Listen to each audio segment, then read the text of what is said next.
What lies under the lake at Sunderland, Georgia? What secrets? What sins?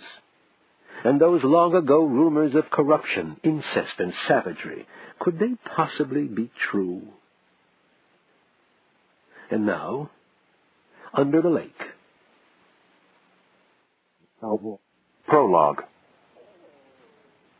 Benny Pope stole the boat because he had never been fishing. He had lived right next to the lake forever, but he had never been fishing. It didn't seem right. The more beer he drank, the more apparent this injustice became, and, at 2 o'clock in the morning, after 2 quick six-packs, he determined to right the wrong. He shuffled from his room at the back of Ed Parker's Sinclair station, clutching the other 2 six-packs of the case of beer, and made his way past the wrecked cars and piles of old tires, through the trees, and down to the little dock where Ed rented space to locals.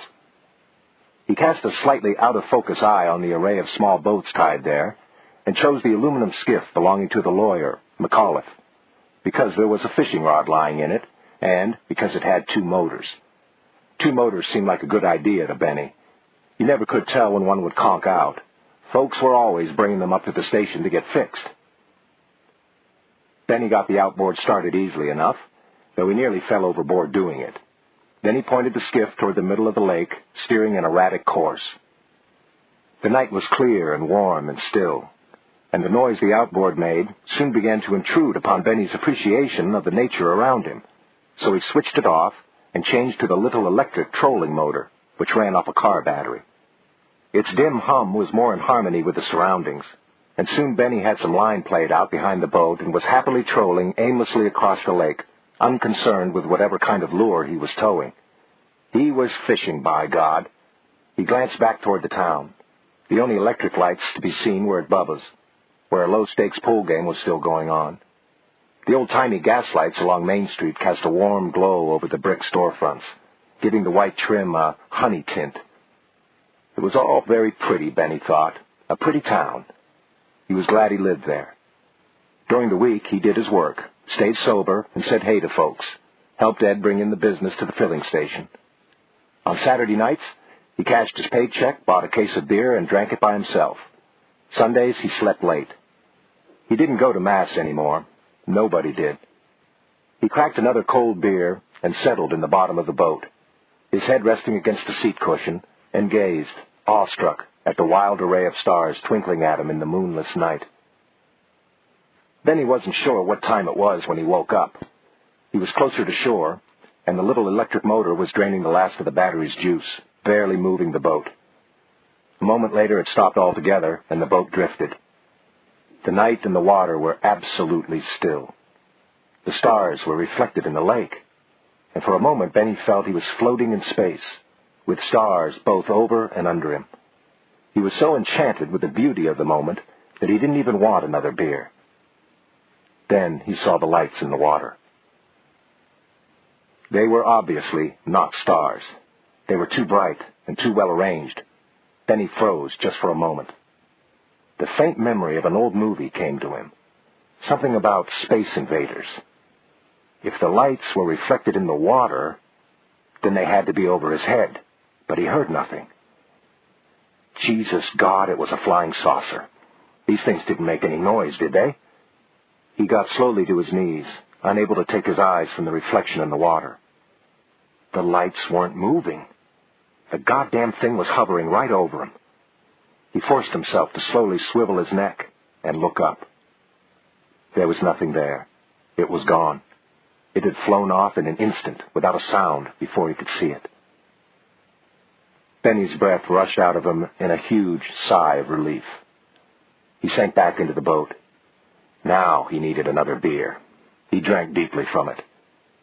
He was too sober for this sort of experience. He set the beer down on a thwart and reached into the back pocket of his overalls for the half pint of early times he had stashed there, in case the beer didn't do the job. It wasn't doing the job now, and he knocked back a bunch of the bourbon and chased it with the beer. His heart was thumping against his chest, accelerated by his close call with being kidnapped into space. Benny had read something in Reader's Digest about some folks that had got kidnapped by a flying saucer, and while it sounded like they had had an interesting experience, it sure had screwed up their lives good. Nobody had believed them or anything. And sure as hell, nobody would believe him if he got kidnapped into space and came back to tell about it. Shoot, they didn't believe him about his other experiences, the ones he'd had right here at home. So he could imagine the grief he'd have to take if he told them he'd been off in a flying saucer, even if he really had been. As the bourbon found its way to the right places, he began to chuckle at himself, at his foolishness. He laughed out loud. He began to feel cold, and he pulled at the bourbon again. It was time to be getting back. As he struggled up to the seat to start the outboard, he glanced at the lake. The lights in the water were back, winking at him in the ripples his movements in the boat had made. He looked quickly above him, determined to catch it this time, then back at the reflection.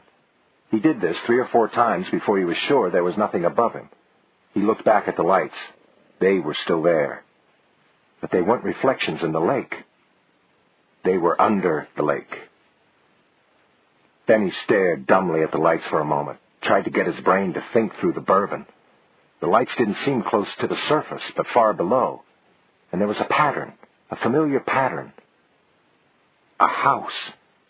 They were the lights of a house. And all of a sudden, Benny knew. He remembered. He had seen this place before, and he had never expected to see it again. He looked quickly up at the shoreline for evidence that this wasn't happening. Trees. Up yonder. A cabin. He turned and looked for the water tower in the town, found its string of red lights in the distance over a promontory. His mind triangulated his position as if it were a big radio. He was in the cove. Oh, sweet Jesus, he was back in the cove. In terror, he looked back at the lights. Now he could see more. He was looking at fields and trees under the lake. He could see the house and the road from above, as if he were floating in some silent dirigible. As he looked, a car, its headlights burning, pulled away from the house and moved rapidly up the road. He had, he knew, seen all this before. Benny Pope lost his fight with panic. He grabbed the starter cord on the outboard and yanked, and thank God the engine started immediately.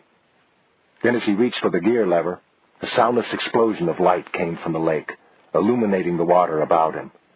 For an instant the little boat seemed to float on a sea of pulsating light. Then he slammed the motor into gear and twisted the throttle wide open. The boat shot forward, dumping him into the bilges, screaming. He kept screaming as he somehow found his knees and got the wobbling, yawing boat pointed toward the distant water tower. His screams mingled with the roar of the motor and echoed off the hills. Bubba Brown had finished mopping the floor at Bubba's Central Cafe and Recreation Parlor, and was fishing for his keys to lock up when Benny Pope exploded through the front doors, damn near shattering the plate glass. "I seen it, Bubba. I seen it," Benny was shouting. "Over to the cove. I seen it again." "Hey, come on, Benny," Bubba yelled back at him, holding his wrists and guiding him toward a seat in a booth. "Just sit down here and take it easy for a minute." He got a bottle of his own stuff from behind the counter and poured a stiff one into a water glass. "Here, now get that down and relax." Benny knocked back the whiskey and held on to the table edges while it did its work. "I seen it, Bubba," he said, and he seemed to be calming down a bit. Bubba poured him another drink. "Now look, Benny, you've been doing real good lately. You've been going easy on the booze, and you haven't seen anything for a couple of years now, have you?" Benny yanked off his caterpillar hat and wiped his sweaty brow with a sleeve. "I seen under the lake," he gasped. "What do you mean you seen under—" Bubba stopped and stared at the little man. "Jesus, Benny," he said, "your hair's done turned all white." Chapter 1. John Howell stirred to the sound of a familiar voice. Elijah Cook, Jr., he registered immediately. He kept his eyes shut and listened to the next voice, Sidney Greenstreet. He had the scene before Bogart even spoke, the Maltese Falcon, and Bogart had just been drugged. Howell sat up, throwing up a hand against the morning sunlight, stared at the television set in disgust. The Maltese Falcon was a midnight, not a mid-morning movie. Where did these people come off putting a black movie like that on at 10 o'clock in the morning? Probably some post-grad Bogart freak of a programmer at the station. He should be waking up to I Love Lucy reruns, not the Maltese Falcon. What was the world coming to? There was no sense of fitness, of propriety anymore. He looked about him at the seedy room above the garage. It was a mess, as usual. Manuscript papers scattered over the desk and floor. The typewriter, its keys dusty from disuse, waiting. The sight of it filled him with the nameless dread that seemed to start most of his days lately. The inside of his mouth felt like the inside of his head, swollen, inflamed, dirty. There was an empty Jack Daniels bottle, and a second, 1/3 empty, on the desk next to the typewriter, silent evidence of the origin of his condition. No, not the origin, just a symptom. The origin was harder to pin down, required more thought than Howell felt able to muster. He fixed his mind on the only thing that would move him off the old leather sofa and get him into the house, a toothbrush. He would kill for a toothbrush. He squinted to bring his wristwatch into focus. 11:15. Shit, he had an appointment at noon. He struggled upright, slipped his feet into his sneakers, grabbed the empty bourbon bottle, and headed for the house, dropping the bottle into a trash can next to the back door. He didn't want the maid picking up empties. "Afternoon, Mr. Howell," the maid said dryly as he passed through the kitchen. Bitch. He didn't need that from her. He ran up the stairs to the bedroom. She had left it pin neat. The maid wouldn't have to lift a finger. He dug a suit out of his dressing room, flung it on the bed, brushed his teeth violently for 2 minutes, then dove into a hot shower. 45 minutes later, miraculously on time, he sat flipping idly through the pages of Poultry Month magazine and wondering what the hell he was doing there. The reception room was a perfectly normal, even tasteful one, with plush carpets, leather furniture, and decent art. Only the 7-foot-high fiberglass chicken seemed out of place. The phone on the reception desk buzzed, and the young woman lifted it and turned toward Howell. "Mr. Pitts will see you now," she said. She rose and opened the office door for him. Lurton Pitts came at him from behind the huge desk like a baseball manager comes at an umpire after a questionable call. Only at the moment his hand shot out did the man smile. "John. Can I call you John? I'm awful glad to meet you. I've admired your work for an awful long time, I can tell you. I've been reading your stuff ever since you won the Pulitzer Prize for the stories about those murders. I read your book about it, too. Fine stuff, that was." "Well, thanks, Mr. Pitts. Call me Lurton, son. Everybody does. Can we get you a glass of iced tea or something?" Howell supposed that a man who had on his office wall a warmly autographed photograph of himself with the Reverend Jerry Falwell would not have a bar in the same office. "No, thanks. I'm just fine, Lurton." Good, Pitts said, directing him toward a chair and circling the desk to find his own. "I'm grateful to Denham White for arranging this meeting. I know how valuable your time is, and I'll get right to the point. What do you know about me, John?" "Well, only what I read in the papers, I guess." Howell knew the man had over 1,000 little chickie fried chicken parlors all over the country, that he was the quintessential self-made man, and that he espoused causes and gave money to charities and office holders that were all over the political ballpark, from far right to far left field. It was hard to get a fix on Lurton Pitts. "I've had a rewarding life," Pitts said, leaning back in his high-backed leather chair and gazing out over the Atlanta skyline. "My daddy was a one-mule farmer until I showed him how to get in the chicken-raising business. I was 14 when I figured that out. By the time I was 21, I was the biggest chicken farmer in the state. I opened my first little chickie that year, too. It's grown by leaps and bounds, and I don't mind telling you we're snapping at Colonel Sanders' ass, if you'll pardon the expression." Howell said. He couldn't think of anything else to say. Why was he here? "But my interests have always been broader than the chicken business," Pitts continued. "I'm interested in foreign relations. Bet you didn't know that." "Nope," Howell replied, trying not to giggle. Pitts leaned forward and fixed Howell with an intense gaze. "John, can I confide in you?" "Oh, sure." This was some bizarre joke of Denham White's. He would arrive at lunch, and there would be 6 guys around the table drinking martinis and speechless with laughter. He tried to think of some graceful way just to leave, but failed. "This is strictly off the record now." "Don't worry, Lurton. I'm not a newspaper man anymore." "This is August 1st, the year of our Lord 1976, Pitts said. "In November, Gerald Ford is going to be elected President of the United States." "Could be," Howell said. "The American people are not going to elect a peanut farmer to the presidency," Pitts said in a voice that brooked no argument. Howell agreed with the man, but said nothing. "4 years from November, I'm going to be elected the next President of the United States of America," Pitts said, with absolute confidence. Howell let his breath out as slowly as possible to keep from bursting out laughing and worked at fixing his face in an interested expression. "I guess that's left you pretty much speechless," Pitts said after a moment. "Pretty much," Howell agreed. Pitts was not only eccentric, he was crazy. If the American people wouldn't elect a peanut farmer president, why a chicken farmer? "Well, let me tell you, I'm not going about fulfilling this ambition haphazardly. Some of the finest minds in the country are signing on to help me realize it." "Anybody I know?" Pitts held up a hand. "Too soon to talk about that right now. What I want to talk about right now is you." "Me?" Here it comes, he thought. He wondered how long Denham White had been planning this. "I want you to write my autobiography." Howell was so entertained by the contradiction in that statement that he forgot to reply. "What do you think of that?" Pitts asked. "Well, it's very kind of you to think of me for something as important as that, Mr. Pitts. Lurton. But I'm pretty wrapped up in my own work at the moment." That was a bald-faced lie. Half a dozen publishers had already rejected his attempt at a novel, and he didn't have an idea in his head.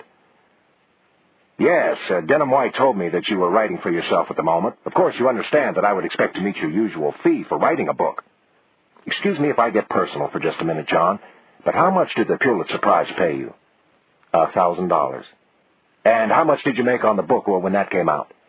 "About $60,000, I guess." "Then I would expect to pay you $60,000 to write my book." Howell was speechless again, but not in danger of laughing. He was astonished at what the mention of that sum was doing to his insides. Pitts rose, walked to the credenza, and picked up a cheap plastic briefcase. He set it down in front of Howell. "Tell you what," he said, "this contains 12 reels of recording tape. I've spoken everything I can remember about my life onto those tapes. You take them home and listen to some of them, then call me back and tell me if you think you can make a book out of them." Howell got to his feet. "Well, I'll be happy to give you my opinion, Lurton, but I don't know." "Just listen to them, John. I think you'll realize what a story my life has been. Call me in a few days." "All right." Howell picked up the briefcase and held out his hand. "There's just 2 things I ask of you," Pitts said. "First, nobody must ever know that I didn't write the book myself. Wouldn't look good." That suited Howell. He would never be able to hold up his head again if anybody he knew thought he had even considered ghostwriting a book for Lurton Pitts. "Second, I'd ask you to do it in 3 months." "I'll listen to the tapes first, Lurton, then we'll talk." "We mustn't meet again, John. Security, you know." That suited Howell, too. He walked the 2 blocks to his lunch date, sweating in the August Atlanta heat, trying not to think about this. He wanted to hear what Denham White had to say first. He stepped gratefully into the air-conditioned lobby, took the elevator to the 14th floor, and stepped out into the foyer of the Commerce Club. As he entered the large dining room, he could see his brother-in-law across the room at his usual table. Howell picked his way through the elegant room full of Atlanta's most important bankers, businessmen, and lawyers, shaking a hand or tossing a wave here and there. He had known these people from a distance as a journalist, and now he knew them closer up because of whom he had married. He reached the table, and a black waiter was there to hold his chair. Denham White was dressed in a gray 3-piece suit that said, "Successful Lawyer." Howell knew that Denham was dressed by Ham Stockton, the city's premier clothier, who each year chose for him a range of suits, shirts, and ties in basic hues of blue and gray that were entirely compatible. All Denham had to do was to choose any suit, any shirt, and any necktie, in the certain knowledge that they would complement each other beautifully. He could do it with his eyes closed, and he probably did. Denham had already started on the bread. "Well?" he asked, his mouth full. "Well, what?" Denham waved at a waiter and ordered them both a martini. "Oh, you going to do it?" "You mean you knew what Pitts wanted?" And you set me up for that? I only had an inkling. Did he offer you 60 grand? How did you know that? It's what you made on the book, isn't it? You son of a bitch. If you knew he was going to offer me what I made on the book, why didn't you tell me? I would have told him I made $100,000 on the book. Denham spread his hands. John, the man is my client after all. He pays me $150 an hour to look after his interests. I'm your client, too. Yeah, but you're family. You don't pay. Anyway, where else are you going to make 60 grand in 3 months? Since this is on the quiet, I can probably get him to pay you in cash. He deals a lot in cash. So, now my lawyer is advising me to evade income tax. I'm giving you no such advice, boy. I just thought you might find cash more convenient. A waiter brought menus. How come you're being so nice to me, Denham? Howell asked. I'm not exactly your favorite brother-in-law. Sure you are. You're my only brother-in-law. Oh, come on, John. You know I've always liked you. It's made me sad to see you screwing up your life the way you have. You had such a flying start. Screwing up my life, huh? I'm doing what I want to do, buddy. How many people you know do that? Almost none, granted. But you're making my sister unhappy, sport, and I can't have that, not if I can help it. Denham was looking serious now. And you think my earning a few bucks might fix things up at home, huh? Denham looked away from him. I think your earning a few bucks somewhere else might give you both a breathing spell to figure things out, he said uncomfortably. Howell looked at him surprised. Somewhere else? Well, you don't seem to get a hell of a lot done over that garage, do you? What you need is someplace quiet, out of the way, a place with no distractions. Lunch arrived. Howell swallowed an oyster. I have a feeling you have someplace in mind. Denham fished a key out of his vest pocket and slid it across the tablecloth. How about a cabin in the mountains? Nice view over the lake, total privacy, a rider's paradise. I didn't know you had a cabin in the mountains. Well, cabin may be stretching it a bit. Shack might fit better. Denham leaned back from his oysters and assumed a faraway expression. It's up on Lake Sutherland. You know it? No. Up in the very prettiest part of the North Georgia mountains. The local power company built it after World War II. They didn't sell any of the lakefront lots. Instead, they leased them out to friends and other suitables. Cheap on long leases. Kept out the riffraff. I got a lot for 100 years at $10 a year back when I was in law school. My old man knew Eric Sutherland, who built the dam and modestly named both the lake and the town next to it after himself. $10 a year. Not bad. You know it. I'd go up there on weekends, buy a load of green lumber at a sawmill, and have it delivered to a fishing camp at the opposite end. There wasn't even a road around the lake in those days, so I'd nail it into a raft and tow it down the lake with a canoe, then pull it apart. I built a one-room shack, then eventually expanded it into a 3-room shack. There's power, plumbing, a fireplace, a phone that sometimes works, and a little runabout with a big outboard.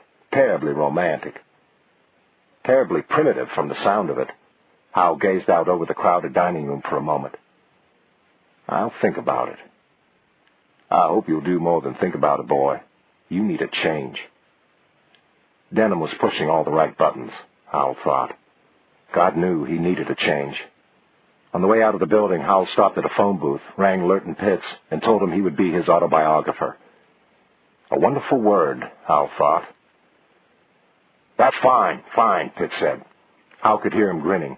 I'll see that you get an advance to meet your expenses, and I'll tell you what. I've got a piece of a company that makes those new word processors. I'll send you one of those over, too. You let me know how you like it. Howell hung up the phone and pressed his forehead against the cool glass of the booth. The world was suddenly a different place. He wasn't sure he liked it. Chapter 2. It would have been easier if she had been a shrew, Howell thought. He looked at Elizabeth across the breakfast table and, as always, was moved by her pert, wholesome, all-American beauty. She looked the part of a well-brought-up young matron, so attractive in tennis clothes, so active on so many committees. It would have been easier if that were all she was. But from a basement jewelry design workshop, she had built a mail-order business that employed 60 people, grossed millions of dollars a year, and provided the Howells with a lifestyle that his own income, even in his best year as a newspaperman and author, could never have made possible. The house was large, comfortable, with a tennis court and pool. There were a Mercedes and a Porsche in the garage, and a giant station wagon for the cook to do the shopping. It was not as if he was unemployed. He was on the board of her company and was in charge of public relations. He had even tried to do the damn job, but he wasn't cut out to be a flack, especially for his wife. She constantly consulted him about the business, sought his opinion, often took the advice he gave, but he knew she would have done just as well if she had never met him. Better, probably. Howell had tried once to figure out at what time of his life he had been happiest, and he reckoned it was before the Pulitzer, when he was out there on the ground, chasing Klansmen in Mississippi, following waning presidential candidates through the hell of Grange meetings and barbecues and rubber chicken dinners and smoke-filled hotel banquet rooms, living in rented cars and holiday inns, and screwing campaign aides and girl reporters for lack of anything better to do, impaling some grafting state politician on his long-distance records and credit card stubs, flying through thunderstorms in light airplanes toward hot stories that turned cold before the plane touched down, needling nervous governors with embarrassing questions about their relatives and political appointments, and finally, helping a black police chief in a small Georgia town nail a politically protected maniac who had been burying teenage boys in his backyard for more than 40 years. On reflection, that had been the one that finished him as a reporter. It had brought him the Pulitzer, it had brought him the book, and it had brought him the most horrible thing of all, the daily column. There was a moment when it might all have been avoided. He knew the moment well. It came back to haunt him whenever he began to reminisce like this. The two things had come at once. He had been Atlanta bureau chief for the New York Times when the call came. It was Vietnam. The executive editor had said in tones conveying that something rare was being bestowed. As it was every professional soldier's dream, it was every newspaperman's. A war. Nearing the end, to be sure, but ahead loomed a glory never before imagined by a journalist, the opportunity to report the chaos accompanying a final American defeat. Reporters had been scrambling for the war correspondent's mantle since the mid-'60s, but not Howell. There were other, even more important things happening at home, he said, whenever the subject had come up. And now he was being handed the thing on a platter. He didn't want it. He had a comfortable life, and he didn't want to live in tents and bathe bi-weekly. He didn't want to spend his evenings in Saigon bars with tiny whores draped all over him. He didn't want to get dirty. But there was more. At the bottom of him, undermining all the ambition and aggressiveness, he was, he knew, flat scared. He'd been brave and foolish too often already, and he felt he'd used up whatever luck he might have coming to him. He didn't want to get shot at, and especially, he didn't want to get shot. He didn't want to die in the mud with his belly full of grenade fragments. He didn't want to scream his way to the ground in a burning helicopter. He didn't want to turn to jelly as he knew he would when the shooting started. He didn't want to go, and he couldn't turn it down. That would have finished him. He would never have lived it down. And then, when he had said he would go, salvation came. The Atlanta Constitution called. They needed a name, and he filled the bill. He could do pretty much what he wanted. He told them he wanted a column, and, somewhat to his surprise, he got it. The money was great. He was leaving the Times for something better, and he wouldn't die in a jungle. But he hadn't counted on what the column would do to him.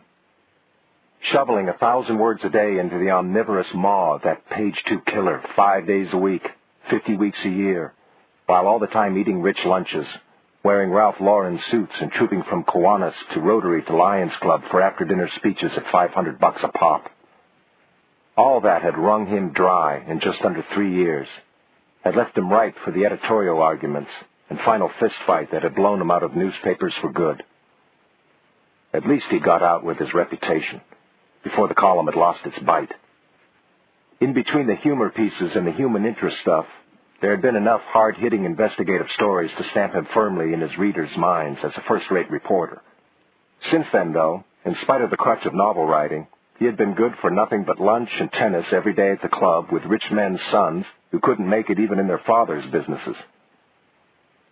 "Look," he said, "it's only 3 months." "Can't you do it here?" she asked.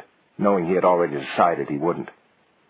"I think it would do us both good if I just lock myself in up there and get this out of the way." "I'll miss you so, Johnny." She meant it, too. He shook his head. "I haven't been much use to you around here," he said. "I don't mind about the sex, really I don't. You'll get over it. Maybe if you saw a doctor." He flushed, felt cornered. He hadn't meant to open that particular subject. "You don't have to sleep over the garage, you know. I know I may not be the greatest thing in the world in bed, but, oh, it's not your fault, Liz, really, it's not. Look, it was fine as long as I had work of my own. We had some good years when I was still on the paper and a good year when I was working on the novel. It's just been the past year, when nobody wanted the book, when I couldn't come up with something else. Well, now there's something else. I just want to go away and get this job done. Then I can come back fresh and... You're not coming back, are you, Johnny?" Tears welled up and rolled down her face. He put a hand on her cheek. "Don't do that. Please, Lizzie. I'm not running out, really. I'm not." He hoped he sounded more convinced of that than he felt. "I'm just no good to you the way things are now. And maybe the time away will put things into some sort of perspective for both of us. We both need the time." How many times had that line ended a marriage, he wondered. "I love you, Johnny." I know. He didn't return the sentiment. He didn't know whether it would be a lie, and he didn't want to lie to her. "I wish there was something else I could have done, Johnny." She meant it, she really did, and that made it hurt all the more. "I wish you could have found a way not to feel such guilt about the money." Picking his way through the lovely suburban streets, he wondered how different things might have been if he had gone to Vietnam and survived, if he had married a girl who would have been content to live on a reporter's salary. But after a Pulitzer and a book, who could have resisted the chance to editorialize, to pontificate in a daily column? And who could have resisted the poised and beautiful girl who had been so drawn to the newspaper man? Not many, perhaps, but a wiser man would have been a better politician in the newspaper empire, would have said less of what he thought, would have been less of a pain in the ass to management. A more temperate man would have thought before chucking it all for the risky game of writing fiction. A less volatile man wouldn't have burned so many bridges. Downtown in an office building, there was still an executive editor with 3 capped teeth and a permanently bruised ego. He drove north on the interstate and watched the hills rise around him.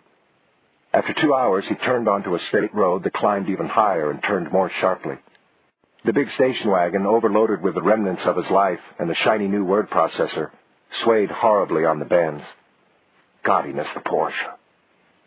3 hours from Atlanta, he found the southern shore of the lake, and following Denham White's directions, wound along it toward the town of Sutherland. The lake glistened in the midday sun. It didn't look man-made, he thought. It was too beautiful. He would have thought a finger of some ancient glacier had scratched it out. Suddenly, looking out over the water as he drove, he felt a tiny knot of dread forming inside him. 3 months here, pounding out garbage, and then what? 60 grand in the bank and nowhere to go with it but down. He had the peculiar and very real feeling that he might never leave this place. In Sutherland, a man answered a telephone. "Yes?" "You know who this is?" "Yes." "I have some information for you." "I'm listening." "They've sent a reporter up there to do some digging." A pause. "When?" "I don't know. From the conversation I heard, he could already be there." "Well, I'll waltz him around a little and send him on his way." "You don't understand. My impression is that he's not going to introduce himself." "I'm not sure I get your drift." "Well, I only heard a part of a conversation between 2 editors, but it sounded to me like they were sending a man up there undercover." A snort. "You'll have to go underground. There's no cover up here. I know who comes and goes." "Well, I just thought I'd tell you what I heard." "Thanks. I'll keep an eye open. You calling from a payphone?" "Of course. If this comes to anything, just remember where you heard it." Don't worry about that. Thanks again. Chapter 3. As Howell drove into Sutherland, a red brick, white-columned colonial house appeared on the lakeside of the road, its back garden rolling down to the water. Near the road, a black gardener was being supervised by a tall, elderly man with a fringe of white hair. This had to be Eric Sutherland, the power company owner and, from what Denham White had said, de facto ruler of the town which bore his name. Better call on the old man and pay your respects, Denham had advised. He'll be your landlord, in a manner of speaking, and he likes to know who's treading on his turf. On impulse, Howell stopped the station wagon and got out. Might as well get it over with. Mr. Sutherland? He approached and offered his hand. The man grunted and took the hand gingerly. My name is John Howell. My brother-in-law, Denham White, has offered me his cabin up here for a while, and he suggested I drop by and say hello. Sutherland glanced at the heavily loaded station wagon. Looks like you could be homesteading, Mr. Howell. Well, yes, I suppose it does. I should be here for about 3 months, and I didn't want to make any unnecessary trips back to Atlanta. Howell nodded toward the lake. What a beautiful setting. I understand this is all your handiwork. Yes, it is, Sutherland replied without modesty, and God couldn't have done a better job. He didn't seem to take much pleasure in his achievement, Howell thought. I like the folks who come up here to do their part in keeping it as it is. Howell smiled. Well, I've no plans to change anything. Yankee, are you? Asked Sutherland. No, sir, North Carolina originally, Chapel Hill. Guess my accent has gotten a little scrambled with my travels. Shit. The old bastard had him on the defensive already. I knew your father-in-law. Damn good man. Howell nodded. So I hear. He died before I met my wife. Howell had heard nothing of the kind. Denham White Sr. had been a ruthless buccaneer of a businessman. Not even his own children had a kind word to say about him. Howell figured anybody who remembered him as a damned good man bore watching himself. Well, it's nice to have met you, sir, he said, starting to turn toward the car, but he had not yet been dismissed. I believe you're a newspaper reporter, Sutherland said, staring right through him. What do you think you might have to report on in these parts? No, sir, I've been out of the newspaper business for a couple of years now. I'm writing freelance. That's why I'm up here. I'm working on a book. And what is the subject of your book? Wouldn't be anything local, would it? Howell was a bit taken aback by Sutherland's increasing hostility. Oh, no, sir, it's a novel. I'm not quite ready to talk about it just yet. Superstitious, I guess. Sutherland gazed at him in silence for a moment. We've already got too much superstition around here, the old man said. Good day. Abruptly, he turned and walked toward his house. As the man walked away, Howell reflected that, in his experience, people who didn't like reporters usually had something to hide. He tried to shake off the thought. He wasn't up here to report on anything. He had other work to do. He drove slowly through the little town, a neat, prosperous-looking place with the usual assortment of stores and businesses for a small North Georgia town, but with a difference. The business districts of Georgia towns were not, in general, very pretty. The shops and offices grew up out of necessity rather than by plan, and if one merchant had some sense of taste and style, his next-door neighbor usually didn't, creating a hodgepodge that averaged out as plain, or sometimes plain ugly. But Sutherland looked as though someone had worked out a uniform architectural plan on Main Street. The buildings were all consistent in style, and there were no neon or other garish signs. Instead, the name of each business was lettered in the same typeface.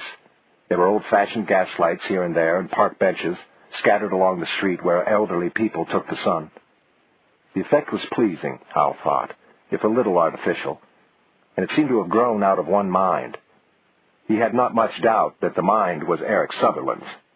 Still, if Sutherland the man didn't radiate much charm, Sutherland the town did, and he liked it.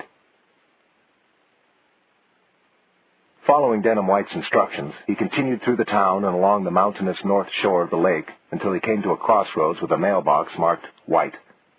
He turned left and drove downhill through dense woods toward the water. Suddenly, after a few hundred yards, he came around a sharp bend and had to brake hard. The road simply disappeared into the lake. He sat bemused by this circumstance, thinking it was Denham's idea of a joke. Then he looked to his right, and there, at the end of a few yards of overgrown drive, was the cabin. It sat right at the lake's edge, seeming to lean into the steep slope of the hillside. A deck reached out over the water, supported by piles. A motorboat covered with canvas rested under it. An open woodshed next to the front door contained 3 logs. Howell groaned at the thought of chopping wood. He backed the wagon into the drive and got out. The place was certainly ramshackle, but not as bad as he had imagined. He climbed the steps, testing each with his weight, sturdy enough. The key worked smoothly in the lock. He stepped into a room which ran the length of the cabin, perhaps 20 feet, and was half as wide. A large fieldstone fireplace dominated the wall facing the lake. Light poured in through windows which ran the length of the room, overlooking the deck and the lake. On either side of the fireplace was a door. The first opened into a decently equipped kitchen, the second into a bedroom. The whole place was furnished with what looked like remnants of various white households. There was an old leather Chesterfield couch and a couple of beat-up armchairs in front of the fireplace. A large round table sat near the kitchen door, surrounded by 8 chairs, 3 of which matched. At the far end of the room, there was a small roll-top desk and an office chair. Next to the desk was an old-fashioned player piano with a stack of dusty rolls on top. The bedroom contained a double bed, a bureau, and along one wall a length of iron pipe concealed by a curtain, making an ample closet. A bathroom led off the bedroom. He tried the bed. Not bad. In fact, the whole place was not bad. Denham White had been too modest about his building skills. Oh, there probably wasn't a square angle in the place, Howell thought, but it was snug and comfortable. Everything he needed. For a moment, he felt uprooted, forlorn. Quickly, he gathered himself up and went about getting settled. An hour later, the wagon was unloaded, his clothing put away, and the word processor sat in its boxes next to the desk. Tomorrow would be soon enough for that. He sat down at the piano and played a few chords. Needed tuning. He had played in a dance band in college, but since then only at the occasional party. He pumped the pedals. Nothing happened. He went into the kitchen and opened cupboards.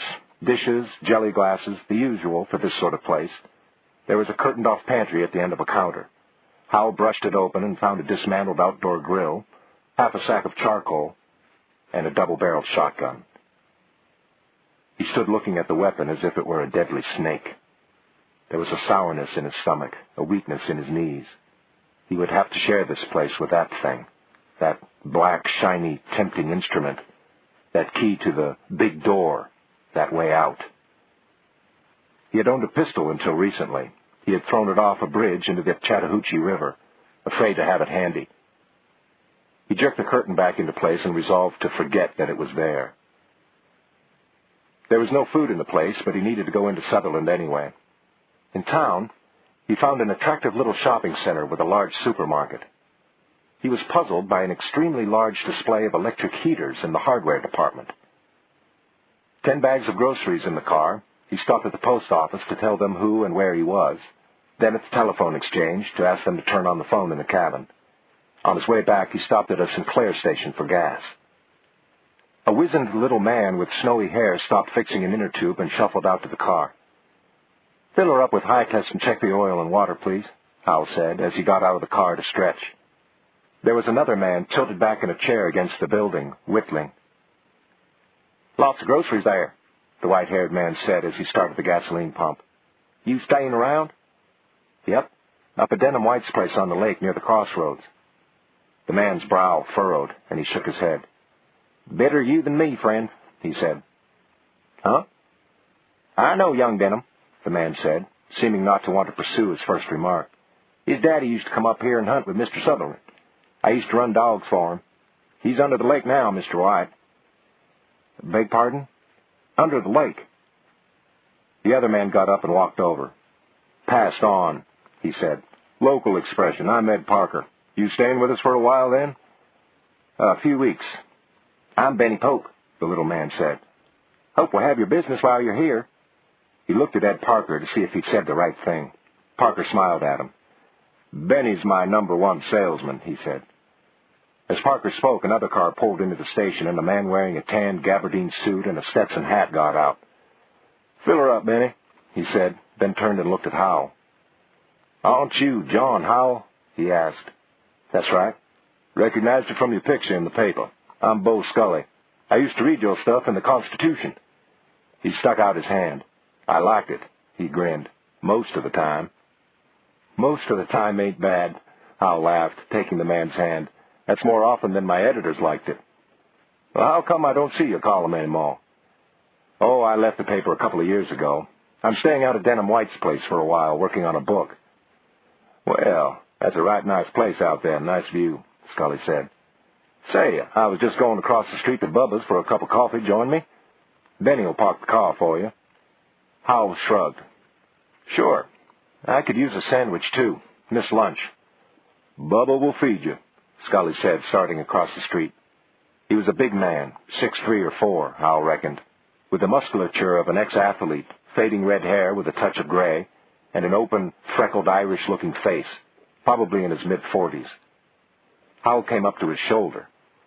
Scully ushered him into the cafe. "Bubba, this is John Howell. You remember, the columnist for the Constitution?" Bubba waved from behind the counter. "Fix him one of your best cheeseburgers. How you like it, John?" "Medium is fine." Howell heard a loud click and looked toward the back of the place where a couple of men were moving around a pool table. Howell had followed up stories in 100 places like this in little towns across the South. It smelled of chili and stale cigarette smoke. The church-going people of the town would think it was a fairly disreputable place, but a man could get a cold beer here, and Howell liked it. "Medium, Bubba, and 2 cups. Could you use a beer, John?" "Sure. A beer and a cup of coffee. I'm working this afternoon." He showed Howell to a booth. "So, what sort of book brings you up this way?" Howell told him what he had told Sutherland. "A novel, huh? Guess you don't want to talk about what it's about." "Not yet, I guess. Tell me, how many people live in Sutherland?" "Oh, round about 4,000 now, I guess.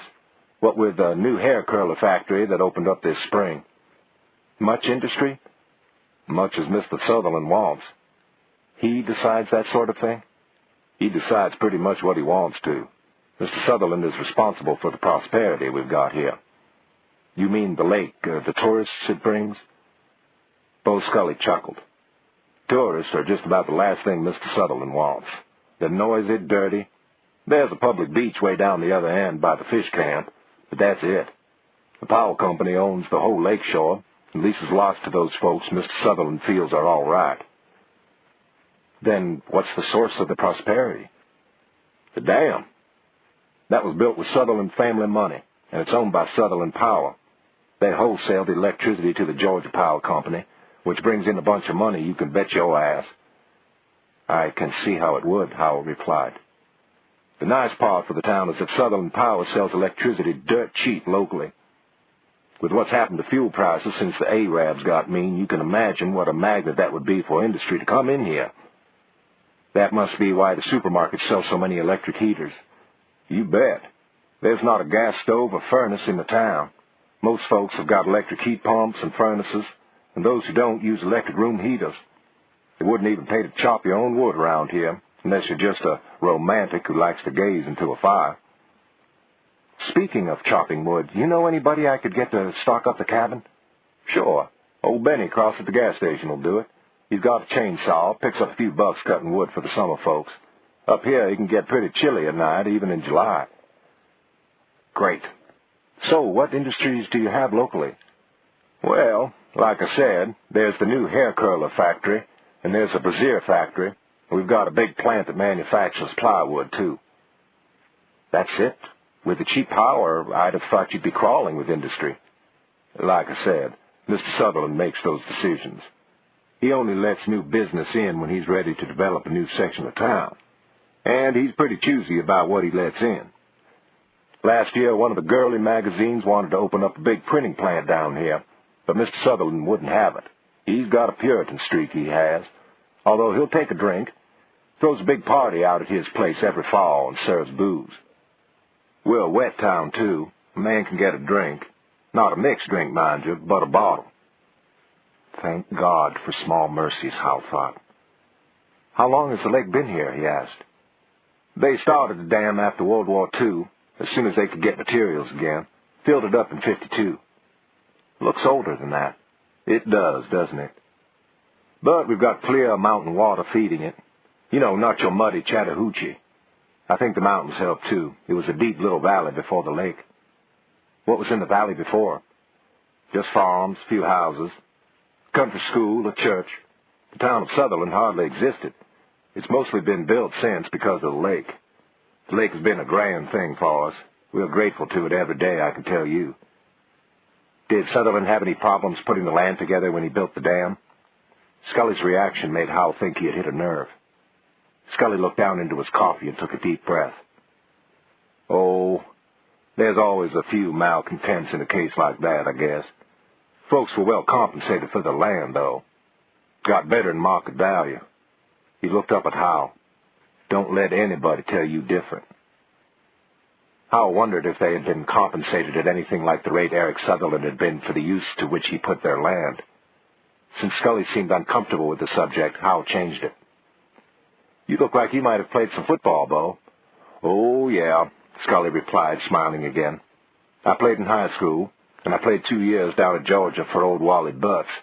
Made all-conference my sophomore year. What happened, get hurt? Flunked out. He grinned ruefully. Not even Wally Butts could save me. That was in '50. Korea was happening. They were about to draft me anyway, so I joined the Marines. Action? Oh, sure. There was plenty of that to go around. You seem to have come out in one piece. Well, I got my Purple Heart. Didn't pay too dearly for it, though. I'll tell you the truth. It was worth it to get out of there. Police action, my ass. They should have sent cops. Scully glanced at his watch and made to get up. Howell suddenly didn't want him to go. He needed the company, the conversation. He didn't want to go back to that cabin and be alone. What do you do with yourself, Bo? He asked, willing the man to stay a little longer. Oh, I'm the sheriff, Bo Scully said, laughing and getting to his feet. Better keep your nose clean, boy, or I'll put you under the jail. He punched Howell playfully on the shoulder. Well, I've got half the county to cover. I'll see you around, I expect. Bubba, put John's lunch on my tab. Then he was gone. Howell sat there trying to raise enough energy to move. He wondered if Eric Sutherland ran the sheriff like he ran everything else. Sutherland seemed the sort of man who, if you got in his way, would put you not just under the jail, but as Benny Pope would have put it, under the lake. Howell went back to collect his car. As he paid for the gas, he asked Benny Pope about the firewood. Sure, Benny said. I'll run out there on Sunday, if that's soon enough. I don't get off here until 7 on weekdays, and I ain't about to get caught out at the cove after dark. Howell was about to ask why not, when Benny almost snapped to attention. Afternoon to you, Father, he said over Howell's shoulder. Howell turned to see a peculiar sight in a small Georgia town. A Catholic priest, and a very old one at that. God bless you, my son, the priest said to Benny, making the sign of the cross, then continued walking down the street, a little unsteadily, Howell thought. Surely there couldn't be enough Catholics in Sutherland to warrant a full-time priest, or enough for him to worry about to get him looped this early in the day, he thought as he got back into the car. It had been clouding up all afternoon, and before he could get back to the cabin, it began to rain heavily. He got soaked trying to unload the groceries during the lull in the thunderstorm. That night, he ate a can of spaghetti, staring disconsolately into a fire of his only 3 logs, and washed his dinner down with a bottle of California Burgundy. He sat, listening to the rain on the roof.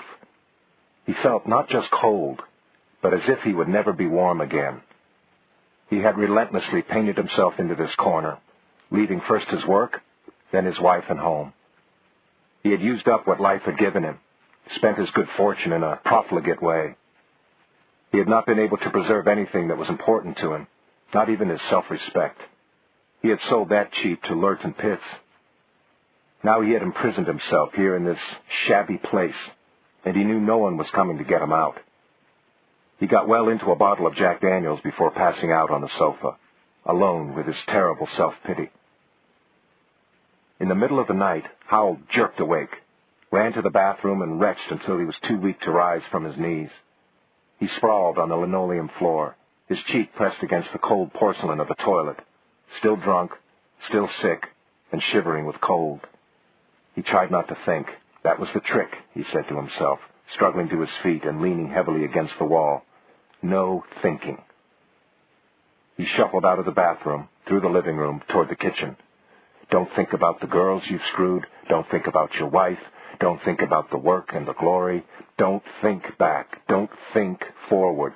Don't think about God or what's waiting. Don't think at all. He noticed vaguely that it was still raining outside. Don't think about the rain. He made it to the kitchen and flipped the light switch. Nothing happened. Power failure.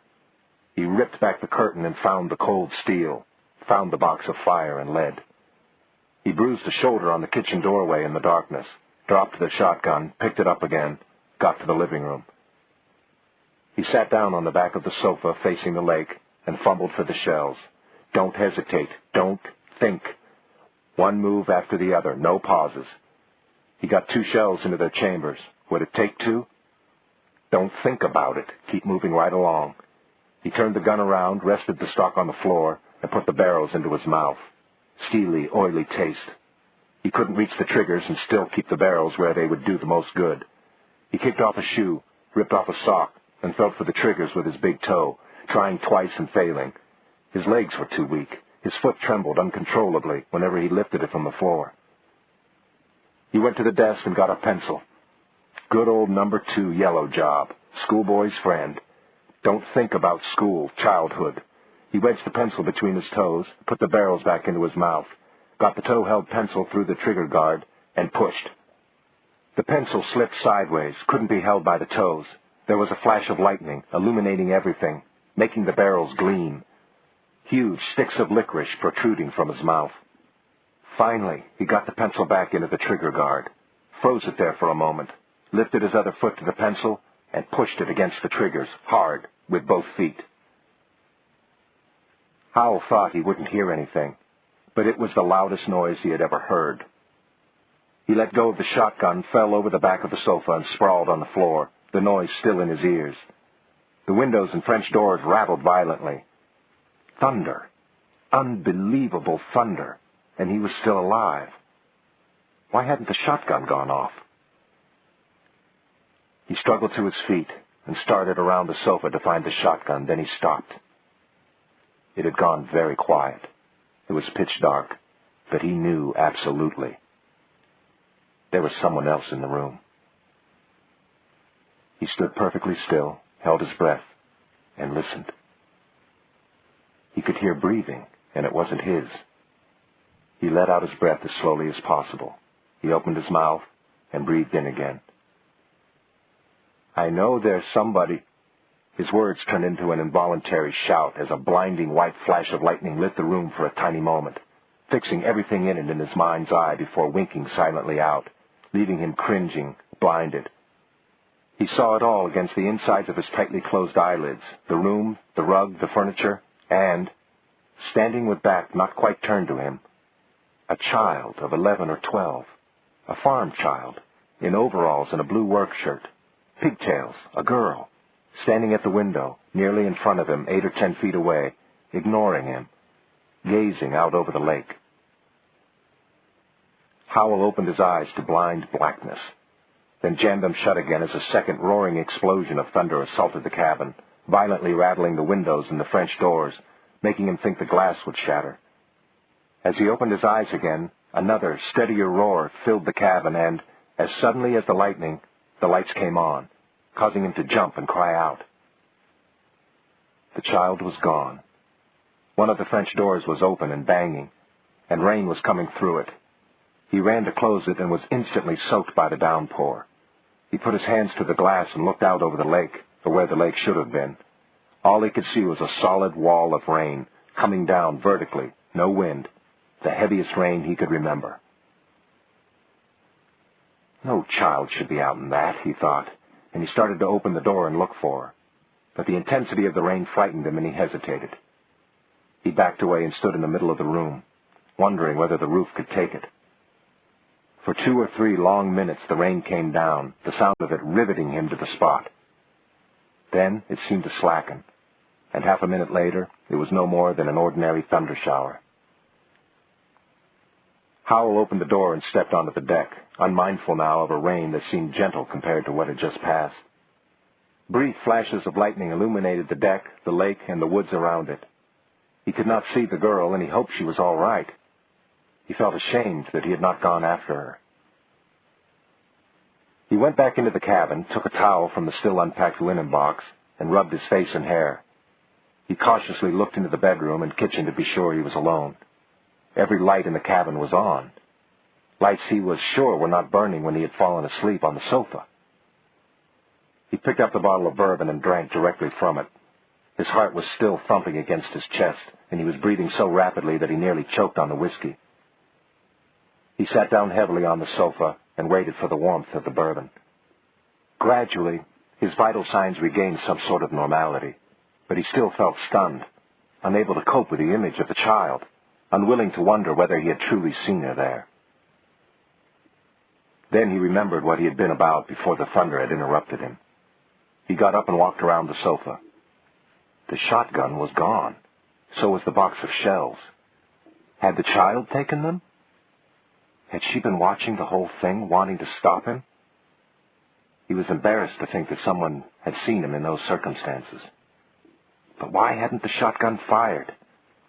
He remembered the triggers giving way under the weight of his feet on the pencil. The pencil lay at his feet, broken in two. He was sure the triggers had moved. Somehow, he didn't feel cheated. He didn't want the shotgun back. Something had saved him from that one mad moment, and he was glad. He got a blanket and a pillow from the linen box, then went about the cabin, turning off lights. He went into the bedroom, stripped off his wet clothes, and threw himself onto the bed, exhausted. In his last moment of wakefulness, he reflected that a few minutes before he had hit bottom, and he had bounced. Chapter 4.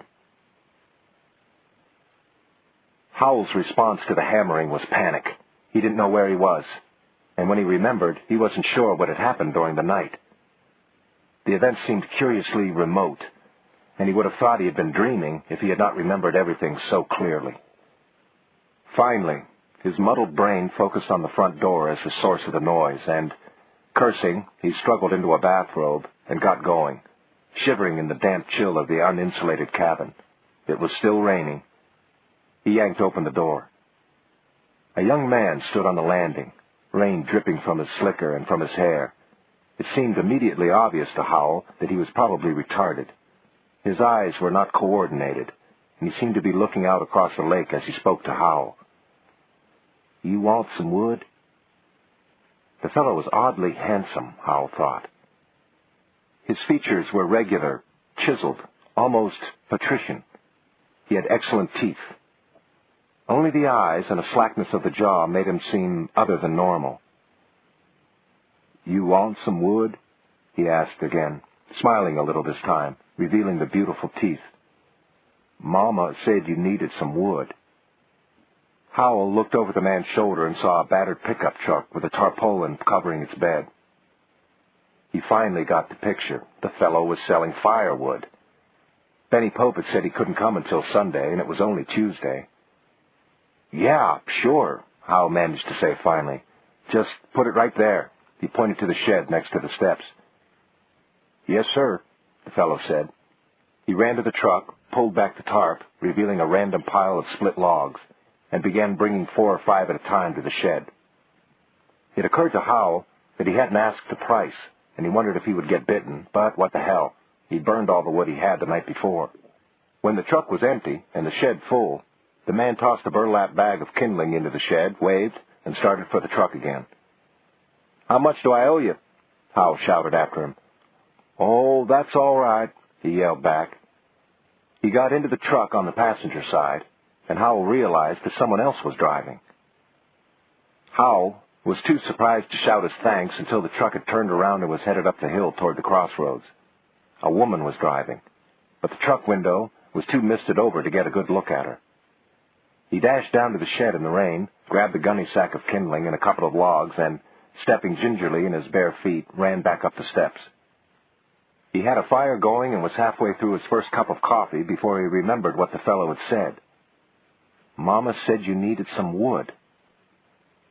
Who the hell were the young man, the woman driving him, and above all, Mama? And how did she know he needed wood? Some friend of Denham White's, he supposed, who had seen the empty woodshed and was being neighborly. That was all right with him, Howell thought, basking in the glow of the fire. He'd have to call Denham and ask him who the people were so he could thank them. Then, as he warmed his hands, a thought struck him.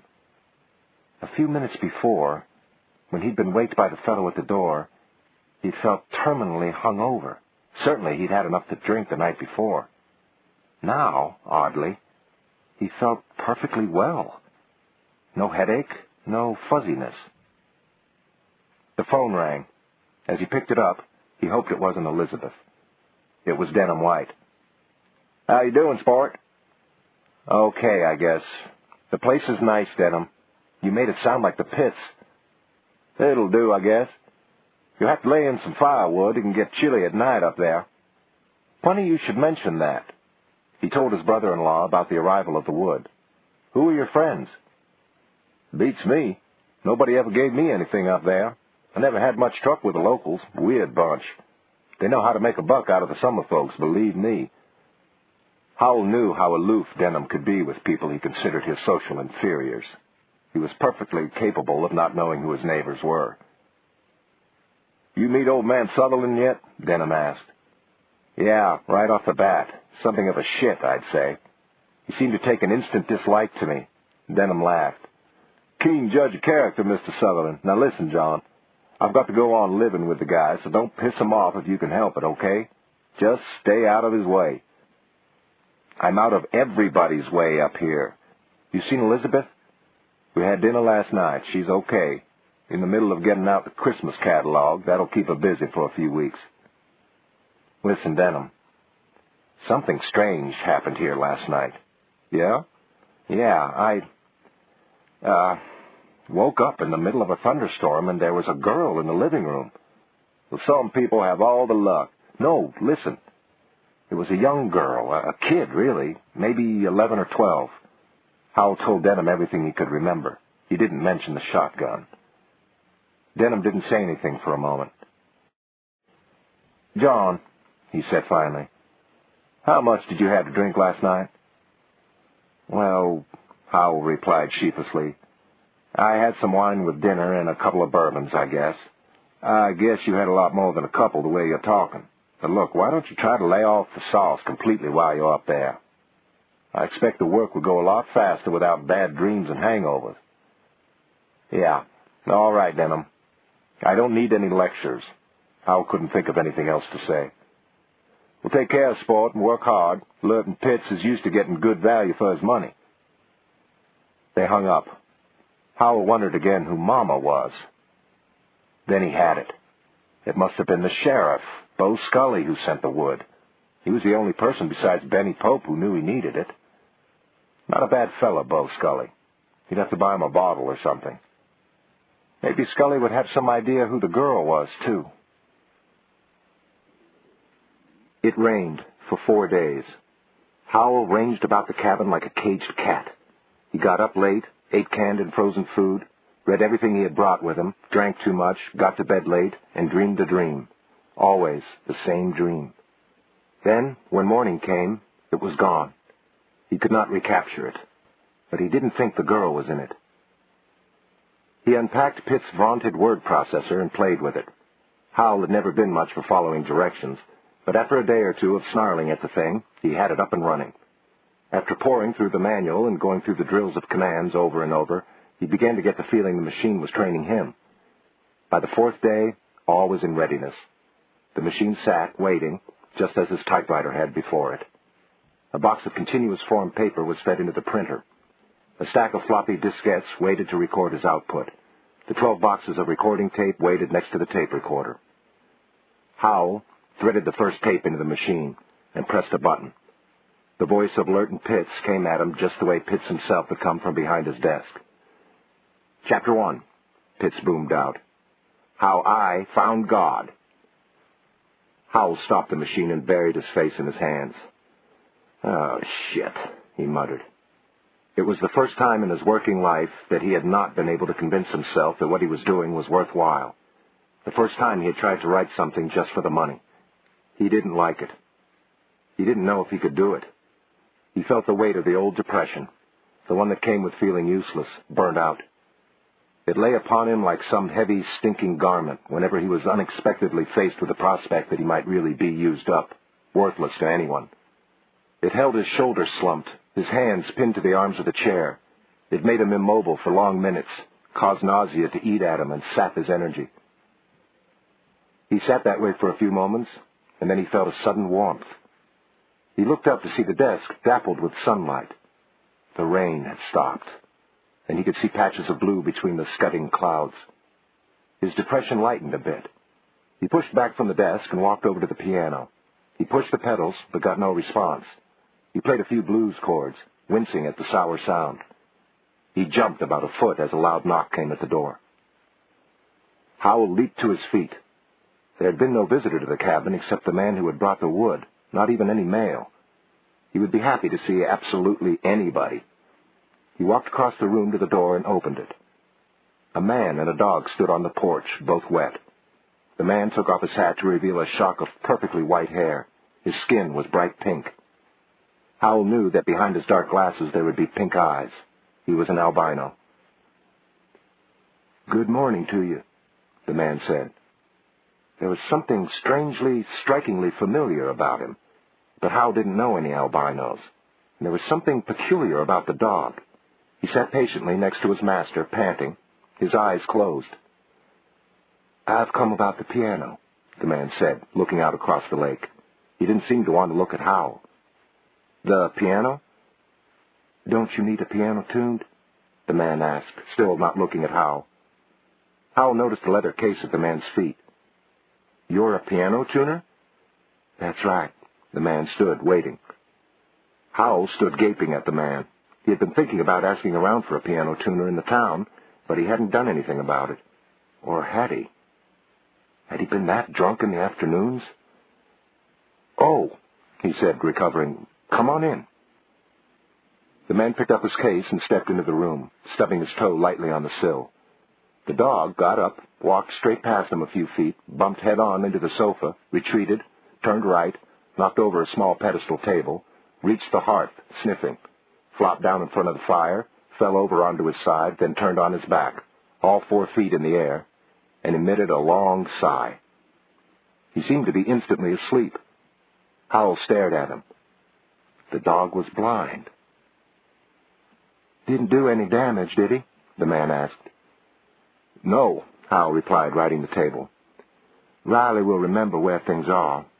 Where's the piano?" "Right over there," Howell replied, pointing. The man didn't move. Suddenly, Howell realized that he, too, was blind. "Oh, sorry. Straight ahead." He took the man's elbow, guided him across the room, and placed his hand on the piano. The albino shucked off his raincoat, put his hat on the piano, sat down, and ran loudly up a C scale with both hands. "Phew, I didn't come a moment too soon, did I?" Howell laughed. "No, I guess you didn't. The player mechanism isn't working either. Can you do anything about that?" The man slid back the doors that covered the player roll and felt around with his hands. "Look behind the piano," he said. Howell looked between the piano and the wall and saw an electrical cord. He squeezed his hand behind the instrument and plugged it in. Instantly, the ghost of George Gershwin began to play a wildly out-of-tune Strike Up the Band. The albino switched the piano off. "Fixed that in a hurry, didn't we? That'll be $200. He laughed. "Well, I'll leave you to it," Howell said. "Right." Howell walked out onto the deck, the first time the weather had permitted. The woods around him were heavy with moisture from the days of rain. The lake flashed moments of blue at him as the new sun struck its surface in places. The light was warm on his face. The sounds of sour piano notes, turning sweet, drifted out from the living room as the albino tightened strings. Occasionally, a whole chord sang out. Howell felt his spirits lifting with the changing weather. It was as if he were being tuned, like the piano. He took a folding canvas deck chair from under the deep eaves and flopped down in it. He felt good for the first time in weeks, maybe months. As he tuned the piano, the albino began to play little fragments, a few chords, of a tune Howell couldn't quite pin down and was too drowsy to care much about. It was mixed in with runs and other chords and octaves. 3/4 of an hour later, Howell was stirred from a doze by the sound of tools striking other tools and the clasps of the tool case being closed. Then, unexpectedly, the albino played a few chords and began to sing in a high, clear tenor. I'll take you home again, Kathleen, across the ocean wild and wide, to where your heart has ever been, since first you were my bonny bride. The roses all have left your cheek, I've watched them fade away and die.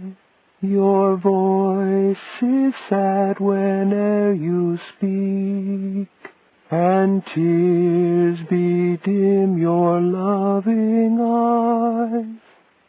Oh, I will take you back again, to where your heart will feel no pain. And when the fields are fresh and green, I will take you to your home again. By the time the albino finished, Howell was practically in tears from the beauty and sadness of it. "Your piano's tuned," the man called out. Howell roused himself from the deck chair and returned to the living room. The dog Riley was still lying on his back in front of the dying fire, snoring softly. "You sing and play very well," Howell said to the albino. "Oh, God gives everybody some sort of talent, I guess. Mine's making music. I play the guitar and the mandolin and the accordion and fiddle a bit, too. You ought to come down to one of the Saturday night dances at the community center sometime. Want to try the piano?" Howell sat down at the keyboard and played a few bars of Lush Life. "You like Duke Ellington?" he asked. "Oh, yeah," the albino replied. "That's Billy Strayhorn's tune, though. It's hard to separate Ellington and Strayhorn. Seems like one takes up where the other leaves off." "Right. Say, I didn't call you about tuning the piano, did I? I mean, my memory has been a little spotty lately, but..." The albino laughed. "Oh, no, Mama sent me. She said you needed the piano." Now Howell knew why the albino looked familiar. "That was your brother who brought the firewood, wasn't it?" The albino nodded. "That was Brian. Brian's a little..." He made a gesture. "But he's a good lad. He liked bringing you the wood." "He wouldn't let me pay him for it. I wanted to." "Oh, no. Mama wouldn't have that." "Now, look, I want to pay you for the piano tuning. You do that for a living, don't you?" "Yes, that and playing at the dances." "Well, all right. I usually get $20 for tuning." Howell pressed the money into his hand. "Listen, I don't quite understand about Mama. Who is she?" "My mother." He stuck out his hand. "I'm Dermot Kelly." Howell shook the hand. "Glad to meet you, Dermot. I'm John Howell." "But how did she know I needed firewood and the piano tuned? Did Bo Scully tell her about me?" Dermot Kelly picked up his case and began to move toward the door. He didn't seem to need assistance finding his way. "Mama and Bo Scully don't have much to do with each other," he said. "No, Mama just knows things other people don't know. She's been sick for a while now, but she still has her moments." Howell walked with Dermot to the door. "I'm afraid I don't really understand this, but I'm grateful to her for sending you and Brian around. Will you thank her for me?" "Thank her yourself," Dermot replied. "She wants to meet you anyway. She says she's been waiting for you for a long time."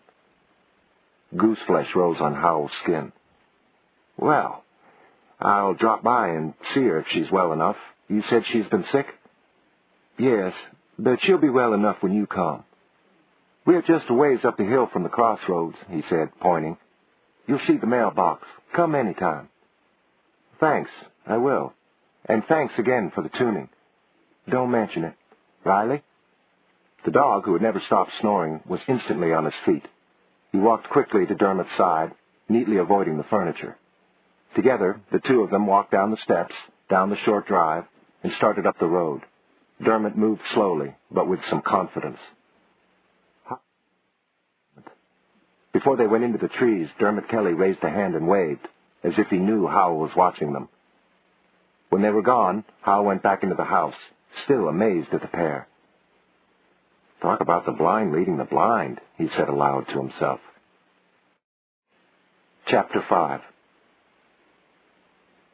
As Howell turned right at the crossroads and headed for town, he looked up the hill and saw the Kelly mailbox at the roadside.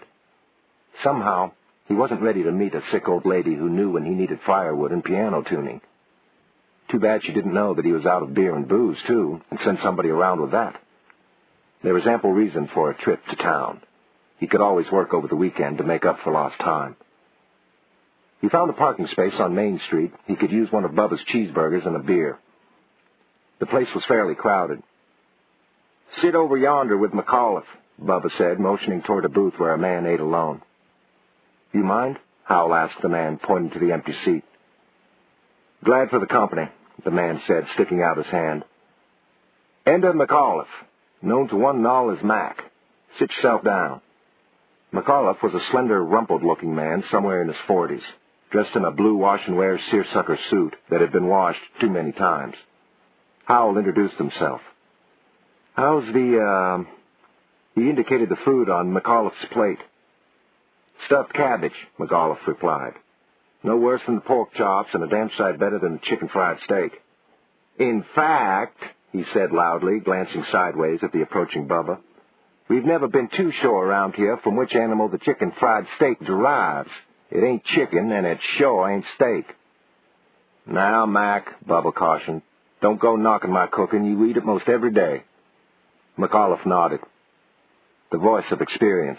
Bubba came to us from Texas, McAuliffe said to Howell, which will explain a lot as you get to know him, but not the origins of the chicken fried steak, or, for that matter, one or two other bits of Western exotica which occasionally pop up on the menu.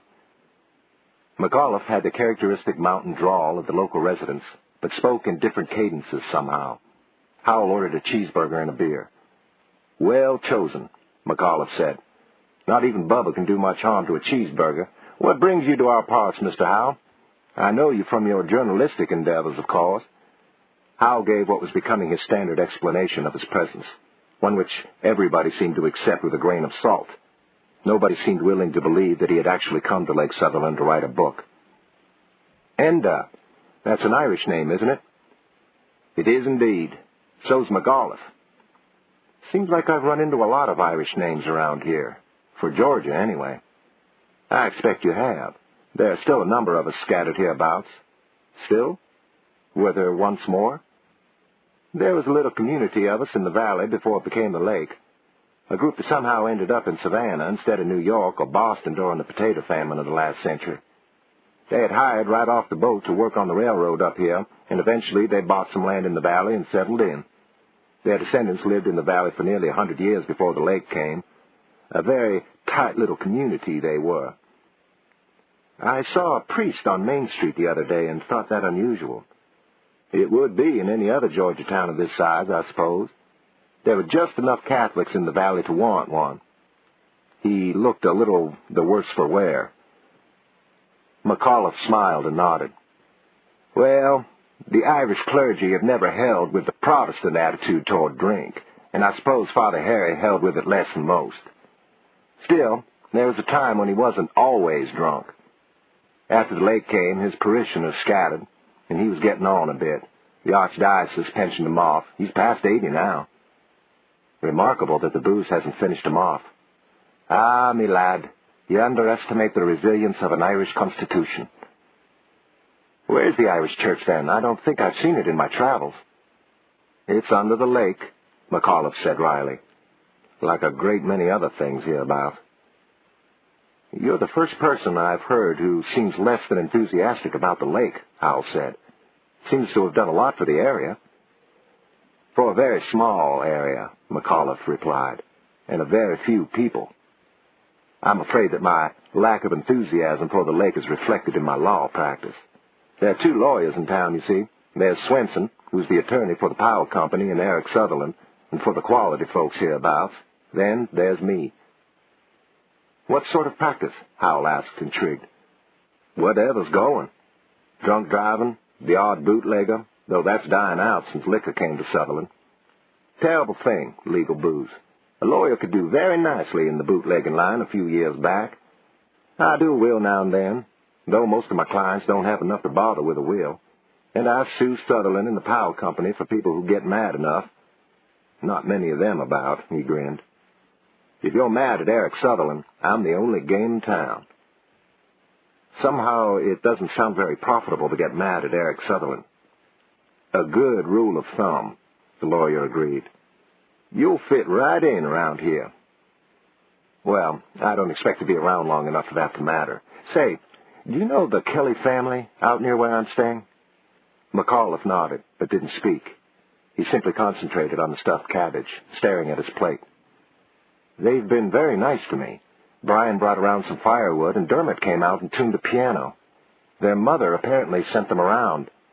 I can't imagine how she knew I needed those things. McAuliffe stopped eating and looked at him. Mama Kelly sent her boys to you? That's what I said.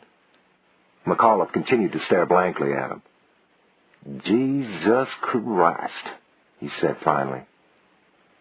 Howell hardly knew how to reply to that. How many Kellys are there? There's the twins, Brian and Mary. They're the youngest. Dermot is the oldest, and Leone comes after him, I think. There were a couple of other kids who died in infancy. Their father, Patrick Kelly, has been dead for 20 years, I guess. Brian's retarded, isn't he? McAuliffe resumed eating and nodded. His twin Mary is too, from all accounts. Dermot's all right, except he's an albino, of course. Leone is very bright. She's like her mother in some ways. What's her mother like? She's unusual, I guess you'd say.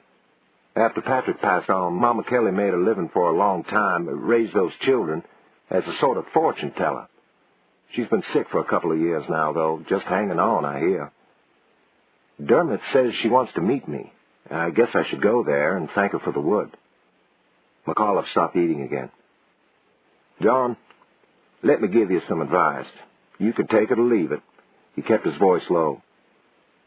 The Kellys make a lot of people around here nervous, I guess you'd say. Eric Sutherland is prominent among them. A lot of people will have a piano tuner up here from Gainesville just to avoid using Dermot. You're not going to endear yourself hereabouts if you have much to do with them. Oh, Jesus, I'm sounding like some sort of snob. That's not what I mean to convey at all. Well, just say it, Mac, Howell replied. He was baffled. Oh, shit. I suppose you may as well know about this. It'll come up sooner or later. Mama Kelly was married to her husband. Howell laughed. So? I'm really screwing this up, the lawyer said, shaking his head.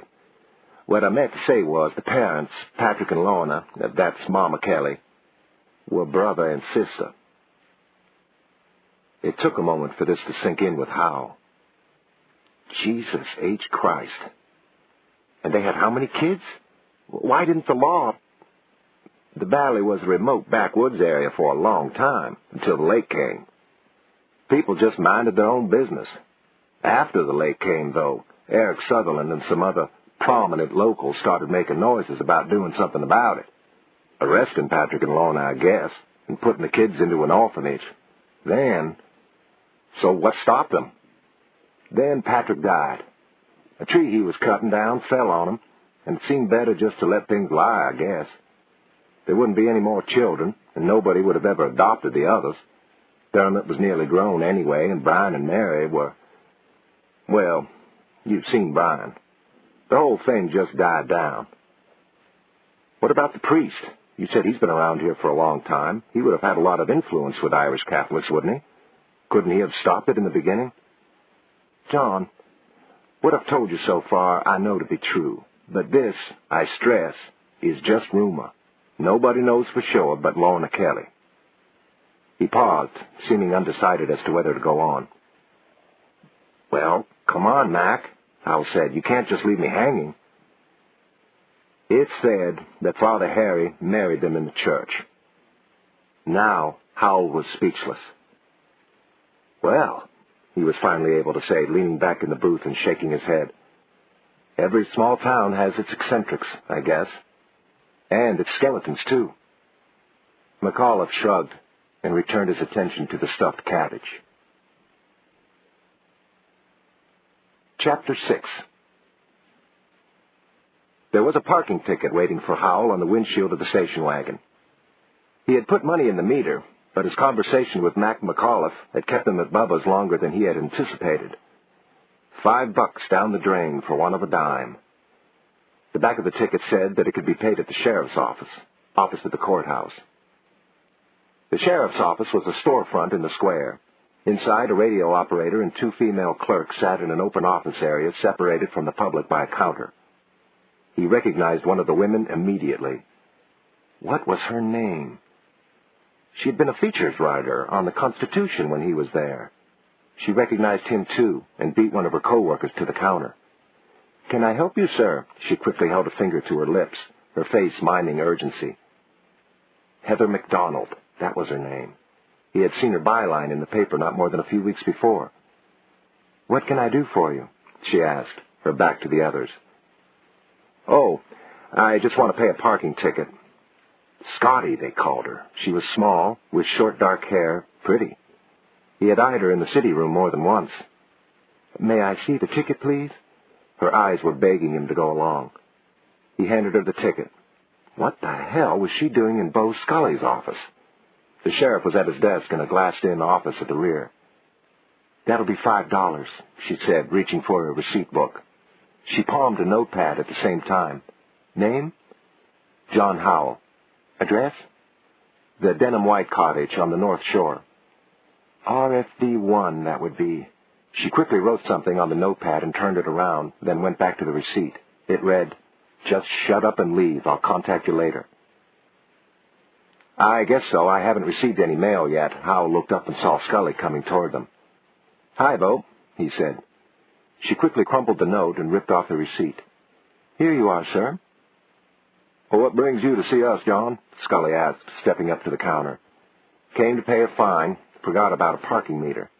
Scully laughed. "Pity you didn't see me instead of Miss Miller here. You might have bribed me to fix it." Howell laughed, too. Miss Miller? What the hell was going on here? "John, meet Scotty Miller, our latest addition here. She's hell on the word processor. Scotty, this is John Howell, the famous newspaper man." "The former newspaper man," Howell said, shaking Scotty's hand. "So he keeps telling me," Scully said. "I was just on my way out, John. Want to take a ride with me?" "Where are you going?" "Just to make some rounds. I'll give you the 10-cent tour, since you already contributed $5 to the kitty." "Sure. I've got to do some grocery shopping, though. Will we be long?" "An hour or two, depending on what's happening." "Fine. Nice to meet you, Scotty." "Same here," she replied, looking worriedly from Scully to Howell. The 2 men left together and got into Scully's unmarked car. "You seen much of the area?" Scully asked.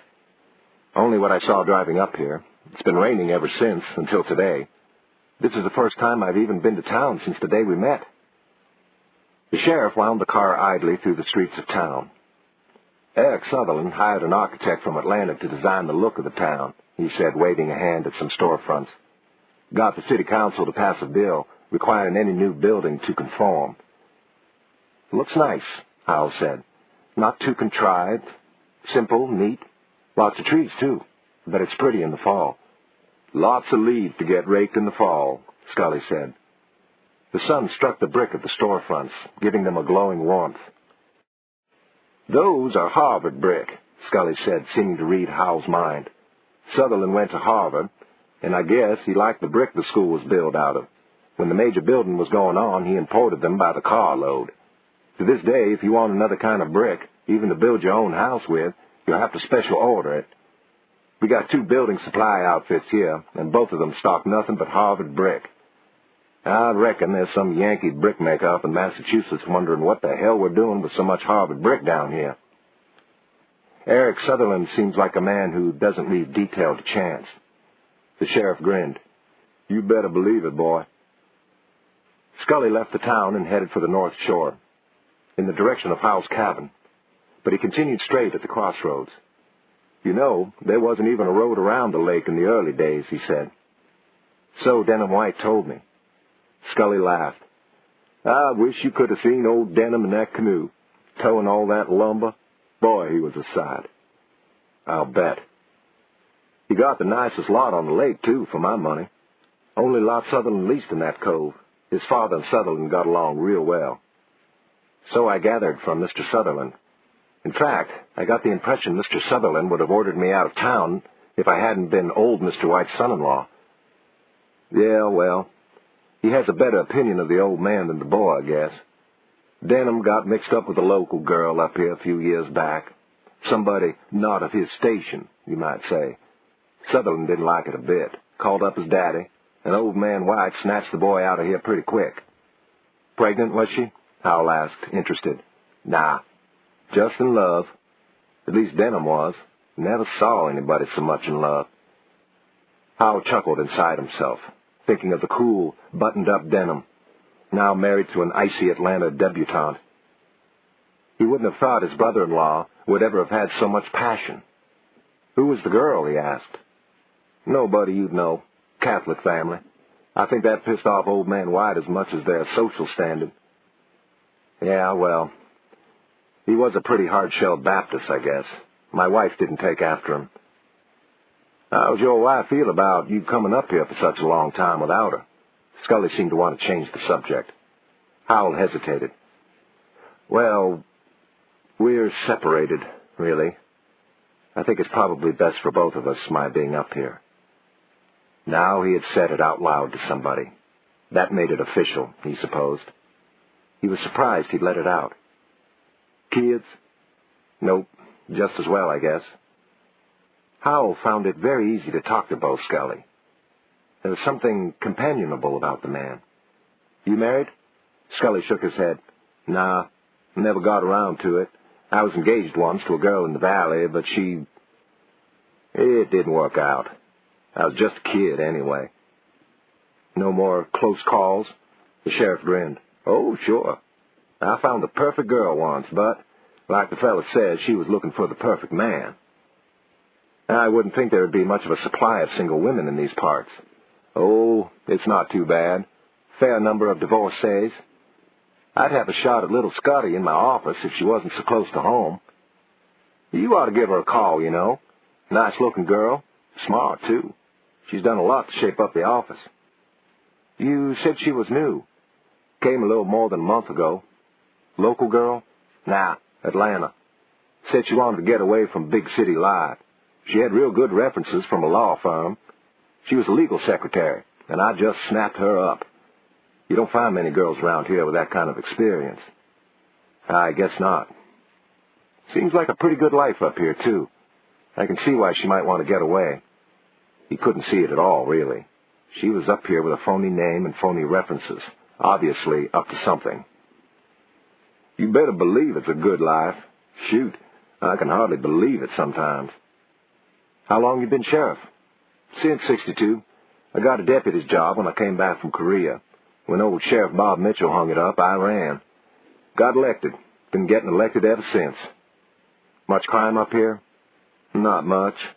Not the way you've got it in Atlanta, anyway. Oh, we get our share of cuttings. And burglaries happen a lot more often than they used to. We get a murder once or twice a year, usually a domestic situation. He grinned. We stay busy, but we don't bust our asses. They drove on along the smooth 2-lane highway, the lake appearing from time to time through the trees on their left.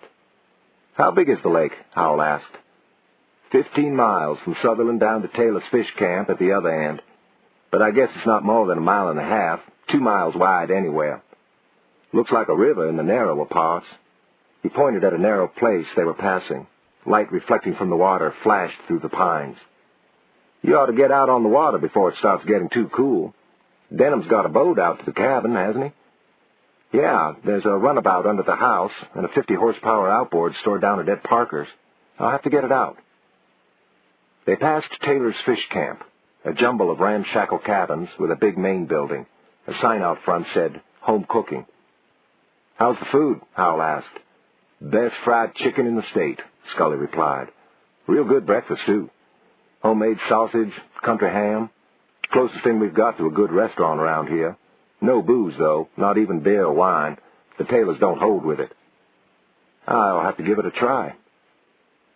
They headed back along the south shore of the lake, not talking much, enjoying the sunshine on the water after the days of rain. At the outskirts of Sutherland, they passed a convenience store, and Scully slowed slightly. There was only one car out front. He nodded. "Now, just have a look at that," he said. "Fella sitting in the car with the motor running, out-of-state plates. That say anything to you?" Before Howell could reply, Scully picked up the car radio microphone and pressed the transmit button. "Mike, this is the sheriff. Who's out and where?" A voice crackled back. "Car 2's here. Everybody else is scattered around the county. Jimmy's right here." "Good. Jimmy, I'm out at Minnie Wilson's store, and there's a possible Code 11 in progress. I'm going round the back. Get out here right quick, no siren. There's a 74 Chevy with Tennessee plates parked out front with the motor running. Approach with caution and detain the driver. Watch out for whoever else might come out the front door. Don't go too heavy. Might be my imagination. Read me?" "I read you, Sheriff." "And radio me when you're about to Minnie's. I won't go in till you're there." Scully put down the microphone, swung left into a side street, then left again into an alley. He pulled up at the back entrance to the store, switched the engine off, and got out of the car. Howell followed as he went to the trunk and removed a short pump shotgun. "Now listen," Scully said. "You stay right here until I come get you, you hear? If there's any shooting, pick up that microphone, press the button, and tell my radio operator, okay?" "Okay," Howell replied, glad he wasn't going into that grocery store with the sheriff. Scully stood by the car, waiting impatiently to hear that his man was in place at the front of the store. The radio came alive. "Sheriff, this is Jimmy." Bo picked up the microphone. "I hear you. You out front?" "Listen, I'm real sorry about this," Jimmy came back. "But I've got a dead battery. Can you hold off till I get a fresh one in there? It shouldn't be more than 4 or 5 minutes. "Shit," Bo said. He pushed the button. "Hurry up, goddammit. Get here as fast as you can." He put down the microphone and banged his fist against the steering wheel, then turned to Howell. "Listen, I can't wait for him to get here. Minnie will be in there by herself. I could use some backup. You know how to use a shotgun?" "Well, yeah," Howell said. He handed Howell the weapon. "That's got 8 in the magazine. The button there's the safety. You just push that and pump, then shoot, okay?" Howell nodded. "Okay." He didn't feel as confident as he sounded. He had been around cops when they were shooting, but he hadn't been doing the shooting. He didn't like this at all. "Now listen, you're going to be there to point that thing, not to shoot it. Not unless you absolutely have to, and for God's sake, don't shoot me. You're deputized as of right now. But there's a manager's office through the door to the left. Somebody could be in there. Follow me in. If the office is empty, we'll work our way down toward the cash register." Bo Scully walked quietly into the back hallway of the store, staying close to the wall. He tossed his Stetson onto the floor behind him, looked carefully into the manager's office, then shook his head. He held a finger to his lips and motioned for Howell to follow him. The 2 men walked quietly forward into the main room of the store and found themselves facing a shelf of canned goods lying directly across their path. Scully stopped and cupped a hand to his ear. They could hear the cash register beeping softly as an order was rung up. That seemed normal enough to Howell, but he was afraid to be relieved. Scully motioned for Howell to go right, then he went left. Howell followed the shelf to its end and peeped down the aisle toward the front of the store. The store seemed empty. He could see all the way into the parking lot, but could not see the Tennessee Chevy. How the hell had he gotten into this? He took a deep breath and began tiptoeing down the aisle toward the front of the store, passing other aisles between the shelves to his left. At each aisle, he could see Scully, his revolver drawn, moving forward. Fearfully, Howell kept pace with him. He stopped at a cereal display and peeked around the corner toward the cash register. A man in a leather jacket and a woman in jeans stood at the checkout counter, their backs to him, watching an elderly woman bag their groceries. Howell could see the Chevy now. Its motor was still running. Nothing else seemed wrong, though. The couple were just buying groceries. He began to relax a little. "That'll be $32.41, Howell heard the elderly storekeeper say. Mama, the male customer replied. His right hand went to his jacket pocket. "That'll be everything you got in the cash register. Then we'll go have a look in the safe." Howell froze. Oh, God, he thought, it's on. What am I doing here? "Yes, sir," he heard the woman say, then a ringing and the sound of the cash register drawer opening. Howell braced himself and waited for Bo Scully to make a move. Sweat was trickling from his armpits down his sides, making him shiver. Out of the corner of his eye, he saw the driver's door to the Chevy open. The second patrol car was nowhere in sight. There was an explosion, and the man in the leather jacket seemed to leap backward onto another checkout counter. A potato chip display was knocked flat, and Howell saw bits of bloody debris spattered over the bags. "Freeze!" Bo Scully shouted. "Everybody just freeze right where you are." Scully stepped into the open area around the checkout counter, his pistol held in front of him with both hands. A movement outside the store caught Howell's eye. The driver of the Chevy was out of the car and leaning on the top of the car, pointing a rifle at Scully. Howell pumped the shotgun, brought it up, and fired. Simultaneously, a 6-inch hole appeared in the store's plate glass window, and the windshield of the Chevy turned white. The man dropped the rifle and flung his hands in the air. Howell could see a patrol car racing into the parking lot toward the Chevy. "Freeze, everybody!" Scully shouted again. "Minnie, put that gun down." For the first time, Howell saw that the elderly storekeeper was holding a heavy revolver. She put it down on the counter as she was told. The woman companion of the robber stood, frozen, her hands out in front of her as if to ward off bullets. In the parking lot, a uniformed sheriff's deputy had the Chevy's driver leaning up against the car being handcuffed. "Okay now," Scully said. "Everything's all right. It's all right now, Minnie." He moved forward, spun the robber's companion around, made her lean against the counter, legs spread, and thoroughly searched her. Satisfied, Scully handcuffed her hands behind her back. Only then did he approach her male companion. Howell put the shotgun on safety and stepped forward, too. The man in the leather jacket was sprawled backward across the checkout counter, eyes and mouth open. There was a hole in the middle of his chest. Scully took hold of an arm and turned him halfway over. His back was an enormous mess. Blood dripped down the stainless steel counter onto the floor. "Jesus, Minnie," Scully said. "What are you loading?" "I thought you'll see." "Dum-dums," the woman said matter-of-factly. "Jesse got 'em for me last year. They robbed me twice before, and they ain't going to do it again." "This one sure ain't," Scully agreed. He looked at Howell, then at the car outside. "Nice going, John." Scully looked at him worriedly. "You all right?" Howell looked at the hole in the plate glass store window and at the shattered windshield beyond. He didn't seem to have hit anybody. He wiped his face with his sleeve. "Yeah, I guess so." Suddenly, the entire window collapsed with a crash. Howell jumped a foot. Chapter 7. Howell opened his eyes slowly and listened. There had been a noise, he thought. He had been sitting on the sofa with a drink, about to doze off, when he thought he heard a car door slam. He couldn't make himself move until the knock came at the door. When he finally swung his legs off the sofa, it seemed that every muscle in his body cried out. He struggled to his feet and walked stiffly to the door. It was Scotty MacDonald, or, these days, Miller. "Hello," she said cheerfully. "You look like shit." "Thanks. Come on in." He switched on a lamp and threw a couple of logs on the embers of the fire. "Drink?" "Sure. Bourbon, if you've got it. Oh, yeah, I've got it. He looked at the bottle. He had made a large dent in it already. I think you're still in shock, she said, taking the drink and peering at him. What? Bo's telling everybody that this guy had drawn down on him with a hunting rifle when you pumped one off at him through Minnie Wilson's store window and saved his life. Well, that might be going a little far. Not to hear Bo tell it. You know, that sort of action rattles the system if you're not used to it. It can make you stiff and sore all over, like you've been beat up.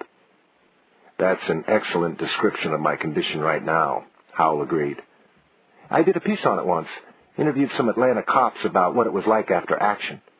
I think what happens is you get this huge rush of adrenaline, then when it's over, you sort of have a hangover. Well, I had a pretty huge rush, I guess. I was scared out of my tiny mind. That'll do it. Say, have you had dinner? No. He looked at his watch. It was nearly 9 o'clock. Neither have I. Have you got any food in the house? I'll fix us something. Yeah, there's a bunch of groceries in there. I didn't even put them away. She walked toward the kitchen. She looked terrific in those tight jeans, Hal thought. She looked pretty good all over, really. She was petite, but beautifully put together. The T-shirt stretched tightly over her ample breasts, and the sweater thrown over her shoulders lent a cocky air to the way she walked. The short hairdo made her look cockier still, almost butch. Jesus, she called from the kitchen. All you've got in here is chili. Is that what you live on? A few minutes later, they were eating chili and crackers and drinking beer. All right. What are you doing working in Bo Scully's office? He asked. He had been waiting for her to bring it up, but she hadn't, and his curiosity had got the better of him. Just that, she replied, scooping up a mouthful of chili. Best little worker he ever had, he says. Come on, you're using a false name and references. What's up? I got a really good tip that Bo's dirty, she said. So, what else is new? What sheriff isn't these days? No, I mean real dirty. Drugs, and in a big way. I thought that was a coastal phenomenon, or South Georgia. Folks up here like their grass and nose candy too, I guess. The paper sent you up here? You've been here, what, a month? About that. They didn't exactly send me. It was more like they let me come. She scratched her nose. Actually, they fired me. What for? I asked them to. I reckoned it would take 2 or 3 months to get a story out of this, and they wouldn't assign me to it. So I asked them if I could do it without pay, sort of a leave of absence. I asked them to fire me just to cover my tracks at the office. She took a sip of her beer and gazed thoughtfully across the dark lake. I think Bo knows somebody at the paper. So? Well, he knows there's a reporter up here, I think. He's on to you already, then. She grinned. Nope. He's on to you. Howell set his beer down. Me? Sure. I think he thinks the paper sent you up here to get something on him, and that the book you're writing is just a flimsy cover. Swell. That's all I need. I'm lucky I wasn't the one shot this afternoon. Suddenly his mind caught up with that notion. Maybe that was why Scully had wanted him in that store with a shotgun. Then old Minnie had done the shooting first and spoiled everything. No, I don't think he's like that. I really don't. Listen, getting mixed up in big drugs has a way of making a murder or two seem a reasonable thing. I'd better straighten him out pretty quick on why I'm here. You do that and you'll blow me, she said gravely. So, you're blown. That's better than me getting blown away. Come on now, John. You used to do this sort of thing, you know. I've read your stuff. I've read your book. There's something going on up here, and I want it. You'd want it, too, in my place. You know you would. Listen, don't pull that old newspaper man's camaraderie bullshit on me, he said, banging his beer on the table. Why should I have to spend all my time up here looking over my shoulder so you can work on something so flimsy that the newspaper wouldn't even assign you? I don't think you've had enough experience with these country sheriffs to know how territorial they are, how dangerous they can be. Bo Scully is a very powerful man right here on his own turf, and I don't need him on my back. Oh, come on. He's not going to mess with you. Your brother-in-law is Denham White. You're married to the daughter of a man who was one of Eric Sutherland's closest friends. Bo isn't going to do anything to annoy Sutherland. I'm not so sure Sutherland would be all that annoyed if something happened to me. I've only met him once, and he thought of that meeting. Jesus. I'll bet he must think I'm investigating him. He behaved that way anyway. Why would Sutherland worry about being investigated? Scotty asked. I wonder, Howell said. I guess you know why I'm up here. She grinned. You mean that cock and bull story about writing a book? Now listen. Oh, we hear all the local news in the sheriff's office. Bo likes to know what's going on. Well, he got my story this afternoon. I thought we were just having a man-to-man chat, but he was pumping me because he thought I was you. Just what is your story anyway? Last I heard, you were quitting to write the great American novel. Well, publishers have less taste than I thought. It didn't exactly get snapped up. And what's your story? Last I knew, you were writing bad house and home stuff and shaking your ass around the newsroom. I finally got a shot at something gritty, and it worked out. The highway bid rigging thing? Right. And I didn't get the assignment by shaking my ass. She grinned. If I'd done that, I'd be city editor by now. He laughed. Well, at least you know your strengths. Listen, Buster, my strength is investigative reporting, and I'm going to find out what's going on up here, I promise you. If I take the heat from Scully for you. I have to believe you're gentleman enough to help me, she said, arranging her features into a semblance of vulnerability. Don't pull that horse shit with me. You've been coming on like Jack Anderson all evening, and now you're making like Scarlett O'Hara? Oh, God damn it, can't you see what a terrific story this could make? A country-fried drug operation that nobody knows about. You've got your Pulitzer, now give me a shot at mine. Even if I have to give Bo Scully a shot at me? You saved his life this afternoon. It would violate his dumb macho code to hurt you now. What's so dumb about that? Oh, you know what I mean. You've seen too many Clint Eastwood movies. Don't you think for a minute that Scully isn't bright. He's in the catbird seat up here, and he didn't get there by being stupid. You sniff around him too much, and you'll get a nose full of hot buckshot. Jesus, I know he's not stupid. Neither am I. Look, just go along with me for a while on this. Let's see what happens. She stared at him worriedly across the table. Howell shoved a cracker into his mouth and chewed it silently. Besides, she said smugly, now you're just as curious as I am. Once a reporter. He washed down the cracker with cold beer. Now that's the first smart thing you've said. Why did you try that tactic first instead of all that other crap? She laughed. Because I didn't know it was true. I thought she really had become the novelist, but under that cruddy sports shirt beats the heart of an old newspaper man. What do you mean, cruddy? It's a damn fine sports shirt. Now, what do you mean, old? How old are you? None of your business. I'd say 40, I was 39 last month, and I look 35 tops. And you? You're just a snot-nosed cub reporter on your first undercover. I'm 24, and I've got 3 years on a major metropolitan daily, and who told you you'd look 35? Jesus.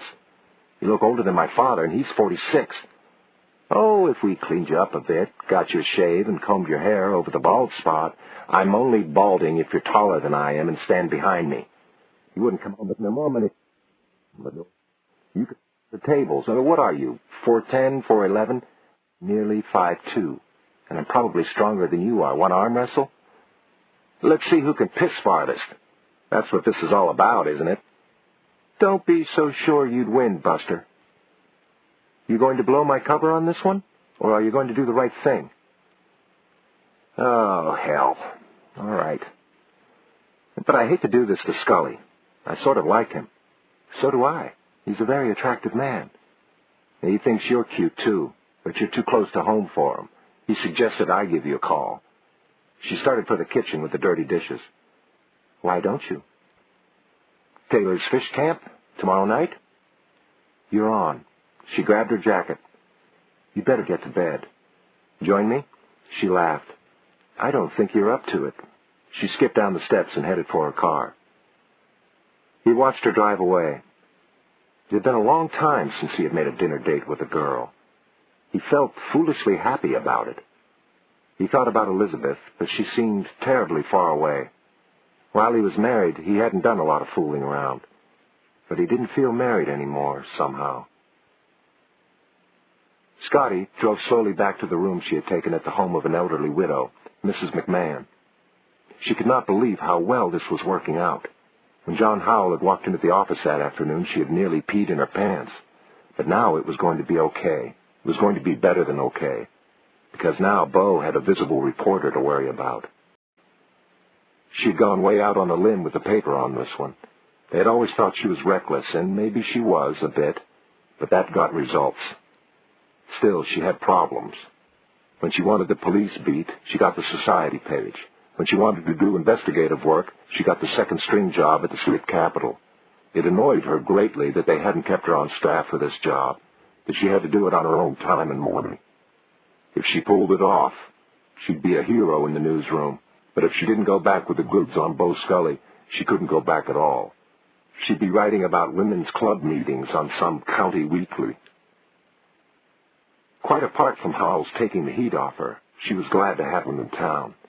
In Atlanta, she had avoided tying herself to one man, but she was accustomed to an active sex life, even if she had to hit the singles bars to keep it up.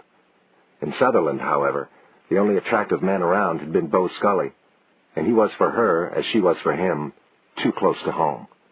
Howell had turned up just in time. Another week, she knew, and she'd have been in bed with Bo. Another day now, and she'd be in bed with John Howell. She could always tell. In her room, she dialed an Atlanta number. Hello? Hi, Daddy. Hiya, kid. How are you doing? Okay, just fine. Her father was a widowed orthopedic surgeon who practiced at Emory University Hospital. Her mother had been dead for less than a year, and she made it a point to see him often. Since she had been in Sutherland, she had telephoned him 2 or 3 times a week. You're really okay now? You're not doing anything dangerous? Honest, Daddy. It's just like I told you. All I do is work in the office. It's less dangerous than writing society stuff for the Constitution. Well, I know you're a tough little nut. After all, dynamite comes in small packages. You know it. It had been his joke for as long as she could remember. How's the practice of medicine? Left any tools and patients this week? Well, there's a crowbar missing around the office, but it'll turn up. When are you coming home? I miss you. I know, Daddy, I miss you too. But I've got to stick it out up here for as long as it takes. Well, how long is that going to be? Well, who knows?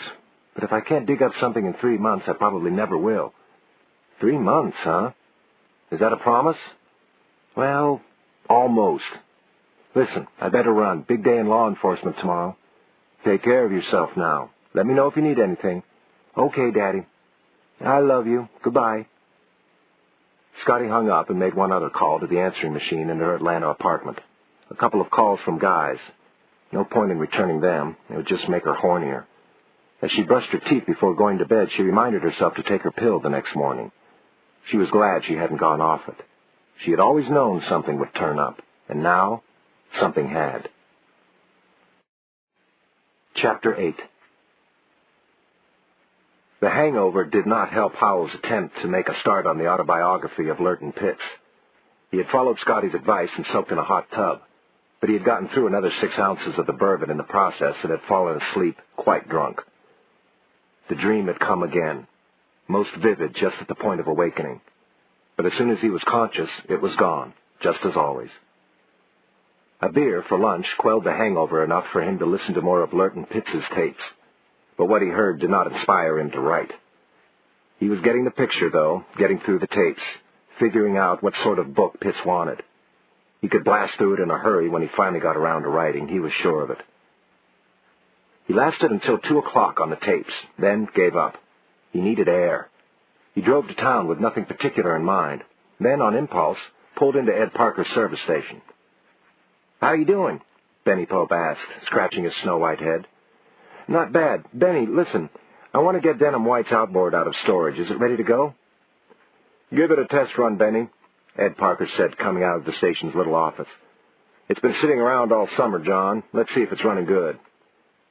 He sat down on a cane-bottomed chair and pulled up another. "Sit yourself down for a minute. Want a cold drink?" Howell accepted the chair and a Coke. The 2 men leaned against the whitewashed station wall and soaked up the afternoon sun. "Here, you and Bo had yourselves a shootout yesterday out to Minnie Wilson's." "Well, sort of, I guess. They ain't been talking about nothing else over to Bubba's all day." "Wasn't much to it, really. I hear Minnie put a whole slap through that fella." She sure did that, Ed. Just about scared me to death. Ed laughed. Yeah, must have got pretty noisy around there. What sort of book you working on, John? Ed hadn't missed a beat on the change of subject. Oh, nothing I can talk about for the moment, Ed. I guess it's like that if you're a writer. You get superstitious about talking about it, huh? Yeah, I guess, sort of superstitious. A novel, is it? Yeah, a novel. And you plan to be up here just 2 or 3 months? About that. I always thought a novel took a long time to get written, maybe years. Well, if you're Flaubert, maybe. I hope to work faster than that. Anyway, all I want to do is get a start up here. I'll finish it in Atlanta, I guess. How you like it out at the Cove? Pretty good. Got everything I need out there. Pretty place, ain't it?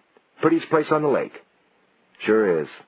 Say, Ed, how many lots has Sutherland let out to people over the years? Oh, I don't know, 40 or 50, I guess. How come nobody else has built out at the Cove except Denham? And like you say, it's the prettiest place on the lake. I don't know. I tried to get a lot out there once myself, Parker said. But old man Sutherland wouldn't lease it to me. I got a place over on the south side of the lake, though. Did he tell you why he wouldn't let you have a lot in the Cove?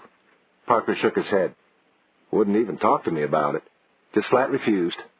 I didn't want to get him riled, so I took the other one. Howell heard the outboard start up in the test tank behind the station. Sounds pretty good, Ed Parker said. Running real smooth. Howell got up. I guess it'll go in the back of the wagon all right, won't it? I'll send it up there in the truck with Benny. You'll need a hand getting it on the boat. That's a pretty big hunk of iron. There's the battery, too. That's been on a trickle charger. Thanks, Ed. What do I owe you? Oh, Denham paid when he laid it up. You can give Benny $5 for helping you if you want to. You headed home now? I can send him right on with it. Yeah, that'll be great. I'll go straight there. He didn't go quite straight to the cabin, though. He picked up a couple of bottles of bourbon and a bottle of brandy. The booze seemed to be going pretty fast. Benny was waiting for him, sitting in the truck, when Howell got back to the cabin. The two of them stripped the tarp off the boat and wheeled it from under the house into the water on its trolley. Benny rolled the heavy outboard down to the water on a hand cart, set a gas can down next to it, then pulled off his shoes and pants. Reckon we'll get our feet wet doing this right, he said. Howell shucked off his trousers and shoes and waded into the cold water with Benny, with the outboard. Benny stopped at the right depth, then pulled the fastened securely to the boat's stern, and Benny was connecting the control cables, which led forward to the throttle and steering. He set the battery in its box and hooked it up. You like it up here? Benny asked. He had been very quiet. Howell remembered how chatty he had been at the filling station. Yeah, it's real pretty. Quiet, too. Just what I need to work. Benny straightened from his work and looked out over the little inlet on which the cabin was situated. You ain't, seen nothing? Seen what? Howell asked. Benny worked his jaw for a minute, but didn't answer the question. Get in there and see if she'll start okay. Battery's all hooked up. Howell climbed over the stern and tried the starter. The engine roared to life. Sounds great. Want to come for a spin? No siree, not me, Benny said, backing out of the water, his skinny white legs sticking out of his shorts. He got into his trousers and started for the truck, shoes in hand, walking tenderfootedly. Hey, Benny, take $5 out of my pants for your trouble, Howell shouted, but Benny didn't seem to hear.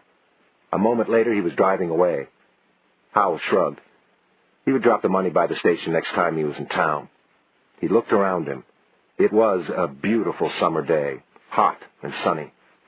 The engine idled quietly, waiting his bidding. He sat in the driver's seat and shoved the throttle down. The boat shot forward, and shortly he was in the middle of the lake, flying along at what he reckoned was 30 or 35 miles an hour. He had flown for not more than 5 minutes when the engine coughed, then coughed again, then sputtered and died. The boat slowed to a stop, rolling, caught by its own wake. Howell tried to start her a few times, but nothing happened. Then he remembered the gasoline can sitting ashore. He made his way aft and checked the 2 fuel tanks which had been in the boat all along. Both empty. Swell.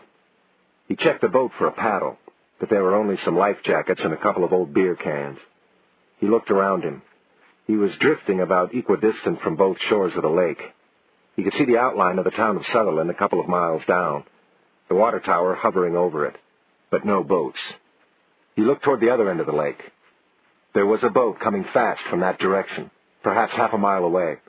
It would pass close to him if it didn't change course. He started waving. He could see 4 people, 2 couples in the boat as it drew closer. The driver returned his wave and turned toward him. "Having problems?" he called out as they pulled alongside. "Yeah, I'm out of fuel, and I'm afraid I've left my gas can ashore," Howell explained. The young woman next to the driver laughed. "That's not all you left ashore." Howell followed her gaze and found that he was wearing only jockey shorts. "Oh, Christ, you're right. I was waiting—" "No problem," the driver said. "Where can we tow you?" Howell pointed to the cove in the distance. "Over there." A few minutes later, Howell had safely secured the boat to the little dock in front of the cabin and had his pants on. "I sure appreciate your help. I'm John Howell." "I'm Jack Roberts," the driver said. "This is Helen Smith, and in the back are Harry and Joyce Martin. We're staying at a friend's place, the other side of the lake." "Hi," Howell said, taking them all in. "Is your boat like ours?" the young woman in the back, Joyce, asked. She was blind. Howell reflected that he had met more blind people and dogs in the last week than he had in the last year. "Pretty much, I guess." "Can I offer you folks a drink?" he asked. "Seems the least I can do for being returned to my trousers." "We're just on our way to pick up some things in the town," Jack explained. "And we're going home in the morning, maybe next year." "Well, thanks anyway," Howell said. "Don't mention it," Jack called back, shoving his boat away from the dock. He gunned the engine. The others waved as they pulled away. Howell saw them off, then emptied the 5-gallon gasoline can into one of the outboard's tanks and made a mental note to fill the other one on his next trip to town. Scotty arrived at the cabin at 7, freshly scrubbed and squeezed into designer jeans topped with a silk blouse. "I was right," she said. "You don't look half bad with a shave and your hair combed over the bald spot." "We're taking the boat down to Taylor's tonight," Howell replied, "and if you keep that up, you can swim back." She threw up her hands. Okay, truce. That's a great shirt, too. You look 10 years younger." Soon they were skimming down the lake, drinks in hand, through the early evening light. The air was fresh and cool as it whipped past them, and the water had turned a deep blue with the end of the day. At Taylor's, they tied up next to the boat that had rescued Howell that afternoon. He told Scotty about the incident. "Listen, John, you should always wear your pants when you go out. Your mother should have explained that to you." God, I wish I could have seen that. The Pulitzer Prize winner and his little jockeys. The 2 couples were waiting on the front porch for a table, and Howell introduced Scotty. "Jesus," he said, "I forgot this place was dry. Why don't you people come back to the cabin for a nightcap after dinner?" They ate fried chicken and catfish at a long oilcloth-covered table, and finished up with peach cobbler, washing everything down with iced tea. The room was crowded with couples and families from miles around, all eating with both hands. Howell and Scotty sat across from Joyce, the blind woman, who alternated bursts of talk and laughter with periods of what seemed to be puzzled silence whenever Scotty spoke more than a few words. Her husband, Harry, seemed to notice it, too. "Have we met the 2 of you before?" he asked Howell and Scotty. "I don't think so," Howell replied. Scotty shook her head. "I think Joyce finds you familiar," Harry said. "It happens sometimes," Joyce chimed in. "Sometimes I think it's something to do with not being able to see. Maybe there are more similar voices than similar faces, who knows? Tell me, is either of you psychic?" "Nope," Scotty said. Howell did not reply immediately. "Why do you ask?" he asked finally. "I think one or both of you probably is," Joyce replied. "I am, and I sometimes get that feeling about other people. If you are, you shouldn't be afraid of it. It's a perfectly natural thing." "Oh, I've had little flashes at times, I think," Howell said warily. "It may have been just a fluke." "I doubt it," Joyce said. After dinner, they raced down the windless lake, the 2 boats abreast, over flat, glassy water under a rising moon. It had grown chillier with the coming of dark, and Scotty huddled close to Howell for warmth. He put his arm around her and felt the chill bumps through her silk blouse. It had been so warm when they left that neither of them had brought a sweater. They tied up at the dock in front of the cabin and waited while the two other couples disembarked. Only the crickets broke the silent stillness of the evening. Inside, Howell got a fire going while Scotty made some coffee. "There's a bottle of brandy in there," he called to her. "It would improve the coffee." Scotty came out of the kitchen with a tray of cups and stopped. Howell, busy at the hearth, looked at her and followed her gaze. The blind woman was standing in the middle of the living room, her chin lifted and her head cocked to one side, turning slowly in a circle. "Is something wrong, Joyce?" Scotty asked. "Oh, no," she replied. "I was just getting a feel for the place." Her husband came and led her to the sofa before the fire. Scotty set the cups on the coffee table. "You said you were psychic." "Oh, yes," Joyce replied. "She's sometimes quite remarkable," her husband said. "Do you feel something, honey?" "I'd like some coffee if it's ready," she replied, ignoring his question. Scotty left and returned with the coffee pot and the brandy and busied herself with serving everyone.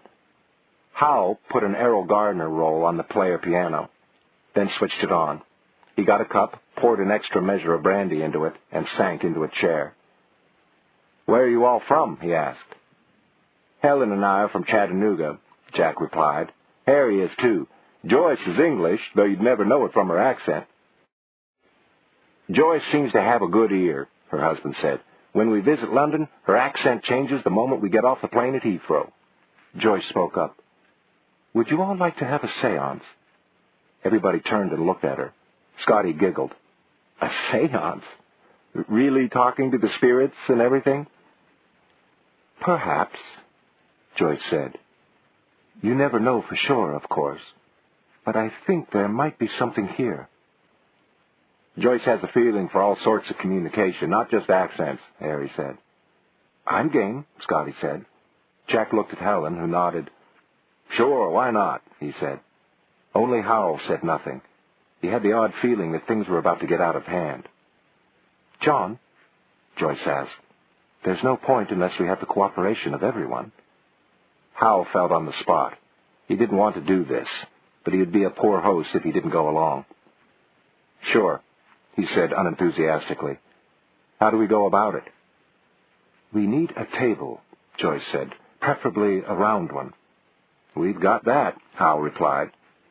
"Will you place it as near the center of the room as you can? And will someone—" "Yes, no." "Sure." Howell stopped the piano, and the three men went to the table. "This isn't going to be all that easy," Howell said as they gathered round it. "The base of this thing is a section of tree trunk that's almost petrified. I don't know how they managed to saw through it." "Oof," Harry said as he tugged at the tabletop. "Maybe we just ought to tilt the thing and roll it on its base. We might pull the top loose trying to lift it." The three men, not without difficulty, got the table tilted and, using the tree trunk base like a wheel, rolled it toward the center of the room. "I think that's close enough," Harry said. He seemed to have done this before. They dragged over the chairs, and Joyce indicated where they should each sit, alternating them by sex. "Would someone turn all the lights in the house off, please?" she asked. Scotty jumped up and moments later came back from the kitchen. "That's everything," she said. It seemed pitch dark for a moment. Then their eyes began to become accustomed to it, and they discovered that the moonlight and the fire lit the cabin quite well. The only sounds were the crackling of the fire and the noisy chatter of the crickets outside.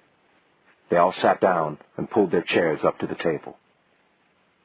Joyce placed her hands on the tabletop, her fingers spread, her thumbs touching.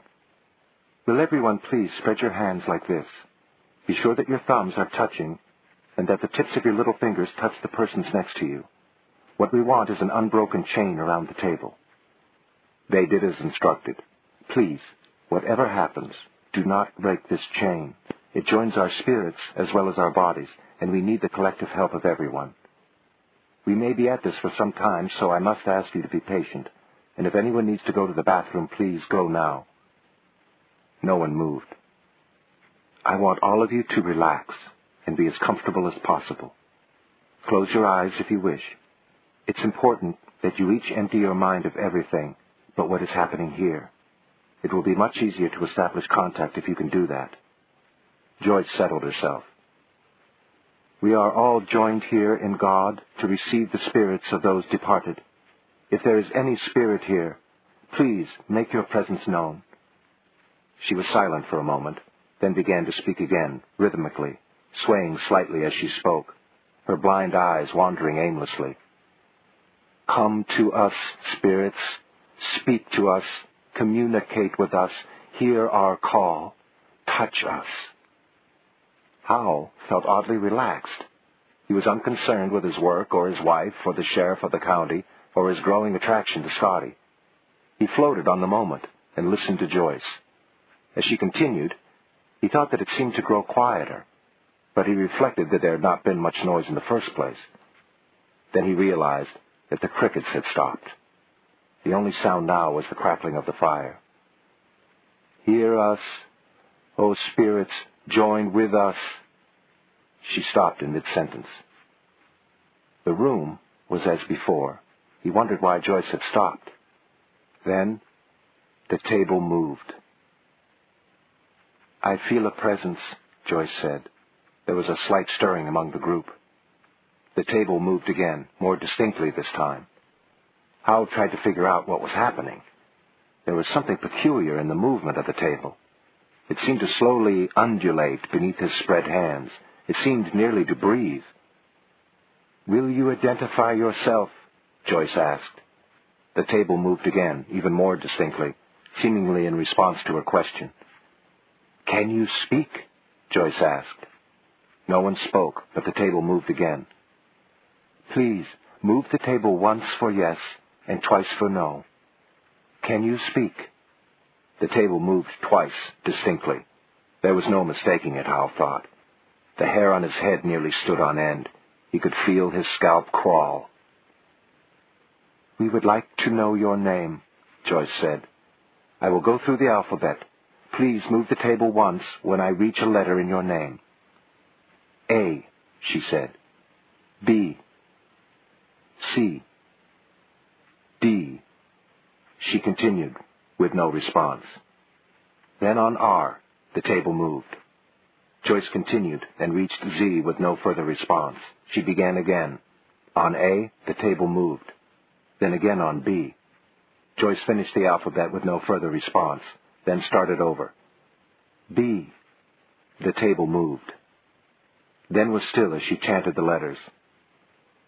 I. Movement. And again at T.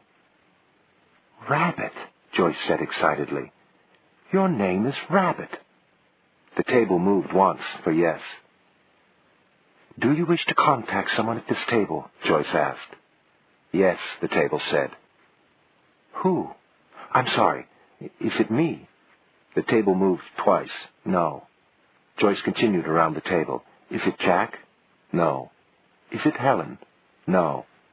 Is it John? Howell tensed, resisting the urge to take his hands from the table. The table moved. No. He slumped in relief. Then he felt angry with himself. This was some sort of parlor trick, and he was getting sucked into it like a tourist. Is it Scotty? The table moved once, then stopped. There was a little gasp from Scotty. Then there was a gasp from everyone. The table had left the floor and was moving slightly up and down at about chest level. Howell felt near to panic. He was hallucinating. He was sure of it. He felt the same way he had on the appearance of the young girl in the cabin the night of the storm. Think reality, he kept saying to himself. It wasn't working. Don't move anybody, Joyce said firmly. It's all right. Just relax. It's all right, Scotty. Howell looked at Scotty. She was sitting rigid, wide-eyed, staring straight ahead.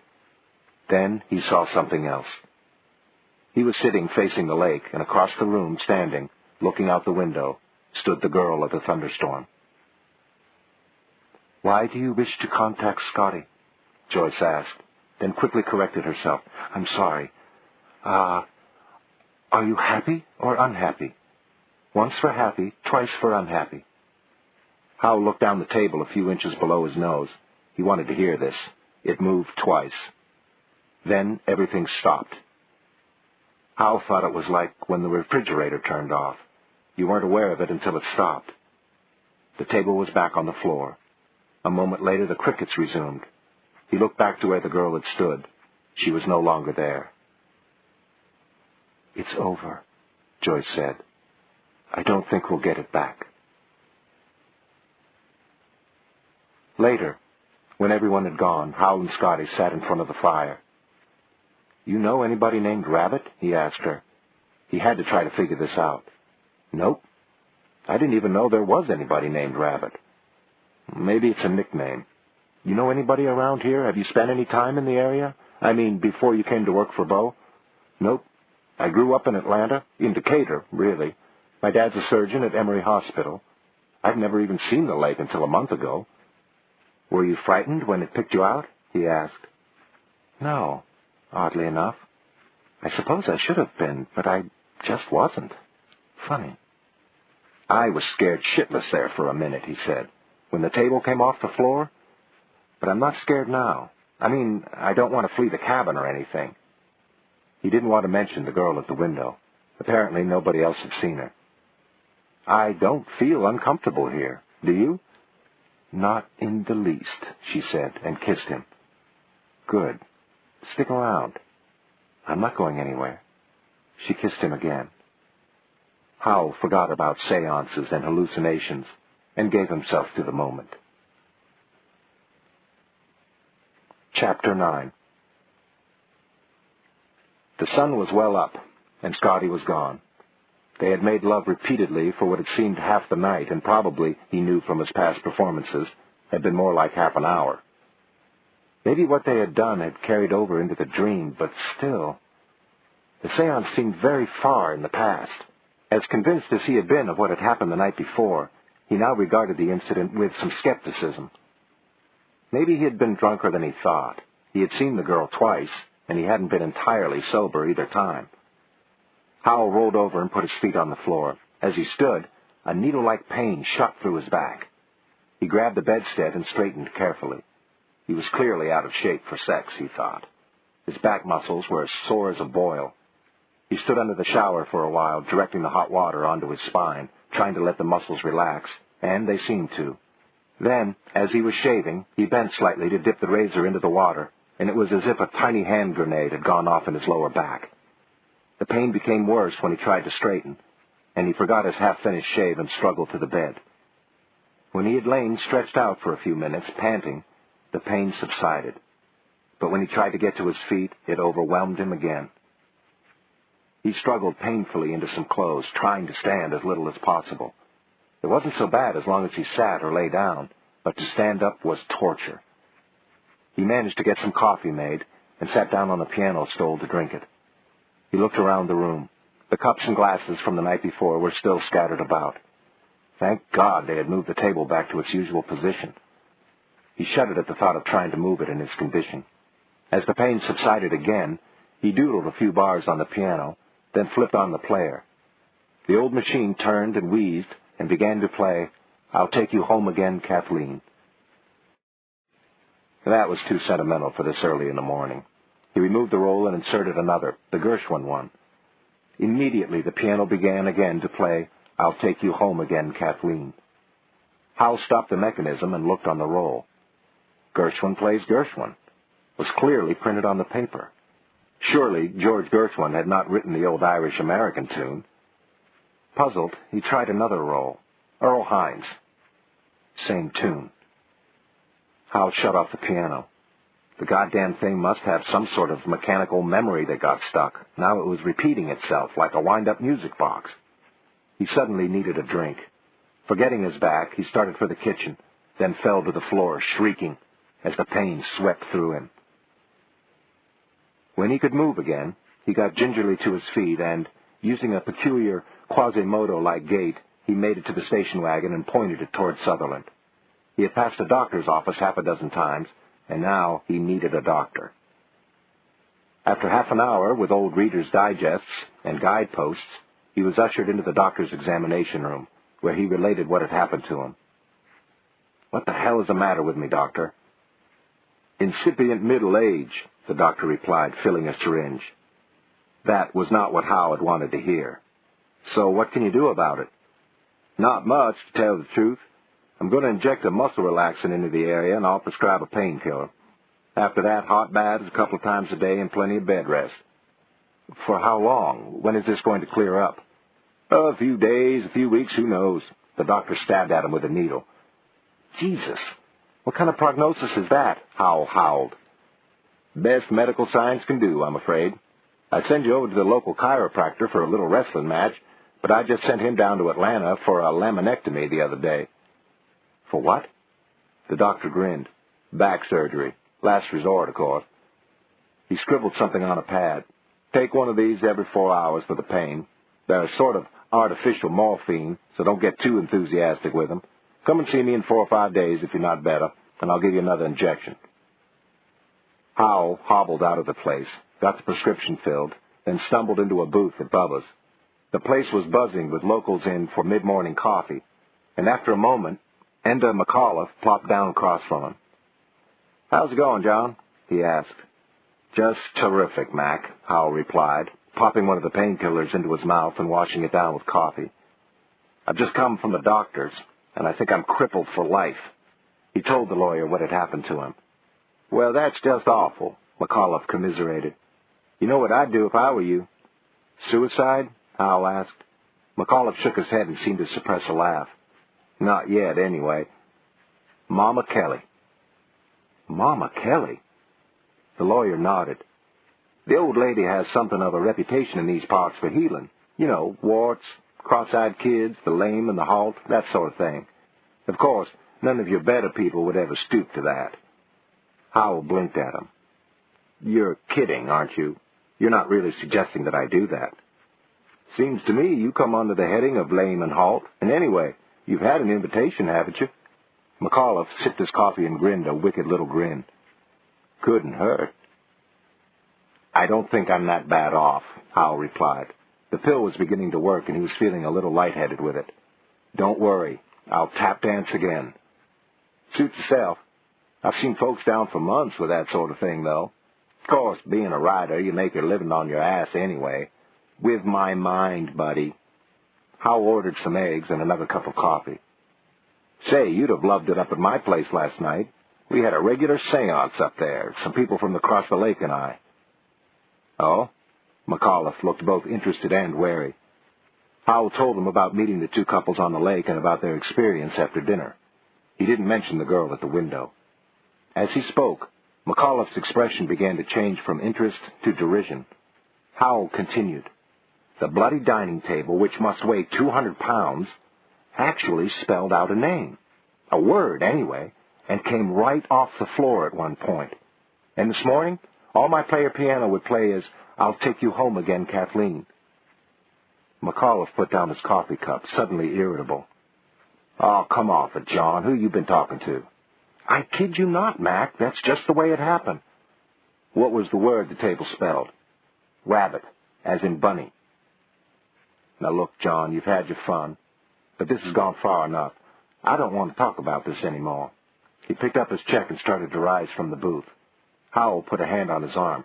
"Look, Mac, I'm not telling you all this to get you riled. It honest to God happened. At least I think it did. Could I make all this up?" McAuliffe slumped back into the booth and mopped his brow. "No," he said cautiously. "No, you couldn't make it up." "Mac, is there something you're not telling me? Has anybody else around here ever had this sort of thing happen?" McAuliffe gazed over Howell's shoulder through the window and out across the mountains. "Not for some years," he said finally. "At least not that I've heard about." "Tell me," Howell said, not entirely sure he wanted to know. McAuliffe looked back at him, then out the window again. His eyes seemed to go out of focus. "I'll tell you a story," he said. "True story, not a ghost story. As much of the truth as I know, anyway. As much as anybody knows, I guess." He called to Bubba for another cup of coffee, and when it came, he sat back and started to talk.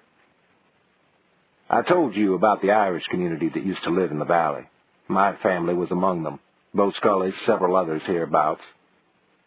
Well, just after the war, late 46 or early 47 it was, Eric Sutherland started to put together the land for the lake, and, of course, that meant all of the valley. There was a lot of resistance at first, and for a while it looked as though Sutherland might not make it. Since it was a private, not a public project, he couldn't take the land by eminent domain. He had to buy it outright. He had a couple of Atlanta banks behind him, though, a lot of money. One or two families capitulated, then finally the rest of them. All but one. A family called O'Conine. They wouldn't budge. I suppose Sutherland brought pressure to bear. Oh, he had been doing that all along. The local bank was with him, of course, and they held a lot of paper in the valley. The worst pressure on the O'Conines came from the other families, though. Why was that? I mean, if they'd all held out in the beginning. Well, Sutherland had already paid them 3 or 4 times what the property was worth as farmland, and he was smart enough to offer them a hefty bonus beyond that, but only if they all sold. Sutherland was confident enough of the outcome to start building his dam. When the dam was nearly finished, this would have been early 1952, the O'Conines were the only holdouts and things started to get nasty. Friend against friend, neighbor against neighbor, Howell said. Exactly. Donald O'Conine's barn was burned and some well-digging equipment destroyed. He had a well-digging business in addition to his farm. Things started to get rough for his child at school. There were 2 daughters. One of them had already graduated. Donald developed what I guess you'd call a siege mentality. He pulled the child out of school and wouldn't let his wife shop in the town. They grew most of what they needed, and he went over to Gainesville for the rest. There were rumors that Sutherland had offered them more than the others, under the table, and that made things worse. The O'Conines just pulled their heads in like turtles and refused to budge. Then Eric Sutherland closed the dam, and the water started to rise. Howell sat up straight. Jesus, how could he do that? Well, it was pretty high-handed, all right, but he had the signatures of all the landholders, except O'Conine, and they'd all been paid everything but the bonus. These people had allowed their homes and farm buildings to be pulled down and their timber cut. They'd found other farms and had money in their pockets. They'd scattered, of course. The old Irish community was gone.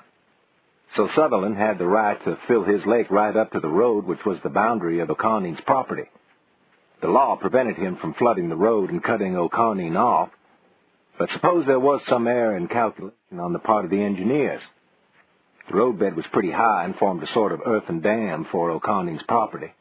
After 2 or 3 weeks, the water on one side of the road was actually higher than the level of his land, which fell away downhill from the road into a sort of hollow. That's where his house was. He knew that if the roadbed caved in, he'd be flooded. And he still had his wife and daughters there, convinced, apparently, that they were all that was keeping Sutherland from letting the water rise any further. Things were getting pretty tense. So, what happened? McAuliffe grinned. He was enjoying the storytelling now. What do you think happened? How the hell should I know? Howell cried. What happened? One of 2 things, the lawyer said. Some folks believe Eric Sutherland's story, that he went out to the O'Conine place one night and talked Donald into selling. O'Conine signed a deed of transfer for his land and instructed Sutherland to put the money into his account at the bank. Then he took his wife and children and left the county that very night. The water continued its inexorable rise over the roadbed and flooded the farm. And the other thing? Other folks believe that Sutherland never saw O'Conine, that the roadbed gave way and Donald O'Conine, his wife and 2 daughters, were drowned in the ensuing flood. So, which of those 2 things happened? Nobody knows. What do you mean nobody knows? How could they not know? Because the O'Conine family was never seen again, not by anybody who knew them anyway. Howell was speechless for a moment. What about the money? Didn't O'Conine take that? The money is still right down the street there, in the bank, drawing interest. You mean, then, that Eric Sutherland may be a murderer? I wouldn't put it as strongly as that. Manslaughter, maybe. Around here, your view on that depends on how close are your economic ties to Eric Sutherland. Howell slumped back into his seat. Jesus, that's the most hair-raising thing I ever heard. McAuliffe grinned maliciously. You ain't heard nothing yet. There's more? The lawyer nodded. The elder daughter was about my age, 19 or 20 at the time. She was blind. Her name was Joyce. He waited a moment for that to sink in. The hair on the back of Howell's neck began to move around. The younger girl, who was 12 or 13, I guess, was named Kathleen. Howell tried to speak, but swallowed hard instead.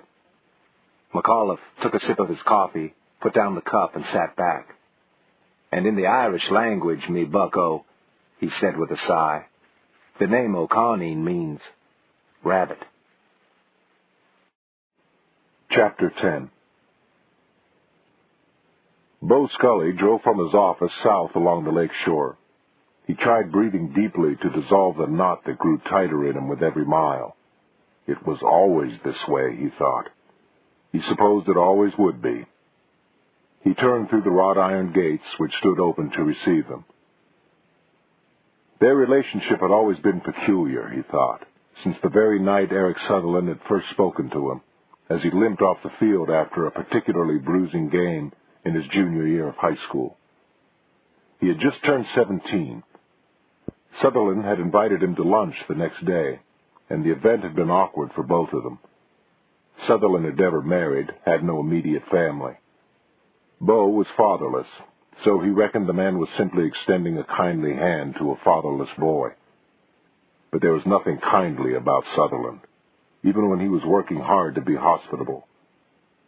It had occurred to Bo that Sutherland might be queer, but there had never been any hint of that in their relationship, not since that first day when they had eaten club sandwiches on the back terrace of the big house and talked stiffly of Bo's football career. He saw Sutherland infrequently, though they talked on the phone more often, when Sutherland needed something or wanted something done. The summonses to the house were infrequent, a few times a year, not counting the big annual party, and there was always something specific and of importance to discuss, as there had been when Sutherland had suggested, nearly ordered, that Bo run for the dead sheriff's unexpired term. Bo wondered what it would be today. His heavy shoes struck the tiles of the front stoop with a hollow sound that somehow reminded Bo of the whole house. It was certainly well furnished, he thought, as the white-jacketed black man showed him into the house and down the hall to the study. But the house seemed unused, uninhabited by any real person. It might have been a photograph in a glossy magazine. Even the study, which he now entered, seemed to belong to some absent spirit rather than its owner who had built it. Its order was too perfect, almost obsessive. Both suspected that the leather-bound classics on the shelves had not been read, and he had never known Sutherland to use the expensive shotguns in the polished mahogany case. He thought that many of the things in the study might have belonged to Sutherland's father, whom Bo had never known. Sutherland nodded at a chair, and Bo sat in it. The servant noiselessly closed the door behind him. "You all right?" Sutherland offered a box of cigars. "I'm real good, Eric." The man had insisted on being addressed by his Christian name ever since Bo had come back from Korea. Bo was the only person he knew who called him that, and he was not comfortable with it. He accepted the cigar. He thought it must be Cuban, though he had no way of knowing, since he despised cigars. Sutherland came to the point quickly, as he always did. "I think it's time Mr. John Howell departed us," he said. Bo stopped himself from objecting. First he wanted to know exactly what Sutherland meant by depart. He put the cigar in the ashtray next to him and left it there. "I want you to see to it," Sutherland said. Bo leaned forward and placed his elbows on his knees. "Eric, I don't think we should overreact to Howell." He still didn't have a firm grasp on Sutherland's intentions, but he was worried by what the old man might mean. "He's up here to spy, isn't he?" "I'm not at all sure that he is," Bo said, as calmly as he could manage. He thought that Howell probably was at the lake to spy, but not quite the sort of spying Sutherland had in mind, and he felt this was no moment to agree wholeheartedly with Sutherland. This felt very dangerous. "My best information is that he left his job some time back to write a book. He hasn't worked for the paper for a long time now. He knows them, though, and they know him. He's just the sort of fella they'd put up here if they were being sneaky. Don't you see that? Well, since he knocked an editor of the paper halfway across the newsroom when he left, I don't know that he'd be the sort they'd send. He was trying to sound reasonable.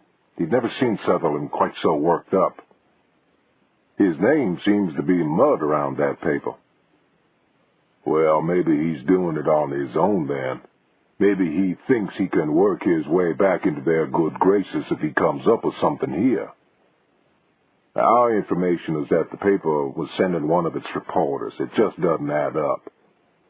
Bo thought it just might add up, but he was fighting his way out of a corner now.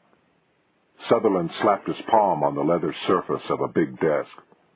Well, just why in hell can't they leave it alone, for God's sake? It's been nearly 25 years. Of course it has, Bo said. What could he possibly dig up that could be embarrassing after this long? Nearly 25 goddamn years, Sutherland said, then sagged back into his chair. Now, Eric, I don't want you to worry about this, Bo said as soothingly as he could manage. I'm keeping an eye on Howell, and so far there's been nothing to be alarmed about. That wasn't true, but he didn't want Sutherland alarmed. Sutherland alarmed was dangerous. You just trust me to handle him. It'll be all right, I promise you. He wanted Sutherland calm for his own reasons. Anyway, Howell had probably saved his ass during that holdup, and he liked the man. Let's not overreact, he said again. I wish I'd never put that money in the bank, Sutherland said. It eats at me to this day. You did the best thing in the circumstances, Bo replied. You covered yourself. There might have been serious trouble if you hadn't done that. Sutherland sagged even further. All right. You keep an eye on him. If there's the slightest sign that he's after something, I want to know about it, you hear? Why, sure, Eric. You just leave it to me. Bo's shirt was sticking to him when he left the house a few minutes later. He had to keep Sutherland happy. The man didn't have an important air, and Bo knew he was in line for something, maybe everything. The old man had brought it up often enough. John Howell might be a problem, or he might not be. Bo thought the best thing to do was wait. As a rule, he preferred waiting until he had to move. He still didn't know what Sutherland's intentions toward Howell had been. He had been afraid to ask. He didn't want to know. Bo glanced at his watch as he left the house. Just 4 minutes to go. Sutherland had nearly...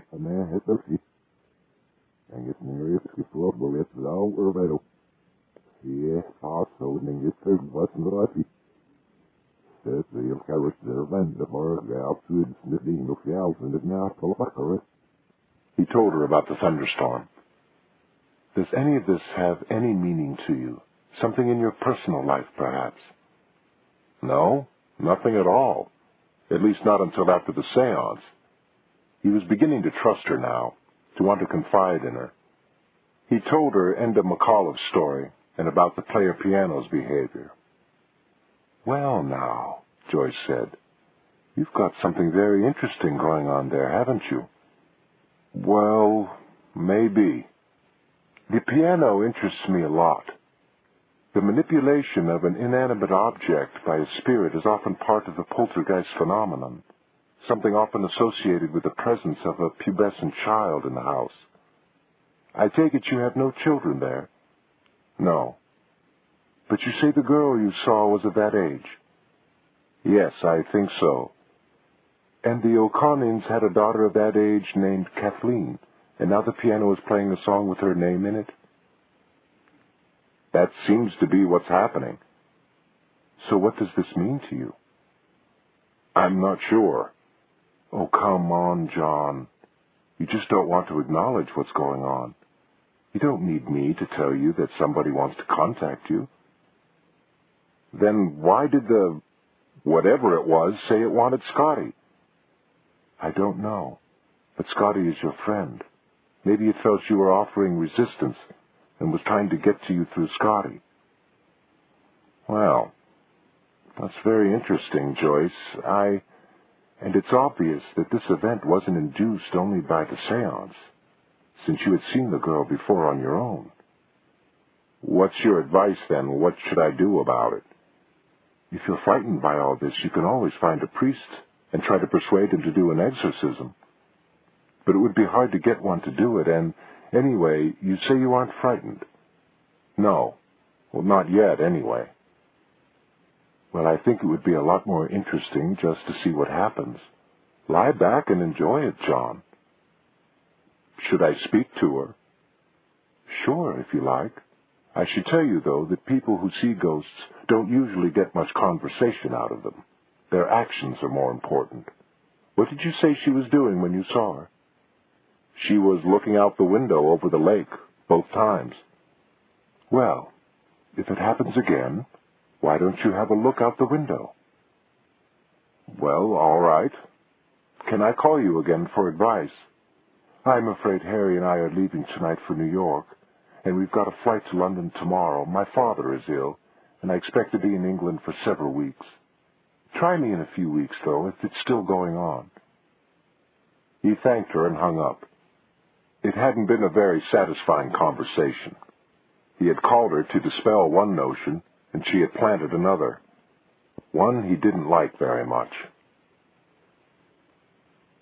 When Howell woke on the third day, the pills were gone and the bourbon wasn't enough. Scotty was at work, and the thought of waiting until she could refill the prescription was more than he could bear. So was the thought of going back to the quack in Sutherland with his drugs and injections. The man obviously knew no way to cure his problem. If quacks were all that was available, then what the hell? When he reached the crossroads, he very nearly turned right toward the town, but a twinge from his sciatic nerve kept him on course, straight ahead. As he passed the mailbox, he reflected that this was the closest he had come to the house. He wasn't sure why he had been avoiding it. Odd people had always appealed to him, and he had never had any trouble talking with the eccentrics and freaks that so repelled most people. In his early days as a reporter, he had gotten more than a few readable features out of just such people. Quirky stuff that filled in the cracks between police and political reporting. Stuff that caught the attention of editors and, eventually, helped convince them that he might be good for a column. The house was like hundreds he had seen all over the South. Together, he thought, they must form some backwoods school of architecture. It was frame, with a wide porch, deep eaves, and a heavy, gently pitched roof, the house of a moderately prosperous farmer or sawmill operator. It was different, though. There was no lawn, just a hard-packed, pebble-strewn yard, and only scrawny remnants of shrubbery. But if the residents had no enthusiasm for beautification, neither did they hold with neglect. There were no missing shingles, no broken panes, no rusting automotive heaps on the ground. The place had a tidy, well-mended look to it. He stopped in the dirt driveway at a corner of the porch. A young woman was sitting in a porch swing, rocking gently, shelling peas. Her thick, pale red hair fell to her shoulders, and her skin was powdery and freckled. Her cheekbones were wide and high, her jaw firm, square, her shoulders broad, and, from what Howell could see from that angle, her breasts were full and high under the flowered cotton dress.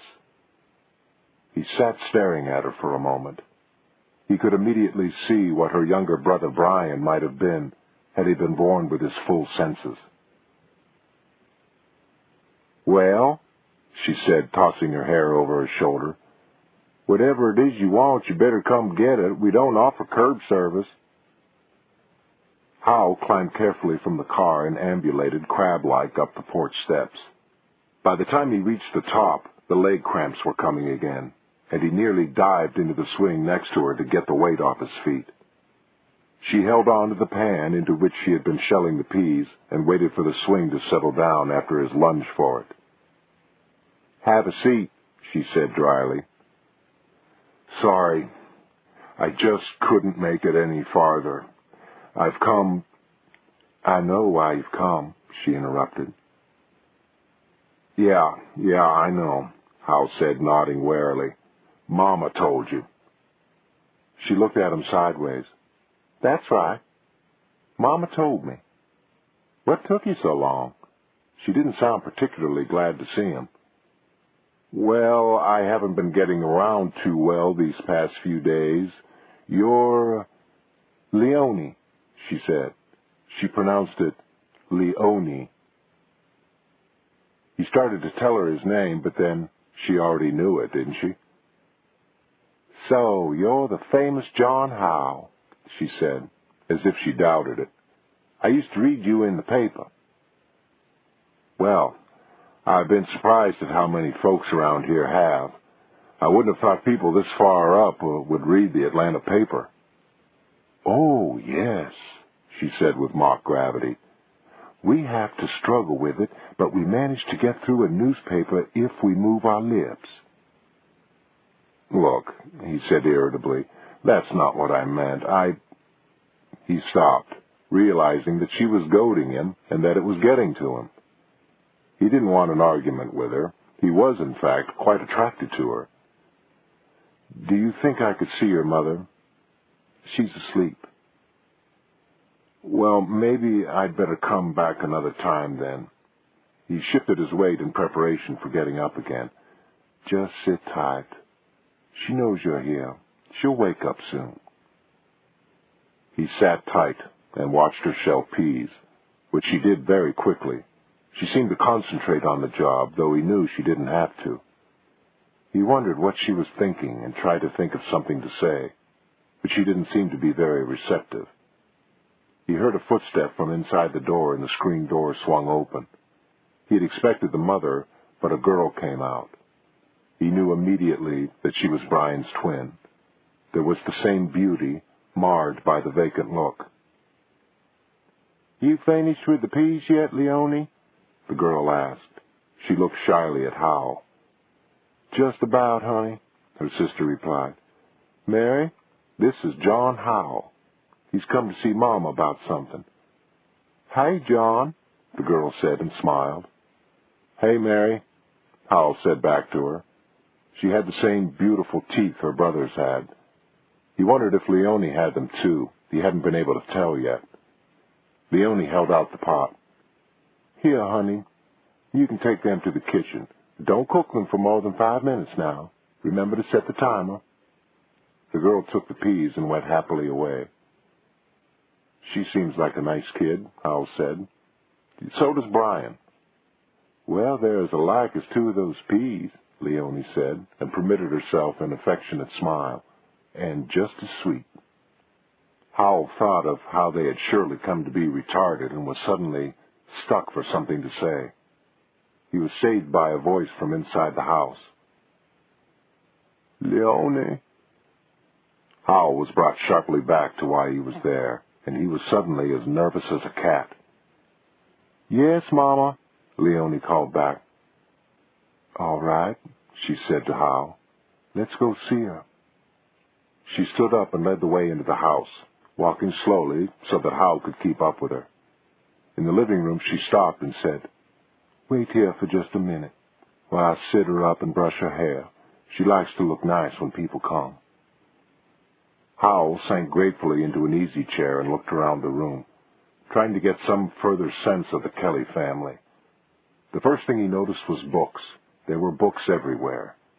They seemed to be mostly book club selections, fiction and biography, but then he saw a familiar binding stretching 8 feet or so along a bottom shelf. The Harvard Classics. He had the set, too. He bought them in a used bookshop years before with the best of intentions, but he'd never cracked one of them. He wondered if somebody in this house had. He scanned the other shelves quickly, looking for his own book, like any author. It was there. It had been a selection for a book club. The bookcases meandered around the room, banged together, it seemed, by a poor carpenter. The shelves sagged and fell off at odd angles. There were a number of family photographs, some of them quite old. He picked up one from the table next to the chair. It was a group of people sitting on the steps of a house much like the one he was in, but not quite. Must have been during World War II or just after. A man was in an army uniform. The others' clothes looked about right for the period. There was an oddly familiar face in the group, a child. Not the child in the window. He hadn't seen her face. He was trying to place it when Leonie's voice made him jump. "All right, you can come on in now." She was standing in the door of what must be Mama Kelly's room. Howell struggled up and shuffled across the living room, feeling more and more nervous with each step.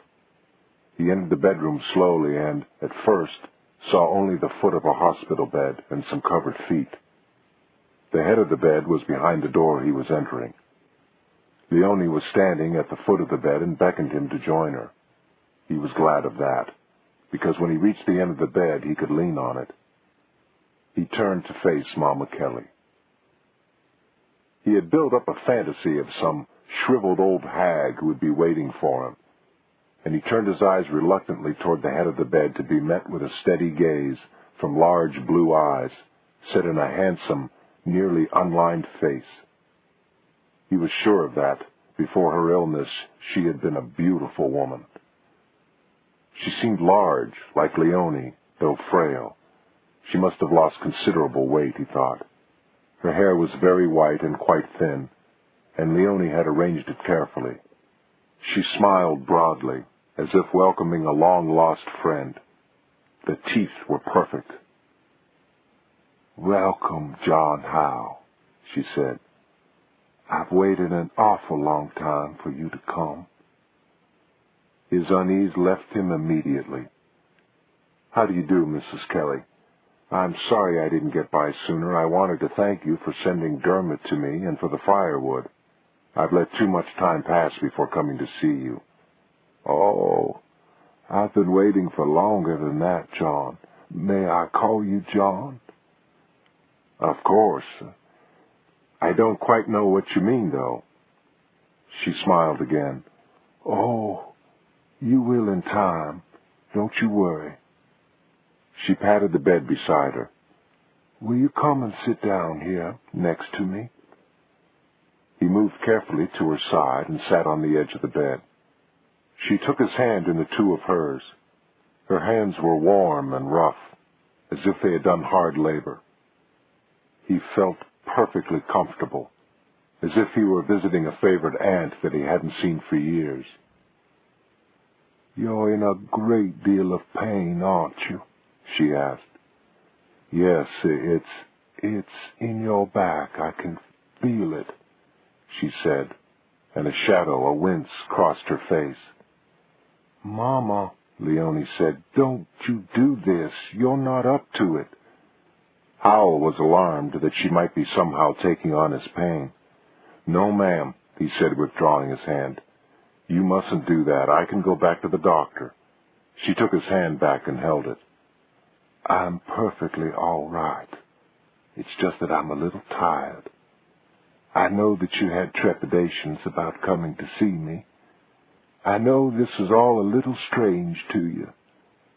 But we're going to help you with your back. And with the other thing, too. You see, you're stronger than you think. But you need the help." Howell frowned. There was no question that he needed all the help he could get with his back. But the rest of what she was saying baffled him. "Don't worry," she said again. "You'll know. You'll understand in time. It will come to you one way or another." She looked up at her daughter. "Leonie, come around here." She gestured to the other side of the bed.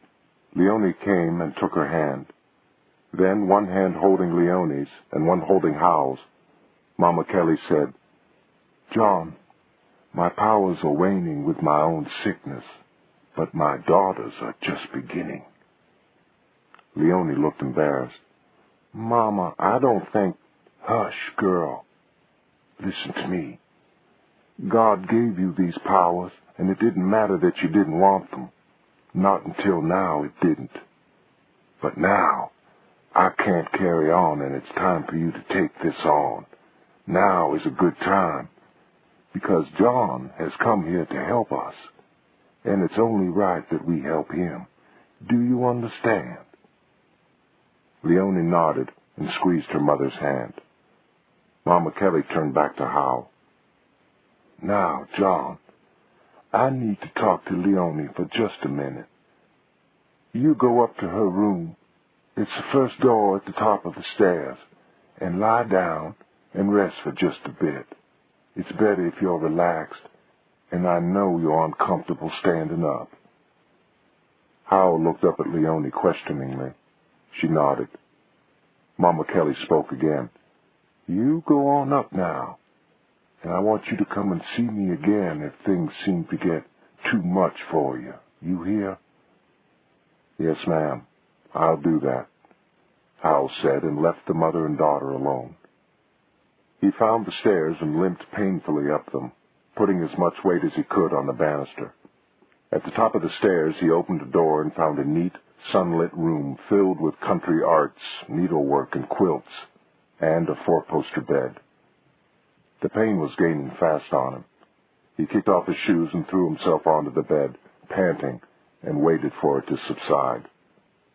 It was a feather mattress, and he sank gratefully into it. The pain slowly drained away, and with it, the tension that he had brought to this house. He let it go and soon fell into a light doze. What must have been a few minutes later, he heard the bedroom door open and close and a light footstep on the rug. There was a tiny rasp of a window shade, and the light in the room grew dimmer. "Turn over," she said softly. Then he felt her hand at the small of his back, just to the right of where his spine ended, at the very epicenter of his pain. "How did you know?" he mumbled, half into the soft mattress. "How did you know exactly where?" There was a hint of a laugh. "I just knew," she said. "Undo your pants." He managed to lift enough to get the buckle and zipper undone, then helped her peel away the jeans and undershorts. She pushed upward on his polo shirt. "This too." He pulled the shirt over his head, tossed it aside, and sank again into the feather mattress. The sunlight had warmed the room, and the air felt good on his naked skin. He felt her climb onto the bed, next to him. She placed both her hands on his back again and held them there, as if feeling for something. She took them away and put them back again in a slightly different position, then again. He had nearly drifted off, but now he became fully alert. Her hands were growing warm, not simply the warmth of skin against skin, but a heat he had never felt before from another human being. It grew so intense he thought he would be burned. Then she withdrew her hands. When she replaced them, they were cooler, and she began to gently massage the place at the center of the pain. He felt a deep relaxation come over him, of muscles he had not known were there. "Have you ever done this before?"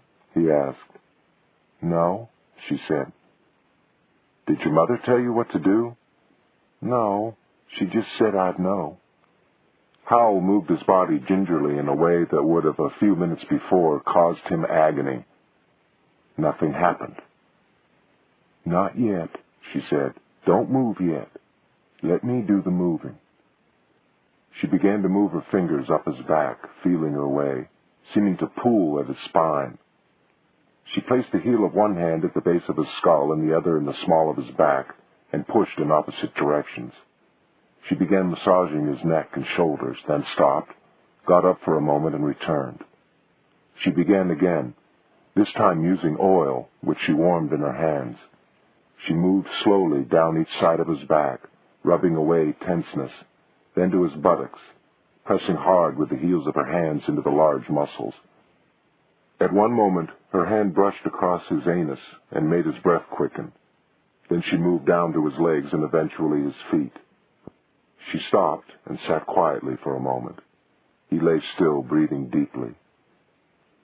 "That's all I can do for your back right now," she said. She seemed to be breathing rapidly. "Lie still for a few minutes and rest. Then get dressed and come downstairs. I want to check on Mama." She left. He lay on the bed and tried to recapture what had just happened, but it flew from him. Finally, knowing she would not come back, he got up and dressed. It was not until he was halfway down the stairs that he realized that he was moving without pain or restriction for the first time in days. There was some soreness in his back, as if he had just played some strenuous game, but no pain. He felt light and easy on his feet. As he reached the bottom of the stairs, Leonie came out of her mother's bedroom. They walked out onto the porch together. "I'd like to thank her," he said. "She's asleep. You can see her another time." "I hardly know how to thank you. I've no pain at all in my back. I can tap dance again." She laughed. "I'm glad to hear it. Mama says I'll have to do it again to make it permanent." "Well, you won't get an argument from me. I could come back whenever you like, or—" He hesitated. "Will you come to the cabin?" "Yes," she said. "Tomorrow night?" He was already thinking of what to say to Scotty. Work, maybe. He would say he could only work at night. "Not at night. Only in the daytime, when I can get away." She laughed again. "Anyhow, you're busy at night." "I can get free. Only in the daytime." "All right." Driving back to the cabin, he thought about the Kelly family. Why they were the way they were. He pushed the thought away. That was all over. The old man Patrick was dead, and there was nothing wrong with Leonie. He wanted her. Elizabeth came into his mind for a moment, but he pushed her away. Chapter 12. Howell was setting the dinner table when Scotty arrived. She stepped inside the door and stopped in her tracks. "You son of a bitch," she cried. "You've been faking all along." No, She advanced toward him across the room. "You just wanted to be nursed and have your back rubbed, didn't you?" "No, listen, I'm healed. Really, I am." He did a mock soft shoe. She watched him in amazement. "You really went to Mama Kelly, right? You did it." "I did indeed." It didn't seem necessary to tell her that he had been ministered to by daughter, not Mama. "And it worked? It really worked?" Howell put down the plates he had been holding, bent over and touched his toes. "Well, I'll be damned." "Probably, but before that, you'll be served my famous spaghetti." "Famous for what? Ptomaine?" Howell clutched his chest. "You wound me, madam. Before the evening's over, you'll apologize." An hour and a half later, she drained her wine glass and put it down. "I apologize," she said contritely. "Told you so. I didn't get ptomaine, just ordinary indigestion. There's nothing ordinary about the indigestion you get from my spaghetti. It matches anything you can get in those greasy spoons you have to eat in when you're a reporter. It's a Pulitzer indigestion." "Say, now that you bring it up, what happens when you get the Pulitzer Prize?" "They give you $1,000 and you become a legend in your time." No, I mean, what happens on the day? How do they tell you you've won it?" Howell leaned back and took a sip of his wine. "I think somebody knows something a little early," he said. "I got a call from my editor at the Times asking me to come to New York. He didn't say for what. The news came over the AP wire that afternoon. There were 5 bells on the teletype, and the thing started to print. The Board of Trustees of Columbia University today announced the winners of this year's Pulitzer Prizes for Journalism." They didn't keep me in suspense. The Pulitzer Prize for National Reporting was awarded to John Howell of the New York Times. Then all the others were announced. There was a little impromptu party in the executive editor's office, and then he took a bunch of us to 21 for the best dinner I ever had. "Wow," Scotty said softly. "I want it to happen to me just like that." "Hang in there, kid. You never know." "Do you ever miss the Times?" she asked. "Would you go back?" Sometimes, he said. God, how he missed it. I think it's highly unlikely I'll ever go back. They say you can leave the Times once for another love, so to speak, but not twice.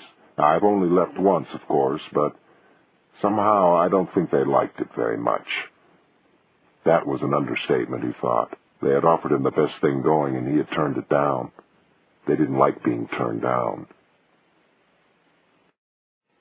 Listen, she said, is your back really cured? You bet. You can screw and everything? And everything. Don't tell me. Show me, she said, pushing her chair back from the table. As she headed past him toward the bedroom, he grabbed her wrist and pulled her toward him. With his teeth, he pulled the front of her T-shirt out of her jeans and pushed his tongue into her navel. Scotty made a little noise and peeled the T-shirt over her head, exposing the beautifully shaped breasts which had always appealed so much to Howell. He bit the nipples, which leaped out at him. She unzipped her jeans, pushed them down, kicked them off, and surprised him by climbing so that her knees were resting on the arms of his chair. He pushed his face into the mound of hair and opened her with his tongue. Scotty was now biting off tiny yells. She was pulling his head into her, and for a moment Hal thought he would suffocate, but he couldn't stop. Within less than a minute she was coming noisily, shouting her delight. Hal scooped her up in his arms and swept her toward the bed. Then he was out of his own clothes and into her, moving with slow, shallow strokes. He pulled her legs up over his shoulders and, very slowly, slid more and more of himself into her until, finally, she was panting and laughing.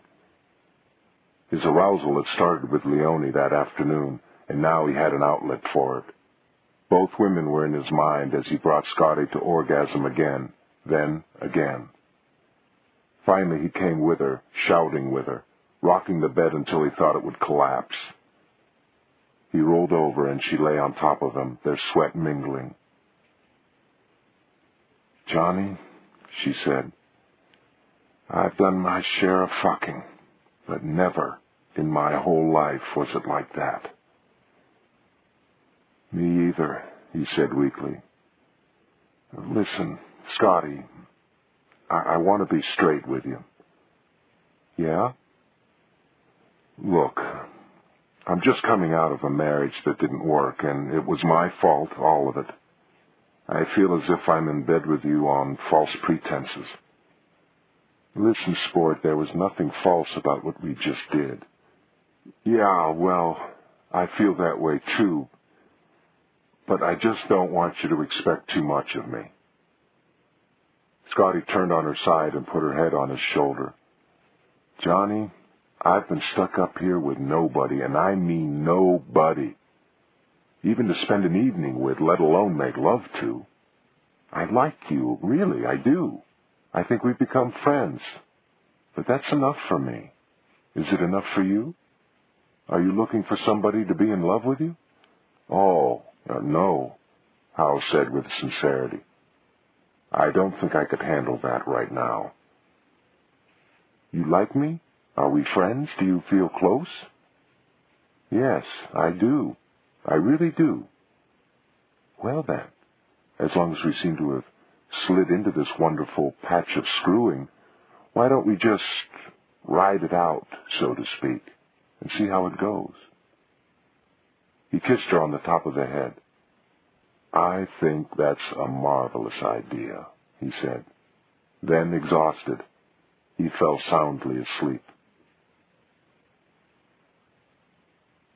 Sometime past midnight, Howell woke with a start and sat straight up in bed. The linens were in disarray. Scotty lay sprawled beside him, face down, naked. He was immediately aroused, wanted her. But what had wakened him? He had been dreaming the dream, he knew that. But some sound had interrupted. Had it been inside the house? He got his feet on the floor and made his way gingerly into the living room. He didn't want to turn on the lights. Anyway, the embers of the fire cast some small light. As his eyes became used to it, he saw the girl again. He froze. She was in the same position as before, standing at the window, her back not quite to him. The light wasn't good, but he had never seen her for more than a second or two, and he wanted a longer look. Afraid even to blink, he studied her dim outline carefully, and this time saw something different. Although she was small and slight, she seemed to have more shape than he had noticed before. There was something more mature about her. He took a deep breath. "Kathleen," he said softly. She turned slightly toward him. Her face was in shadow, but she seemed to be looking directly at him. After a moment, she turned back to the window. Howell took a step toward her, then another. She stepped back into a shadow and seemed to become part of it. She was gone. Howell moved to the window. He wanted to see what she had seen. Outside, lit only by stars, was the lake, just as it always was. He pushed open the French doors and walked onto the deck, out over the water. There was no moon, and the silence was complete. The crickets had stopped. A chill climbed up his naked skin. Now he knew what had awakened him, not a sound, but a sudden absence of sound. Once before he remembered the crickets had stopped. He looked about him in the darkness, but he could see nothing, no one.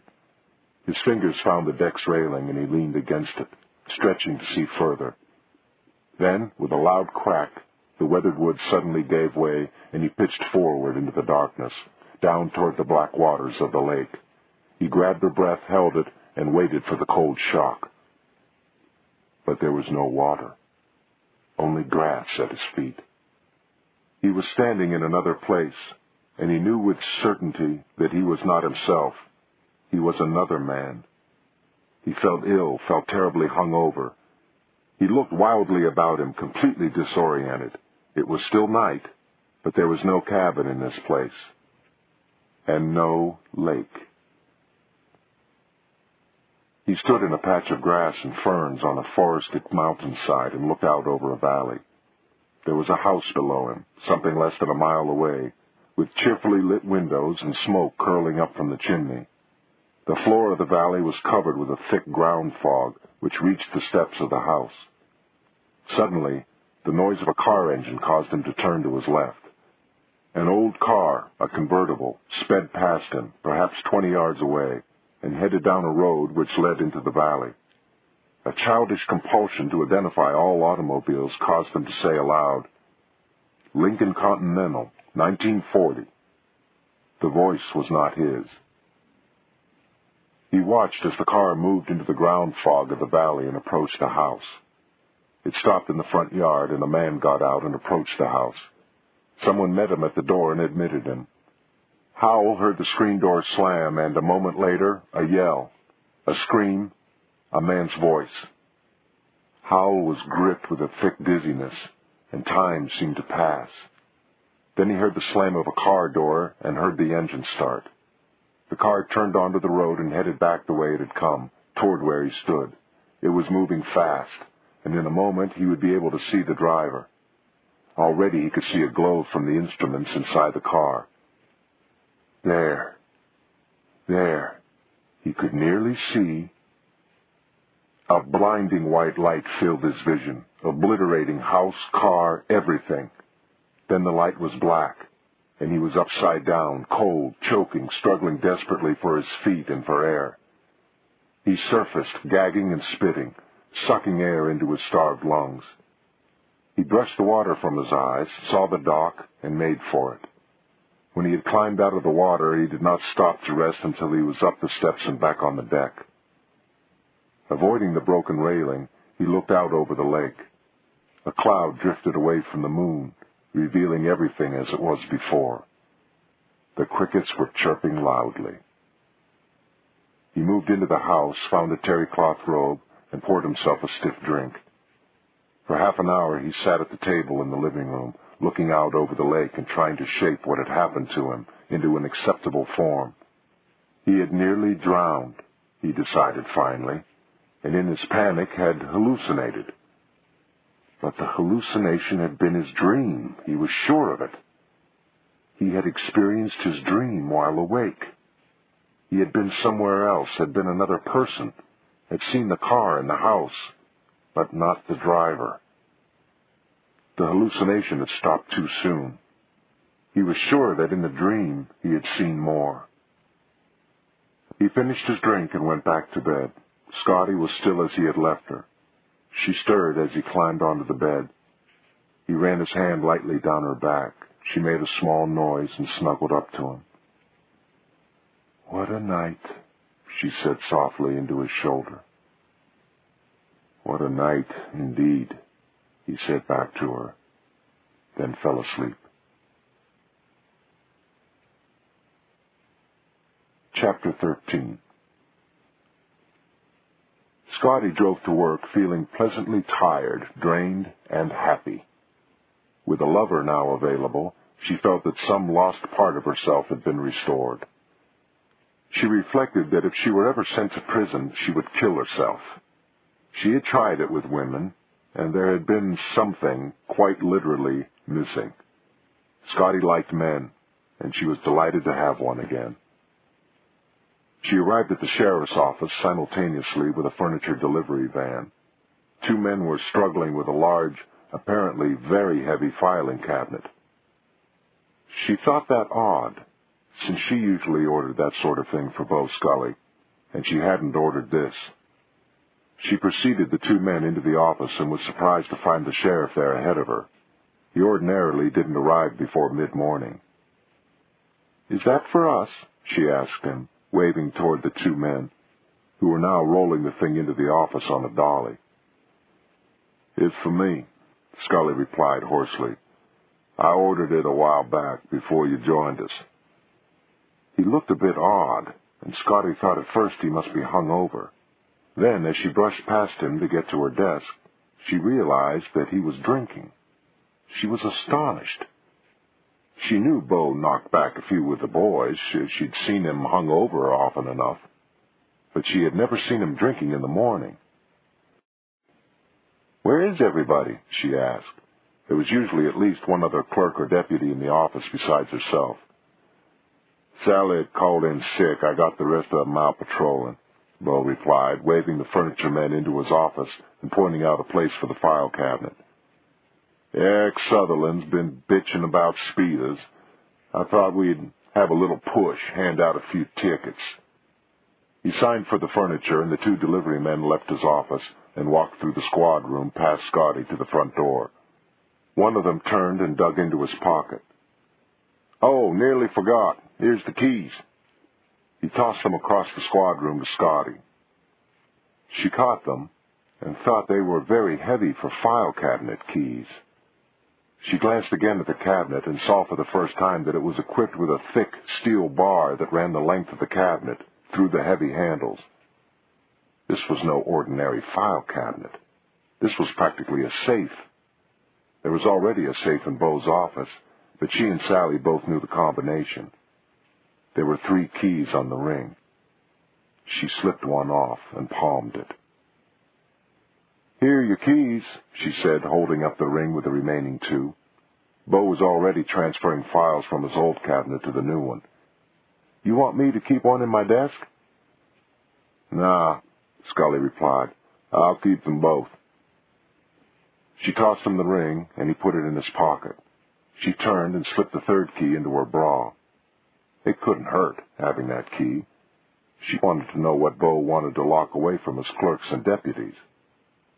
Scully shifted files for most of the morning, occasionally discarding a few papers, putting some of the others into the new cabinet, and returning the rest to the old one. Finally, he slid the steel bar through the handles and snapped the lock into place. "I'm going out for a while. You know how to handle the radio?" "Sure." He had taught her himself. He really was tanked. "Hold the fort, then," he said, jamming his Stetson onto his head. Then he was gone, and she was alone in the office. Howell woke to a room full of sunlight. For a few seconds he was afraid to move at all. Finally, he rolled carefully onto his side and looked at the alarm clock on the bedside table. 10:30. Scotty was long gone. Still carefully, he swung his legs over the side of the bed and sat up. He stood. He was joyfully aware of the absence of pain. It had happened. It had worked, this laying on of hands. He could move without fear of agony. He should be exhausted, he thought, but he was not. He felt rested, relaxed, and eager for the new day. What was happening to him? Was he having, in what he'd like to think of as his late youth, some sort of reawakening? Was he emerging after a couple of years of sexual numbness from some peculiar midlife change? He felt oddly youthful and hungry. He pulled on a pair of jeans and headed for the kitchen. Howell made himself a huge breakfast of scrambled eggs, sausages, grits, and toast, and put on a pot of coffee. He felt like working today, and the coffee would help him along. He had not written a word of Lurton Pitts' autobiography, and it was time he got his ass in gear. He was just mopping up the last of his eggs, washing them down with orange juice, when he heard the crunch of tires on gravel and the slamming of a heavy car door. He opened the front door before Bo Scully had a chance to knock. "Hey, Bo, come on in," he said, genuinely glad to see the sheriff. "How are you doing, John?" Scully asked, walking carefully into the cabin, looking warily about him. Howell thought he looked a little drunk, but it was awfully early in the day for that. "I've got a pot of coffee on the stove. Want some?" "Sure, I could use it." Howell poured the coffee and set it on the table with the cream and sugar. To his surprise, Scully pulled a pint bottle of bourbon from his hip pocket and poured a generous slug into the coffee. Scully grinned.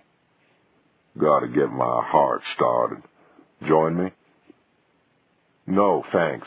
I've got to get some work done today. You taking the day off?" It surprised Howell that he hadn't wanted to drink. First time for a while he hadn't wanted a drink. Well, my time's pretty much my own. I'm sort of in business for myself, you might say." "Well, I guess the sheriff's more his own boss than most men," Howell said. "Who does the sheriff report to, anyway?" "Not a damn soul, if he's smart. Oh, to the judge on some things, to the county council on others." He grinned wryly. "Of course, we got a slightly different hierarchy in Sutherland County." "Old man Sutherland takes an interest, does he?" "Damn right he does." Scully knocked back a swig of the spiked coffee. "Oh, not every day and not usually on small things, but he keeps his hand in. Right now, it's speeders he's worried about. Watch your ass driving into town. Mike's sitting down there on the road with his radar on. He'll take your picture, and I'd have to fine you." "Thanks for the advice. I'll do that." Howell felt himself automatically shifting into his reporter mode. It was too good to pass up. A chance to quiz the sheriff with a couple of drinks inside him. "I guess those fines make a nice little retirement fund, huh?" Scully looked at him sharply. "You kidding? Shoot, I could take you down there to the station and show you a record of every traffic ticket since I've been sheriff, and which account the money went in, too. My operation's as clean as a hound's tooth, boy, let me tell you. Some asshole wants to haul me or one of my people in front of a grand jury, I'll have him armpit deep in records of every penny that's passed through my office. I believe in records, boy. The fucking FBI don't have any better records than I do.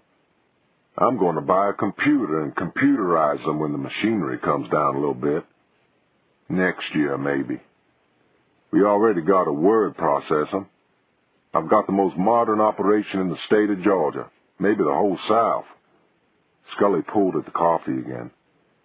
"Let me tell you something, John. You better not do business in Eric Sutherland's county unless you back yourself up every which way. He thinks he sees a crack in your dam, and whoop, you're treading water before you know what hit you." Howell thought the metaphor appropriate, considering the source of Sutherland's power. Suddenly, before he had time to think why, he asked, "Bo, Does anybody around here have a 1940 Lincoln Continental convertible? Nah, Scully answered without hesitation. Not anymore. Eric Sutherland used to have one, but that was a long time. The sheriff turned and looked at him oddly. That's a weird question. Oh, I just saw one on the road yesterday. Hadn't seen one since I was a kid. I thought if somebody local owned it, I'd like to have a closer look. The sheriff looked relieved. Oh, well, nobody around here has one I know of. Sutherland sold his in the 50s sometime. I remember. It was still in perfect shape. I'd have bought it myself if I'd had the money. He glanced at his watch. Hey, I gotta get going. Just thought I'd drop in and say hello. Howell nodded, then, for reasons he couldn't fathom, leaped again. Bo, do you ever have dreams? Scully emptied his coffee cup and looked out over the lake, his eyes red and cloudy. Nah, he said, getting to his feet and shuffling toward the door. Just nightmares. From the cabin door, Howell watched the sheriff drive away. Last night he remembered he had been another man. He wondered if he had been Bo Scully, or perhaps just having Bo's nightmare. For the better part of the morning, Scotty was busy with the phone, the radio, and with visitors to the office. Finally, near lunchtime, the place was empty and quiet. She went to the door and looked up and down the street. No sign of Bo or a patrol car. She fished the key from her bra, walked quickly into Scully's office, and unlocked the new filing cabinet. She tucked the key back into her bra, then lifted out the steel bar and leaned it against the door, glancing every few moments through the glass partition for visitors. For 10 minutes she combed through the drawers, file by file. By the time she got to the third drawer, her excitement was turning to exasperation. There was nothing but old department files, old traffic tickets, old payroll forms, old everything. She opened the bottom drawer and started on that. More of the same.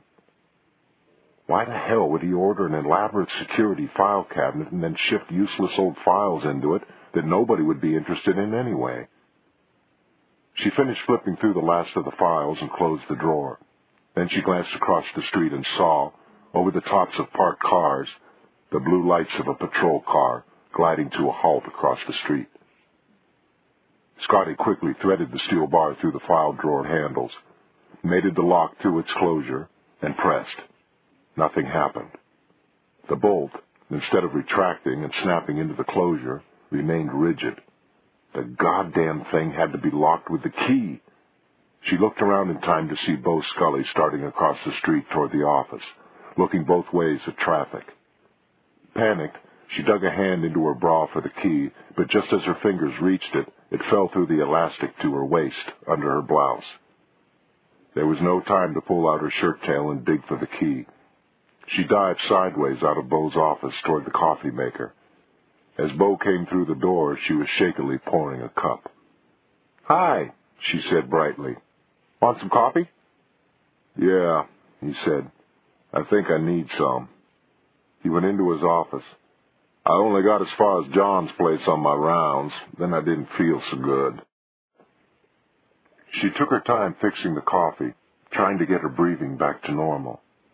Then she realized that he was in there with the unlocked file cabinet, and she should be in there distracting him until she could find a way to get the thing locked again. She hurried into his office with the coffee. She set down his cup. "I think I'll join you," she said. She took her own cup across the room and leaned against the file cabinet, the lock behind her. "Have a seat," Scully said. "Oh, I've been sitting all morning. Do me good to stretch." "I like that blouse," he said, grinning. "How does it come off?" "With great difficulty." They both laughed. Scotty realized it was the first time she'd ever been alone in the office with him. She still found him attractive in a bear-like way. She wondered for a moment what it would be like to have that great weight on top of her, and her breathing grew a little quicker. "Well," he said, You've been up here, what, a month now? How do you like us? She smiled. I like you all right. You know, if I didn't have a rule about fooling around in the office, I'd have asked you out by now. Oh? I never paid too much attention to rules myself. She couldn't think of anything else to say. He really was quite good-looking. She thought he knew it, too. You've been seeing a good bit of John Howell, right? She nodded. She'd rather he hadn't known that, but what the hell? It was a small town. Well, John's a friend of mine, and I'm not going to go tracking up his territory. But if that cools off, I'd like to know about it, okay? She smiled. Okay. She meant it, too. Then Bo reached for his coffee. His hand struck the edge of the desk blotter, which bumped against a paperweight, which fell onto the floor and rolled toward her. Instinctively, she bent to catch it, and before she could straighten, she heard him say, "Shit," and knew he had seen the lock. As she straightened, the heavy paperweight in her hand, he was coming around the desk toward her. She could hit him with the paperweight and run, she thought. But run where? She'd have to talk her way out. "Damn lock," he said, brushing past her. He fished in his pocket and brought out the keys. "I guess I haven't learned how to work the damn thing right." He inserted the key, banged on the lock with his fist a couple of times, and jangled it to make sure it was closed. At that moment, a deputy walked into the station waving a fistful of traffic summonses. Scully went out to talk with him, and Scotty was left standing in his office, breathing deep breaths. Chapter 14. Howell sat at the desk and let the droning voice of Lurton Pitts wash over him. He searched through the self-serving mush for a way to begin, and just as he thought he might have an idea, there was a soft rap on the door. He quickly switched off the tape recorder. Pitts's voice said, "Hi, so authorities, you were fancy. So it's starting on the eerie reservoir. So it's the evening since we went it all make off and the food more selected about often last but out class of Rio for you." Oh, loosened her towel, parted her, and stroked gently for a moment. She sighed and opened her legs slightly. He kissed her again, then moved slowly down her body with his lips and tongue, pulling away her towel. She was fresh from the lake water, and he was amazed at the sweetness of her. In what seemed to be one long motion, she took his head in her hands, pressed him back in the reclining chair, threw a leg over his body, and drew him inside her. She had moved so gracefully, aimed so perfectly, that she had not even needed her hands. She began to move slowly up and down him in long, smooth movements.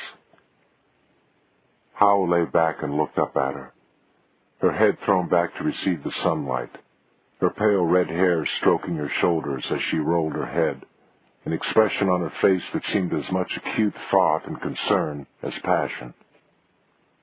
She opened her eyes and looked at him with surprise, moving faster, silently opening and closing her mouth, her eyes going in and out of focus.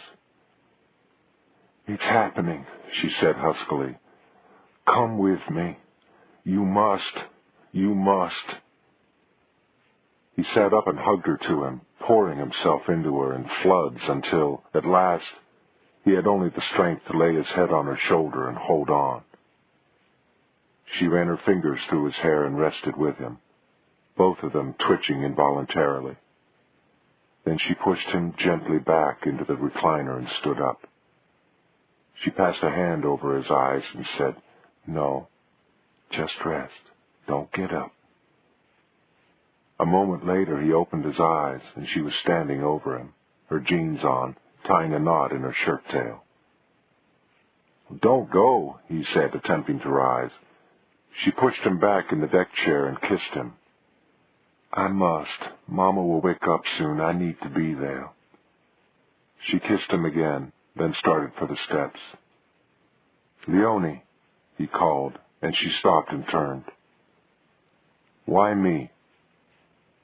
She paused, and for a moment he thought she would tell him. Then her expression changed, and she shrugged. Why not? She ran down the steps and away. Howell gathered up their towels and started toward the bedroom, feeling just a bit pleased with himself. It was a nice thing, having a sex life again. It did wonders for the ego. It was the best of all worlds, he thought. The relationship with Scotty was such that he felt no guilt about sleeping with Leonie. They had both made their declarations on that subject. Scotty was available only in the evenings, and Leonie had said she could only see him in the afternoons. He felt a little guilty about feeling so good about that, but pushed the thought aside. He didn't need guilt right now. Then his eye fell on Elizabeth's letter. He picked it up and weighed it in his hand. At least 2 pages of her heavy, cream-colored writing paper. He dreaded reading it. She would probably beg him to come back, making him feel even more guilty. He tore it open and sat down to her bold, precise handwriting. Dear Johnny, if I were a braver person, I would have come up to see you or at least called you, but I'm not, so I'm taking the coward's way out. I've been doing a lot of thinking since you left. I felt when you went that you probably would not come back, but then I thought you might come back out of a sense of obligation and not because you wanted to. I don't want that, and after a lot of agonizing, I think it would be better if you didn't come back in any case. I may as well tell you, too, before you hear it from somebody else, that I've met a man that I'm strongly attracted to. You don't know him. His name is Winston Bain. He's not one of the people we ran around with. He's a fashion designer, and a good one. Definitely not gay. We seem to have a lot in common, and I've grown very fond of him very quickly. I don't know if it will work, but I have to try. I know you feel badly that it was you who drew away, but I don't think you should. I honestly think you did the best you could. We never fought or tried to hurt each other, and I have a lot of good memories. A part of me will always love you, and I'll always think of you as my friend. I hope you'll think of me that way. I'm in no hurry for a divorce, but I think when you've finished your work up there, we should sit down and discuss it. Denham will handle it for me, and since I can't see us squabbling over things, you might ask him to do it for you as well. Again, I'm sorry to have to tell you all this in a letter instead of face-to-face, but I don't think I could have done it any other way. I hope you're taking care of yourself and that your work is going well. We'll talk when you come back. Affectionately, Liz. On the second page there was a postscript. P.S. Although Winston and I aren't living together exactly, he is spending a lot of time here, so I've packed all your things from the dressing room and the library and moved them out to your study over the garage. I've had the gardener put the Porsche under cover and attach a trickle charger to the battery. Please feel free to leave these things here until you've found your own place, or as long as you like. Unless you particularly want it, I would like to have the station wagon back for the cook to use when you come back from the mountains. L. Stunned, Howell read the letter again. Winston? What kind of name was that? Bulldogs were named Winston. Definitely not gay? Oh, swell. That meant they were screwing the socks off of each other every night of the week and 4 times on Sunday. And his things were in the fucking garage now? That was considerate of her. We wouldn't want Winston to have to look at Johnny's toothbrush in the bathroom, would we? Howell wadded the letter and threw it at the fireplace as hard as he could. He stood there, breathing hard, livid. He kicked the chair across the room and walked out onto the deck. Then he began to get some control of himself. It was his fault, all of it, he knew. She couldn't have been better, not at any time. Maximum wife. He hadn't deserved her. And after all, he was screwing the socks off 2 women. What did he have to be jealous about? He had wanted out of the marriage, hadn't he? He sat down on a deck chair and looked sightlessly at the lake. He felt something solid, something permanent breaking inside him. He put his face in his hands and wept like a child. Chapter 15. Scotty attacked the large stake with both hands. Now I know he's dirty. I just don't know how. What's changed? Hal tried to get interested. He needed to think about something else besides Elizabeth and Winston. He's bought this great huge filing cabinet with a steel bar and transferred a lot of his files to it. Sally or I have a key to everything else, but not to this. I mean, I do, but I'm not supposed to. She told him with some relish how she had palmed the third key. Hal laughed aloud at her audacity. With that sort of brass, she might well make a good investigative reporter. Pretty swift, Scotty. So what's the problem? Pillage his fucking filing cabinet and get the goods on him. I've already pillaged it, and there's nothing in it but regular stuff, ordinary office records. I went through all 4 drawers, file by file. Hal chewed his steak thoughtfully. Is there anything else in the office? Another filing cabinet, a safe that only Bo has access to? Scotty dumped sour cream onto a baked potato. Nope. Just that one filing cabinet. Then that's where it is. What is? The goods, if there are any. It ain't. Trust me. It is. Let me tell you a story. A few years back, I got a tip from a secretary at the Capitol that her boss, the guy who handled the physical plant, all the repairs and maintenance, was on the take from contractors. She and I went into his office late of an evening, you might say, and we went through every filing cabinet in the place. Nothing. So, over breakfast, after a night of fruitless endeavor, I asked her to tell me about the guy, what he was like. He was a maniac for records, a regular pedant about office procedures. That told me that he had to have some records somewhere. He couldn't have lived with himself unless he had records. We went back to the office the next night, and this time we really took the place apart. Nothing. 3 nights later, we found it.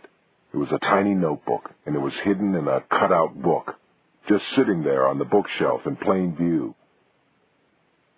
Bo's that way about keeping records. Damn right. He told me so himself only yesterday, stopped by for a cup of coffee that turned into a drink. I noticed he was drinking at the office. So, I'm telling you that if Bo is as hipped on record-keeping as he says he is, and if he's dirty, he's got a record of it. And I'll give you odds it's in that filing cabinet. But I've already been through the goddamn thing, I told you. Yeah, but you're forgetting something. A guy, a public servant, an accountant who's an embezzler, anybody with a game on the side who keeps a record doesn't do it in one of those big old ledgers out of Dickens. He does it small, compact, a notebook like my guy at the Capitol, maybe a few sheets of paper. He doesn't bury it in the backyard. He's got to make entries in it from time to time. He doesn't stick it in the safe. That's the first place a prosecutor would look if things went sour. And anyway, you and Sally know the combination to Bo's safe. So, he gets himself this lock-up filing cabinet, very conspicuous, and he puts a lot of old crap in it, and... Oh, come on, Johnny, I've already told you. And he hides his records in plain sight. He picks himself out a nice, dull file, say, unpaid parking tickets or something, and he sticks his notebook in there. Did you think you'd find a file labeled Dirty Money? Scotty had stopped chewing. Jesus. Why didn't I think of that?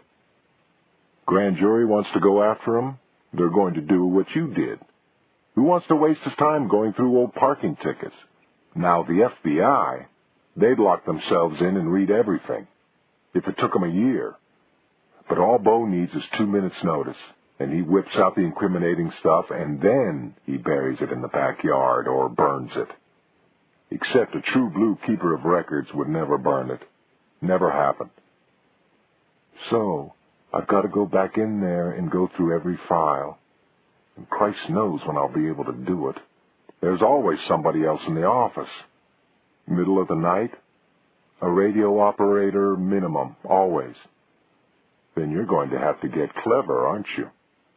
Yeah, I'm going to have to get clever. Scotty chewed her steak and narrowed her eyes. But not cute. You get cute and slip up and Bo will hang you out to dry, kiddo. I mean it. I've tried to tell you before how territorial these country sheriffs are. The mafia couldn't make you go away any faster or better. Bo's in control up here, and don't you ever forget it. There was a rap on the door that made them both jump. Jesus, he's come to get you. Howell laughed. He got up and went to answer it. A small, gray-haired black man in a white jacket stood on the porch. He looked like a butler. Good evening, sir. My name is Alfred, the man said. Mr. Eric Sutherland asked me to bring you this. He held out a white envelope. Howell took it. Thank you, Alfred. Mr. Sutherland asked me to wait for a reply, sir. Howell opened the envelope and pulled out a heavy engraved card. Eric Sutherland was requesting the pleasure of his company for cocktails on Saturday afternoon. Thank Mr. Sutherland for me, Alfred, and tell him I'd be pleased to come. And I'd like to bring a young lady, if that would be all right. Alfred bowed slightly. I'm sure that will be just fine, Mr. Howell. I'll convey your acceptance to Mr. Sutherland. And he was gone. Howell closed the door and tossed the card to Scotty. Alfred is conveying my acceptance to Mr. Sutherland. Want to come? Well, she said, it would be nice to see what the crumbs of the upper crust are like around here. All I've seen so far are the drunks and speeders. You own a dress? You betcha. How much of a shock shall I give old Mr. Sutherland? None at all, please. I've still got a few weeks to go around here. This must be Sutherland's annual bash. I've heard something about it. It is. Bo got his invitation this afternoon. By hand? Yep. Apparently old man Sutherland doesn't trust the post office.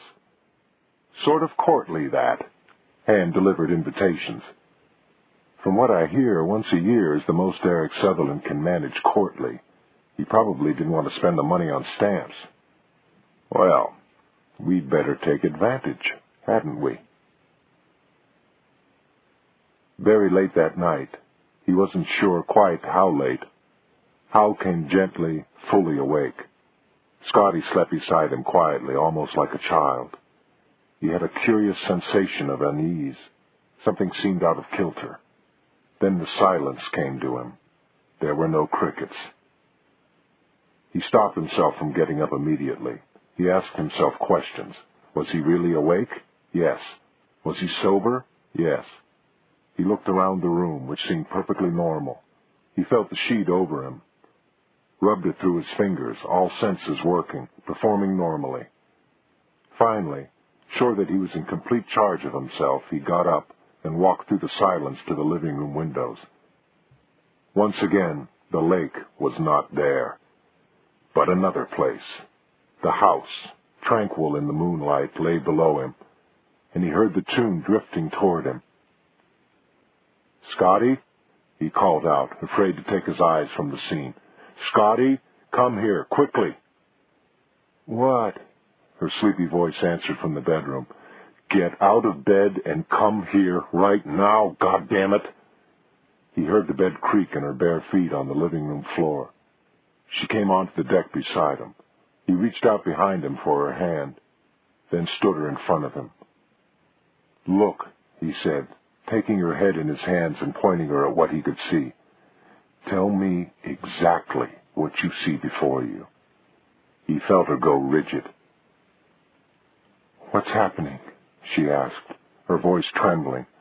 What's going on, Johnny? What do you see? He asked urgently. Tell me exactly what you see. A road. A house. It's misty. How many windows in the house? 2, 3, 4 that I can see. How many chimneys? 2. Do you hear anything? Your hands are over my ears. He moved them. Now? A piano. What's it playing? I don't know. It sounds familiar, but... She turned and buried her face in his chest. "I'm scared, Johnny." "It's all right. Nothing's going to happen to us." He lowered his head and kissed her hair, and as he did, he heard the crickets. He looked up, and the lake looked back at him. He showed her the lake, then put his arm around her and walked her into the living room. He sat her down on the piano bench and inserted a roll into the piano. "What are you doing?" "Listen." He switched on the instrument. It began to play. "That's the song. The song I heard out there on the deck," she said after a moment. Her voice was small and frightened.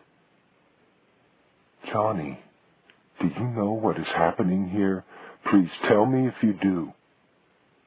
"No," he said, "I don't. But I know now that I'm not crazy." "Why?" she demanded. "What makes you so damn confident about that? You may be crazy and I may be too." "No, we're not crazy, either of us." "Why not?" "Because two people, even two crazy people, can't have the same hallucination. What we saw was real."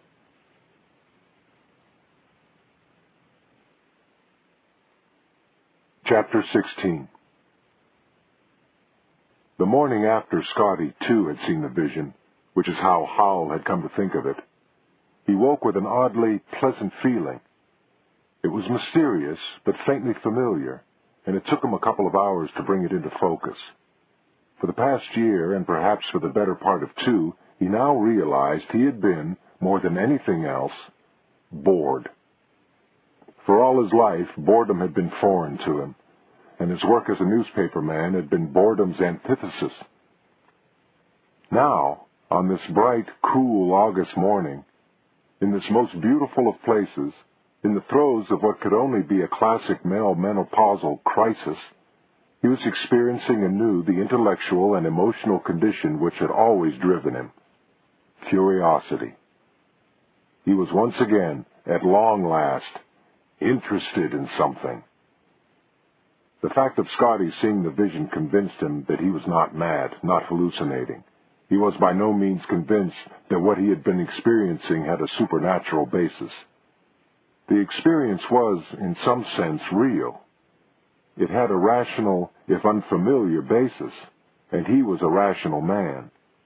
He would proceed rationally. Scotty did not entirely share his view of the situation. "Listen, John, this place is screwy, haunted or something." "Or something. Does it scare you?" "Well, yeah, a little." She cocked her head to one side and looked thoughtful. "I mean, I'm not terrified, no more than after the seance, but that didn't seem quite as real." Howell had been about to tell her about the girl, but now he felt that the introduction into the situation of what Scotty might interpret as a ghost could disturb her too much, and he didn't want her to panic on him. "Well, I think it all means something, and I want to find out what." "How do you figure on doing that?" she asked. "I'm not sure exactly, but before I can proceed, there's something I need." "What's that?" "I'll tell you when I've got it." Howell knew where to get it, too, he thought, as he drove into Sutherland. He read the directory at the courthouse and bounded up the stairs 2 at a time. A young woman asked if she could help him. "What a lovely dress," he said enthusiastically. She blushed. "Lovely. I'm interested in the local geography, and I wonder if I might see a survey map of the area." "Why, sure." She was putty in his hands now. "The whole county?" "Oh, no, not the whole thing, just the town of Sutherland and the surrounding area." She reached under the counter and pulled out a sheet of typewriter paper with a map printed on it. "Here's the official Chamber of Commerce map of the town, and it shows a little bit beyond the city limits." "Well, I really had something on a little larger scale in mind, something with a lot of detail." "How about a mile to the inch?" "Perfect." She went to a wide-drawered cabinet, fished in a drawer, and pulled out a large sheet. "There you are," she said, spreading it on the counter before him. And there he was. It took only a moment to find the crossroads and follow the road down to the cabin. True to life, the line of the road stopped at the lake's edge. "Oh, that's terrific," he said, grinning at her and making her blush again. "Now, do you think you might have a map of the same area on the same scale before the lake?" She wrinkled her brow and looked doubtfully around the room. "Gee, I don't have the slightest idea where that would be. Just a minute, I'll ask Mrs. O'Neill. She's been here forever, and she'll know just where to put a hand on it." The girl walked across the room to a door and knocked. Howell could see through a glass partition an older woman working at a desk. She looked up and heard the girl's question, then looked out for a long moment at Howell. Then she got up from her desk, still looking at him, brushed the wrinkles from her skirt, walked out of the office and across the room to the counter where Howell stood waiting. "May I help you?" she asked, in a manner which immediately told Howell she had no intention of doing so. "Gosh, I hope so," Howell replied in the manner of a high school junior doing research for a term paper. "I was just wondering if I could have a look at a map just like this one, except before the lake." "This is the map of the town of Sutherland," she said evenly. "The town was much smaller before the lake, so, of course, there can be no such map." "Oh, sure, I see," Howell said, as cheerful as ever.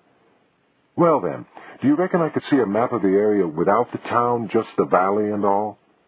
"Sir," she said, not quite so evenly now, "you are missing the point. The courthouse was not built until the town was built, so we could not have such a map." "Oh, yes, sure. That was dumb of me. Where was the county seat before it was at Sutherland?" "It was over at Pinewood. But when it was moved here, the old courthouse was torn down to make way for a school." "And the records were moved here?" "Yes." "Well, is there maybe somebody here now who worked in the old courthouse who might be familiar with the old maps?" "I worked in the old courthouse," she said icily. "I have been in charge of these records for 38 years. "Well, someone with all your knowledge is just the person I'm looking for," Howell said, exuding charm again, and watching it ricochet right off the old bat. "When we moved the records, we naturally discarded a lot of outdated material, including old maps. I did it myself. I tell you again, no such map exists." A glance at the astonished face of the girl standing behind her told Howell that the woman was lying. "Oh, shucks. Well, I guess I'll just have to go to the Army Corps of Engineers in Atlanta," he said, anxious to let her know she had not won. "I'm afraid that would be useless," the woman replied with a triumphant smirk. "Lake Sutherland was privately built. The Corps of Engineers was not involved."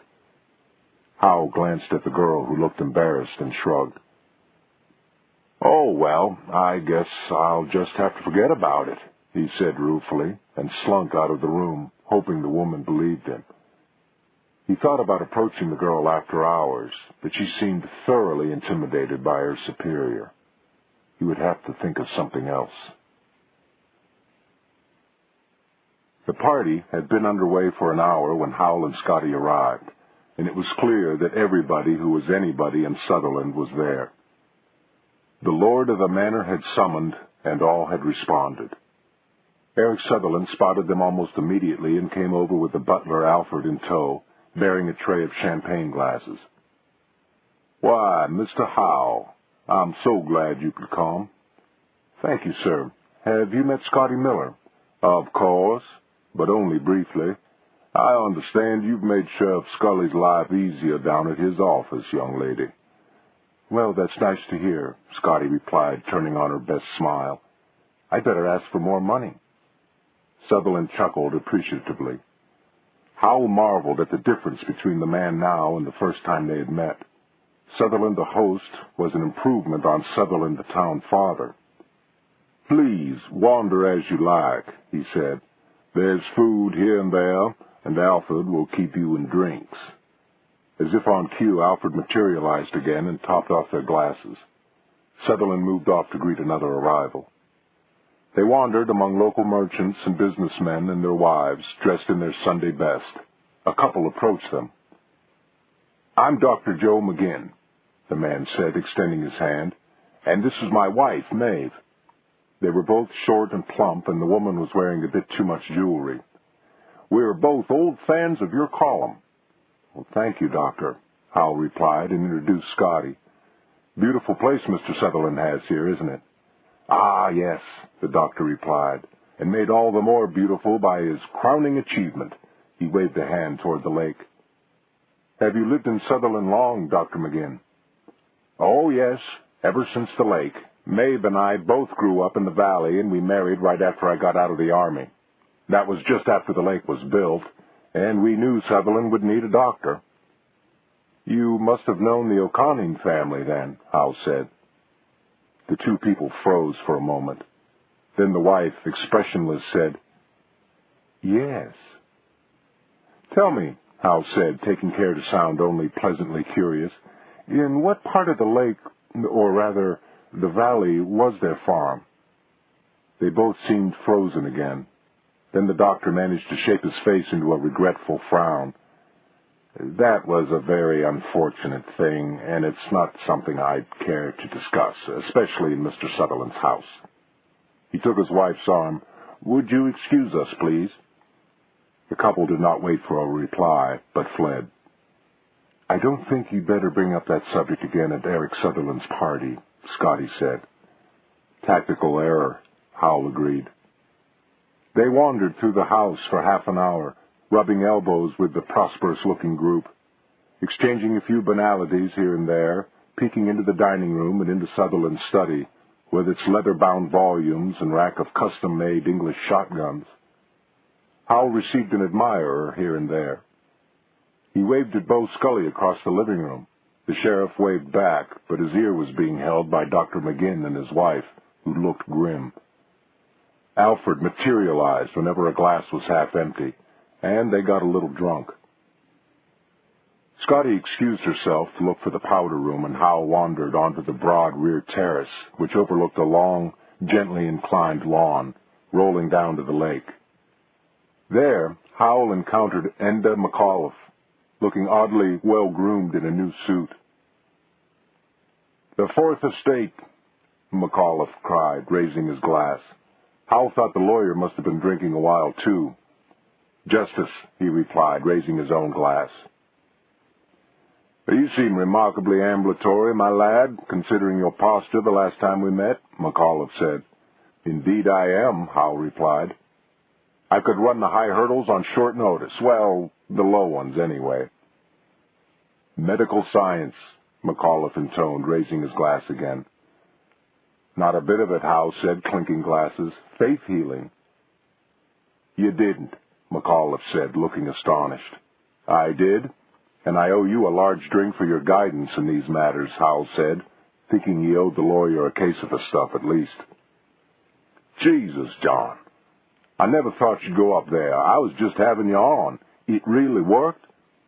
"Believe your eyes," Howell replied, affecting a golf swing. "I am whole." "Mother of God. What was it like up there?" "Pleasant enough place, I guess. No goblins. Mama Kelly looks like she's going soon, though." "So I hear. You met the lovely Leone, then?" "I did." "Ah, the lads used to howl after her, when their folks weren't looking. Some of them got in her pants, but none of them got close to her. A pity. But what with the family history and all, nobody would go calling proper like." Howell was immediately uncomfortable. "You're looking very prosperous, I must say, Counselor." "Oh, I have a new client," McAuliffe replied, nodding toward Eric Sutherland across the terrace. Howell was astonished. "I thought you were the only game in town if somebody had a beef with him. What's happened to your principals?" He had meant it as a joke, but McAuliffe took him seriously. "They got tired of eating Bubba's chicken fried steak," he shot back. "The old boy popped up with a plum of work, and I took it." He knocked back the rest of his drink, and Alfred zoomed in to refill it. I've decided instead of fighting him, I'll break him with my fees. Altogether a more satisfactory method, don't you think? I can't argue with that. Howell searched for a way of changing the subject. Say, do you know where I can lay my hands on a map of the area before the lake was built? McAuliffe looked at him sharply. I doubt if one exists, and if I were you, I wouldn't go around asking about one. Why not? Howell asked innocently. Why would anybody be touchy about that? This neck of the woods interests me. I'd just like to know more about it. McAuliffe lowered his voice and spoke earnestly, nearly soberly. Now, listen, John. You're getting into things that shouldn't concern you, and I suppose it's my fault telling you stories and sending you up to the Kellys. So I want to give you the best advice I can muster. Go up to that cabin and write your book, and then go back to Atlanta. Stay away from the Kellys, and don't tell anyone else about that seance nonsense of yours. And for Christ's sake, don't go blundering around asking a lot of stupid questions about maps and before the lake and all that. It doesn't concern you. It doesn't concern anybody anymore. Just leave it alone. All right? Howell was stunned for a moment. It seems to me you had a different attitude about all this before Eric Sutherland became your client, he was finally able to say. A flash of anger crossed McAuliffe's face, then passed. He put his hand on Howell's arm and squeezed. John, you're a good fellow and a bright one, and I've enjoyed your company. But I've no more to say to you. He turned and walked into the house, upending his glass on the way. Howell looked after him, puzzled. He thought himself good at reading people, and he had read McAuliffe as tough, stubborn, and unlikely to yield to pressure, let alone money. If the lawyer had suddenly got into bed with Eric Sutherland, there must be a better reason than Howell knew about. Mac, he thought, if you wanted me to forget this, you couldn't have gone about it in a worse way. He walked down the steps to the lawn and strolled down the hill toward the lake. He had gone only about halfway to the water, 50 yards or so, when he noticed a small building to his right in the trees. It looked like a guest house, and Howell wandered in its direction. He stopped outside a pair of French doors and put his hands up to shield his eyes from the reflection in the glass. There was one large room, and it was furnished as an office, with a steel desk and furniture and, in the corner, a drawing table. He tried the door. It was locked. You're wandering very far afield, Mr. Howell, a voice said from a few yards behind him.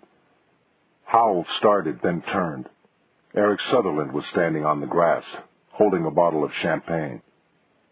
Come, let me fill your glass, and join me in the stroll down to the lake. Howell joined him and began the stroll down the hill, but his mind was on what else he had seen in the office. The wall behind the desk had been covered with maps. Chapter 17. Howell told Scotty about his conversation with Enda McAuliffe. They had finished dinner and were on coffee and brandy, having never entirely sobered up since their afternoon of drinking at Eric Sutherland's. I'm damned if I know what's going on around here, but I'm going to find out, Howell said. She grinned. The investigative reporter rears his ugly head. Yeah, I guess so. I think the whole thing that drove me when I was reporting was I couldn't stand it when somebody knew something I didn't. Now I get the impression that everybody knows something I don't, and I don't like it. He took a healthy swig of the brandy. The funny thing is, I think I know something, and yet I can't seem to figure out what it is. You want to run that by me again? You got any department store charge cards? Huh? Not MasterCharge or any of those. Department store cards. Sure. A wallet full of them. You need some jockey shorts or something? Howell got up and started toward the kitchen. Dig 'em out. Let's have a look at 'em. He found a large flashlight, switched it on to see if the batteries were fresh, and dug a roll of black electrical tape from a drawer. Scotty found her purse and plucked her credit cards from her wallet. Howell rummaged through them and chose one. Neiman Marcus, huh? They must be paying green newsies better these days. Daddy helps out with clothes. And who's green? What do you want with that anyway? Howell picked up her American Express card and thumbed it. Stiff as a board, right? He did the same to the store card. Nice and flexible. Scotty watched as Howell began winding black tape over the lens of the flashlight. She placed a hand on his forehead. You running a fever? He pulled off his necktie and began to unbutton his shirt. Get changed, put on some jeans and a dark sweater. This is beginning to sound like some sort of commando raid. It is. Howell throttled the engine back to an idle and let the boat glide toward the trees. There was a breeze from the shore. That was good. Some of the noise would go with it. A few yards out, he cut the engine and let the boat drift until it touched bottom. He threw a leg over the side and eased into the water, which was knee-deep, then pulled at the boat until it was held firmly on the bottom. He turned to Scotty. Now listen, I shouldn't be more than 15 or 20 minutes. If I'm not back in 20, start the engine and head slowly back to the cabin at the same speed as we came. If you hear any sort of commotion, go like hell, but not toward the cabin. Head down the lake toward Taylor's fish camp, and when you're halfway or so down there, cut toward shore and work your way back to the cabin at low speed, okay? I want to go with you. God damn it. Do as I tell you. There's no need of both of us taking the risk. And anyway, you've got to take care of the boat. We can't get close enough to shore to tie up here. And we're sure as hell not going to drive up to Sutherland's dock. Howell turned away without another word and waded ashore. Well into the trees, he cut toward Sutherland's place and emerged a couple of minutes later at the edge of the long lawn. He walked up the slight hill, keeping just into the fringe of trees until he came to the small building. No lights were on. Up at the house, only an upstairs light, apparently Sutherland's bedroom, and a ground floor light, probably the kitchen, still burned. Howell looked at his watch. Just past 2. He'd reckoned Sutherland and the servants would be asleep by now. There must have been a lot of cleaning up to do after the party. Howell switched on his masked flashlight. He stepped onto the little raised porch, approached the French doors, and slipped on a pair of driving gloves. In the dim beam, he had a closer look at the doors. He had been right.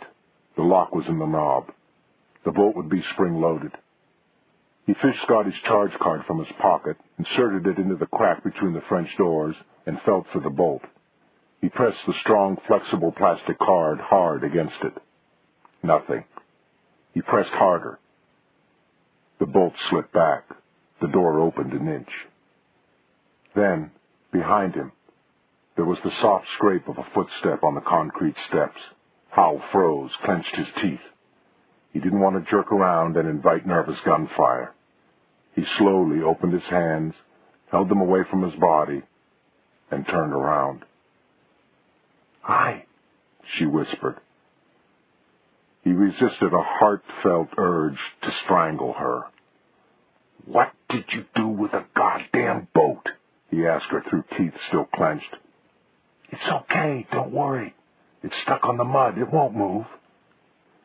"If it's not there when we get back, I'll drown you, I swear. Let's get on with it, okay?" "Wipe your feet," he said, pointing at the doormat. He wiped his own feet, then entered the office. He went immediately to the wall covered with maps and played his light over them. "This is a larger-scale version of the map I saw at the courthouse," he said. There was a date in the corner, 1969. He turned the flashlight to the other maps. There was one of the state, one of the county, both recent. Nothing else on the walls. He shone the thin beam around the room. Leather sofa, some steel chairs, the drawing table he'd seen that afternoon. Next to the table, a tall, wide drawing cabinet. The drawers were unlocked and unlabeled. He began at the top, aerial photographs of the lake and dam. He worked his way down, drawer by drawer. Engineering drawings of turbines, architects' drawings of Sutherland's house, more photographs of the lake and the town. a smaller scale version of the 1969 map which hung on the wall. There were several copies. Howell slipped one out of the drawer. One more drawer. Howell prayed. He saw the corner of the map before he had the drawer fully open. It was dated 1936. The topography was wholly unfamiliar to him. He could find no landmark. Finally, he looked back at the box containing the date. There was a set of coordinates. He quickly compared them to the 1969 map. Identical. He could have shouted with joy. The door behind him slammed hard. Scotty emitted an involuntary cry. What? He said aloud, throwing the dim beam on the doors. The wind, Scotty gasped. There was a gust. Sucked it shut, I guess. Oh, God, I think I wet my pants. Up the hill toward the house, a dog began to bark, a small dog, a yapper. Howell quickly folded the two maps and stuck them in the waist of his jeans under his sweater. He played the light around briefly to see that everything was as he had found it. The dog sounded closer. Let's get out of here, he said. Scotty opened the door and peered out. Howell jerked her hand from the knob and wiped it with his glove. Sorry, she said. Now Howell could hear a man's voice calling the dog. It sounded like the butler, Alfred. They eased out of the door and stepped around the corner of the building, then looked back. A flashlight was bobbing toward them from the direction of the house. Duchess! Duchess! Alfred was closer now. Howell couldn't see the dog. Head for the boat through the woods, he said to Scotty. I'm right behind you. She started to run. Howell glanced back at the bobbing flashlight for a moment, then turned to follow. At that moment, there was a high-pitched snarl, and a small ball of fur hit him just below the knee and bounced off. Howell ran, but this time his route was more directly toward where the boat lay. And there was brush to slow him down. It didn't slow down Duchess.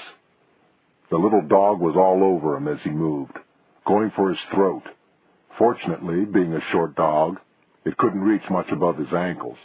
Still, it was a damn nuisance.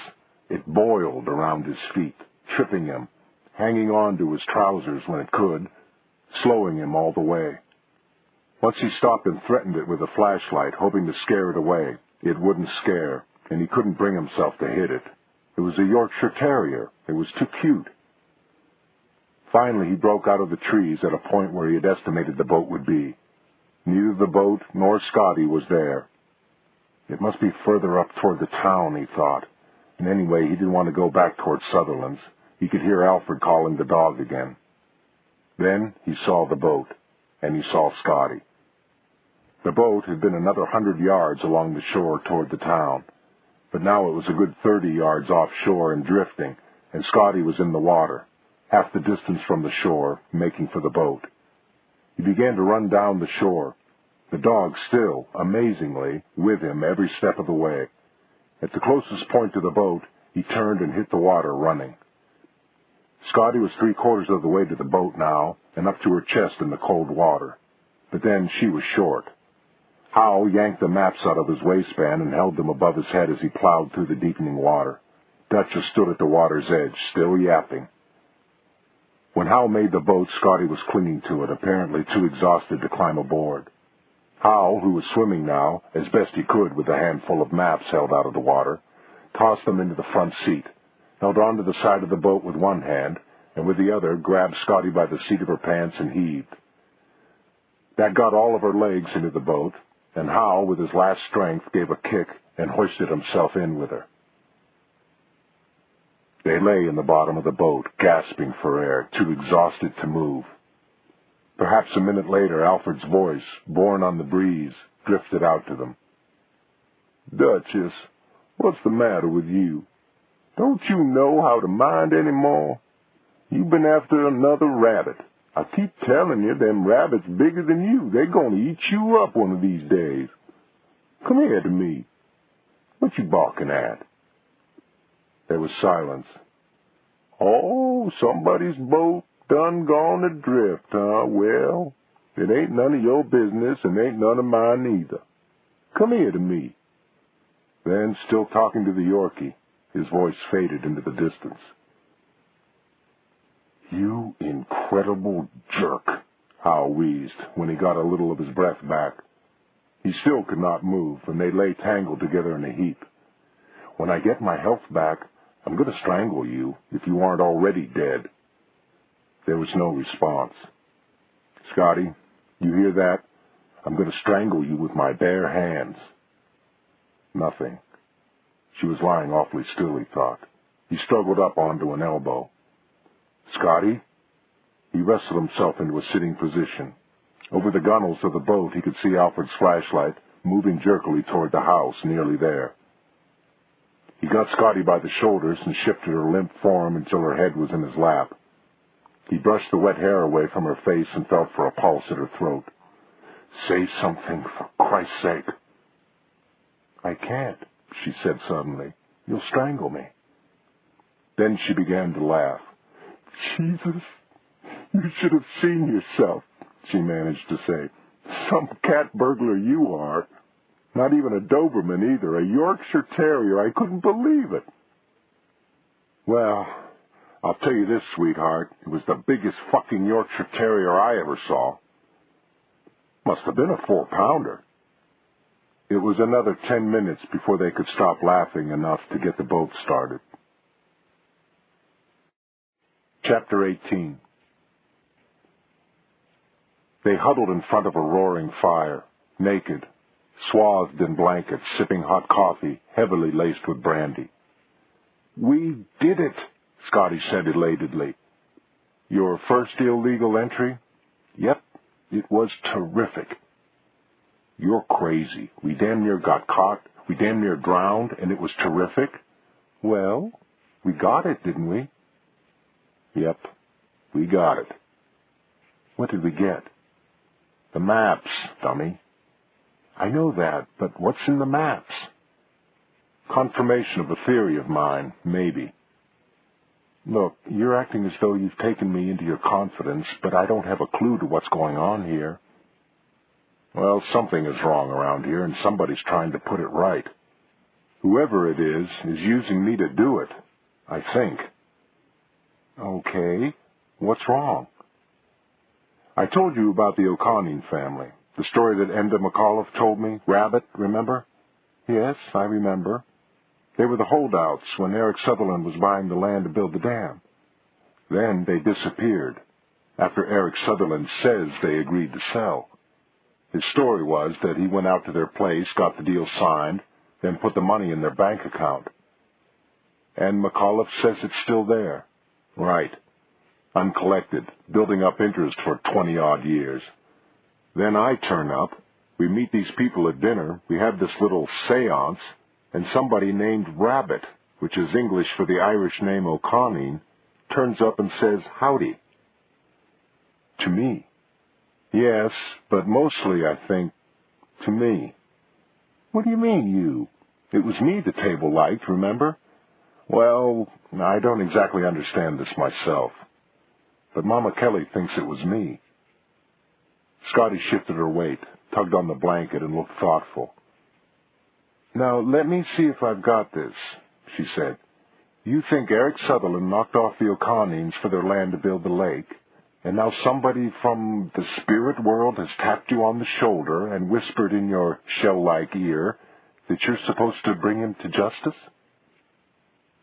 Howell was quiet for a moment. Maybe. You think the house we saw is real, then? I don't know, but it might be best if it were, because that would put us firmly back on this earth. And if it's not real, that would be nearly as good, because I'd know I was making the whole thing up in my mind and somehow communicating it to you, and I could spend some time in a rubber room and maybe be all right again. Scotty was shaking her head. You're losing me. If it's real, everything's okay. If it's not real, everything's okay. Howell held up a restraining hand. What if it used to be real, but isn't anymore? Huh? That's what I hope the maps are going to tell us. We know the O'Connell's place is under the lake, but we don't know where under the lake. He went to the maps on the desk and unfolded them. Come over here. Scotty went to the desk. Howell spread out a map. This was made in 1969. Now look here. This is where we are now, at this moment. Crossroads, road to the lake, cabin. He pointed to a lakeside lot and a house marked Denham White property. Right. Howell unfolded the other map.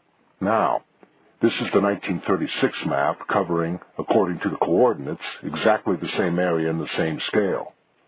He switched on the word processor and turned the brightness control on the monitor all the way up, then placed the newer map on top of the older one and spread them across the screen, using it as a light box. Now, what we have is the new map superimposed on the old one. And presto, we can see under the lake. Scotty peered at the map. So? Well, let's see. He pointed to the crossroads. Let's start from here and follow the road toward the lake. He moved his finger along the backlit map. Here's the point where it enters the lake, right by the cabin. Now, we continue along the road. We're going downhill sharply now. See the elevation markings? And we come to... What do we come to? Your eyes are better than mine. Scotty stared at the map. We come to a farm. It says... Oh, Christ. It says the O'Conning farm. Howell peered closely at the writing. You're right, it does. Come with me. He put down the map, took her wrist, and led her onto the deck. The moon illuminated the cove brightly, sparkling on the water. He pointed out over the water. There, he said, down there, about 150 feet under the lake, lies the O'Conning farm. You and I saw it together the other night. Scotty stared, transfixed at the shimmering surface of the lake. It was real, but it isn't real anymore. But sometimes I can see it. Something wants me to see it. Me too. Why me? I think something is using you to convince me that I'm not crazy. Chapter 19. Bo Scully was later than usual getting to the office. He came in, glanced at the mail, then went into his office and closed the door. Then he opened it again. Scotty, will you get me the number of the Neiman Marcus department store in Atlanta, please, ma'am? I think it's in the Lenox Square Mall. He turned away and closed the door, missing the stunned expression on Scotty's face. Quickly, she opened her handbag and checked her wallet. It wasn't there. Oh, God, this couldn't be happening. She recovered enough to dial information, get the number, and take it to him. Want me to call them for you? She asked hopefully. Those stores will keep you hanging for hours. You ordering something? No, it's okay. I'll call them myself. Close the door, will you? She closed the door and returned to her desk, but watched him through the glass partition. He dialed the number, said something, waited a while, said something else, something longer, waited another while, then spoke for about a minute to someone. God, she wished she could hear him. He wrote down something, then hung up and dialed another number. 11 digits, she counted, watching his hand move. Long distance. He talked for another few minutes, then hung up and came out of his office. Scotty, write me a letter, will you? Neiman Marcus in Dallas. Here's the address. Attention of a Mr. Murray in the credit department. Say that, confirming our phone conversation of today, I request a copy of the charge account application of... He glanced at the paper in his hand. And H.M. McDonald. Account number 071107. Say it's in conjunction with an investigation being conducted by this department, and the information on the application will be kept confidential. He handed her the paper. Son of a bitch wouldn't tell me nothing on the phone, he said, and walked back into his office. Scotty quietly thanked God that she had used her initials on the card. If Bo ever got his hands on that application, he'd see that the car belonged to a Heather Miller McDonald, who was employed by the Atlanta Constitution as a reporter. He would figure out in milliseconds who that was, and she'd be dead in the water. Or maybe just dead. Well, she'd take a couple of days to write that letter. That would give her time to think. Bo opened his office door again. Do that letter now, will you, please? I want to get it right off. She typed the letter on the word processor, ripped it from the printer, and took it in for Bo's signature. She addressed the envelope, sealed it, ran it through the postage meter, and tossed it on top of a pile of letters waiting to go to the post office. She'd take them herself at lunch and ditched that particular one. Bo came out of the office. I'm going to make a round or two, and I'll go straight on to lunch. Be back about 2, I guess. He reached into Scotty's outbasket and scooped up the pile of letters. I'll drop these by the post office for you, he said, starting for the door. Hey, she called. He stopped and turned. No need to go to the trouble. I've got to go down there anyway. Bo grinned. Oh, no trouble. He left. Scotty buried her face in her hands and tried not to cry. She'd killed John Howell, the clumsy bastard. She was blown, or would be before the week was out. And what could she do in that short a time? Hey, Scotty, Mike, the radio operator, called. Will you keep an eye on the radio for me? I got to get a haircut. Sure, Mike, she said brightly. Be glad to. Take your time. Mike left, and she was alone. Alone with Bo Scully's great iron filing cabinet. It was now or never. She took a big breath and dug for her key. Chapter 20. Howell spread out the maps again and peered at them, hoping for some new inspiration, but none came. What did come was an overwhelming sense of guilt. His earlier contention that he would whip Lurton Pitts' autobiography off in a hurry had turned out not to be true.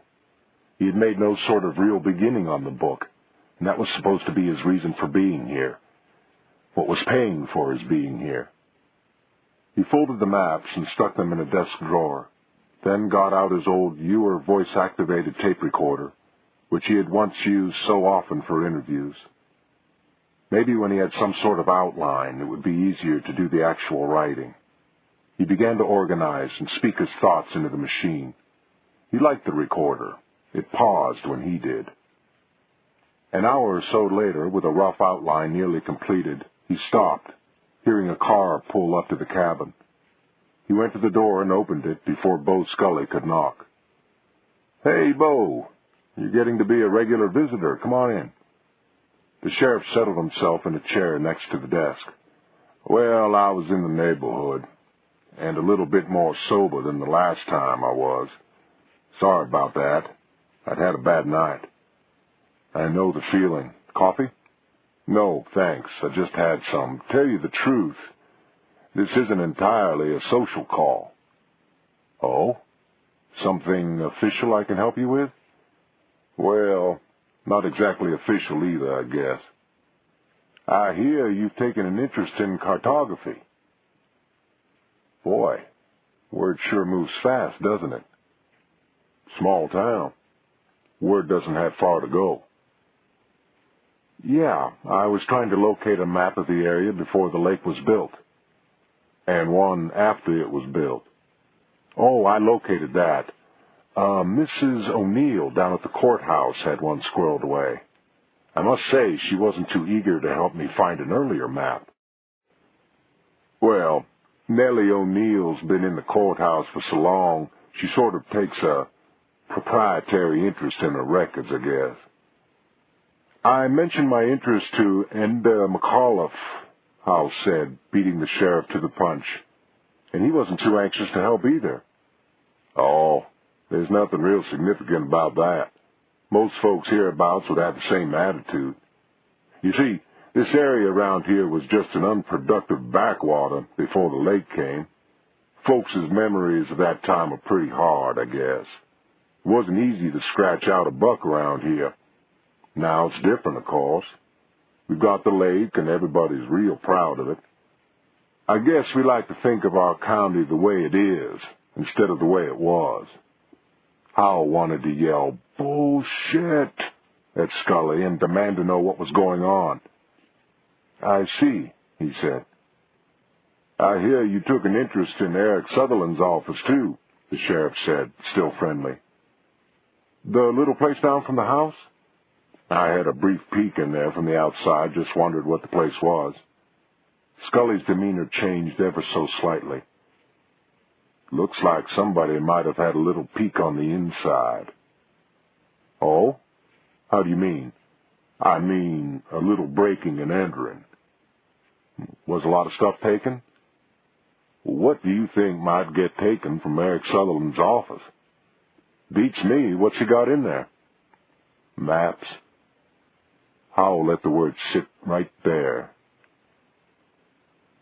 "Tell me, John, you acquainted with an H.M. McDonald?" "H.M.?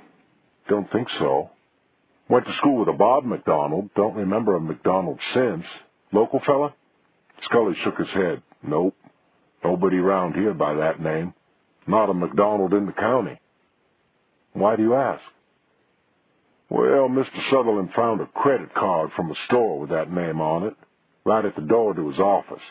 Card was bent, sort of. Looked like it might have been used to jimmy the lock. Tell me, what did you do after the Sutherland party the other night?"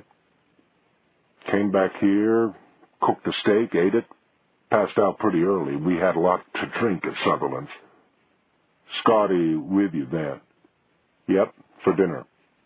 "What about after dinner?" "Is that an official question, Bo?" "Not really." "None of your business, then." "Did you go out at all after you came back from the party?" "Nope." "Take your boat out?" "I just said I didn't go out again." "Sorry, John, I don't mean to make this sound like a third degree." Howell grinned slightly. "That's just what it sounds like." Scully chuckled. "Yeah, I guess it does." "Why did you want the maps?" "Oh, I just got to looking out the window a lot, and I wondered what was under the lake, that's all." "I'd about forgotten it until you brought it up." Howell leaned forward. "What is under the lake, Bo?" Scully threw back his head and laughed. "So that's it. Well, you're not the first. People seem to think that when a big lake like this gets built, there's all sorts of stuff under it. There's still stories among the school kids around here about houses and farms and trees being down there. They used to say that when the lake got down low in the winter, when they were using a lot of water for power, then an old bridge and a church steeple would surface again. That the sort of thing you had in mind?" "Sort of." "Well, let me tell you what they do when they build a lake, buddy. They tear down all the houses and sell what scrap they can. They cut all the trees for timber and pulp, and to keep them from being hazards to navigation later, and they painstakingly demolish every standing thing in the whole area that's going to be underwater. So if you want to know what's under the lake, the answer is a plain, old-fashioned nothing." "What about the O'Connor place?" Howell asked, and watched Scully closely for his response. The sheriff didn't bat an eye. He shrugged. "Well, I guess that was a little different. By the time Mr. Sutherland and Donald O'Connor had made their deal, the water had already risen against a roadbed that cut across O'Connor's place. Right after that, before the crew could get in there to break the place up, the roadbed gave way and the place was flooded." "That's Sutherland's story, is it?" Scully blinked. "I've never had any reason to doubt it. Do you?" Howell leaned back in his chair and locked his fingers behind his head. "Well, let's see now," he said. "O'Connor, who's held out bitterly against Sutherland for years, suddenly gives in and sells. His house vanishes under the lake. Then he and his whole family disappear and are never heard from again. Come on, Bo." You're a lawman. Doesn't that sound just a little too convenient? Scully looked at him in surprise. But they were heard from again, he said. Howell sat up straight. By whom? By me, for one. Listen, I don't know whether you know this, but I was engaged to marry Donal O'Connell's oldest daughter. Howell sat back in his chair. Joyce? The blind one? That's right. We went together since high school, then started making plans to marry after I got out of the service. I was working for the county by then. I was a deputy, and that meant Eric Sutherland to Donal O'Connell. He was pretty much of a hard case. Anyway, the whole business about the lake started to get in our way. Old Donal looked at me as being on the other side, which I guess I was, technically. But I never went against him. I stayed out of it. Still, things got tenser and tenser, and finally Joyce backed out of the engagement. I guess it got to the point where she figured she had to choose between her family and me, and she made a choice. How long was this before O'Connell finally sold out? 2 or 3 weeks, I guess. Less than a month, anyway. And you heard from them afterwards, personally? That's right. A couple of weeks after they left the county, I got a letter from Joyce. Her little sister wrote it for her. Kathleen. That's right. She was Joyce's eyes in a lot of ways. Anyway, I got this letter from Joyce saying goodbye. It was postmarked Nashville. She said Donal was taking them further north, maybe Virginia or Kentucky, to look for some land, and we wouldn't be seeing each other again. Donal had money in the bank here, of course, what Sutherland had paid him for the land, but Joyce said he was bitter and wouldn't touch it. He'd drawn out just about everything else he had, and believe me, he was pretty well off, several months before he left. They stopped doing business in town. They took Kathleen out of school, and they just wouldn't have anything to do with anybody local anymore. And the money's still in the bank, I hear. So it is, and with a lot of interest on top of it. Of course, the bank don't give a shit if Donal never turns up and asks for it. They got a nice fat deposit just sitting there. Bo, is there any possibility that somebody else could have written the letter? I mean, since it wasn't in Joyce's handwriting, couldn't somebody have forged it to make you think the family was still alive? No. It was in Kathleen's handwriting. She'd written all of Joyce's letters to me when I was in Korea. There must have been 100 of them. I'd know that handwriting anywhere. Then there's no chance at all that the O'Connell family could have been drowned when the roadbed gave way and let the lake in? Absolutely none. Look, John, now I see what all this interest in the maps was about. People like to think the worst, and that story has been making the rounds periodically for years. But I'm in a position to know the truth of things. First of all, I know the money's in the bank. I'm a director of the bank. Second, Joyce communicated with me after the family left, and I know for a fact that the communication was genuine. I was in a position to know. There was some personal stuff in that letter. Stuff that only Joyce and me and Kathleen could have known. Howell felt badly deflated, and he must have looked it. Scully leaned forward. John, I can see how this tale of the O'Connells must have looked pretty sexy, especially with somebody like Eric Sutherland being the villain. But there's just nothing to it. Oh, Sutherland was the bad guy, all right, putting pressure on people to sell land they'd owned for generations. But he did it legally all the way. And at the end of it all, it meant a whole new world for the people who live here. And let me tell you something else. If I thought for a minute that Sutherland had been involved in something like a murder, I'd have had him long ago. I respect the man, but I don't like him much, and I loved Joyce. I wouldn't be a party to covering up her murder. I hope you believe me. Howell did believe him and said so. I'm sorry, Bo, if I've ruffled feathers around here with all this, especially Sutherland's.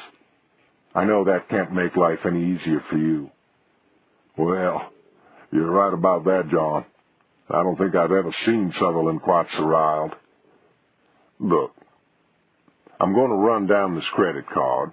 Like as not, there'll be some perfectly logical reason why it was there. Somebody from out of town at the party, I expect.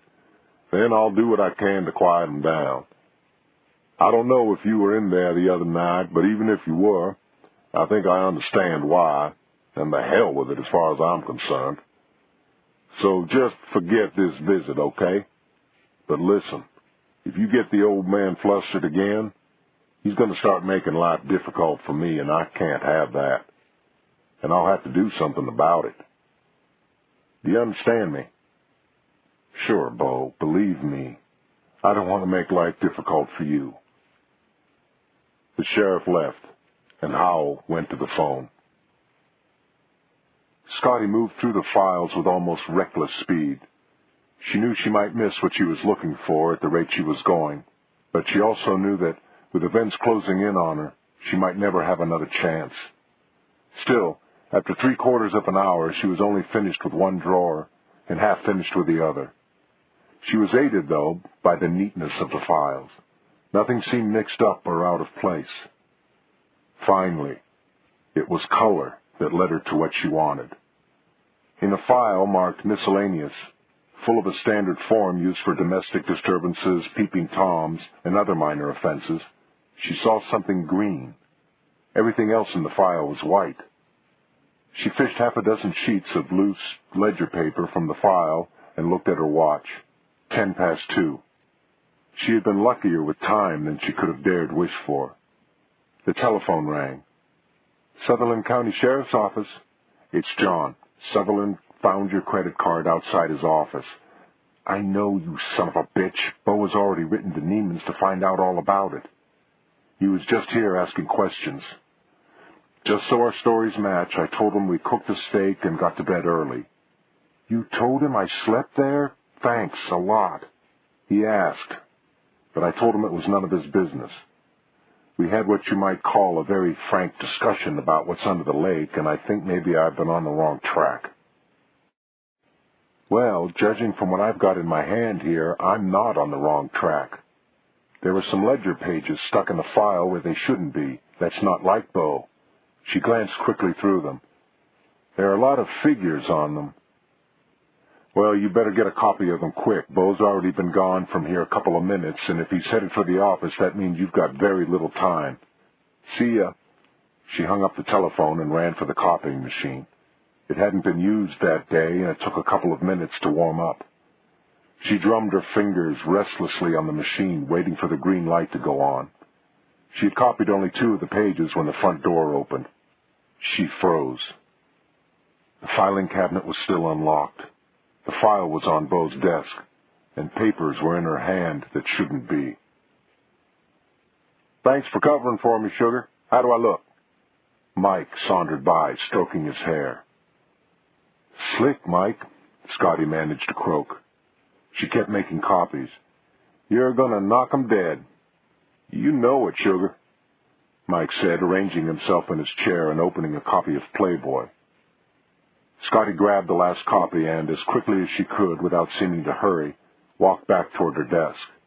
When she was around the corner and out of Mike's sight, she ducked into Bo's office, stuck the sheets back into the file, got it into the drawer, and locked the cabinet. She'd been back at her desk, the copies safely in her purse, for 5 seconds when Bo walked in. How'd you like Sutherland's party? He asked casually as he strolled past her desk. Not bad. He was really pretty nice. Stay late? No, I went back to John's for a steak. Stay long? She looked at him sideways. None of your business. He laughed and went into his office. In her mind, Scotty ran through what she had just done, just to be sure. She'd replaced the ledger sheets at exactly the place in the file where they'd come from. She'd put the file in exactly the same place in the drawer, and this time she'd made sure the lock was firmly engaged. Then she stopped in the middle of a sigh of relief. There was something wrong, something out of order, something she hadn't done properly. The copying machine. In order to make copies, she had to place the originals one at a time under a flap on top of the machine. The machine drew a sheet of blank paper from a stack on one side and spat out a copy on the other. She now realized, made the first 5 copies in the ordinary way, placing an original under the flap, pushing the button, then replacing the original with the next page. She had her own copies now, of all 6 pages. But she knew in her bones she had left the last original under the flap. It was still there. Bo came out of his office, a letter in his hand, and headed for the copying machine. "No!" Scotty practically shouted. Bo stopped and turned. "Huh?" It was hard to talk with her heart in her throat. Don't use that just yet. The paper isn't feeding properly, and I haven't had a chance to get at it." "Well, I'll take a look at it. I need this right away." Bo never liked to wait for anything. She knew that. She walked over and muscled between him and the machine. "Get out of the way, Bo," she said playfully. "You'll just screw it up. You know you can't fix anything." She popped open the side of the machine and removed the stack of blank paper. "It looks all right to me," Bo said impatiently. "It would look all right to you if it were upside down." She rapped the stack sharply against the side of the machine, squaring the corners. "Give me that," she said, snatching the letter from his hands. "I'll do it." "Jesus Christ, Scotty, you're beginning to act like nobody else around here can work any of this stuff but you." "That's exactly right," she said. Scotty lifted the flap on the machine slightly and slid Bo's copy underneath, at the same time flicking the green ledger sheet already under the flap with her fingernail. It slid across the glass surface, under the back edge of the flap and down between the machine and the wall. She pressed the button, gave Bo his copy and original, and went back to her desk, hoping against hope. He hadn't seen what she had done. "You know, Mike," Bo said as he strolled back to his office, "I don't know why we have all these service contracts with the office machine people when we've got our own mechanical genius right here." Scotty put her hands on her desk and pressed, so that no one could see them shaking. She had pulled that off all right, but now Bo's files were missing a sheet, and it was stuck behind a machine that weighed a ton. Chapter 21. Howell huddled over the ledger sheets and studied them for some minutes. "Look at this," he said to Scotty. "You bastard! How could you leave my credit card there for Eric Sutherland to find? Listen, Scotty, if you'd stayed with the boat like I told you to, it never would have happened. But no, you had to sneak up behind me and scare the shit out of me and make me drop the card. I might also add that if you'd done what I told you, we'd have saved ourselves a cold swim in the wee hours." Scotty pouted. "You know, I think it's extremely rude of you to point out a person's little mistakes and make a big thing of them. That's all in the past. Good. Now look at this." He rattled the pages. "Except my credit card isn't in the past. It's in Bo Scully's pocket, and my charge account application is on its way to him." "Well, just intercept the goddamn letter, all right? Don't you handle the mail around there?" "Usually." "Well, just make sure you handle it every day until the letter comes. Now, for Christ's sake, come here and look at these pages, and help me figure this thing out." Scotty heaved herself off the sofa and came to the desk. "What then?" "Okay, look. The letters LSCA and a number are written here alongside a date in the margin. There's a long list of them. The dates go back just over 3 years, and they're numbered 1 through 28. Then, out here in the margin, there's another number opposite each LSCA. I don't think this is any sort of a code. I think it's a schedule." "And the numbers in the right margin?" Scotty asked, pointing to a matching column. "Well, they're 2-digit numbers, varying from 15 to 60, but always increasing or decreasing in increments of 5. Could be money. Add some zeros, and it would be a lot of money." "Good thought. So what have we got here? A schedule of deliveries and payments, maybe? Sounds good to me. Deliveries of drugs. We've nothing to indicate that, unless the right margin numbers are money. If he's either paying or receiving sums from $15,000 to $60,000 per shipment, it's drugs. That doesn't seem so much. I thought drug deals went into millions. Sure, but what if these numbers represent commissions? Scotty ran a finger down the pages, pointing out another series of letters and numbers. What about these? They're interspersed after every 4 or 5 of the LSCA dates. I don't know, Howell said. We've got an A and a number, an F and a number, Z number, F number, A number. The numbers are all 7 digits, group of 3, group of 4. There's a date next to each letter, too. Probably some other sort of schedule, but not as frequent as the other one. Could be, but a schedule for what? Who knows? But it's important enough for him to hide it very carefully. Tell me about your original tip, the one that put you on to Bo. Not much to tell. Let's just say that it was somebody in state law enforcement who would be in a position to pick up some scuttlebutt. Is somebody running an investigation on Bo, then? Nope. That was his point. Somebody should be running an investigation, but nobody is. She smiled. Except me. Somebody's protecting him, then, heading off any investigation. My source didn't say exactly that, but that was my impression. You think there's some sort of organization? Howell shrugged. We don't know for sure whether there's even a crime, let alone a conspiracy. But if you're right, and there are drugs involved, then there would have to be. It's a long way from South America to North Georgia, and to move anything in quantity would take all sorts of help. Long after Scotty had gone to bed and left him trying to work, Howell woke with his head on the desk. He had an awful headache. It was pitch dark, and only the glow from the word processor's monitor screen lit the room. There was a half-empty bottle of Jack Daniels next to the machine, and an empty glass. Howell poured himself a stiff drink. Maybe it would dull the headache. He could not bear to look at the blank screen anymore, so he walked out onto the deck, taking his drink with him. Scotty had gone to bed early, and he had determined to make a start on the actual writing of Lurton Pitts's book. He had it outlined on tape and in his head.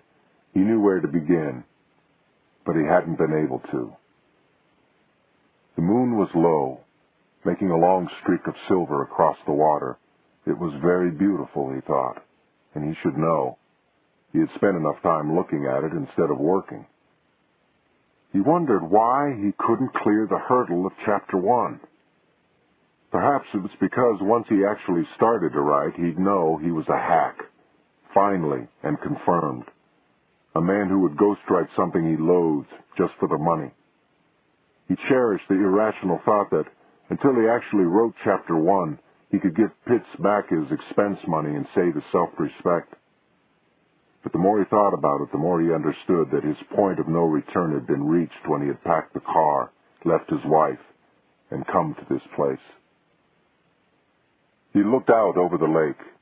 No hallucinations, no spirits, crickets chirping loudly. All normal. It began to be chilly, and he went back into the living room to retrieve a sweater from the back of his desk chair. As he reached for it, his eye traveled to the empty monitor screen. It was not empty. It was filled with words. Puzzled, he sat down and read the heading. Chapter 1, it read, How I Found God. He pressed the scroll button, and more lines worked their way up the screen, lines that were somehow familiar, but that he simply couldn't remember having written. It was all there, 8 or 9 pages of it, the fruit of his outline, in a prose style close to the manner of speaking of Lurton Pitts. He read it to the end, then pressed another button, sending the text to be stored on a disk. Could he have been so drunk that he had written that without remembering it? Was it possible? Maybe. But that drunk, he wouldn't have been able to write, or would he? The last thing he remembered before resting his head on the desk was a totally blank screen, glowing eerily in the dark room. He tossed back the rest of his drink and lumbered toward the bed, baffled and exhausted. Scotty sweated out the mail for a week. Each morning the postman arrived about 9:30, dumped the usual load of circulars and letters on the station counter, tipped his hat, and went on his way. Each morning Scotty contrived to be at the counter instead of her desk when the postman arrived, beating Sally and Mike to the mail. Bo never arrived before 10. On the 8th morning, the postman was a little late, and Bo, inexplicably, was a little early. Scotty looked up from the counter and, to her horror, saw them practically bump into each other just outside the front door. The postman went on his way, and Bo walked in with the mail under his arm. Scotty's first impulse was to vault over the counter and wrest it from him. Stifling the urge, she walked back to her desk to be in his path as he went into his office. She could see the letter as he came toward her. The envelope was the same watermarked gold as her monthly Neiman's bill. She tried not to stare at it, but she knew she was a minute or so from an extremely, perhaps fatally embarrassing moment. Bo stopped at the radio to talk to Mike.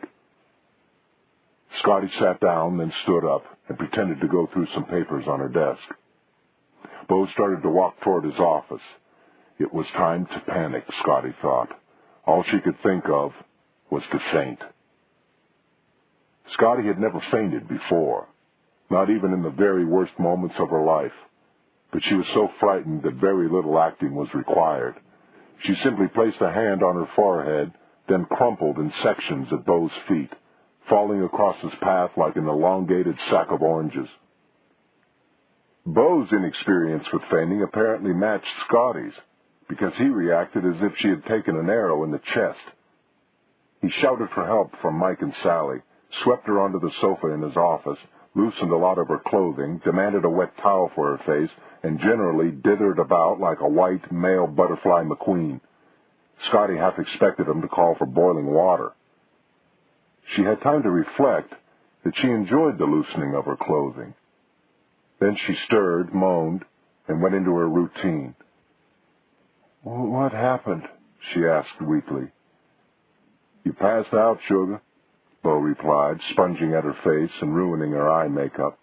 He looked whiter than she did, she was sure. "Oh, I'm sorry, Bo. I've been fasting for a couple of days to lose some weight. I guess I overdid it." She cast an eye about for the mail. Somebody had put it on Bo's desk. "Well, Jesus Christ, Scotty, you gotta eat something, you know. No wonder you're so weak. Mike, run over to Bubba's and get a cheeseburger with everything on it and a glass of milk." Scotty sat up. "What I really need is to go to the bathroom," she said. There was a toilet at the back of Bo's office. She aimed so as to pass as closely as possible to his desk. "Are you sure you can make it?" Bo was still terribly concerned. "Oh, yeah. I think that was just temporary." She turned her back to him to squeeze between him and the desk, pinched the letter, and held it in front of her as she walked toward the toilet. She closed the door, sat down on the John lid, and tore it open. There it was, a clear photocopy of enough to get her killed. She tore it into the smallest possible pieces and flushed it down the John, doing it twice and checking for pieces that didn't make it. When she came out of the toilet, Mike was waiting with the food, and Bo forced her to eat half of it on the spot. "Come on," he said, when he reckoned she had eaten all she would. "I'm going to take you home. You need some rest." Scotty went meekly with him. Her landlady was at work. The room looked odd to her. She had spent so little time there since meeting John Howell. Bo walked her up the stairs as if she were in the last stages of a difficult pregnancy. "Really, Bo, I'm feeling great now," she said, showing him into her room. "The food is working.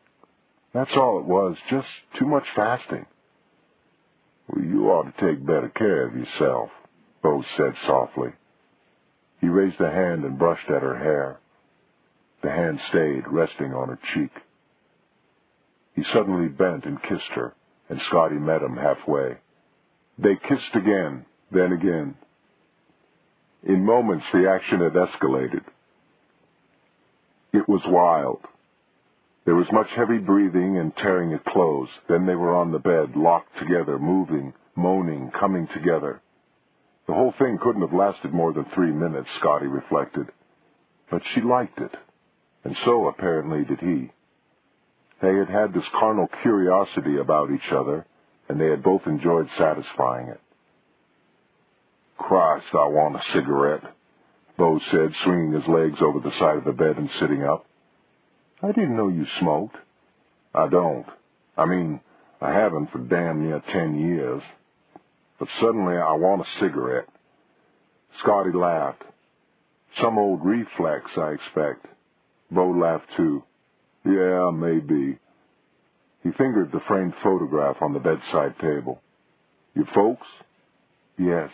My mother's dead." "You don't look like either one of them." "Who do you look like, grandparents?" "Who knows? I was adopted." "Yeah? How old?" "Brand new, I gather. A regular foundling." Bo was quiet for a moment. His face seemed filled with pity. "You mean you were left on their doorstep?" "On the doorstep of the Georgia Baptist Children's Home in Hapeville, in a wooden box. My folks were already on the waiting list. I was theirs in a day or two." Bo started to get dressed. "Well, I gotta get back," he said. "Lot to do." "Sure. Thanks for the day off." Bo stopped at the door but did not turn. "Scotty." He seemed to be having trouble speaking. "Yeah?" "You think we could just forget about this? Try and believe it never happened?" "You're worried about John." He waited a moment, then nodded. "Yeah." "Sure. It never happened." "Promise me you won't ever tell anybody. Not John, not anybody. Not ever." Jesus, Scotty thought. He sounds like the girl. "Okay," she said. "I promise." "And I sound like the guy." "Thanks," he said and left. Scotty got up and went to the window. She watched as he went down the walk. Before he got into the car, he put his elbows on top and rested his face in his hands. When he lifted his head again, he looked crushed, shattered. Bo and she were different generations, in more ways than one. She had never placed a whole lot of importance on sex. Apparently he did. It was rather sweet, she thought, as he drove away. She stretched out on the bed. Well, it had finally happened, though from Bo's reaction it wouldn't happen again. It had been nice, if a little rushed. She certainly felt no guilt about it. It was simply not in her nature to take sex that seriously. Then she remembered that Bo was not just a passing man, but the subject of her investigation, that she hoped to put him in jail. Now she felt not a moral guilt, but a professional one. She had always thought of herself as a pro, and now she had crossed a line that was supposed to separate her professional judgment from her personal feelings. She wondered if cops ever liked or pitied the criminals they tried to convict. She would just damn well have to steel herself and do her job. She was tough enough to do that, she knew it. Some secret part of her, though, began to hope that her information about Bo was wrong. Chapter 22. Enda McAuliffe stood over Eric Sutherland and pointed. "Sign here, Mr. Sutherland, and then initial every page, please." Sutherland signed, then McAuliffe and the two men from the bank witnessed the document. "Stay a minute, Enda," Sutherland said, waving the two other men out. McAuliffe took a chair next to the desk. He felt odd being called Enda. Everyone had called him Max since he was a kid in the valley. Only Sutherland used his Christian name, and that was a recent event since he had become McAuliffe's client. Sutherland looked a bit uncomfortable. I just wanted to tell you how pleased I am with the way things have been going since you signed on, he said. Well, thank you very much, Mr. Sutherland, the lawyer said. Why don't you call me Eric, Sutherland said. All my friends do. McAuliffe was taken aback.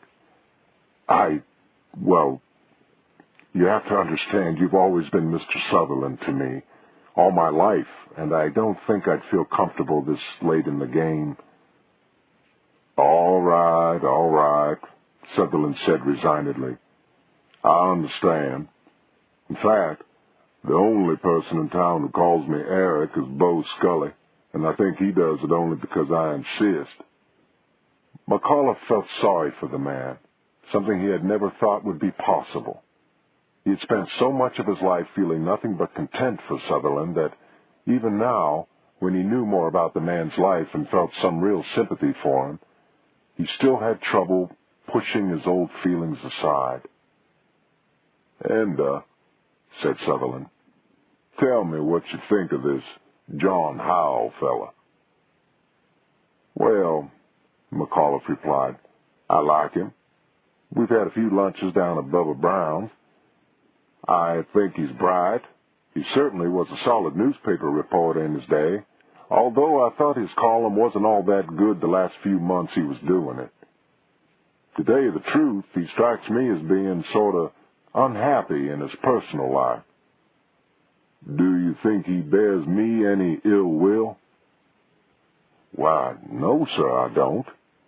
I think, well, he's just the sort of person who's curious, I guess. He spent most of his working life asking a lot of questions, and now it just comes naturally to him. And, you understand that I can't have him asking questions around here. McAuliffe nodded. I certainly see why that would make you uncomfortable, sir, especially after what you told me and after this. He held up the document Sutherland had just signed. But I don't think it's anything to worry about. Howell's not here to write about us. He's just curious, that's all. Sutherland shook his head. I just don't want the whole thing opened up again. It's been 25 years.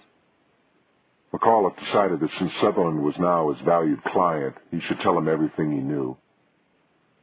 Mr. Sutherland, I don't think you should assign too much weight to this, but not long after John Howell arrived here, he had some out-of-town people out to the cabin, and they had a seance. Sutherland winced. Oh, my God, he said quietly. He took a deep breath and let it out. Tell me about it. Bo Scully was admitted to the house by Alfred and was taken straight to the study. Eric Sutherland was waiting for him. Morning, Eric, Bo said, taking care that he sounded relaxed and confident. He was never either relaxed or confident in Sutherland's presence. Sutherland offered no greeting. Tell me about the credit card, he said. He looked angry, Bo thought. He had probably been working up to it for days. I called Neiman Marcus in Atlanta immediately. They referred me to the credit manager in Dallas, that's the main store, and he refused to tell me anything without a written request. So I wrote to him asking for a copy of the credit application. And I'm expecting a reply any day now. Bo leaned forward in his chair. Eric, I think this whole business with the credit card is easily explained. Somebody at the party... Damn it! I've told you there was nobody named McDonald at the party. Now look, this guy McDonald could be a friend or a relative of somebody who was there. There are all sorts of possible explanations. Have you had any workmen around the place lately?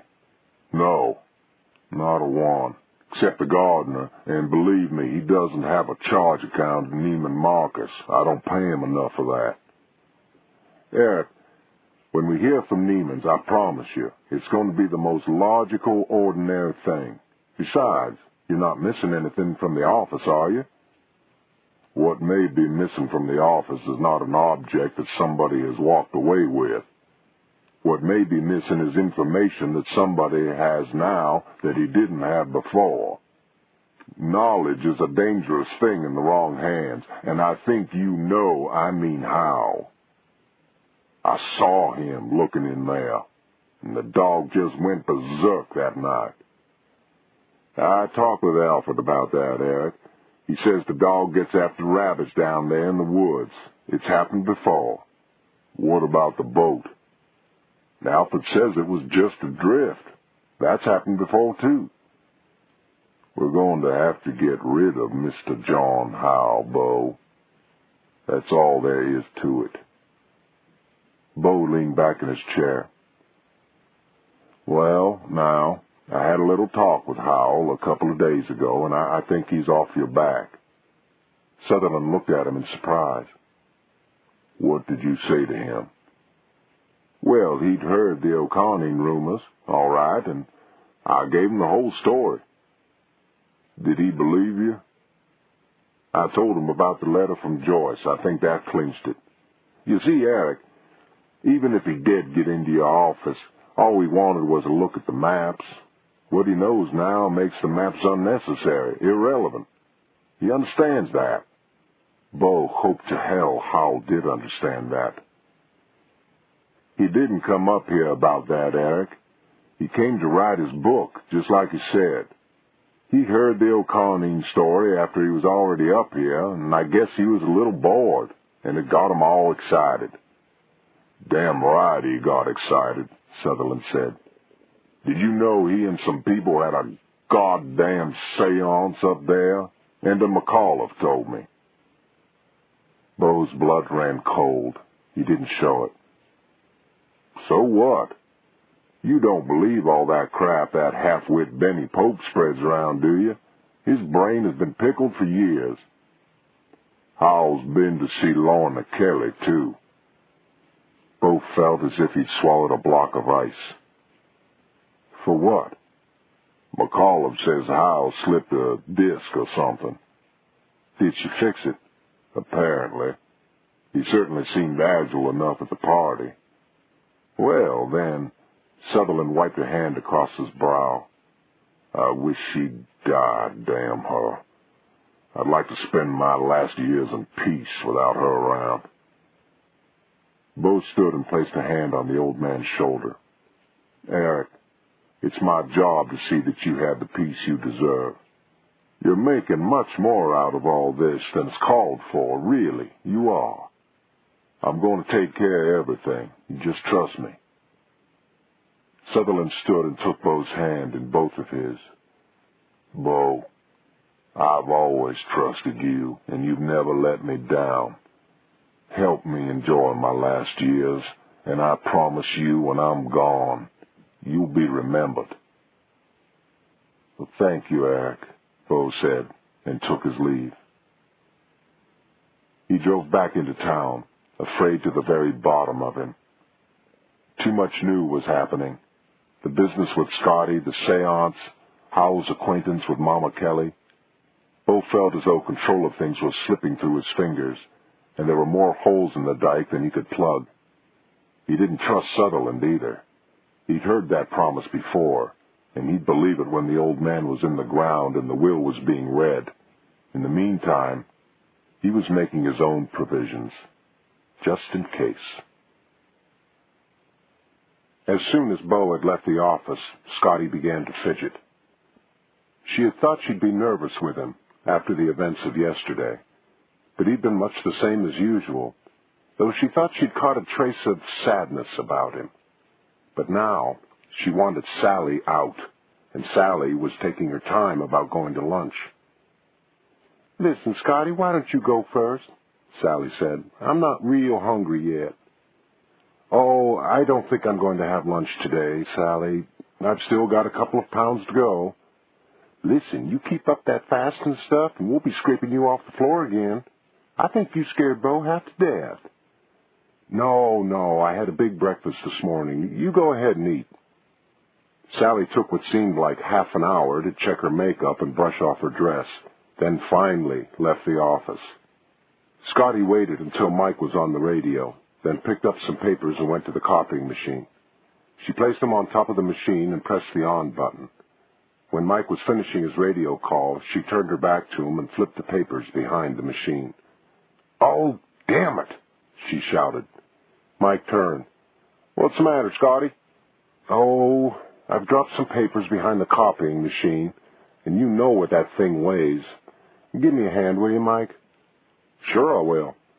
He came over and helped her wrestle it away from the wall. "Just a couple of more inches and I'll be able to get behind it," Scotty said. The gap opened.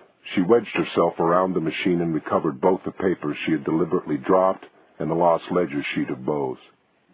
She shuffled them together to conceal the green paper among the others. "Got 'em. Thanks, Mike." Together they moved the heavy machine back into place. "You shouldn't be doing that sort of shoving, Scotty," Mike said. "You might not be recovered yet." "Oh, I'm fine, thanks. I am a little hungry, though, and I was going to skip lunch."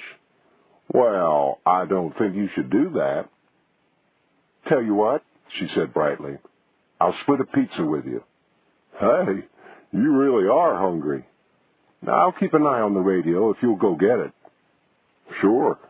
Mike put on his hat and left. "Anything but anchovies," she called after him. Scotty ran for her purse, got the filing cabinet key, threw herself at the thing, and got it opened. She pulled out the miscellaneous file, removed the 5 other green ledger sheets, made sure they were in the proper order, added the 6th sheet, and started to replace them in the file. They stuck halfway in. She ran her fingers between the pages to push aside the obstruction, and they met something small and thick. A notebook, she thought. John said there'd be a notebook. The front door to the office slammed. She spun around, the forbidden file in her hand. A man she did not know was standing at the counter. "I'd like to pay a parking ticket," he said. "Oh, sure," she said, relieved. She hesitated for a moment, then put the file on top of the cabinet and went to help the man. This would take only a second, and she'd be rid of him. She took the ticket. "That's $5. He opened his wallet and thumbed through some bills. "You got change for a 20? "Haven't you got anything smaller?" she asked, looking toward the door nervously. Mike might be back at any moment, or worse, Beau. "Sorry, that's all I've got." Swearing under her breath, Scotty took the 20, went to her desk, opened a drawer, took out the cash box, unlocked it, put the 20 in, and took out a 5 and a 10, conscious all the time of the unlocked cabinet and the deadly file lying there, waiting to be discovered. "There you are," she said, stamping the ticket and tearing off the stub, "and here's your receipt." The man left, and Scotty raced for the file. She reached in for the notebook and came out with a small green booklet with a gold American Eagle stamped on it. A passport. Quickly, she thumbed through the pages. Beau's face stared at her from the photograph, but he was wearing glasses. Beau didn't wear glasses. The passport was issued to a Peter Patrick O'Hara. The address was Beau's. Scotty wanted a copy of this badly, but she looked up and saw Mike standing across the street with a pizza box in his hand, talking to somebody. She went quickly through the passport. There were a lot of stamps, but only for 2 countries, Switzerland and the United States. She repeated the passport number to herself 3 times, returned it to the file, and the file to the cabinet. She was sitting at her desk again, making a note of the passport number, when Mike came in with the pizza. At 10 minutes to 12, Howell parked the station wagon where he could see the front door of the courthouse and waited. Beau's story had been gnawing at him for days. It was plausible enough, but the reporter in him wanted it confirmed.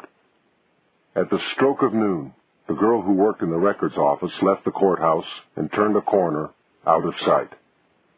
Howell went and did some grocery shopping and returned just before 1 o'clock, in time to see the girl go back in. Shortly, Mrs. O'Neill, the battle axe of county records, left the courthouse. He had an hour. The girl looked surprised to see him. "I thought we'd run you off," she said, laughing. "I lost the battle, but not the war, I hope. You want me to look for the map for you?" "Actually, there's something else I'd rather see. Can you find me an old deed of transfer, maybe from 25 years ago?" "Sure. We've got all those. I don't need to ask Mrs. O'Neill." Good. Howell read her the lot numbers he'd copied from the maps. "Right this way." He followed her across the room and down a long row of filing cabinets. She consulted the lot numbers and the labels on the drawers. "Here we are," she said. She opened the drawer, flipped through some files, and extracted a deed. Howell skimmed through it, and it seemed straightforward enough. The property had been transferred from Donald O'Connell to Eric Sutherland, and O'Connell had signed it. Or had he? Howell thought for a moment. "Would you have a record of old business licenses?" he asked. In addition to being a farmer, O'Connell had been a well digger, Enda McAuliffe had said. "Sure. In what name?" "Donald O'Connell. Try 1951. He followed her to another row of filing cabinets. "Here you are," she said, extracting a sheet of paper. "Here's the renewal application for 1951. Howell walked over to a window for better light and compared Donald O'Connell's signature on the application with the one on the deed. They were identical, or near enough. O'Connell had signed over his land to Eric Sutherland, and almost immediately after that had taken his family and left the farm. Shortly afterward, the roadbed had given way, and the farm had been obliterated. It all added up. Howell felt disappointed. The story had excited him, and now it was over. At least he could get back to work on Lurton Pitts' book now, with this O'Connell thing settled in his mind. He took the deed and the application back to the girl. "Thanks," he said. "I really appreciate it." As he was handing her the papers, his eye caught something, and he took them back. Under O'Connell's signature on the deed was another signature. The document had been witnessed by one Christopher F. Scully. Chapter 23. Scotty burst into the cabin, startling Howell, who was banging away on the word processor. "I've got him, John," she cried. "He's dirty, and I've got him." Howell clutched his chest. "Well, do you have to give me a coronary in the process? I'm at that age, you know." "You'll be younger than springtime when I've told you what I found," Scotty said, throwing herself on the sofa and kicking her feet in the air, her shoes flying off. All right. What is it? What have you found?" "Bo has got a passport," Scotty crowed triumphantly. Howell looked at her incredulously. "So what? So have several million other Americans. Not in the name of Peter Patrick O'Hara, they haven't." "Come again?" "It's got Bo's picture in it, but O'Hara's name. It's a phony." "Is that it? Huh? Is that all you've got? You're going to ring up the FBI and turn him in for a phony passport? This is going to get you a Pulitzer? I can see the headlines in the Times now. Intrepid reporter catches sheriff with incorrect travel document. Swell. "Well, listen, that's not all," Scotty replied, undaunted. "The only place he's been is Switzerland, lots of times." "Oh, that's different. Make that headline, 'Reporter Uncovers Sheriff's Skiing Habit.' Come on, John, don't you know it's in Switzerland?" "Alps. Banks, dummy, secret banks. Banks you can walk into wearing a bad wig and a false nose, carrying a suitcase full of $1,000 bills, and they don't ask you any questions." Howell looked thoughtful. "What did you do with the copies of Bo's ledger sheets?" "In your desk drawer." Howell got them and spread them on the dining table. "Look at this," he said. Scotty ran over. "What?" "These lumps of numbers that were interspersed throughout the ledger pages. Look at the first group." He pointed. D, 121A, 1845. F, 0720. L, 002, F1005. Z, 1110. S, 241, Z, 1611. F, 1716. D, 122, F, 1200. A, 1645.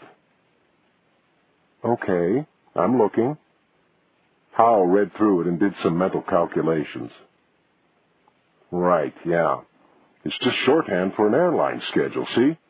The times are on the 24-hour clock. Depart Atlanta on Delta Flight 121 at 6:45 p.m. That would be arrive in Frankfurt at 7:20 the next morning. Get Lufthansa 002 at 10:05, arrive Zurich at 11:10. Then back to Frankfurt on Swiss Air in the afternoon and a noon flight back to Atlanta the next day. Great. Check the other groups. Howell moved along the pages. Some variations, look. This time he came back through New York. Another time he went out through New York. And here he went through London instead of Frankfurt. Mixing it up. Doesn't want some bright immigration officer to remember his face. Don't they do any sort of checking on the passport in immigration or customs? Yeah, they run your passport number through the computer to see if it's real and if you're some sort of problem. A history of smuggling, that sort of thing. But his passport isn't real. Wouldn't they catch that? Hey, it probably is real, just false. Bo wouldn't have much trouble running over to the courthouse, finding an old birth certificate of somebody who's died, probably as an infant, and using that to apply. I don't know if the State Department checks with the courthouse, but even if they did, Bo would find that easy to handle. How does he get the money out then? Carries it. U.S. Customs doesn't look in your baggage on the way out of the country, only on the way in. He wouldn't go through customs in London or Frankfurt because he's just changing planes inside a restricted area. And Swiss Customs, if they looked in his luggage, wouldn't bat an eye. Can you imagine how much cash must get carried into that little country every year? How much money has he moved then? Add it up. Howell got a calculator and added the column of 2-digit figures in the right margin. Well, if these figures represent money, he's got $940,000 in the Swiss bank. Jesus Christ. Amazing how much savings a hard-working fellow can accumulate in just over 3 years, isn't it? But we've got him now. We've got the goods. Got him for what? Well, to begin with, the passport. I've got the number. It could be traced. Obtaining a false passport. Okay, my guess is that's a 1 to 5 sentence in a country club federal prison, with good behavior out in, say, 8 months. Well, there's the drug dealing. What drug dealing? I don't know about any drug dealing, neither do you. But his ledger sheets. We don't know what the ledger sheets mean. A schedule, maybe, but we don't know of what. Besides, all we've got is photocopies of some numbers and letters. You could have forged those. You're familiar enough with Bo's handwriting, aren't you? Well, yes, but they were illegally obtained, too. Never stand up in court. Scotty frowned. Isn't it illegal to take large amounts of money out of the country? Nope. If you take out more than $5,000 in cash or negotiable instruments at one time, there's a federal form you have to fill out, but he wouldn't bother. Now the money's gone. How are you going to prove he took it out? His travel schedule. He's never spent much more than a day out of the country on these trips. It's obvious he's ferrying money, isn't it? Obvious, maybe, but not provable. He likes skiing, but gets tired the first day. How about the IRS? They could get him for tax evasion, couldn't they? I mean, that's how they got Al Capone. Evasion of taxes on what? I repeat, the money's gone. Nobody saw him take it that we know of. Swiss banks don't talk to the IRS. Al Capone was a visible figure in lots of visible businesses. Well, Beau's dealing in drugs. I doubt it. Beau's too smart to push junk. I think he's being paid off by somebody to look the other way. That's what's going on. Maybe. Shit. Exactly. What now, then? How are we going to nail him? How are you going to nail him, you mean? My interest lies elsewhere. Okay, how am I going to nail him?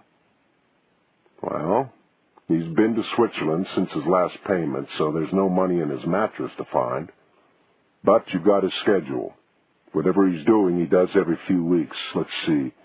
It's 5 weeks since the last one, so if he's still in business, he's due for another whatever it is pretty soon. If we can figure out what it is, and if you can catch him at it, I mean flat, red-handed, squinting into a flashbulb, well, that's your best shot. Scotty flopped down on the sofa, looking determined. You're right, she said.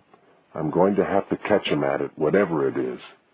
And something else, Scotty, something maybe a lot harder. What's that? You're going to have to live to tell the tale. Well, you're a real optimist, aren't you? I'm a realist. You'd better be, too. Howell got up and walked out onto the deck. Scotty followed him. It was dusk. Days are getting shorter, Howell said. Yeah, the leaves will be turning soon. Happens earlier up here than Atlanta. They say it's gorgeous. Scotty, what's Beau's full name? Do you know? Sure. He's touchy about it, though. Prefers Beau. Sally told me. It's Christopher Francis Scully. I thought it would be. Why? Where'd you hear Beau's full name? Pay attention for a minute. Eric Sutherland's story is that he went to see Donald O'Connor alone and finally talked him into selling. Sutherland put the money in the bank, and O'Connor and his family picked up and left. That's Sutherland's story, and Beau backs him up on it. Beau heard from the older girl, Joyce, later. That's what you told me. The vision, or whatever it is, seems to back up Sutherland's story, too. A man in a 1940 Lincoln Continental convertible, top up, drives down the mountain to the farm, gets out, goes in, stays a while, I don't know how long, leaves the house, drives away. Sutherland owned a Continental convertible, didn't sell it until the mid-50s. I thought you were all through with the O'Connor thing. What's got you back onto that? I just thought it needed some more checking out. I went to the courthouse this afternoon and dug out the transfer deed that Sutherland filed and, just to check out O'Connor's signature, his license for his well-digging business. Signature genuine? Yep. So? The transfer deed was witnessed by Beau Scully. Yeah, so? That means Beau must have been at the meeting between Sutherland and O'Connor. Okay, good. Yeah, except Sutherland says he went alone, and Beau says he wasn't out at the place for nearly a month before the O'Connors left.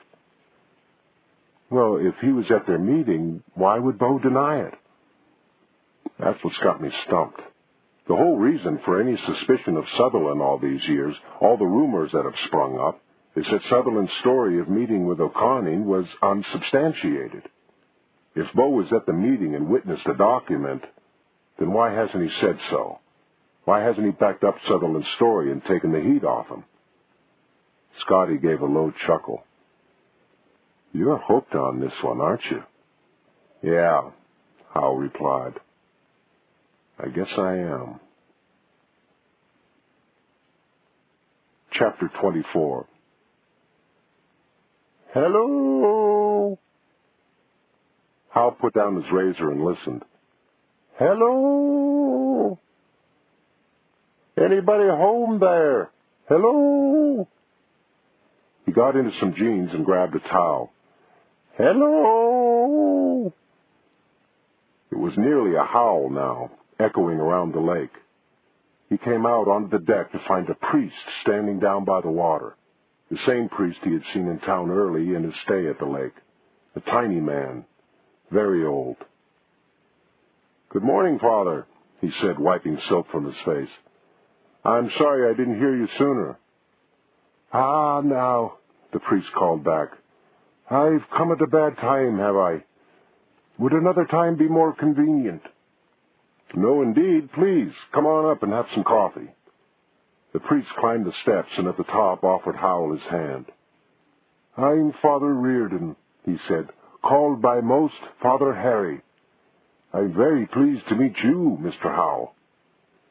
"Call me John, please, Father Harry." "Can I get you some coffee?" he asked, leading the way into the cabin. "Would you have a bit of tea now?" "I think so, if you don't mind a tea bag." "Ah, that's fine, lad, fine." Hal made tea for both of them and took the pot out onto the deck. The sun was high. It was nearly noon. Hal poured the tea and made to sit down. Father Harry cleared his throat. Hal stopped. "Was there something else I could get you, Father? Some toast?" "Ah, do you think you might have a drop?" "Of course, Father, but I don't have any Irish." "Whatever will be fine," the priest said. Jesus, he was starting early, Hal thought.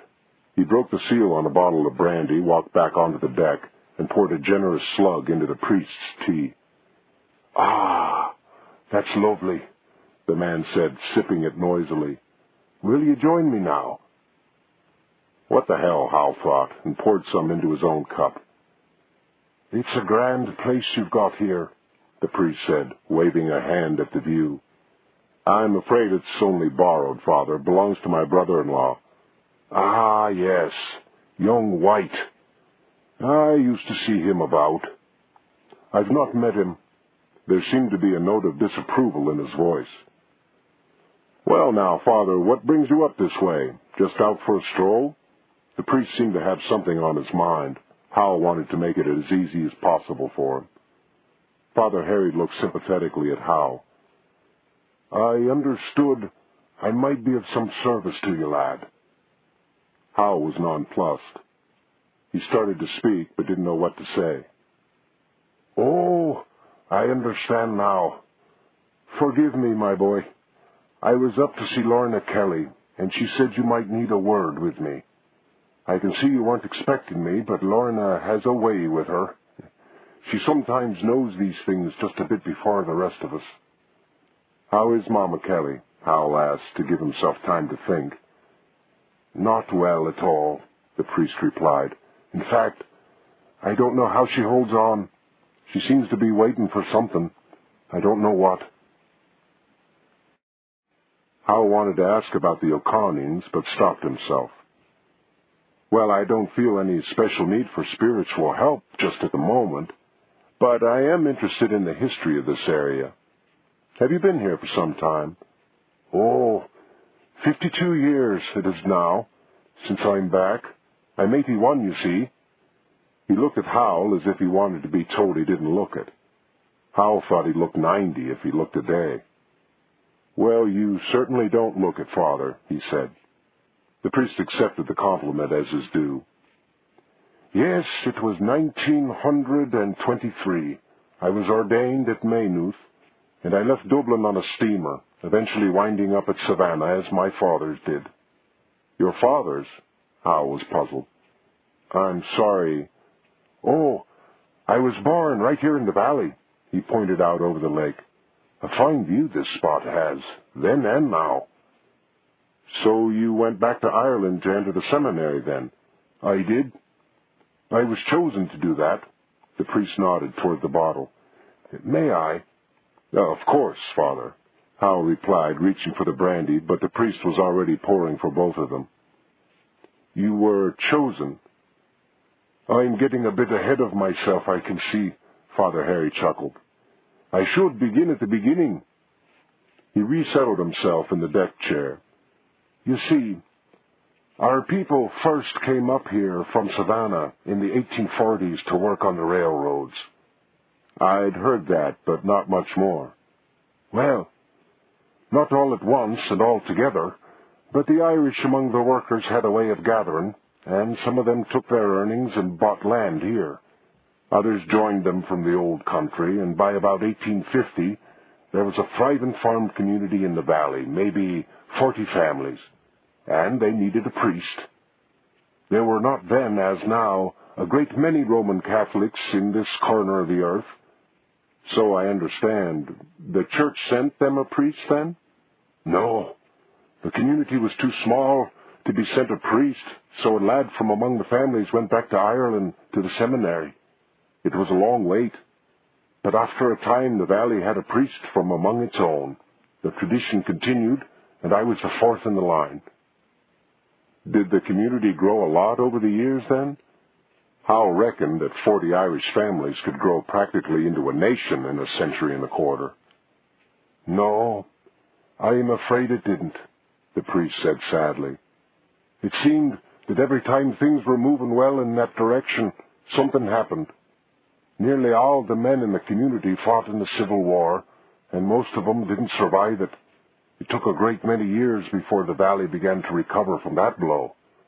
Then in '89, I believe it was, there was a smallpox epidemic that hit us particularly hard.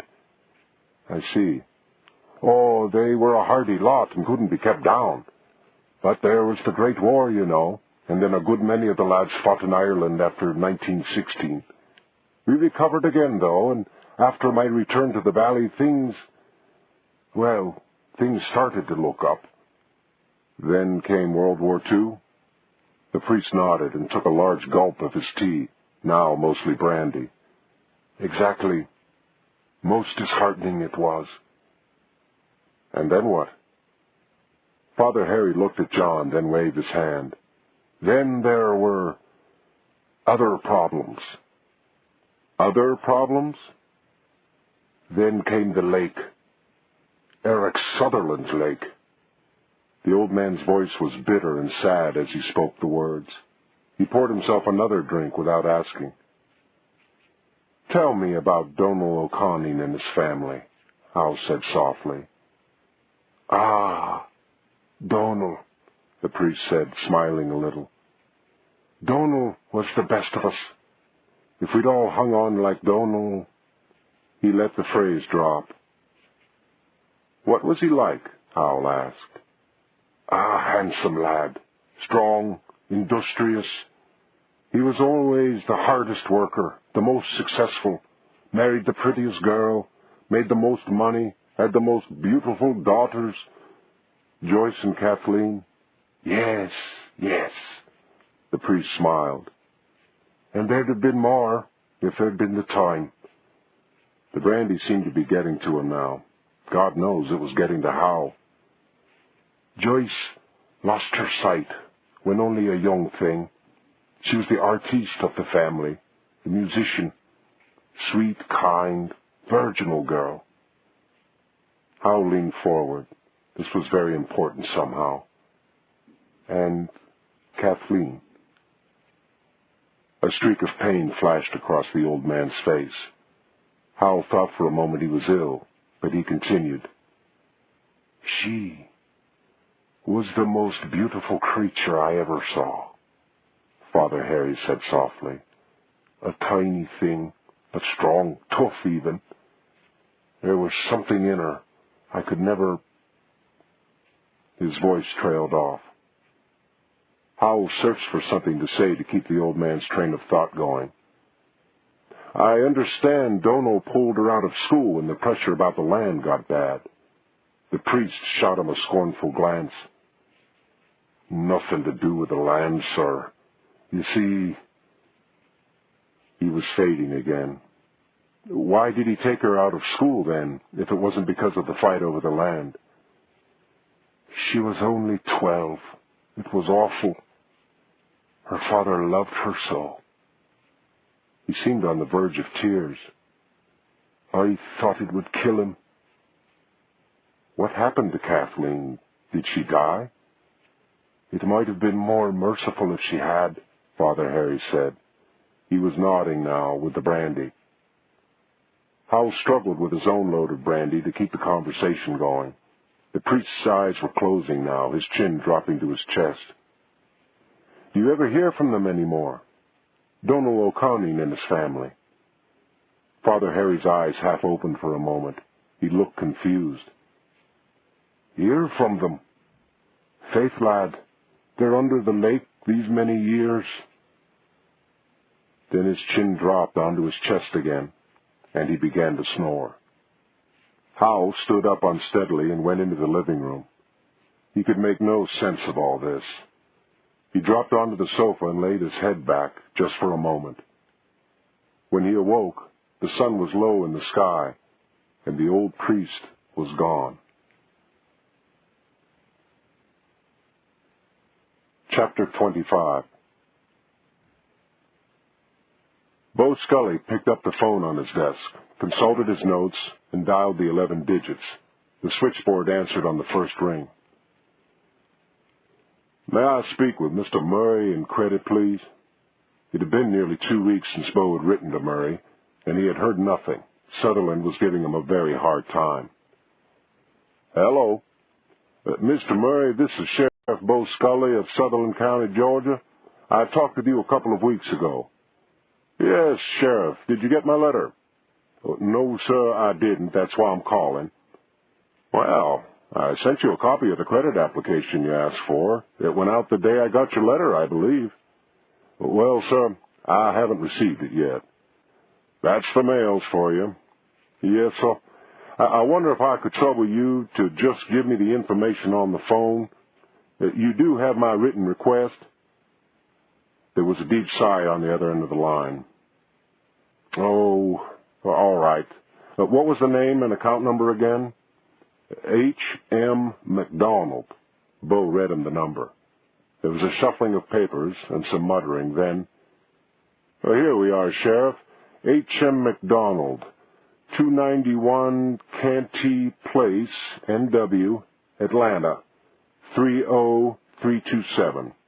Phone 404-999-7106. Employed by the Atlanta Constitution, Marietta Street, Atlanta." Bo missed the rest. He felt as if he had received an electric shock. He thanked the man and hung up. What the hell was going on here? He'd been told a reporter was being sent to Sutherland, but he'd seen no one except Howell, and he knew Howell was who he said he was because his picture had been in the paper so often. There had been no strangers at Sutherland's party. He'd known every soul there. What the hell was going on? It made no sense to him whatever that a reporter would come to town and break into Eric Sutherland's office without asking at least a few questions around town. He dialed information and got the number. "Good morning, Atlanta Journal and Constitution. Mr. H.M. McDonald, please." He would hang up as soon as the man answered. There was a pause and the noise of pages being turned. "I'm sorry, we have no one by that name. Are you calling the Constitution?" "Yes. Are you sure there's no H.M. McDonald?" "I'm afraid not." "Any other McDonald?" "No, none at all." He thanked her, hung up, and dialed another Atlanta number. "You know who this is?" "Yes." "Is there a guy on the paper named H.M. McDonald?" There was a moment's silence. "No." "You sure?" "I have reason to think this may be the man you warned me about." "Positive. What makes you think so?" "Just some recent information. I know he works there." "Could be in classified or some other department of the paper, but there's no H.M. McDonald on the editorial staff." "Thanks." Bo hung up. He should have been relieved, but he wasn't. A credit card turning up at Sutherland's belonging to somebody who worked at the newspaper was just too much of a coincidence. He looked at the card. What could the initials stand for? Harold? Henry? What other names began with H? He started to dial the Neiman's number again, but felt embarrassed. Murray was already impatient with him. He felt a wave of annoyance with himself and, on an impulse, dialed McDonald's home number in Atlanta. The phone rang 4 times, and Bo was about to hang up when there was a click on the line, followed by static. A voice, distorted by bad sound quality, but somehow familiar, spoke to him. "Hello, This is Heather McDonald. I'm not around right now. It might be a while before I get my messages, but if you leave your name and number at the tone, I'll get back to you sooner or later. I promise. There was an electronic beep, then silence. Bo sat, disbelieving, with the phone in his hand. There was a shriek from outside his office, followed by Mike's laughter and Scotty's shout. Jesus Christ, Mike, will you stop that? You scared the shit out of me. Come on, grow up, will you? Come on, Scotty. A little goose is good for you now and then, Mike called back. Bo hung up the phone. Heather McDonald. Scottish. Heather M. McDonald. Heather Miller McDonald. Scotty. Scotty Miller. The voice was hers, static or no static. Bo felt ill. He went into the bathroom, closed the door, and leaned on it. He ran some cold water and splashed it on his face. He sat down on the John seat and tried to think. He still felt sick, and angry, and stupid, and afraid. They weren't after Sutherland. They were after Sheriff Bo Scully. Bo rested his hot face in his cool hands and tried to piece it together. How long had she been in the office? What had she seen? What could she know? Nothing, he tried to tell himself. Impossible for her to know anything. He had been too careful. But he was still afraid.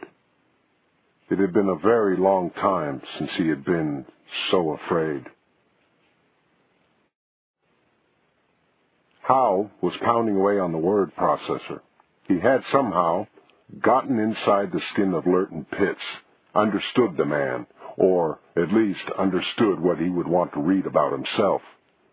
He had been cranking out a good 20 pages of autobiography a day since the first chapter had magically appeared on the monitor screen, and he was in full cry when the telephone rang. Hello? It's Leone. Well, hi. I've been wondering what happened to you. I wanted to call, but you asked me not to. Yes, well, that would be awkward. It's better if I call you. Hal glanced at his watch.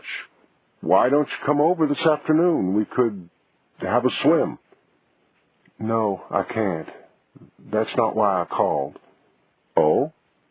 Mama wants to see you. Oh, is she better? No, but she's conscious, which she hasn't been much lately, and she's been asking for you. Can you come over? When? Right now. I think this is important. Of course, I'll be there in 10 minutes. Make it 5. I don't know how long she'll be awake. Okay. Hal hung up and reached for his car keys. He covered the short distance in less than 5 minutes. He drove into the Kelly's yard and got out of the car. Dermot was sitting in the porch swing, picking tentatively at a mandolin. Hey, John. Hey, Dermot, how are you? Real good. Riley, the blind dog, bounded down the front porch steps and pranced around Howell, apparently happy to see him. C seemed to fit. Howell had a hard time thinking of the dog as blind. Howell scratched the dog behind the ears. Hello, Riley. How you doing? Leone came out onto the porch. Please come straight in, John. I don't think we should waste any time. Howell followed her into the house across the living room to Mama Kelly's bedroom. It was much as before. The room was neatly kept, and the old woman waited, a beautiful quilt thrown over her bed. Her white hair was freshly combed, and she was wearing a finely made bed jacket over her nightgown. She held out her hand for Howell's. She seemed terribly tired. Oh, John, I'm so glad you could come. I need to talk to you. Her voice was weak. Howell took her hand. I'm glad to come, Mrs. Kelly. I want to thank you for helping me with my back. Ever since Leone worked on it, it's been really perfect. I'm glad we could help you, John. Now, I want to say some things to you. He strained to hear her. Yes, ma'am? She took as deep a breath as she could manage. "You were brought here for a reason," she said. "I've been expecting you for a long time." She had said this before. Howell nodded. "You've come here to right a great wrong. I can't help you much, but I'll do what I can. You must be careful to keep your wits about you." Howell looked at Leonie. She put a finger to her lips. "Events are coming to a head now, and you must be ready. Please, don't drink so much." Howell said nothing. Mama Kelly had to take several deep breaths before she could speak again.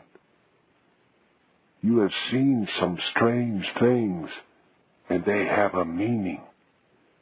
But all is not what it seems to be. You must be very careful."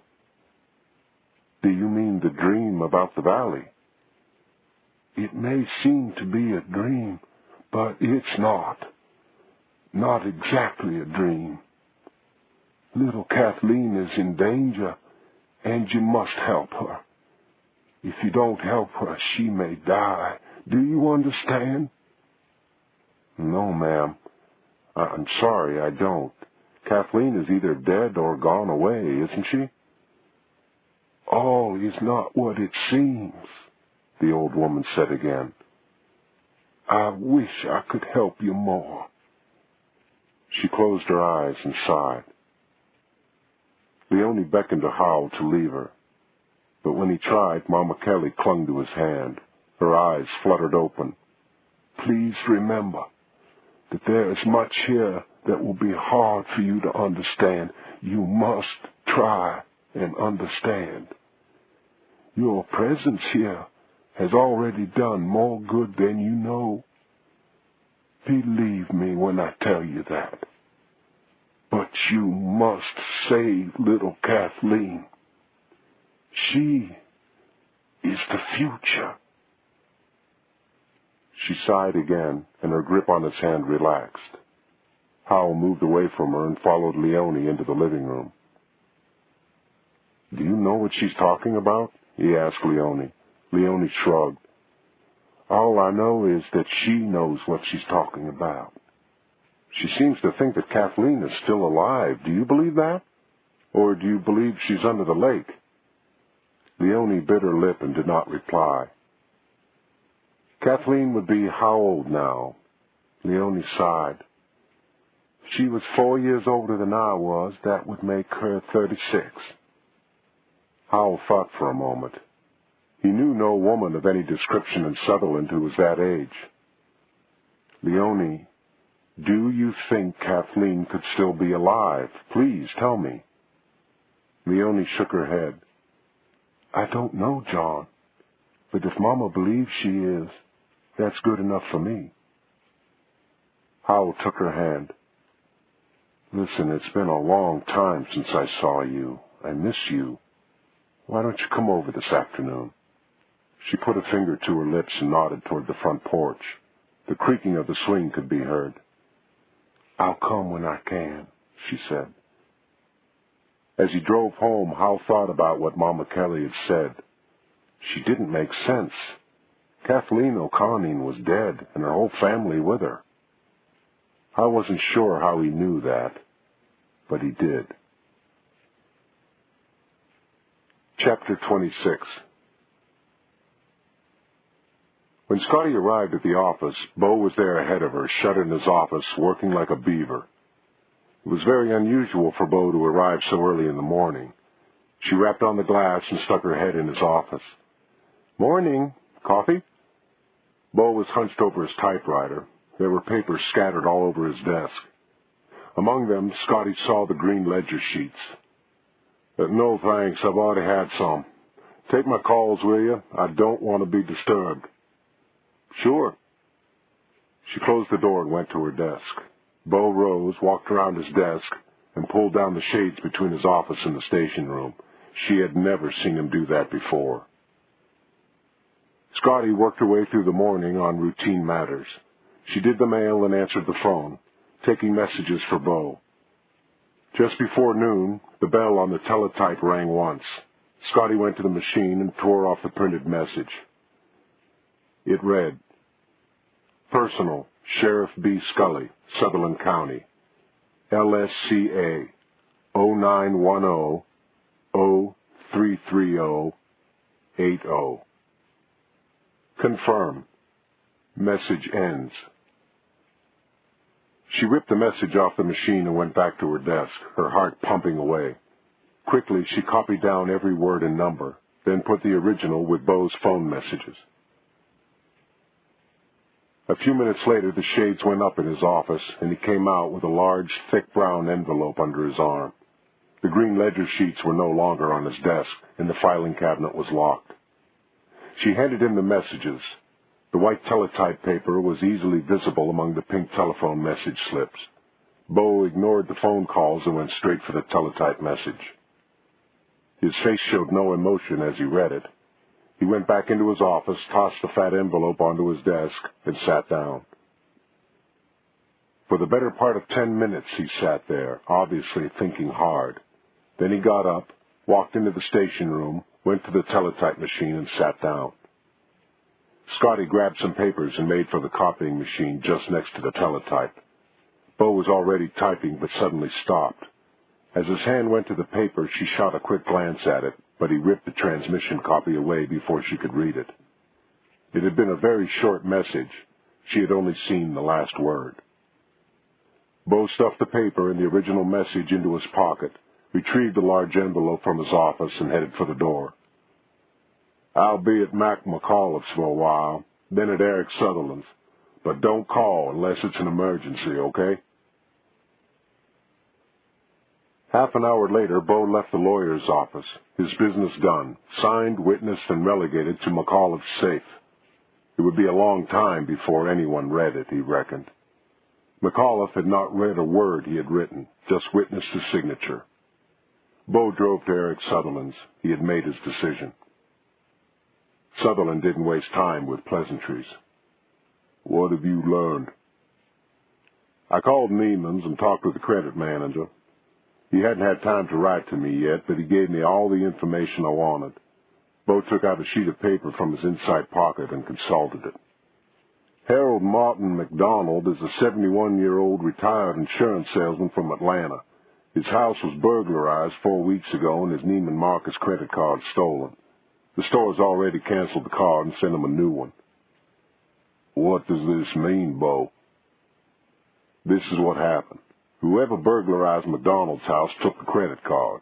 For some reason, he didn't throw it away. He's apparently an itinerant burglar.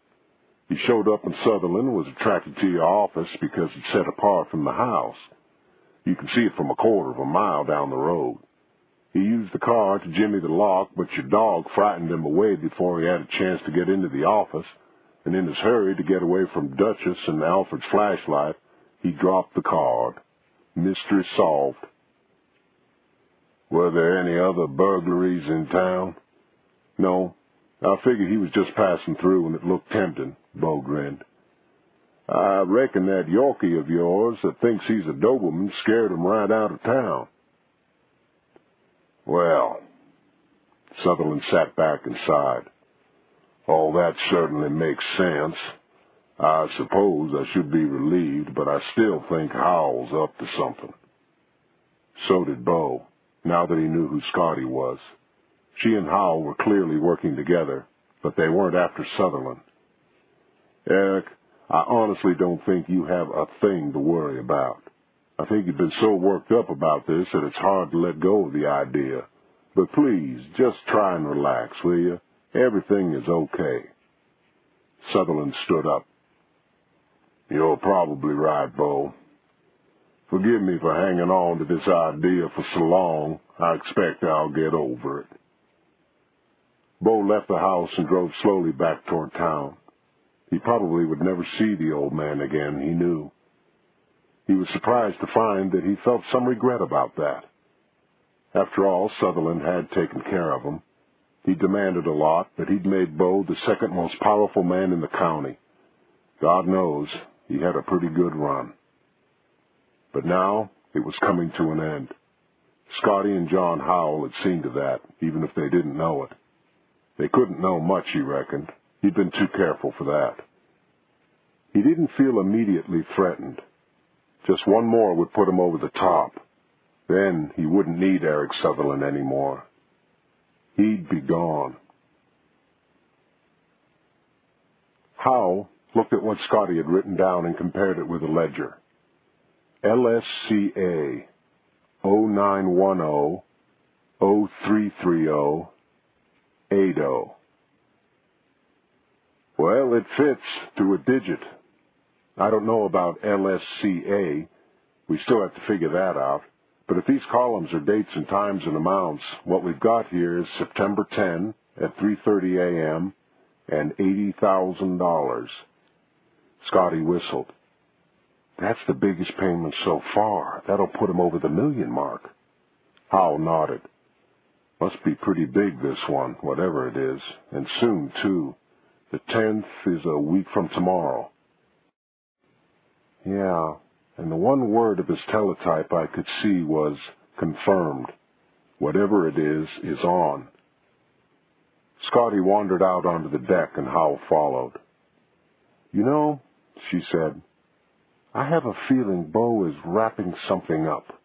He's been real busy the last few days, almost as if he were setting everything in order. That's the sort of person he is, no loose ends for Bo. Well, Hal said, when you think about it, $1 million is a pretty good cutoff. That's what everybody wants, isn't it? $1 million. Maybe that was always his goal. Invested wisely, he ought to get an annual income of, say, $150,000 out of that. Tax-free? I could scrape by on that. Well, Scotty, maybe your pigeon is about to fly the coop. This could be your last shot at him.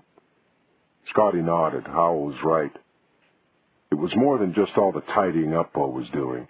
His whole attitude seemed to have changed, not just toward her. He still seemed embarrassed by their little roll in the hay, but there was something more.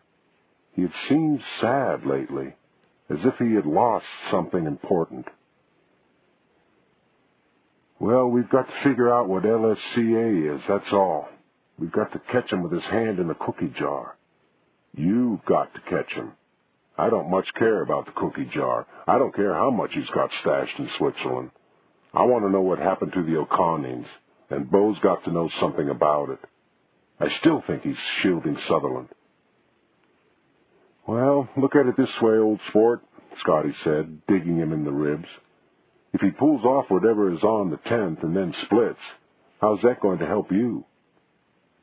Maybe if we, I stress we, can catch him in the act, he'll be more in the mood to talk about what's under the lake. She went back into the house, got her purse, and sat down next to the phone. Howell flopped down next to her. I guess you're right, he said ruefully. He's not going to be much help to me if he's in Switzerland. Scotty took a small black object from her purse, dialed a number, waited, then held the black thing to the phone and pushed a button. That's right, she said, and don't you forget it. There was a silence on the phone, just a crackle of static, and then from a distance, she heard her own voice shouting, Jesus Christ, Mike, will you stop that?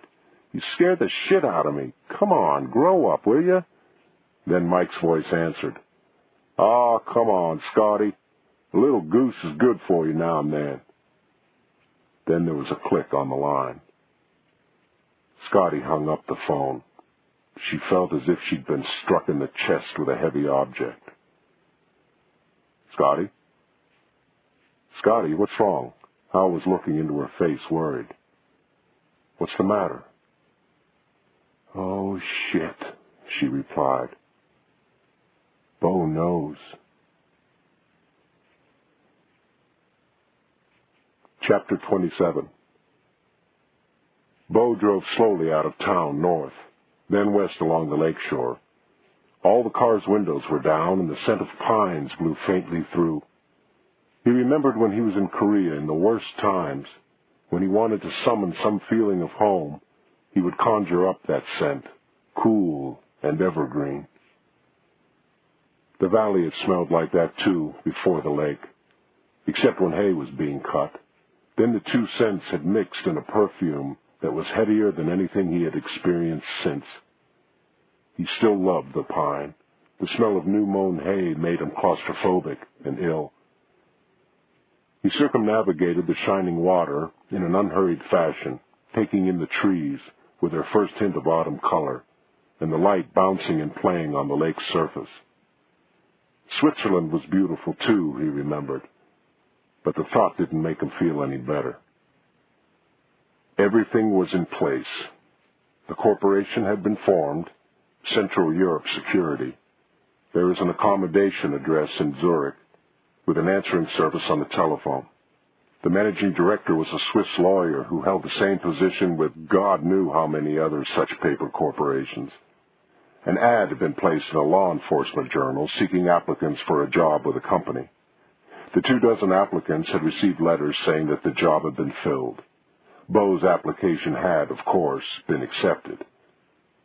He had a stock of letterheads on which to outline the terms of his new contract when the time came. The time was growing near. He passed Taylor's fish camp and turned east along the south shore of the lake.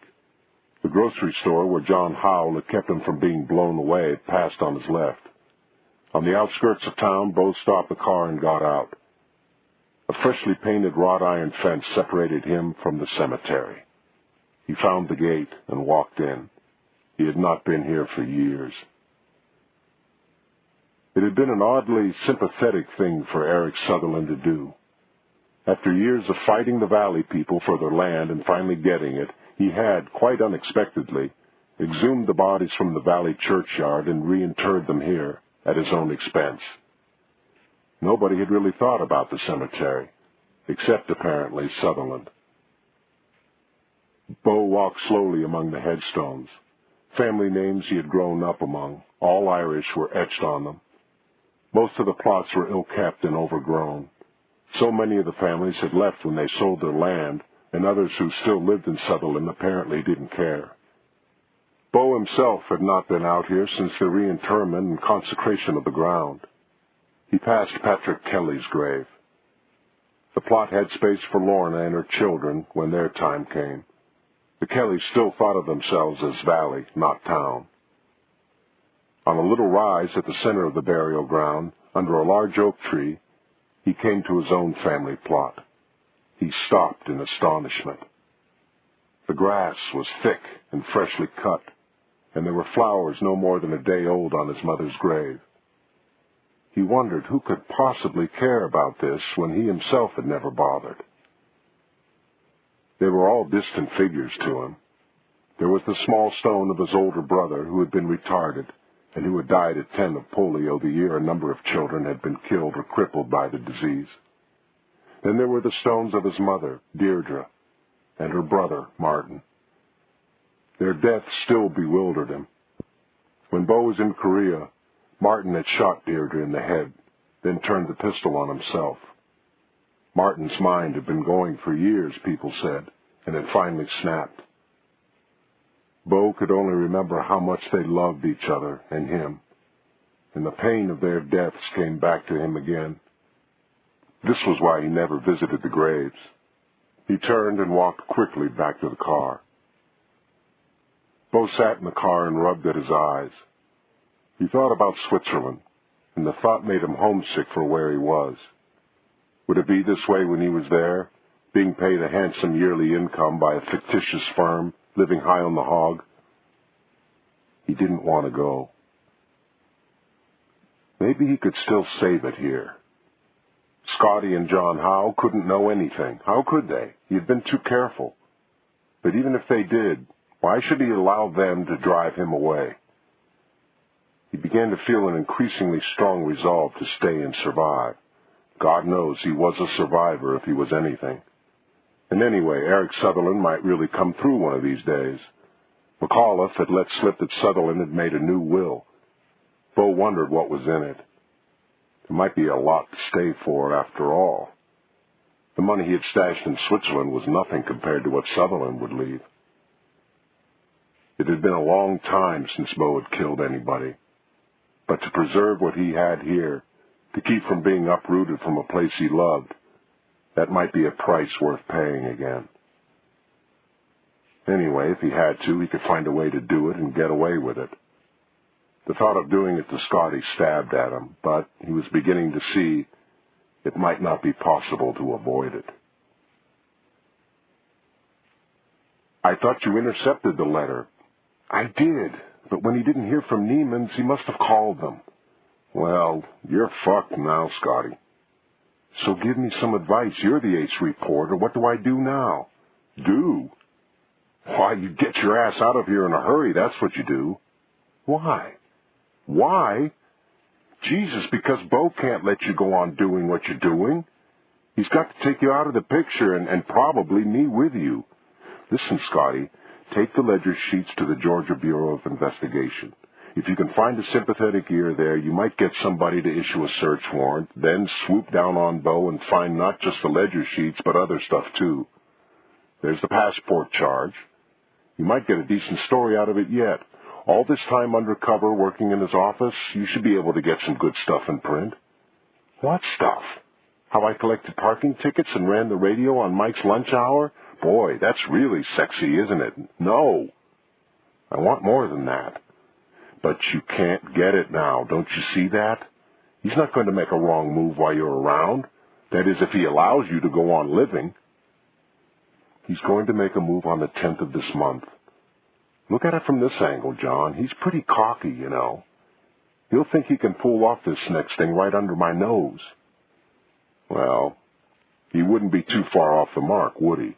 All you've got is his schedule, and even though you know when it's going to happen, you don't know what or where, do you? Well, no. But I've still got a week to find out, haven't I? No, you haven't. You won't live a week.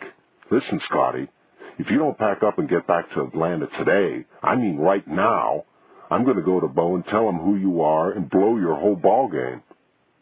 Howell knew, even as he said this, that it didn't carry much conviction, but he felt he had to try to get her to protect herself. He already knows who I am, smart ass, or thinks he does. If you do that, I'll come up with a good story. I'll tell him I was dipping into my expense money at the paper and got fired and changed my name out of shame and came up here to lose myself. Anyway, if I go, you've got to go too. He'll know you know everything I do. How can you find out about the O'Connings then? That stopped Howell in his tracks for a moment. No, he said, but with even less conviction. If he brings it up, I'll just tell him that you came up here to find out if he was dirty, then couldn't find out anything and left. Oh, yeah? You think he'd buy that? Bo's a lot more careful than that. Scotty, please, know when you're licked. Go. Scotty stood up. I'm going to work, she said emphatically. You're going to get blown away, Scotty. She rummaged in her handbag. Oh, no, I'm not, she replied, pulling out a small revolver and waving it above her head. I'll defend myself if I have to. Oh, no, Howell howled. And I know how to use it, too, she said triumphantly. I took a course. Yeah? What gun did you shoot with? A police .38. Well, what you've got there is a .25 caliber Saturday night special with a 2-inch barrel. Just remember that you won't be able to hit anything more than a few feet away, and that it probably won't stop what you hit. All that will do is just help you get killed faster. He reached for it. Give me that. She snatched it away and dropped it into her purse again. No, sir. I'm hanging on to it, and I'll use it if I have to. She started for the door. Howell felt totally helpless. Scotty. She turned. Yeah? Bo knows. You know Bo knows, but Bo doesn't know you know he knows. Howell shook his head to clear it. I think that's right. Anyway, that's all you've got going for you, that he doesn't know you know he knows. This is starting to sound like an Abbott and Costello routine. You know what I mean.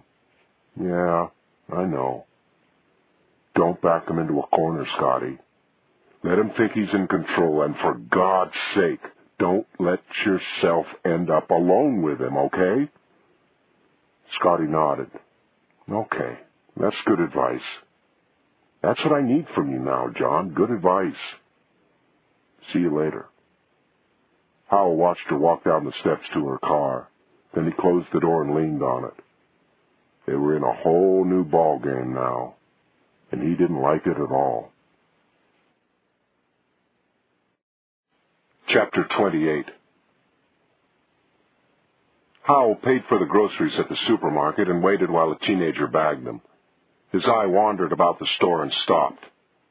A glass partition separated the modern grocery store from its equally modern drug department a few steps away. On the other side of the glass, he saw Leonie Kelly paying for something at the prescription counter. He turned to the boy bagging the groceries and handed him $50.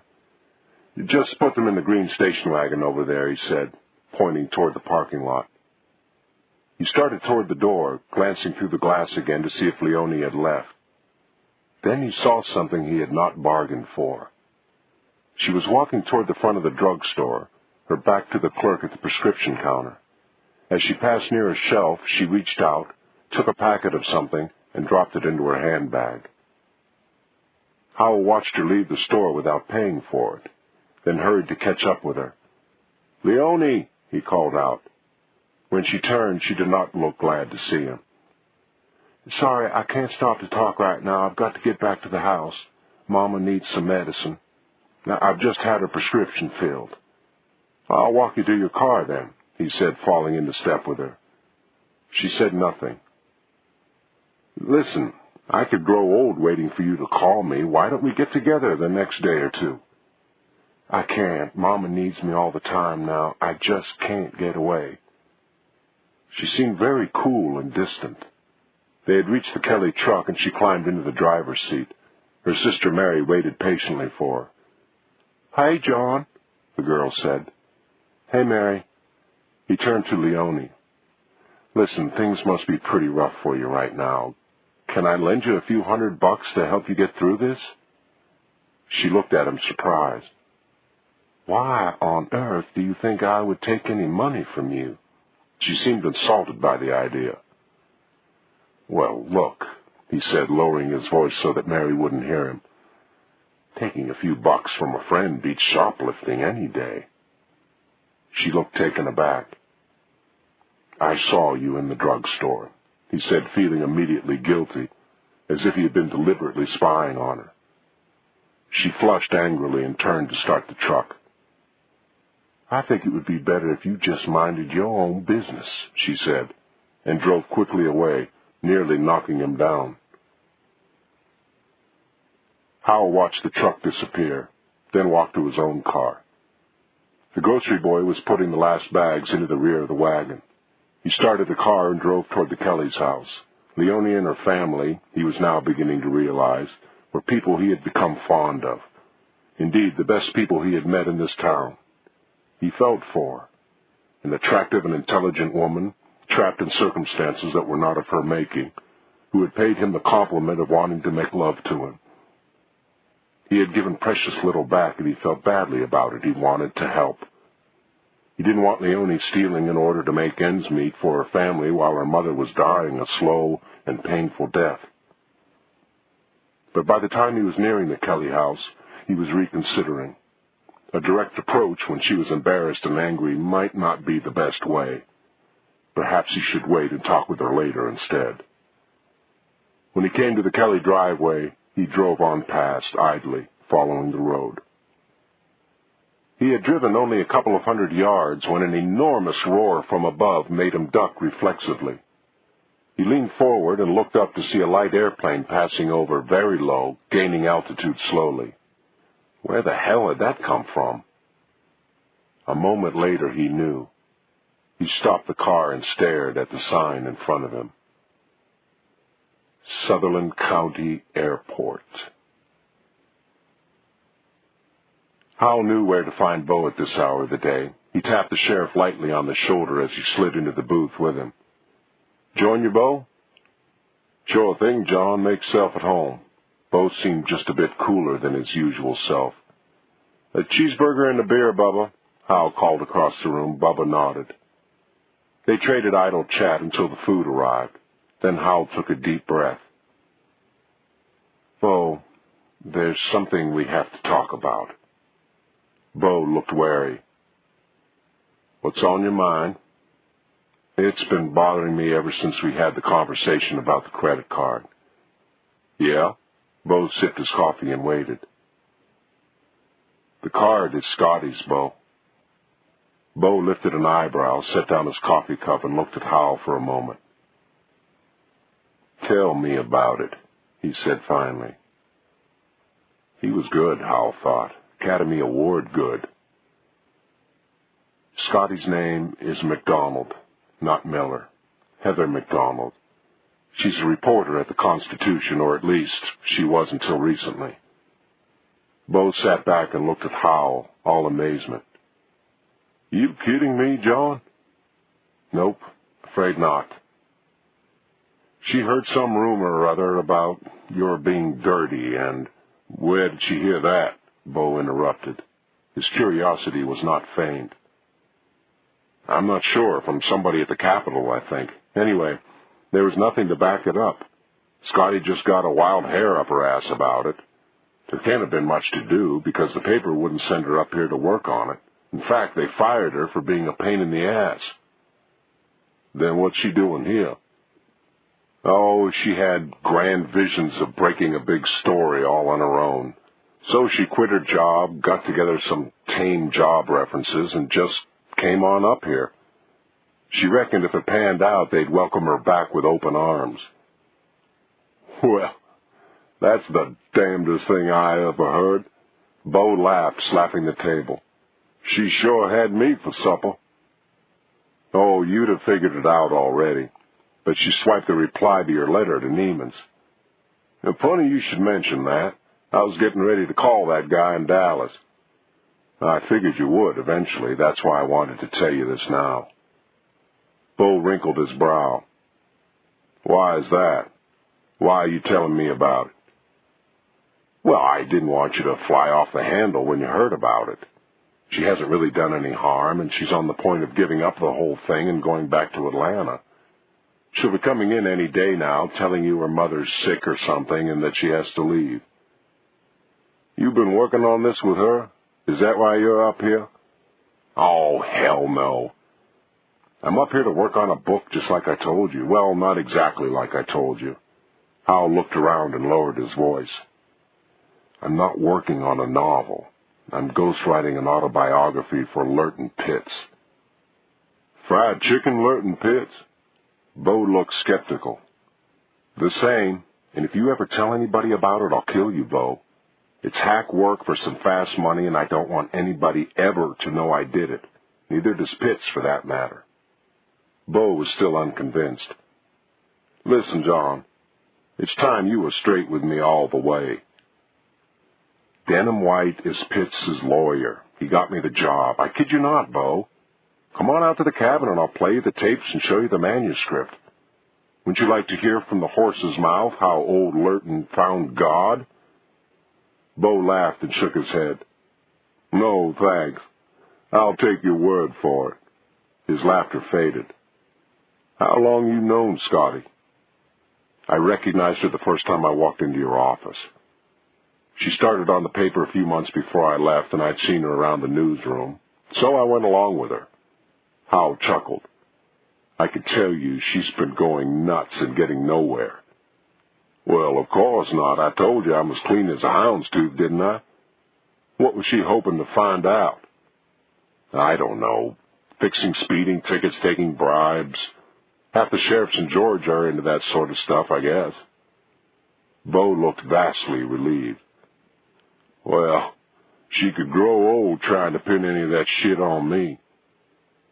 Look, Bo, I don't want you mad at her. I mean, she's harmless.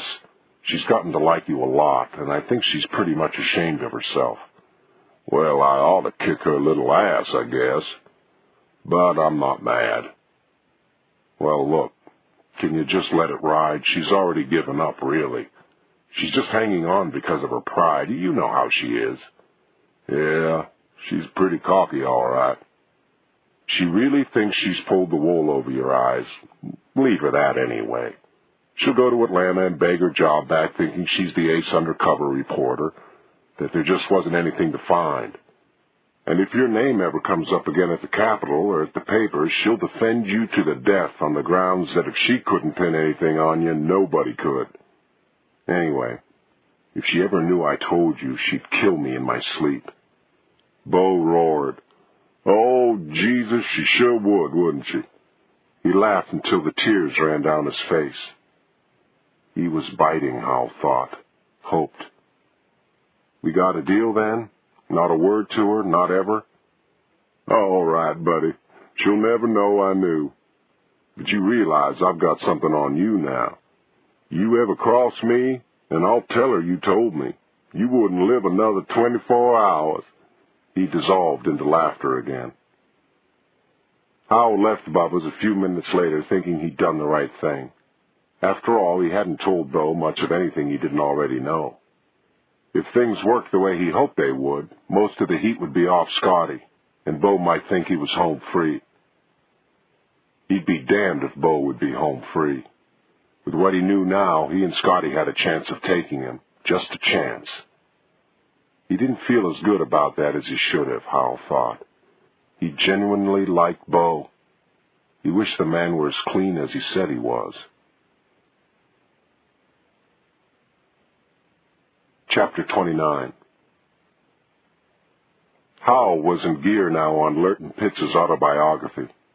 He had outlined a book which was close to the order in which Pitts had placed things in his tape recordings, and he could sit for 3 or 4 hours at a time, marshaling all the skills that his newspaper career had earned him, typing words into the word processor as fast as he could think them. It would be a short book, he reckoned, no more than 150 or 60 pages when set in type. An ideal length, Howell thought. It was bad enough being a hack. He would have felt like a criminal if he had needlessly prolonged the agony of a reader who, for whatever reason, felt he had to get through the book. He stopped for a moment and searched his mind for a reference. Unable to come up with it, he flipped through the boxes of tape for the reel onto which he had dictated his original notes. He threaded the tape and fast-forwarded halfway through it, then listened. To his surprise, not his own voice, but that of Bo Scully came out, talking about the O'Connings, of having received a letter from Joyce written for her by Kathleen. He remembered that he had been using the recorder in its voice-activated mode on the day of that visit from Bo. He listened to Bo's story again, then stopped the tape and rewound it. He wasn't sure why, but he thought it might be a good idea to hang on to that recording. He heard Scotty's car outside, and a moment later she bustled in. "What's for dinner? Anything left to eat around here?" "I went to the grocery store this morning," Howell said, filing the tape away.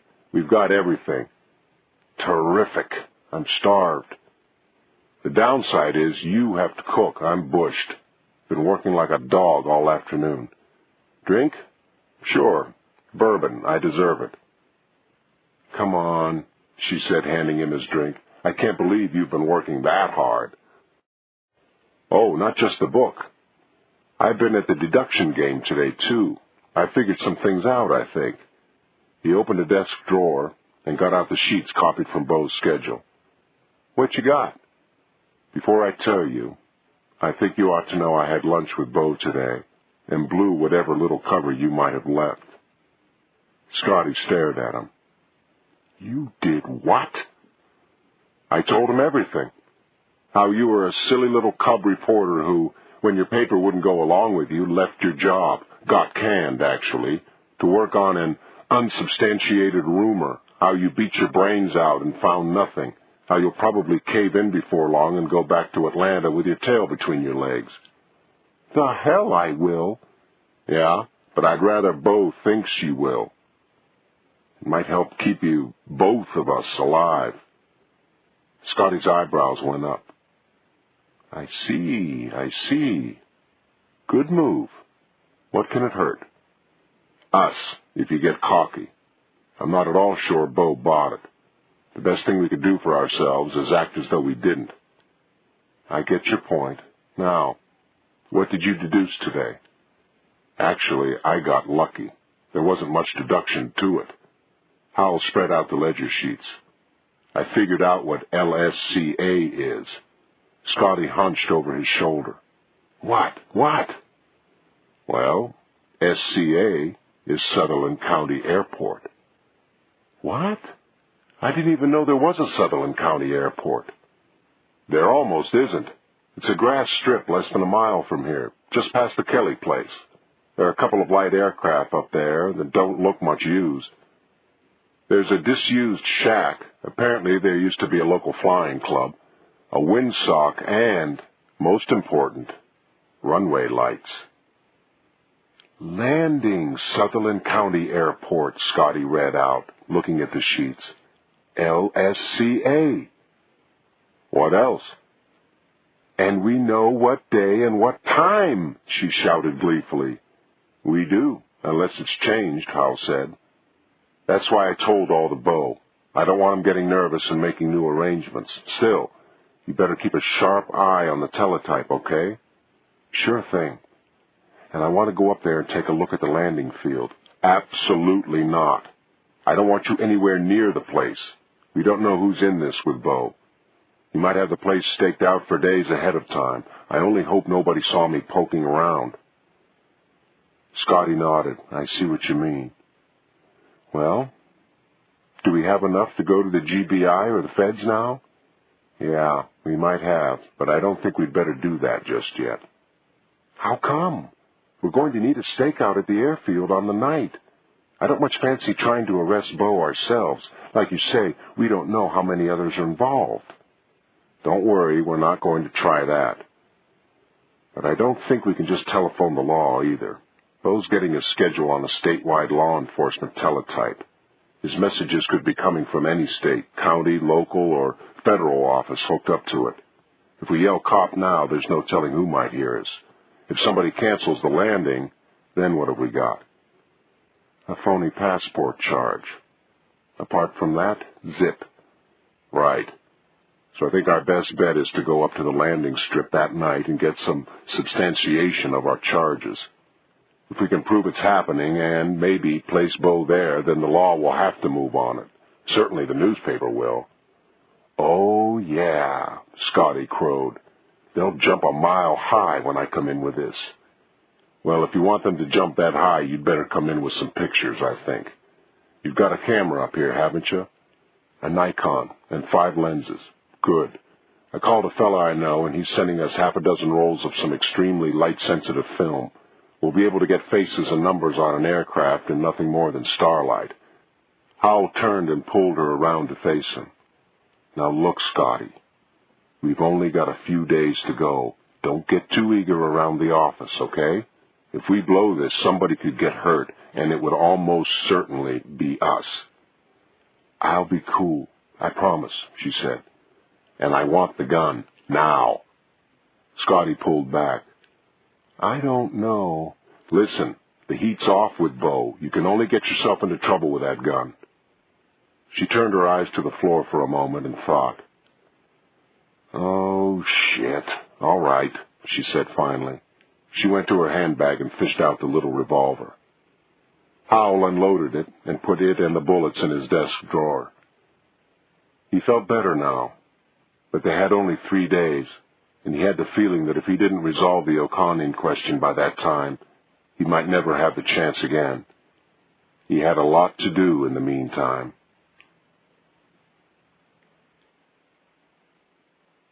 Chapter 30.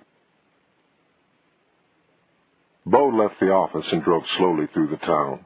He had been relieved when John Howell had come clean about Scotty, but now something felt wrong. He knew from reading Howell's investigative stuff in his book that he was a clever and tenacious reporter, and Bo felt himself getting off a little too easily where Howell was concerned. His description of Scotty as a green cub rang true, and he now felt little fear of her, but Howell was another matter. Bo was worried. He had nearly $1 million in Switzerland, and if he was going to stick it out here, what was the point of taking this risk for another $80,000?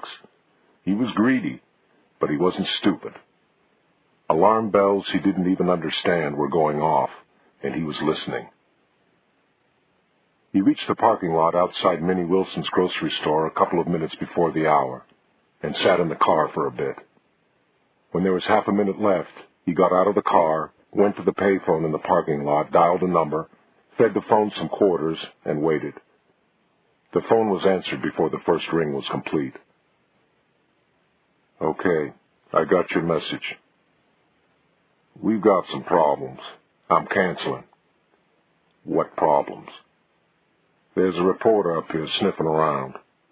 Bo didn't feel it necessary to mention that the reporter had been working in his office for more than 3 months. "Apparently there have been some rumors." "Does he know what, where, and when?" "No, but..." "No buts. We're on." Bo began to sweat. "I say whether we're on or not, it's off." "Scully, let me tell you something. This delivery has been in the works for nearly a year. The stuff has been stockpiling in a jungle for that long. What we've been bringing in light planes the last couple of years is nothing compared to this. A lot of time and a lot of money have been invested, and the people who invested it are expecting a big return. Why do you think your end is 80? Now listen, ours is the third of 3 aircraft to be used to keep the feds off the track. We're on a tight schedule. We have to pick up on time, and we have to deliver on time. My plane left this morning. It picks up tomorrow. It delivers when you were told it would. If you've got problems on your end, solve them. You understand me? Listen, because I'm telling you this like a friend. You confirmed a week ago everything is in motion now. If that load doesn't deliver and distribute when we said it would, you will be the only reason. The people we're dealing with won't let you live an hour. You think there's no backup at your end? They'll be there. That plane lands, unloads, and takes off on schedule, or you're a dead man. There, on the spot. Is that plain enough for you?" Sweat was rolling out of Bo's armpits and down his body. "Yeah, I guess so. No guessing. We're on as confirmed, right?" "Yeah, okay. Say it. Confirmed." "Confirmed." "I'll tell them you said so." The connection was broken. Bo hung up and pressed his forehead against the cool glass of the phone booth. He'd never thought they'd have anybody on the ground here. Maybe that was a bluff, but probably not. If what his contact had said about the load was true, back up on the ground made a lot of sense. It was the sort of thing he'd do himself if he were running things. He took a couple of deep breaths and resigned himself to what was coming. He'd just have to make sure it went smoothly. Bo got back into the car. As he started to pull into traffic, he glanced down the road and saw something that interested him. A few 100 yards away in the little hilltop cemetery were 2 men. One was on his hands and knees doing something to the shrubbery. The other stood over him, watching him work. Bo put on the emergency brake and reached into the glove compartment for his binoculars. The man tending the Scully family plot was the filling station attendant, Benny Pope. The man reaching into his pocket for money and paying him was Enda McAuliffe. He watched as McAuliffe walked back to his car and drove toward town. Bo put the car into gear and followed. The lawyer parked in front of his office, put some money into the parking meter, and walked down the street to Bubba's. Bo parked and followed him in. "How you doing, Mac?" Bo asked as he slid into the booth opposite the lawyer. "Not bad, Bo." Bo ordered coffee and stirred in some sugar. "Mac," he said, gazing out the window into the middle distance, "I was at the old cemetery the other day, first time in a real long time, and I couldn't help but notice that my family's plot was very nicely taken care of, even had some fresh flowers.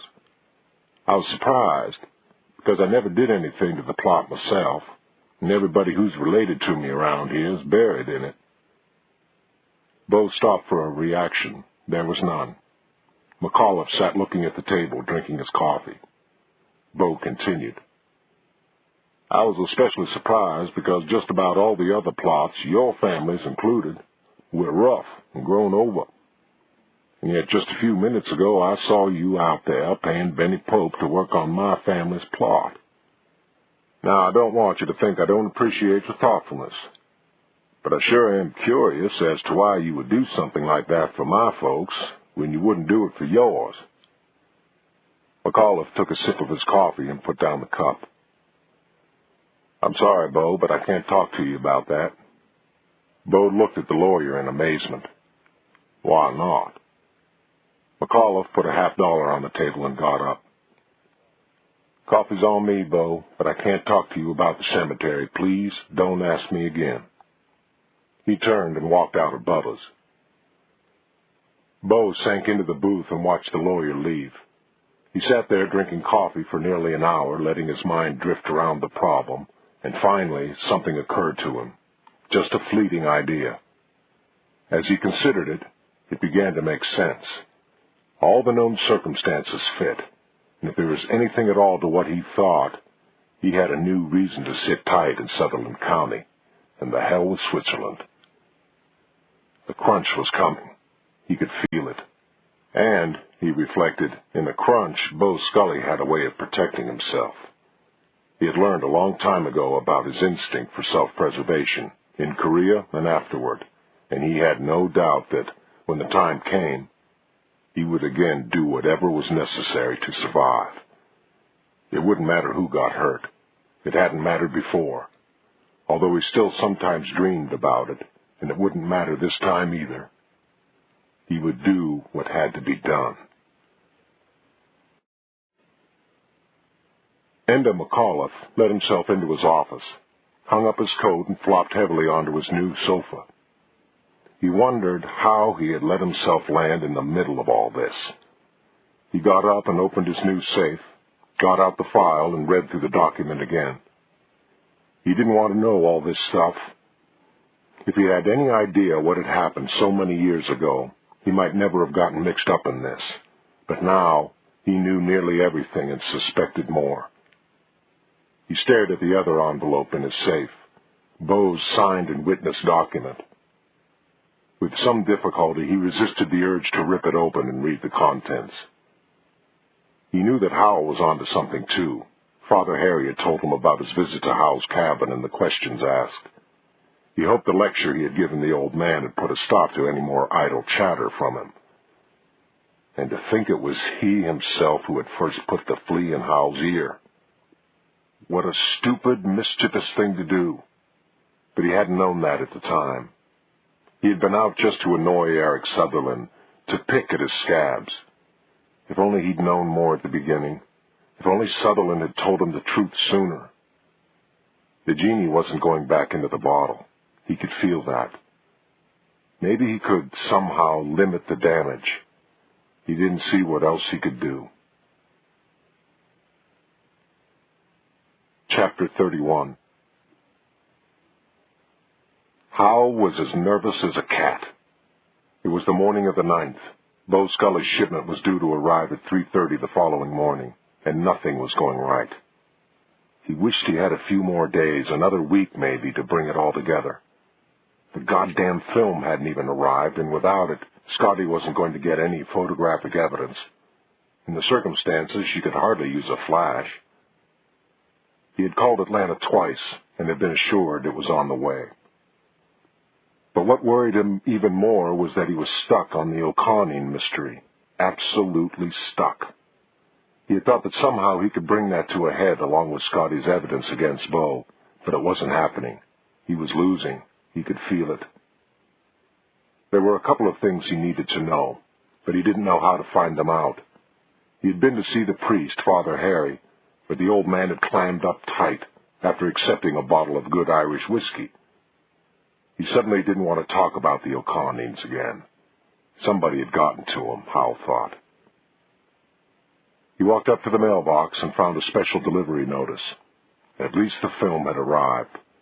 That lazy bastard of a postman might have brought it to the house. Special delivery my ass, Howell thought. Still, he didn't mind going into town. He was too nervous to work. There was also a letter, forwarded from Atlanta, a New York Times envelope, hand addressed, the name Allen written in the upper left-hand corner. His old boss. Not like him to send personal notes, Howell thought. He ripped it open. Dear John, it said, don't know what you're doing with yourself these days. Nairobi's opening up next month. You want it? No closing. It was signed Bob. Howell crumpled the letter and threw it as far as he could. Nairobi. It had been a running joke between them for years as the place in the whole world he would least like to work. You could always go back to the Times once, they said. This was that sadistic bastard Allen's way of saying if he wanted to go back, he'd have to crawl. The letter wasn't even worth replying to. Allen could go fuck himself. That sort of aggravation was all he needed today, with everything else on his mind. The station wagon wouldn't start. Howell tried repeatedly before he was able to admit to himself that he had let it run out of gas. He pounded silently on the steering wheel a few times, then he called Ed Parker's filling station. Ed promised to send out some gas right away. After a few minutes, Benny Pope pulled up in Ed Parker's pickup truck and unloaded a 5-gallon can from the back. He grinned at Howell. You run right out, did you? Well, that's what we're here for. Howell watched Benny empty the can into the fuel tank. He got behind the wheel, and after a few tries, the engine came to life again. Well, I'll be getting back, Benny said, and turned to go to the truck. Hang on a minute, Benny, Howell said. Benny stopped and came back, his usual grin in place. Yes, sir. Anything else I can do for you? Benny, you don't like it around here, do you? Benny looked puzzled. Why, sure, he said. I've never lived anywhere else. I was born and raised right here. I like it fine. No, I mean right here, around this cabin, around this part of the lake. Benny's grin disappeared. Howell kept his voice friendly and gentle. I remember a while back you said you didn't want to come up here at night. And the day you brought the outboard out here, you wouldn't go out on the water. Why was that? Well, the cove just makes me nervous, that's all. Something happened to you here, Benny, in the cove? Yes, sir, Benny said with no further hesitation. You could say I've had a couple of experiences around here I wouldn't want to go through again. Something to do with the O'Connings? Benny looked surprised. You know about the O'Connings? Not as much as I'd like to. Tell me about your experiences. Benny leaned against the fender of the pickup and pointed out over the lake. Well, I was out there one night, right out there, fishing, and I seen under the lake. Benny, Howell said, I know it's early, but let me buy you a drink. They went into the house, and Howell poured them both a generous bourbon. Half an hour later, Howell knew that he and Benny Pope had been sharing a vision. Only for Benny, it had been the real thing. I know you're sure it was Eric Sutherland's car, Benny, but are you sure he was driving it? Benny screwed his face up tight with a remembering.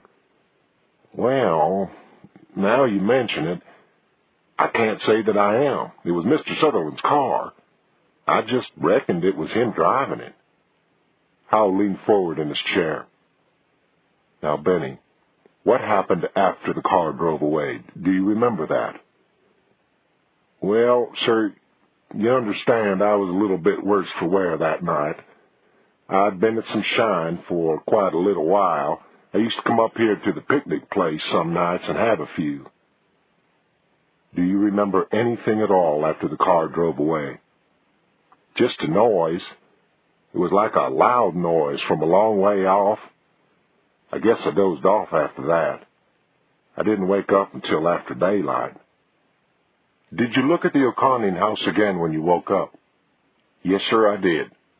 Leastways, I looked where it used to be. It was under the lake. Howell picked up the film at the post office and signed for the package. Then he began to drive south through the town. There were only two people who could tell him what he wanted to know about that night in 1951.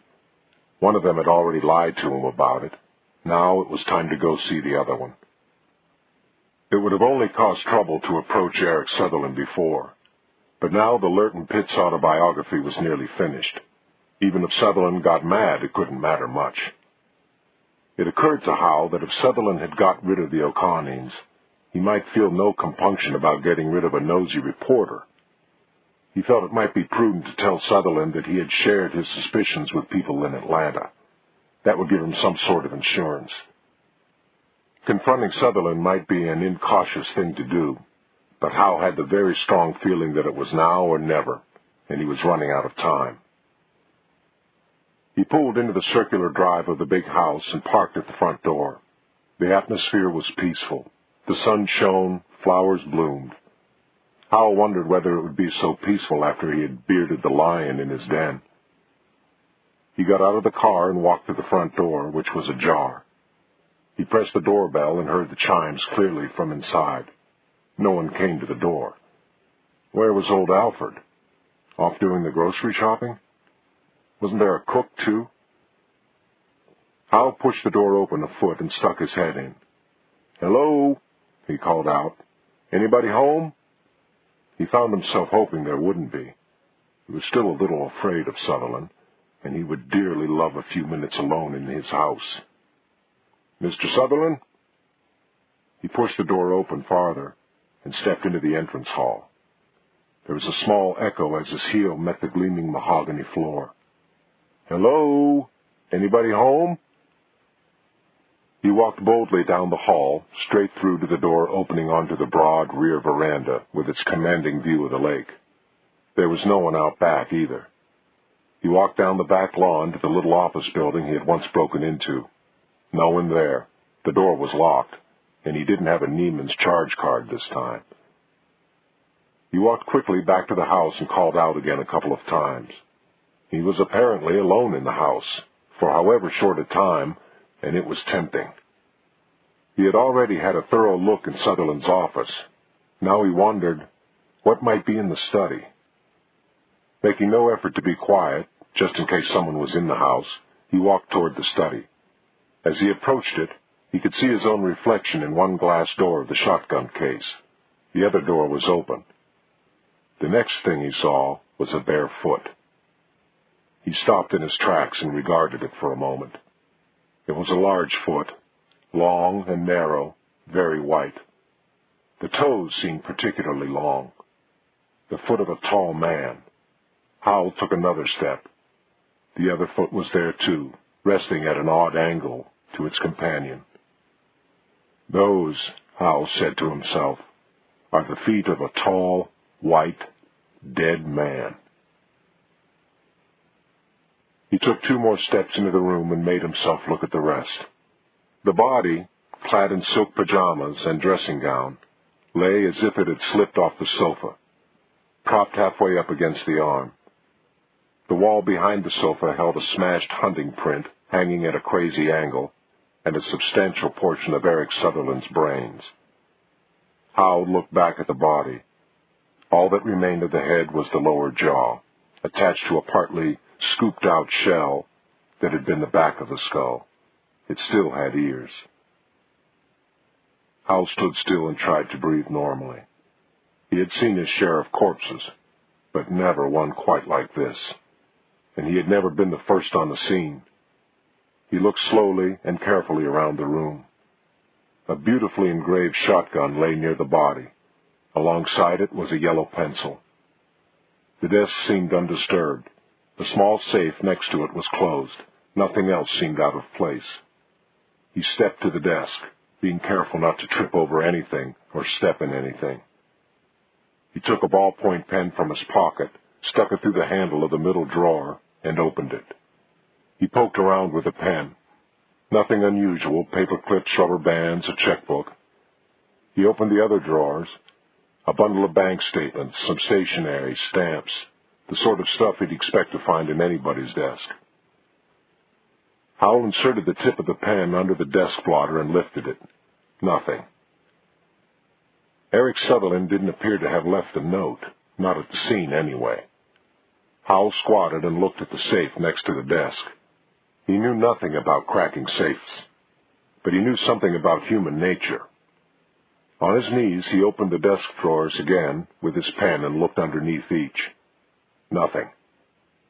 He stood up and pulled out the stenographer's shelf on the right. There was a piece of paper taped to the shelf containing a list of phone numbers: the sheriff's office, the bank, a couple of banks in Atlanta, and a McAuliffe. He pushed the shelf back in and pulled out its mate on the left side. The face of the shelf was clean, but Howell spotted a piece of cellophane tape on the edge, protruding slightly. He pulled the shelf out to its limit. The combination to the safe was taped to its inner edge. Howell looked at his watch. He reckoned he had been at the house for less than 5 minutes, in the study for half that time. He ran to the door and had a look around the front of the house, still deserted. He ran back to the study and slipped out of his shoes and socks. Quickly, he pulled the socks onto his hands, knelt, and dialed the combination of the safe. It didn't work.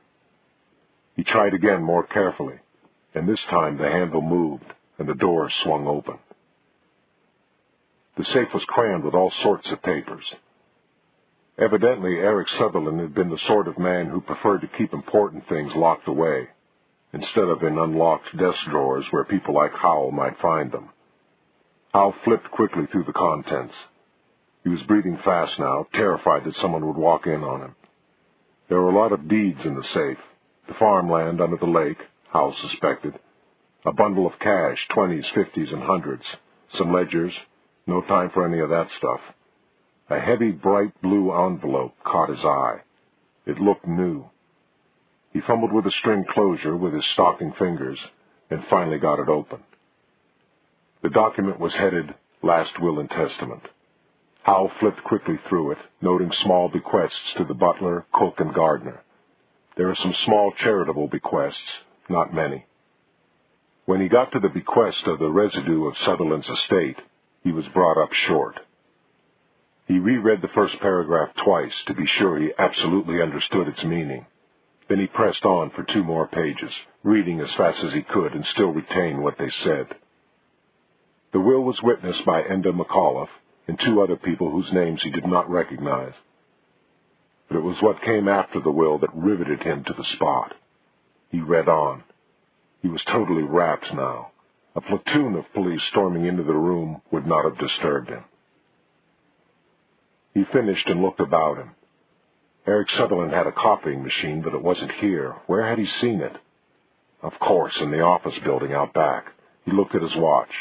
He had been in the house for a good 8 minutes, maybe longer. He tried to think how long it might take him to get out there, jimmy the door, wait for the machine to warm up, and copy the will. 5 or 6 minutes, and he couldn't afford to make a mess of the door. There had been no keys in Sutherland's desk. Since the body was wearing pajamas, they were probably upstairs in his bedroom with the normal contents of the man's pockets. No, too much time, too much risk. He couldn't afford to end up in jail, not today.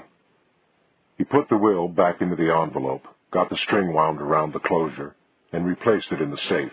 He closed it, worked the handle, and spun the lock. He pulled the socks off his hands, then picked up the phone and dialed the sheriff's office. Scotty answered. "Is Bo there?" "Yes," she said in a hushed voice. "Why? What's up?" "Let me speak to him." "Why? What's going on, John?" "Let me speak to him right now, Scotty." He heard her call out to Bo. "Hey, John, how's it going?" Howell glanced at his watch. "I make it 4 minutes to 11, Bo. What time have you got?" 4:30 to. "You want to compare watches?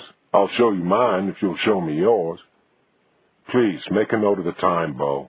I'm at Eric Sutherland's house. Sutherland's dead. Looks like suicide. You want to get out here very fast, please?" There was a strange noise behind Howell. He spun around to find Alfred, the butler, standing there in his hat and coat, holding a small suitcase. Alfred was staring at Eric Sutherland's body. He made the noise again, then crumpled and fell sideways, bounced off a chair, and landed heavily on the floor. "John, what's going on?" "Hang on." Howell bent over the butler and peeled back an eyelid. The pupil contracted immediately. He felt for a pulse, strong and rapid.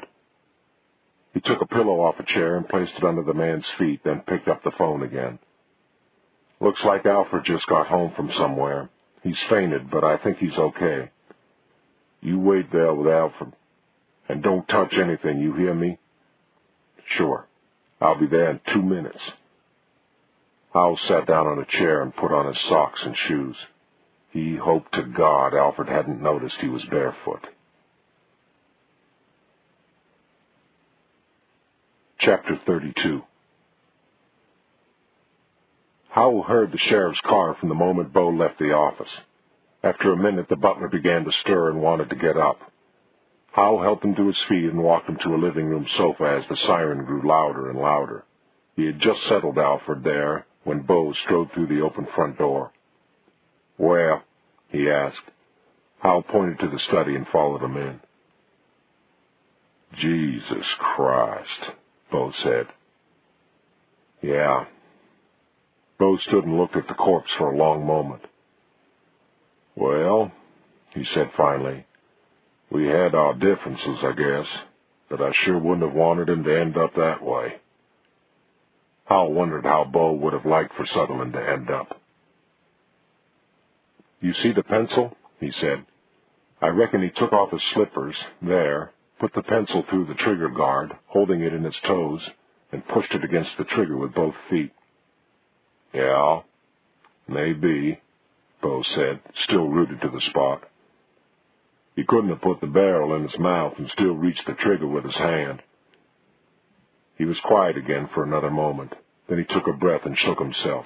He picked up the phone and dialed. "Scotty, give me Mike. Mike, get on the horn and get everybody over to Sutherland's house." "Yeah, he's dead." "Now, I don't know yet. Just hold your horses and listen. Call Dr. Murphy and ask him to get out here right away. Call Herman McWilliam. Tell him to get over here with his wagon. We're going to have to take the body to Gainesville for a proper post-mortem. Then you round up the fingerprint kit, a lot of evidence bags, and the Polaroid in the 35 millimeter, everything we could possibly need to work a scene, and get over here. Tell Scotty and Sally to handle the radio in the office and not to leave until they hear from me. I don't think anybody knows about this yet, so tell them to keep things as normal as possible, okay? Tell the guys to park around back, then stand at each entrance to the drive. Nobody gets in unless I invited them. I want you inside with me. Got that? Any questions? Okay, move it." He hung up the phone and turned to Howell. "All right, John. What were you doing here?" Howell had thought about that one. "I dropped by to ask Mr. Sutherland some questions about local history." "Why didn't you go to the library?" "They were questions I thought only Mr. Sutherland could answer, or would." Bo glared at him. "You're still after that, are you?" Howell looked him in the eye. "You bet." Bo shrugged. "All right. Give me this morning from the top." Howell ran through the events of his morning, seeing Scotty off to work, running out of gas, Benny Pope's visit, stopping at the post office, and his arrival at the house. He stretched the time a little to cover his search of the study. Bo made copious notes as he talked. "What did you touch?" "The phone, the cushions to make Alfred comfortable. That's it, I think." "Not the doorknobs?" "Let's see. The front door was ajar. I touched the door, but not the knob. I touched the back door knobs, inside and out, when I went out there. The study door was open, and one side of the shotgun case was open. I remember I saw my reflection in just the one door." The sheriff looked at him sharply. "John, I know you well enough to know that you didn't just stand here when you found the body. Did you touch the desk or the safe or the filing cabinets or anything else at all?" Howell felt tiny sweat beads breaking on his forehead. He hoped Bo didn't notice. "I stood here in my tracks and looked at the room real hard for about, I guess, a minute. My first thought was that there might be a note. Was there a note? Did you find anything like that? No. The room is exactly the way I found it. It was, too. Everything in its place. John, listen to me. Nobody else is here yet. I haven't even read you your rights. If there's anything else you want to tell me, anything you might just have forgotten or overlooked, anything you might have done, now's the time to tell me, unofficially, if you want. In a minute, this place is going to be swarming with people, and it'll be too late for me to help you. Howell blinked. Help me? I don't need any help. Jesus, Bo, you don't think for a moment this is anything but a suicide, do you? Come on, you're not going to play me like a suspect. All right. It looks like a suicide, but you know I've got to be thorough. He looked again at what was left of Eric Sutherland's body. More thorough than I've ever been in my life. He looked back at Howell. Did you go upstairs or into any of the other rooms? No. I made it a suicide right away. I reckoned if there had been anybody in the house, they'd have heard it. If I thought there was a murderer hiding upstairs, I'm not so sure I'd have looked anyway. When was the last time you saw Eric Sutherland alive? At his party, not since. Not anywhere, not here, not in town, not anywhere? Nope. In fact, I only ever spoke to Sutherland twice. The day I arrived in town, when I saw him and stopped to introduce myself, and the day of the party, that was it. You ever have harsh words with him? Nope. He was a little cool when I met him the first time, but at the party he was all charm. Apart from the time you broke into Sutherland's office, did you ever come to this house when he wasn't here? Howell waited for a moment before answering. I think you must be referring to the time when Scotty lost her credit card at Sutherland's party, and Sutherland thought somebody had broken into his office. I have never visited this house when Sutherland was not here.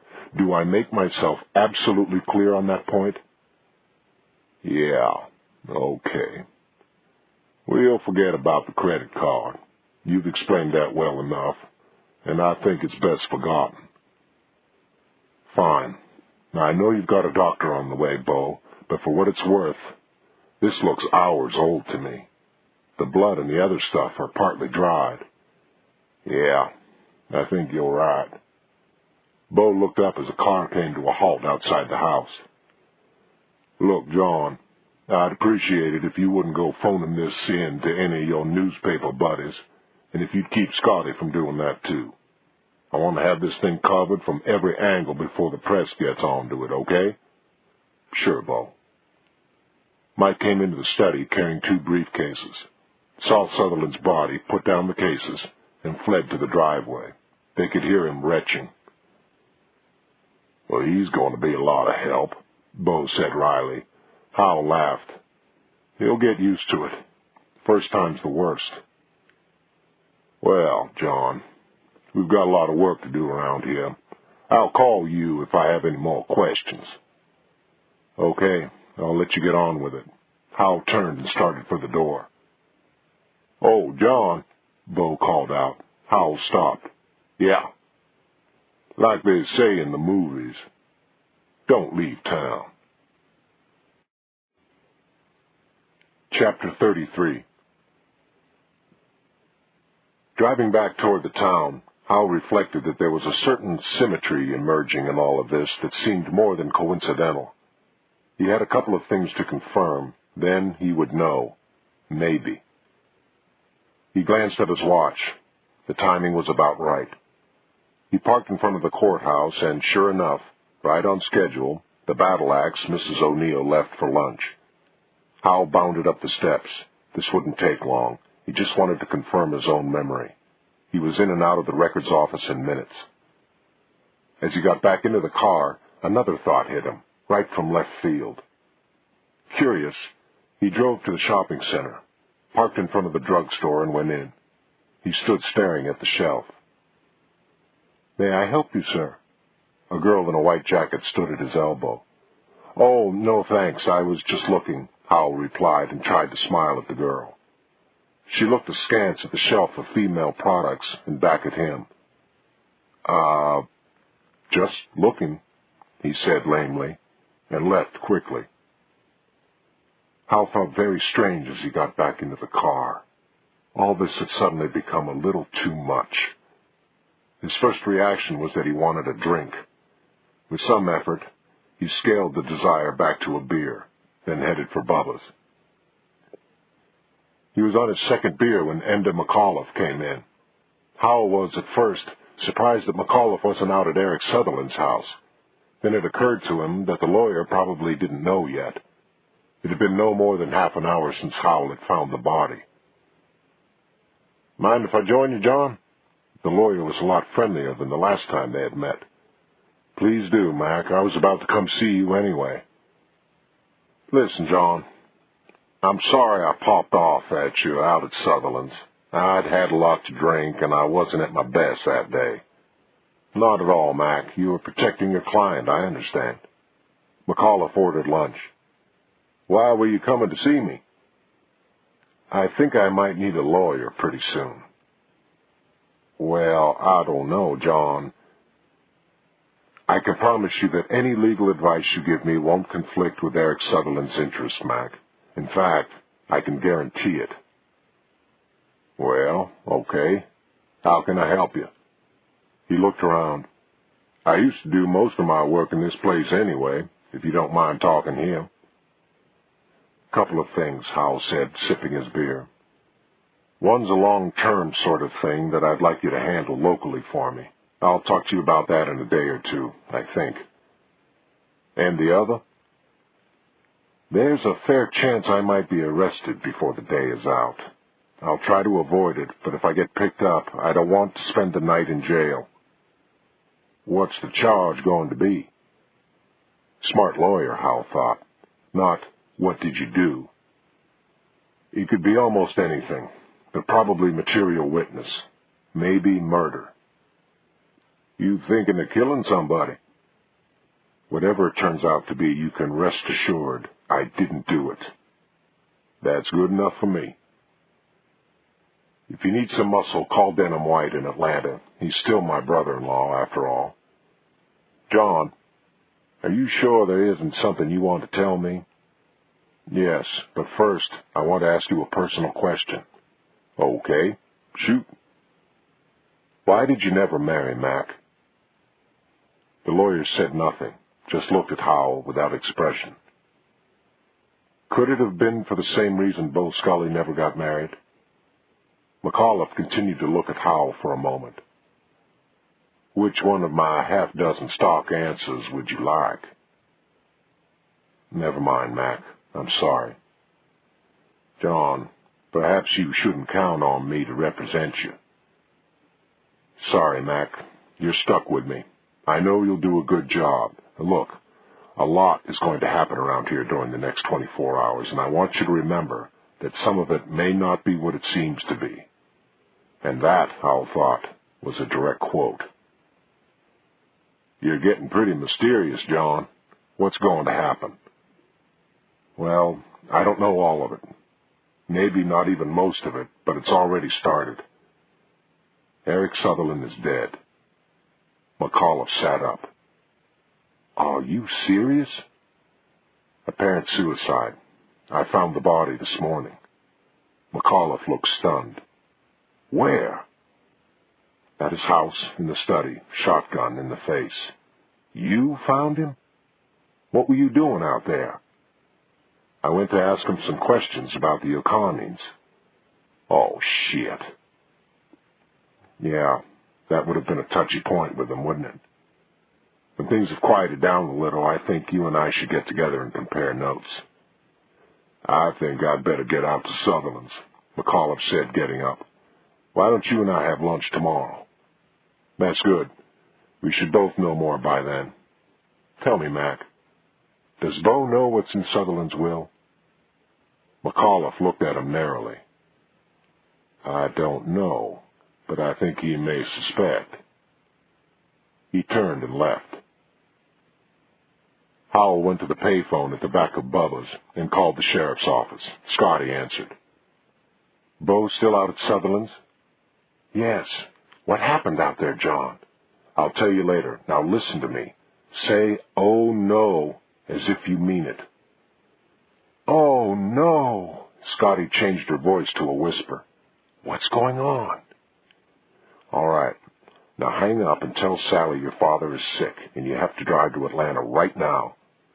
I can't do that. It's going to be crazy here when Bo gets back. Just do as I tell you. Leave.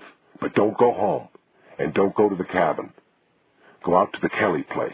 And when you get there, park your car behind the house so it won't be seen from the road. I'll be waiting for you. Got that? All right. Whatever you say. Howell hung up and started for the Kelly house. He drove fast, and when he turned into the drive, he continued until his car was out of sight behind the house. Leonie came out the back door to meet him. What is it? She asked, and she didn't sound very hospitable. A lot has happened, Howell said, and a whole lot more is going to happen. He took her arm and walked her into the kitchen. First of all, I'm sorry about the scene at the shopping center. I apologize. I think I understand, and I want to help. I don't need your help, she said icily. Yes, you do, he said. But let's not argue about that now. Eric Sutherland is dead, and I have a feeling Bo Scully may be looking for me before the day is out. Can I stay here until after dark? I don't think he'll come here. She looked as shocked as he had expected her to. Well, all right, sure. But what's later? First, there's something I need to know, and I hope you can help me. Do you know why Bo's engagement to Joyce O'Connon was broken? She shook her head. No. Do you know why the younger girl, Kathleen, was taken out of school? No. I was only about 8 when all that happened. There's a lot of whispering going on in the house, but I never understood what was happening. Then I've got to talk with your mother. Leonie shook her head. You can't. She's asleep, and I don't want to wake her. She's in a bad way, John. I know that, but I think this may be more important to her than to me. Leonie? The call came weakly from the direction of Mama Kelly's room. Just a minute, Leonie said. She went to her mother. Howell fidgeted in the kitchen. A moment later, Leonie came back. All right, you can go in, but just for a minute. And please, don't get her excited. I hope I won't. Listen, I think you know about Scotty. She's going to be here in a minute. I hope you don't mind if she stays a while, too. Leonie shrugged. Oh, hell. Why not? Hal took a deep breath and headed for Mama Kelly. Chapter 34. Howell placed Lorna Kelly's thin hand back on the bed and watched her for a moment. Her breathing was shallow but peaceful. There was something like a smile on her face. It was odd. Every time he had been to see her, he had been looking for some sort of supernatural revelation. And finally, what she had given him was a simple piece of information, something she had known all along and hadn't thought important, and had tied the whole thing together for him. When he walked into the living room, Scotty was there. She and Leonie sat on opposite sides of the room. Your mother's sleeping quietly, he said, and looked from one woman to the other. I take it you two have met. Did you find out what you needed to know? Leonie asked. Howell smiled. She says so. You know how she is. I've still got some things to figure out. She also says this is her last day on Earth. Leonie nodded. Then it is, she said. I'd better ring Father Harry. Scotty suddenly spoke up. Why am I here? What's going on? I think Bo is going to want us out of circulation tonight, and he has an excuse now. He told them about his visit to Eric Sutherland's house that morning. Since I found the body, and since you and I are associated, he could hold us for questioning. I think he'll wait until evening, then try to pick us up. I hope he believes you're on your way to Atlanta. Tomorrow, when he's all done with his private business, he'd release us. Suppose he's planning to quit after this one. Then it would be just about impossible to pin anything on him after tonight. He's really going to be annoyed when he comes back and finds me gone, Scotty said. That office is jumping. People have been calling in for the last hour wanting to know what's happening out at Sutherland's. Howell laughed. Jesus, Scotty, I think you're worried about getting fired. Well, you've worked your last day for the Sutherland County Sheriff's Department, whatever happens. Scotty brightened. Yeah, I guess you're right. I'm afraid I don't understand what's going on here, Leone said. Howell explained who Scotty was and what she was doing in Sutherland. We think Bo's going to be up to something at the county airport tonight. If we can catch him at it, then Scotty has her story, and Sutherland County will get a new sheriff. By the way, can we get to the landing strip from here through the woods? Leone nodded. Sure, but it might be slow going. There's no path. I suppose it's about half a mile, maybe less. Good. I don't think we can risk it in a car. What time will you go up there? I think just before dark. Then you'll have supper with us. Sure, thanks. Well, I better look in on Mama. Then I've got some things to do in the kitchen. Leone left them. Listen, Scotty said. If we go up there before dark, aren't we more likely to be seen if there's somebody there already? Maybe, but we're also more likely to see anybody else, and I don't want to be thrashing around a patch of strange woods at night, making a lot of noise and waving a flashlight around. Howell saw Leone leave her mother's room and head toward the kitchen. Now seemed like a good time. Excuse me, I've got to talk to Leone about her mother. Howell walked to the kitchen and found Leone shelling peas. He sat down at the kitchen table next to her and picked up a handful. I'll give you a hand. I expect you're wanted out there, she said coolly, nodding toward the living room. Howell ignored the job. I found out a lot of things today, he said, cracking open a pod and emptying the peas into a bowl along with hers. I found out, for instance, why you were shoplifting. Leone flushed. Can't you just forget about that? I guess a single girl in a town this size can't just walk into the drugstore and buy a pregnancy testing kit. Might as well advertise in the local paper. It was positive, wasn't it? She continued shelling peas in silence. No, I can't forget about it, he said. It's not your responsibility, she said, her voice softer. It was my decision. You had nothing to do with it. Well, not very much anyway. It's my responsibility, too. I understand now why you thought it was the only way. It is the only way, she said. Who'd marry me? She looked him in the eye. You? I'm already married, Howell said, and they both knew it was an evasive answer. She didn't call him on it. I don't want anything more from you. I've got what I want, what I've wanted for a long time. I'm content. Are you sure you ought to be content? You're entitled to a life of your own, you know. Why don't you get out of here when your mother's gone? Make a new start somewhere. I have responsibilities, she said. Brian and Mary depend on me. I can't just lock them away someplace. Dermot's different. He's an independent soul, but I can't abandon the twins. I see, he said. I'm not sure you do see, she came back quickly. People like you are footloose. You go where you want to, when you want to. You don't let yourselves get tied down with things as ordinary as family. Now it was Howell's turn to flush.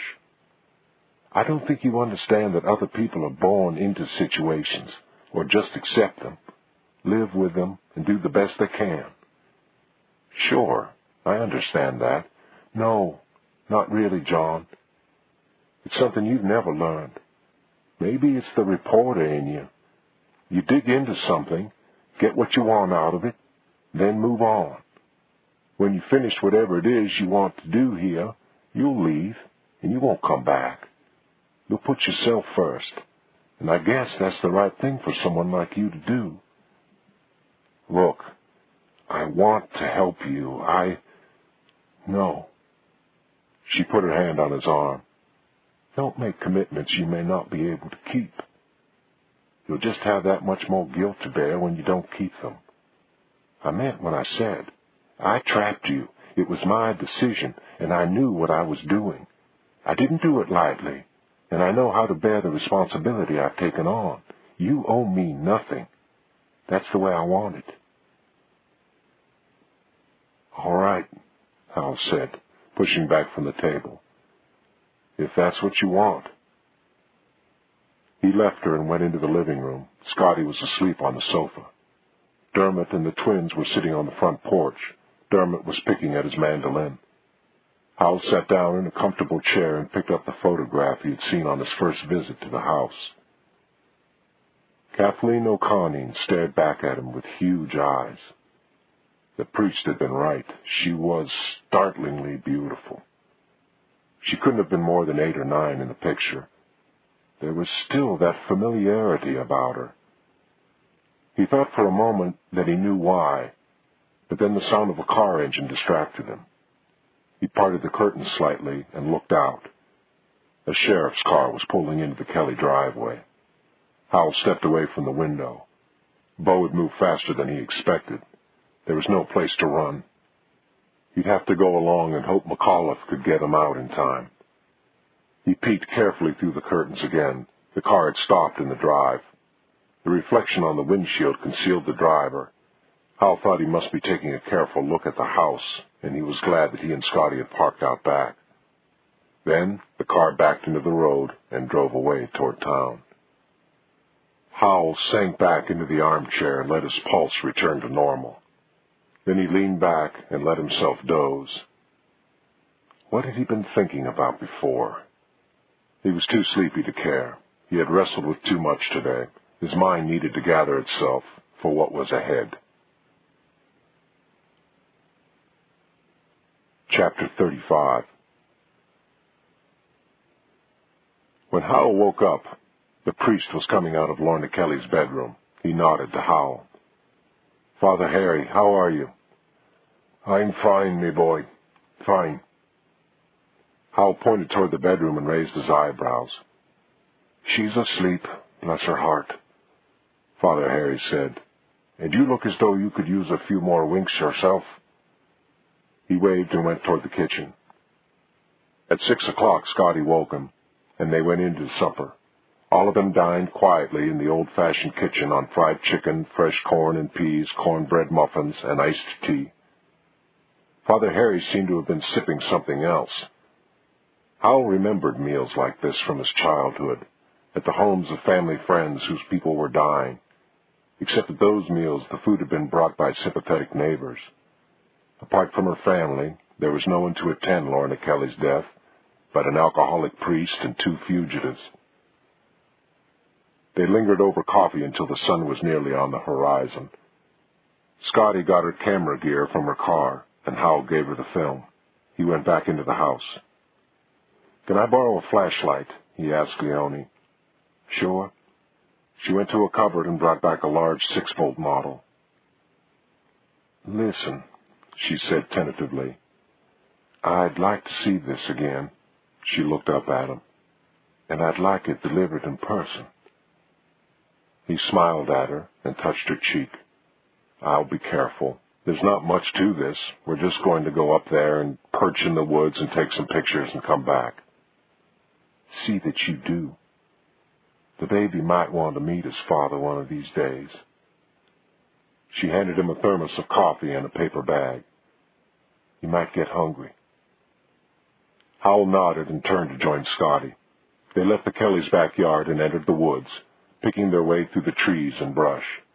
The sun was below the treetops and dusk was nearly upon them. They tried to hurry, to be in position before it got dark. They were climbing slightly.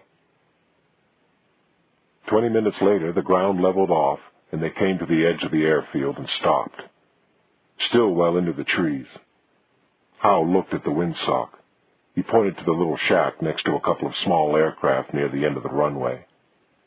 "Let's work our way down there. Any airplane is going to land in that direction, and it seems like a natural sort of meeting place anyway." In the fading light, they circled a quarter of the way around the airfield, walking as quietly as possible and not using the flashlight. They saw no one, no cars, nothing that hadn't been there when they arrived. In the trees near the end of the runway, perhaps 30 yards from the shed, they found a depression in the ground, well padded with pine needles. "This looks good," Howell said, masking the flashlight with his hand and playing it briefly over the ground. It was something like a sand trap on a golf course. The ground seemed to fall away rapidly from there. In the last moments of light, Howell could see tops of trees below them and, in the distance, the lake. "The pine needles won't make much noise when we move around. A lot better than leaves. What's the longest lens you've got?"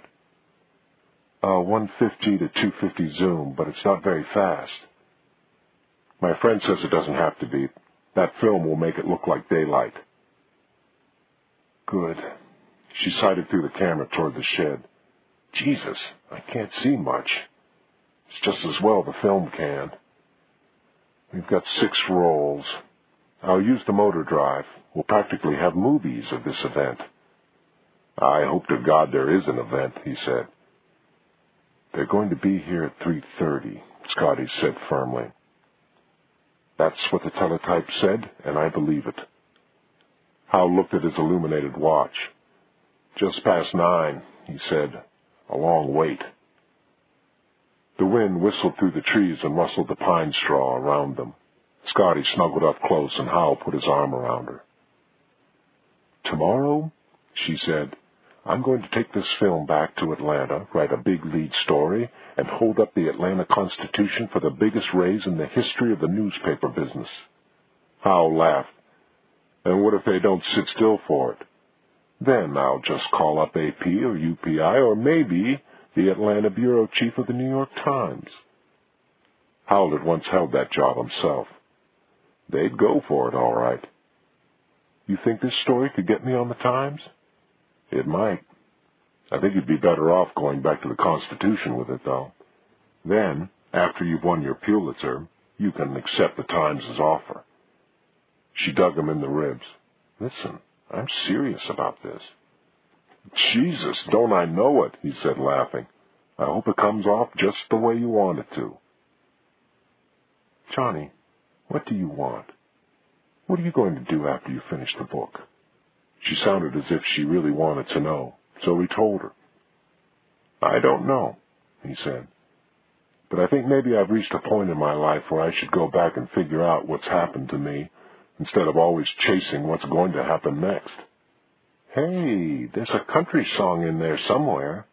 I think you ought to fool around with that a little and send it to Willie Nelson." "Ah, shut up." "Why don't you go back to the Times?" she asked. "You said everybody could go back once." "Funny you should mention that. I got an offer from the Times today. Nairobi." "Are you kidding? That's great. You're going to take it, aren't you?" "Are you kidding? Do you know what Nairobi means? It isn't just the Serengeti Plain and the game parks, you know. You cover the whole continent. It's Africa, the asshole of the planet.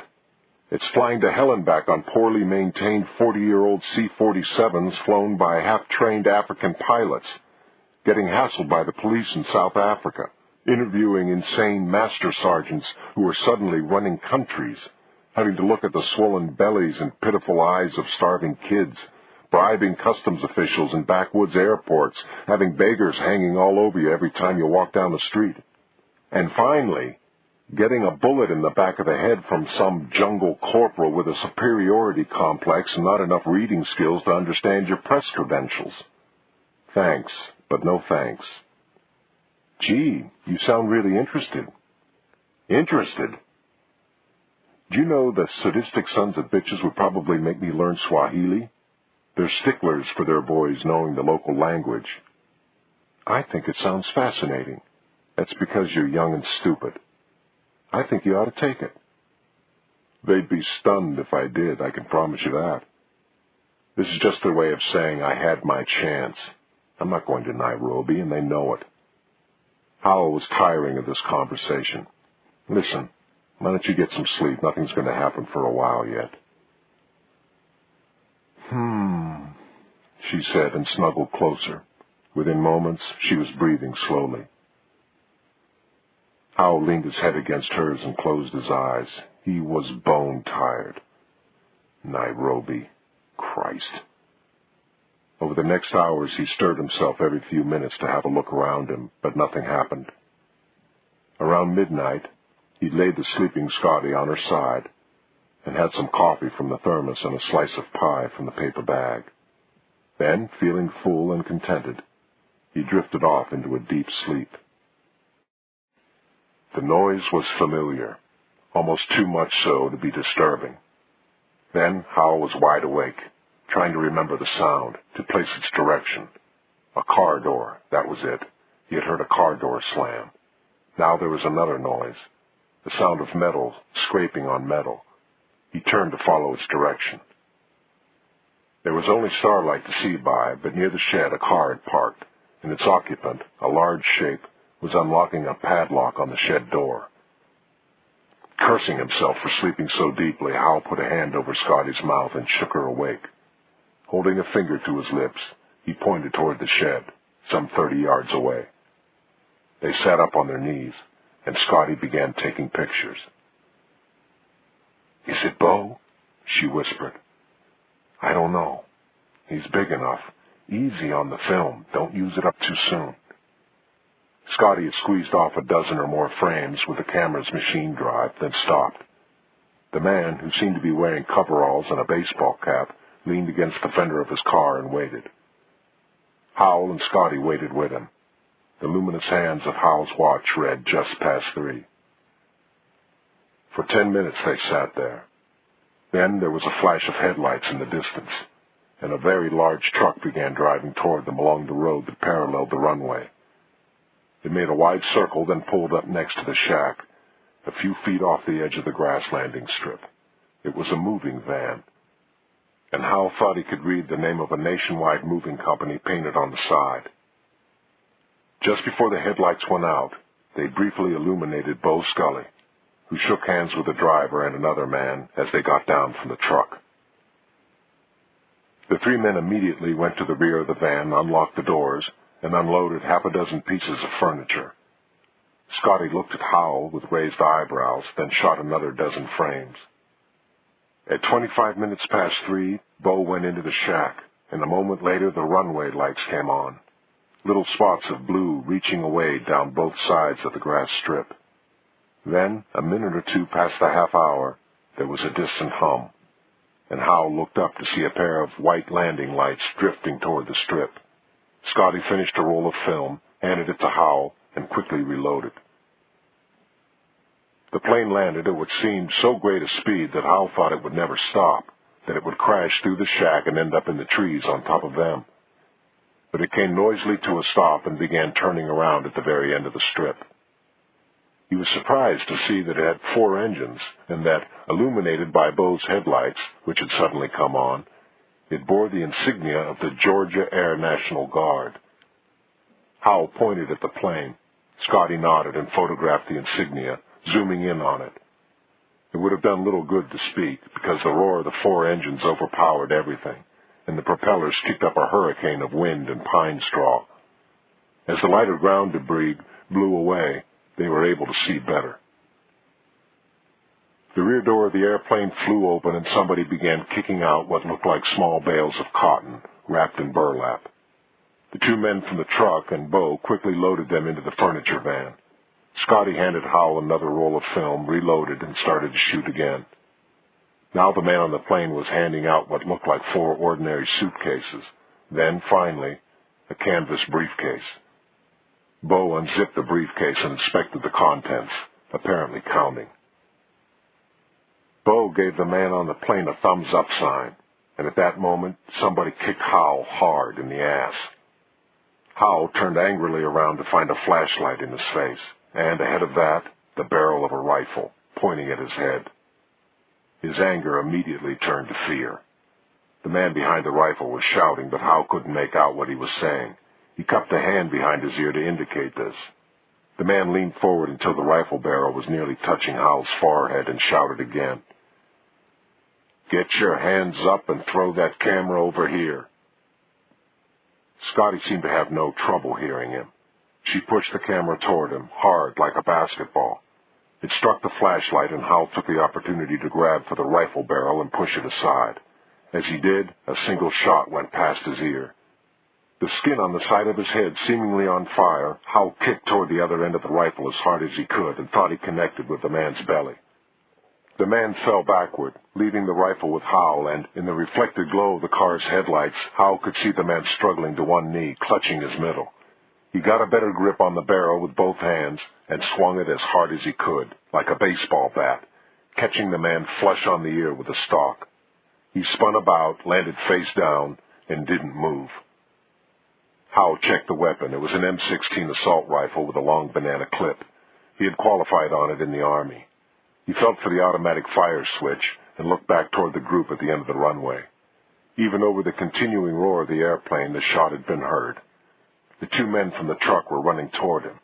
He pointed over their heads and fired a short burst.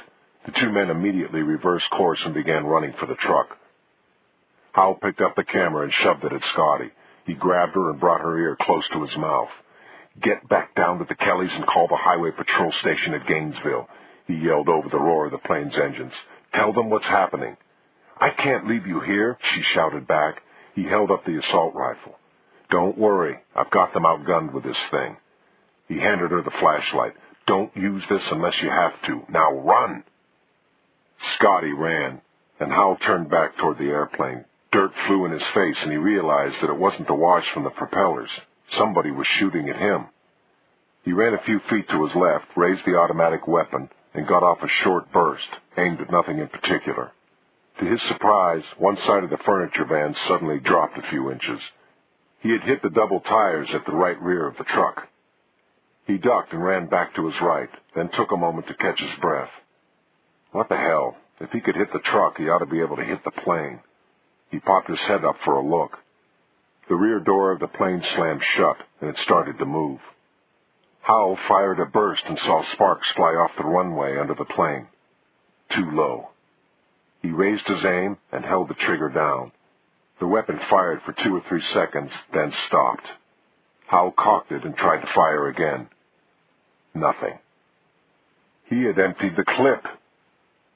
He ran back to the unconscious man and felt around him for another clip, but there was none. Howell glanced back toward the runway and saw the airplane moving down the grass strip. His eyes widened. There was a lick of flame on the right wing. Dirt and leaves kicked up around him. They were firing again, and this time he couldn't fire back. He dropped the rifle and started to run. He headed straight downhill, 90 degrees from the direction in which Scotty had run. Her chances would be better if he led them that way. He managed to cover 30 or 40 yards before he tripped on something and fell headlong down the hill, which was steepening with every yard. He fetched up hard against a tree. He couldn't breathe for a moment. Then a breath came, and he tried to struggle to his feet.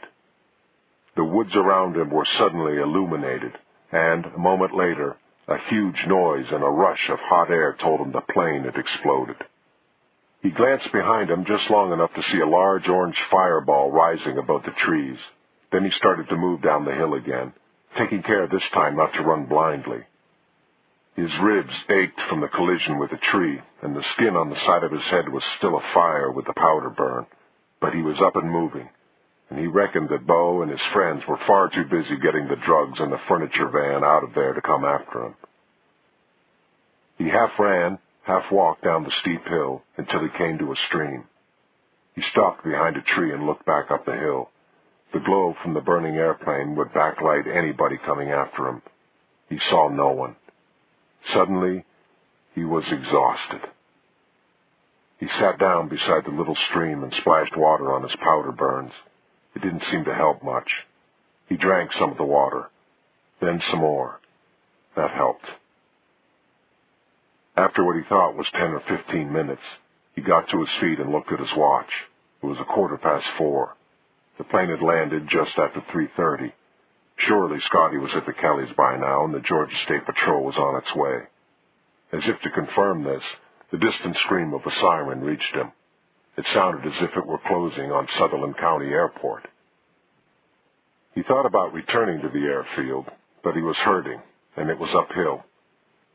He decided to follow the stream. He thought he knew where it met the main lakeside road. A few minutes later, he found he was right.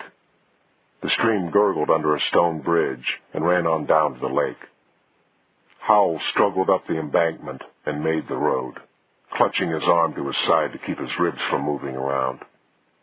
He'd give a lot for an elastic bandage, he thought. He set himself as good a pace as he could manage and hiked down the road toward Sutherland. No cars passed, and the glow from the direction of the airfield had subsided. He made the crossroads in less than 15 minutes and turned down the road toward the cabin. As he walked the last few yards and came around the bend, he was relieved to see Scotty's car parked outside and a light on in the cabin. He started up the steps and stopped. Suddenly cautious, he climbed softly, staying near the edge of the steps. At the top, he leaned over the rail and looked through the window at the side of the landing, which gave him a view of the living room. Scotty was sitting at his desk at the other end of the room, her head resting on her folded arms, asleep. Howell was nearly overwhelmed with relief. She had made it. He opened the cabin door and crossed toward her. When he was halfway to the desk, a board creaked under his feet and Scotty sat up and turned. Her face was puffy and red on one side, and her left wrist was handcuffed to the chair. "What took you so long?" someone behind him asked. Howell sagged at the sound of the familiar voice. He turned slowly around to find Bo Scully leaning against the wall behind the door. In one hand, he was holding an open bottle of Jack Daniels. With the other, he was pointing a riot shotgun, the same sort Howell had used to save Bo's life at Minnie Wilson's grocery store. Chapter 36. Howell took as deep a breath as he could and let it out. "Well, Bo, I'm glad to see you. I was hoping you and I could have a talk before they take you away." Bo chuckled. "Now, who's going to take me away, John?" He seemed a little drunk. The Jack Daniels bottle had a big dent in it. Howell looked at Scotty. She shook her head. "He caught me just as I got to the Kellys. I woke up here." She held up the handcuffed wrist. "But I heard the siren." Bo chimed in. "That was the Sutherland Fire Department. Police cars don't have sirens anymore. We use whoopers these days." Howell suddenly knew that Bo was drunk because, sober, he couldn't do what he'd planned to do. Howell tried not to show how afraid he was. "Come on, Bo. There's no way you can get out of this." "Oh, sure there is," Bo said amiably. "Try and look at it objectively, John. The boys got one of the tires on the van changed, and they're gone. Just a load of somebody's furniture on the way to God knows where. My car's parked in the woods down the road. The fella you hit with the rifle recovered enough to do that for me, and then be on his way. He even picked up the shell casings before he went," Bo chuckled. "Matter of fact, I had a hard time getting him to go. He wanted to hang around and remove your liver." "You could never explain the plane, Bo. It's just too big a mess." "Oh, it's a mess, all right. An Air National Guard plane crashes and burns on a training exercise, probably trying to make an emergency landing on our little strip. The woods will be swarming with state patrolmen and FAA inspectors by noon. Of course, there's nobody left alive to identify me. That plane's got a few bullet holes in it somebody'll notice. I wouldn't be surprised if it did. Imagine some crazy person taking a shot at an airplane. I predict they'll never find him. And Scotty's pictures are over there." Howell followed Beau's glance to the fireplace, where something was smoking. There were still 2 rolls in Howell's pocket, though. Beau didn't know about those. "And where are you right now, Beau? Why isn't the sheriff up there at that plane crash?" "Oh, I'm asleep in a motel over at Gainesville. I went over there with Eric Sutherland's body this afternoon and waited for the autopsy results. The medical examiner and the coroner agree with your judgment, by the way, clear-cut suicide. Then I was just so tuckered out, I checked into the Holiday Inn and went right to bed with instructions not to be disturbed." Beau grinned ruefully. "Have I left out anything, John? Anything I forgot?" Howell felt numb. He knew now that Beau was going to get away with it, with everything. "I'm real sorry, John," Beau said, "but I'm afraid we're going to have a murder and a suicide up here. The way you're holding your ribs there and the way Scotty's face is, it's going to look like a real knockdown drag-out, too." "You're getting real good at suicides, aren't you, Beau?" This was just a stab, but Howell didn't know what to do except keep talking. Beau's eyebrows went up. "Now, that really interests me," he said. "I'd really appreciate it if you'd tell me how you figured that. I thought it looked real good." "It did look good, Beau. The pencil was a particularly nice touch. And then I read Eric Sutherland's will and an affidavit he'd attached. That got me thinking that you had a first-rate motive to blow Sutherland away." Howell tried to talk as slowly as he could. He needed time to think.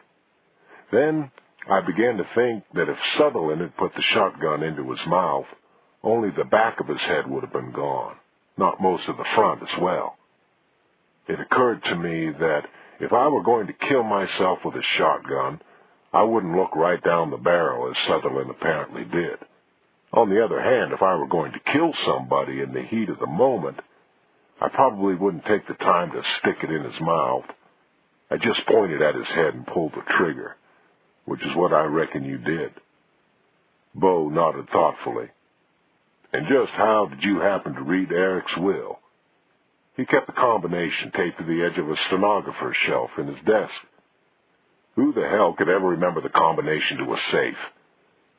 And when I read that will, a lot of things began to make sense. What I don't understand is why you went through with that business at the airport. If you hadn't, you'd be free and clear now, with all of Sutherland's money." Beau nodded. "I'm afraid my business associates insisted." "Excuse me," Scotty said, sounding irritated. "I'm awfully sorry to interrupt, but this doesn't make any sense to me at all. Would you please tell me what you're talking about?" "It's a long story," Howell said. He looked at Beau. "Have we got time?" "Oh, sure," Beau said. "I'd like to hear this myself. Go right ahead." He held up the bottle. "You want a drink?" "Don't mind if I do," Howell replied. He watched closely as Beau poured a slug of bourbon into a dirty glass on the table at the end of the sofa and handed it to Howell. Beau was very careful about it. "Well," Howell said, knocking back some of the bourbon, "where to begin?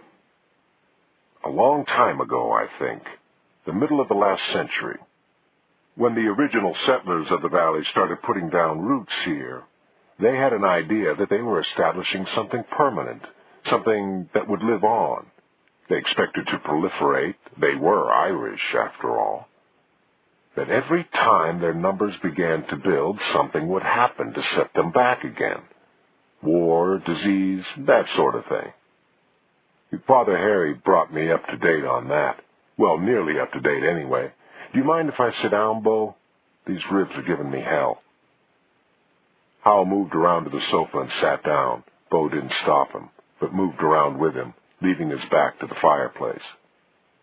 Howell was hoping Scotty would remember that her pistol was in his desk drawer, but maddeningly, she rolled the office chair toward the sofa, away from the desk, clearly fascinated by his story.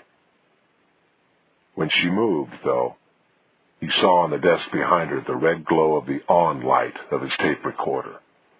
Good girl, he thought. Howell continued. The Irish in the valley were staunch Catholics, of course, and they wouldn't intermarry with the locals hereabouts, who were all Baptists and Methodists and other such heathens. And unlike the Mormons, they didn't have instructions from an angel of God to practice polygamy. So, God knows how it began. Somehow, they came around to incest. Father with daughter, brother with sister, that sort of thing. Jesus Christ, Scotty said. Well, you might say, Howell said, and you might wonder why they didn't themselves and why the church didn't keep them from it. They were Christians, after all, and the faith clearly prohibits incest. On the other hand, it prohibits a number of other things that good Christians often quite proudly do and advocate. Well, who knows exactly how they rationalized it, but they managed. And since they were choosing their priests from among their own number every generation or so, they were able to send young men to the seminary in Ireland who had grown up with the local idea, who understood, who felt an obligation to their families and friends to help perpetuate their community, no matter how they had to do it. Which is how poor Father Harry came to grief. He married Lorna Kelly and her brother in the church, Scotty said. Right, Howell replied, and a great many more besides, I suspect. He was a priest for a long time around here, after all. But the Kellys didn't live in the valley. They didn't have the protective insularity of the community. Eric Sutherland was outraged, and he blew the whistle on Father Harry. How did you find out all this? Scotty asked. Some from Father Harry, some from Eric Sutherland's will, and, most important, some from Mama Kelly. A piece here and a piece there, Howell replied. But Sutherland's affidavit was the most interesting. He went to some lengths to justify himself. What made him get involved? Scotty asked. I mean, if this had been going on for 100 years or more, why go after the priest? Aha! Howell exclaimed, raising a forefinger. Now you're getting at the heart of things. You see, in 1930, Eric Sutherland fell in love. He met a lovely young Irish lass from the valley, and he went head over heels, perhaps more so than she. She was unhappy with the way things were going in the valley, as were some others in the community. Once in a while, the girl would break away and find herself a beau from the outside, at least long enough to get pregnant. Howell knew about this from personal experience. He glanced at Beau, who was staring glassy-eyed into the middle distance. He still gripped the shotgun, though. As you might imagine, a few generations of interbreeding were having their effect on the community. This girl had already borne a retarded child by her brother, and she wanted a healthy baby. Then, as soon as she knew for sure she was pregnant, she broke it off with Sutherland. He was devastated. For a long time he didn't understand what had happened, but when he finally did, he determined to bring what was going on in the valley to a halt. He was in a position to do it. He started with Father Harry. Howell eased his feet onto the sofa and leaned back, apparently to make his sore ribs more comfortable. The move also brought one arm closer to Beau Scully's shotgun. Sutherland was, as we all know, a very straight-laced sort, and the last thing he wanted was a huge scandal in his neck of the woods, getting in the newspapers and all that, especially when he was so personally involved. So because the Kellys didn't live in the valley, he used them to discredit the priest. He went to the archbishop, told him that Father Harry had married this couple, brother and sister. The archbishop, horrified, called in Father Harry, who admitted it, but nothing more, I suspect, and in short order, the priest was officially silenced. That is, he could no longer say Mass or perform marriages, and was quietly pensioned off. That was a blow to the families in the valley, but, of course, Sutherland wasn't finished. He had a civil engineering degree, and he saw the possibilities for a lake where the valley was. A lake would suit his moral purpose as well as his business ones. He went to work buying up the land. You understand, he didn't put every word of this into his affidavit. I'm filling in the cracks. How am I doing, Bo? Not bad, Bo replied absently. Howell continued, and then Eric Sutherland ran smack up against Donal O'Conning. O'Conning was an independent sort, one of the ones in the valley who was horrified by what interbreeding was doing to the community. He had a blind daughter, Joyce, whose affliction may have been related to her ancestry. He wanted to farm his land, dig wells on the side for cash money, and raise his children in the valley like a normal human being. He made a point of sending the girls to the town school instead of the one in the valley. He wanted them both to eventually make marriages with young men who were untainted by the valley's interbreeding. Wasn't Joyce the one who was engaged to Bo? Scotty asked. That's right, and Donal O'Conning objected violently to the match. Bo was, in O'Conning's eyes, tainted. He was from a valley family. That right, Bo? Bo nodded. He seemed almost in another place. He made Joyce break our engagement. He ran me off. And then everything came to a head, Howell said slowly.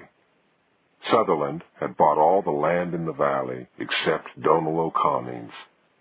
Sutherland had built the dam and closed it. The water was rising. The road past the O'Conning place was all that was holding it back. O'Conning had pulled Kathleen out of school, not because of a siege mentality. He had still been trying to make it work for his children to have a normal life. No, he had another reason for bringing Kathleen home. What? Scotty demanded. What reason? Howell ignored her. The screws were tightening on everybody, on Sutherland, on O'Conning, and, he paused, on Deputy Sheriff Christopher Francis Scully, known to one and all as Bo. Howell was flying by the seat of his pants now. He had played nearly all his cards, told nearly all he knew, and if he was to learn any more, he would have to get Bo Scully into the game. Here was a young man who was deeply ashamed of his family history, an ambitious young man who had come back from serving his country in Korea and, with the help of Eric Sutherland, was working his way out of the valley into the sunlight of a normal, respectable life. And now the valley, with its dying gasp, had come back to haunt him. He couldn't have the girl he loved because he was tainted with the valley's sin. Howell looked at Bo expectantly. He was laying it on thick now. He had to get Bo to play. And then, Howell said, a few weeks after Donal O'Conning had denied him the marriage he wanted, at the very height of all the tension surrounding the building of the lake, young Bo Scully went out to the O'Conning place, the place he had been driven from. Howell made his voice as soft and gentle as he could. You know what day it is, Bo? He asked. It's September 10th, 1976. It's 25 years to the day since you went out there to get Donal O'Conning's signature on the deed of transfer. Howell held his breath. Bo either played now or it was all over. Howell nor anyone else would ever know what had happened at the O'Conning place, and before dawn, both he and Scotty would be under the lake. Bo turned and looked at Howell for the first time since he had begun his story. How'd you know I went out there? Eric always told everybody he went. Because you witnessed the deed of transfer, Howell said, still softly. I saw it at the courthouse. I double-checked the date this afternoon. How did you get Donal O'Conning to sign it, Bo? Bo was staring into the middle distance again, lost. You killed them, didn't you, Bo? You forged Donal O'Conning's signature, and then you killed them all, the whole family. He held his breath again. Bo turned and focused on Howell. No, he said. No, I didn't. You don't understand how it was. Howell was stunned. This wasn't going the way he thought it would. Now, just when he thought he had it all figured out, Bo had surprised him. He let his breath out slowly. "Tell me," he said. And then he knew Bo Scully was going to play.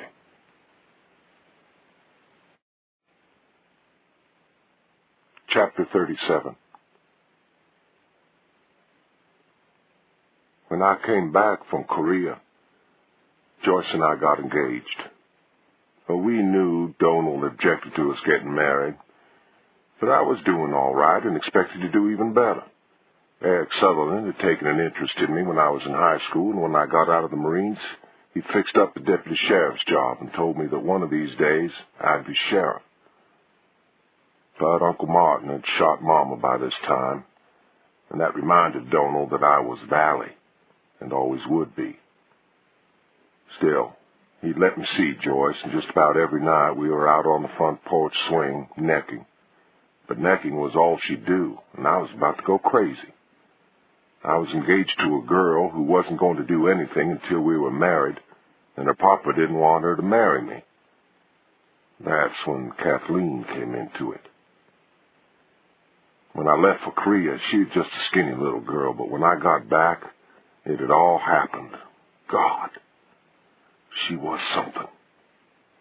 She was a tiny thing, but even at 12, she had a shape. She'd sit in my lap and move around, and believe me, she knew what she was doing. I've never known anybody so completely sexual. She couldn't turn her head without it being a come-on. She'd come riding with me in the patrol car when I was making rounds. She'd have her hand in my lap. Pretty soon we were spending more time in the back seat than in the front. Nobody ever made me feel the way she did. Nobody. She could look at me and I'd be on fire, and she knew it. She could pull my string and I'd jump. I wanted the thing with Kathleen to be over, but I couldn't stop. Kathleen wouldn't let me. Oh, hell. I guess I didn't want it to stop all that bad. But I reckoned when Joyce and I were married, Kathleen would find a boyfriend to drive crazy and let me alone. Then Donald pulled her out of school. When I came out to the house, Kathleen wouldn't be there. She'd be sick upstairs or something, always something. This went on for a long time, and I thought Donald had found out about us and was trying to keep her away from me. One day, Donald sat me down and told me he didn't want me to marry Joyce. Said he'd always liked me, but I was Valley, and that was that. I asked Joyce straight out, and she said that was the way she wanted it. Donald had finally gotten to her. I left there, and I've never been so wrecked, before or since. My life was ruined. I couldn't marry Joyce, and she was Valley. If she wouldn't have me, then nobody would. In school, the kids had shunned us, and now the only Valley girl I wanted wouldn't have me. I didn't know what to do. And then I started getting phone calls from Kathleen. She'd talk about the things we'd done to each other in the back of that patrol car. She said she loved me and she wanted me to take her away. We'd go to California or someplace where nobody knew us. She looked older than her age, she said. We could do it.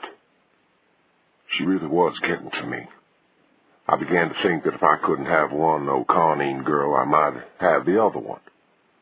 I began to think about leaving everything, my job and the idea of being sheriff, Eric Sutherland's help, everything. I was tempted, but I knew it was a crazy idea.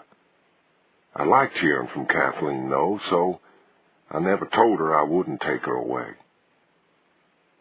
The thing between Eric Sutherland and Donald O'Conine had heated up pretty good by then. Donald wouldn't budge, and the water was rising.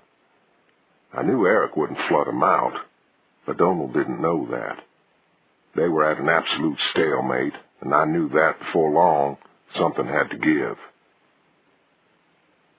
Then one night Kathleen called me. "Hey, Bo." It was the way she knew how to say that. Bo's guts turned to water. "Listen," he whispered, already breathing hard. I can't talk right now. The sheriff will hear me. I'm fixing to go out on patrol anyway. You don't have to say anything, she said. Just listen. I talked Daddy into selling. This was some sort of trick, Bo thought immediately. She just wanted to get him out there. No, she said, anticipating his thoughts. Daddy really said he would sell. He's already signed that paper Mr. Sutherland sent out here. He says for you to come out here and get the paper and take it to Mr. Sutherland.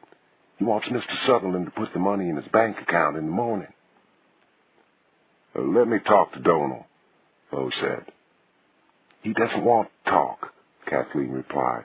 He's already packing everything up. He means to leave here tonight and take us all somewhere else. Bo hesitated, trying to think. You better come out here quick, Bo, before he changes his mind. Mr. Sutherland would be awful mad if you gave Daddy a chance to change his mind. All right, Bo said at last. I'll be out there in about half an hour. He hung up, told the dispatcher he was going on patrol, and left the station. In the car, though, he had second thoughts. Instead of heading for the valley, he made a U-turn and drove to Eric Sutherland's house. You mean it? Sutherland asked, pacing his study. You think he's finally decided to sell? That's what Kathleen said on the phone, Bo replied. I think he ought to go out there. No, Sutherland said quickly. Donald hates the sight of me by now. And anyway, he said for you to come. We'll do as he says. You go out there, get the paper, and tell him I'll deposit the money in his account in the morning, just as he wants. But Eric, I'm on patrol tonight, Bo pleaded. I can't go running out there in a patrol car. The sheriff will have my skin. Sutherland dug into a pocket. Here, he said, tossing Bo some keys. Take my car. Don't worry. I'll fix any problems with the sheriff that might come up. Just get out there and get those papers. He kept pacing. I can't believe it. Donald's finally caved in. We can start filling the lake again tomorrow. He stopped and looked at Bo. Well, don't just sit there, boy. Get going. Bo left the house and got into Sutherland's old Lincoln Continental convertible. He put the top up so nobody would see him in his uniform in the car, then started for the North Valley Road. He turned left at the crossroads and started down into the valley. It was a glorious night. Ahead of him, down the road, the house was lit up like a Christmas tree. The moon flooded the valley, casting a glow over the surface fog that covered the lake, right up to the roadway that held the water from Donald O'Conning's farm. Bo thought it looked like the floor of heaven. Bo swung the car through the gate and drew up next to the front porch. Donald's truck must be behind the house. He was loading it there, Bo thought. Kathleen met him at the door, slipping her arms around his waist, moving against him. He plucked at her arms, moved her away. Are you crazy? He whispered. It's all right, she said. They're all upstairs packing. She led him toward the table in the front hall. Here, she said, handing him a pen and placing a paper in front of him. Daddy wants you to witness it. There's a place there for a witness to sign. Bo looked at the paper. Donald O'Conning's name was written at the bottom. Bo signed it. Kathleen hugged him again. Now it's done, she said. Take it back to Mr. Sutherland, and then we can go anywhere we like, you and me. He held her back. Something was wrong. It was dead quiet in the house, not a sound. There was always some sound, he remembered. Joyce playing the piano, or Donald and Mary listening to the radio. But it was strangely quiet. Where's your folks? He asked. Where's Joyce? They're all upstairs packing, Kathleen said, taking his hand and leading him toward the front door. Now you take the paper to Mr. Sutherland, then come back for me. I'll be all ready to go. Bo held her by the shoulders and looked at her. Don't talk crazy, Kathleen, he said. Something's wrong here. He was beginning to be frightened. He started toward the stairs. Donald? He called out. Kathleen grabbed at his sleeve and pulled, but Bo swept on down the hallway toward the stairs. No, Bo, don't go up. He doesn't want to see you. I told you. Donal, he called again as he put a foot on the stairs. Bo, let's go now, Kathleen cajoled, climbing the steps beside him, tugging at him. He shook her off. Joyce? He yelled, louder now. He turned at the landing and continued upward, Kathleen still begging. Joyce! He called as he reached the top of the stairs, and the name died in his throat. Halfway down the hallway, at the door to her room, Joyce lay sprawled in an unnatural position, her legs crossed oddly. Her chest was a mass of blood, and most of her face was gone. She had been shot at least twice with a shotgun, up close, a part of Bo registered, the deputy part. The dark glasses she always wore lay twisted near her head. Her golden hair was scarlet now, spilling over a pool of her own blood. Bo's mouth worked, but nothing would come out. He made himself continue down the hallway toward Donal and Mary's room. Kathleen was quiet now. She had stopped begging. Bo came to the door, which was slightly ajar. He pushed it, and it swung freely with a loud squeak. Donal and Mary were in bed, sitting up, or at least they had been. Donal was twisted sideways, both his arms flung to the same side of his body. Mary's head, what was left of it, lay across his leg, and a great deal of her blood had soaked his trousers. The wall behind the bed held gobs of red and gray matter. Bits of hair were stuck to it. There was a pump shotgun on the floor beside the bed. Bo picked it up and worked the action. Empty. Kathleen spoke for the first time since they had reached the top of the stairs. I took the plug out, she said matter-of-factly. The gun would have held 8 shells without the plug, Bo thought. He tried to reconstruct what had happened. Daddy and Mama were in bed listening to the radio, Kathleen said in the same calm voice. I shot them first, twice each. I heard Joyce call out, and I went into the hall and shot her twice when she came out of her room. Then I came back in here and shot the rest of the times at them. She paused. Then I turned off the radio. Bo dropped the shotgun, walked back down the hallway past Joyce's body, and sat down on the top step.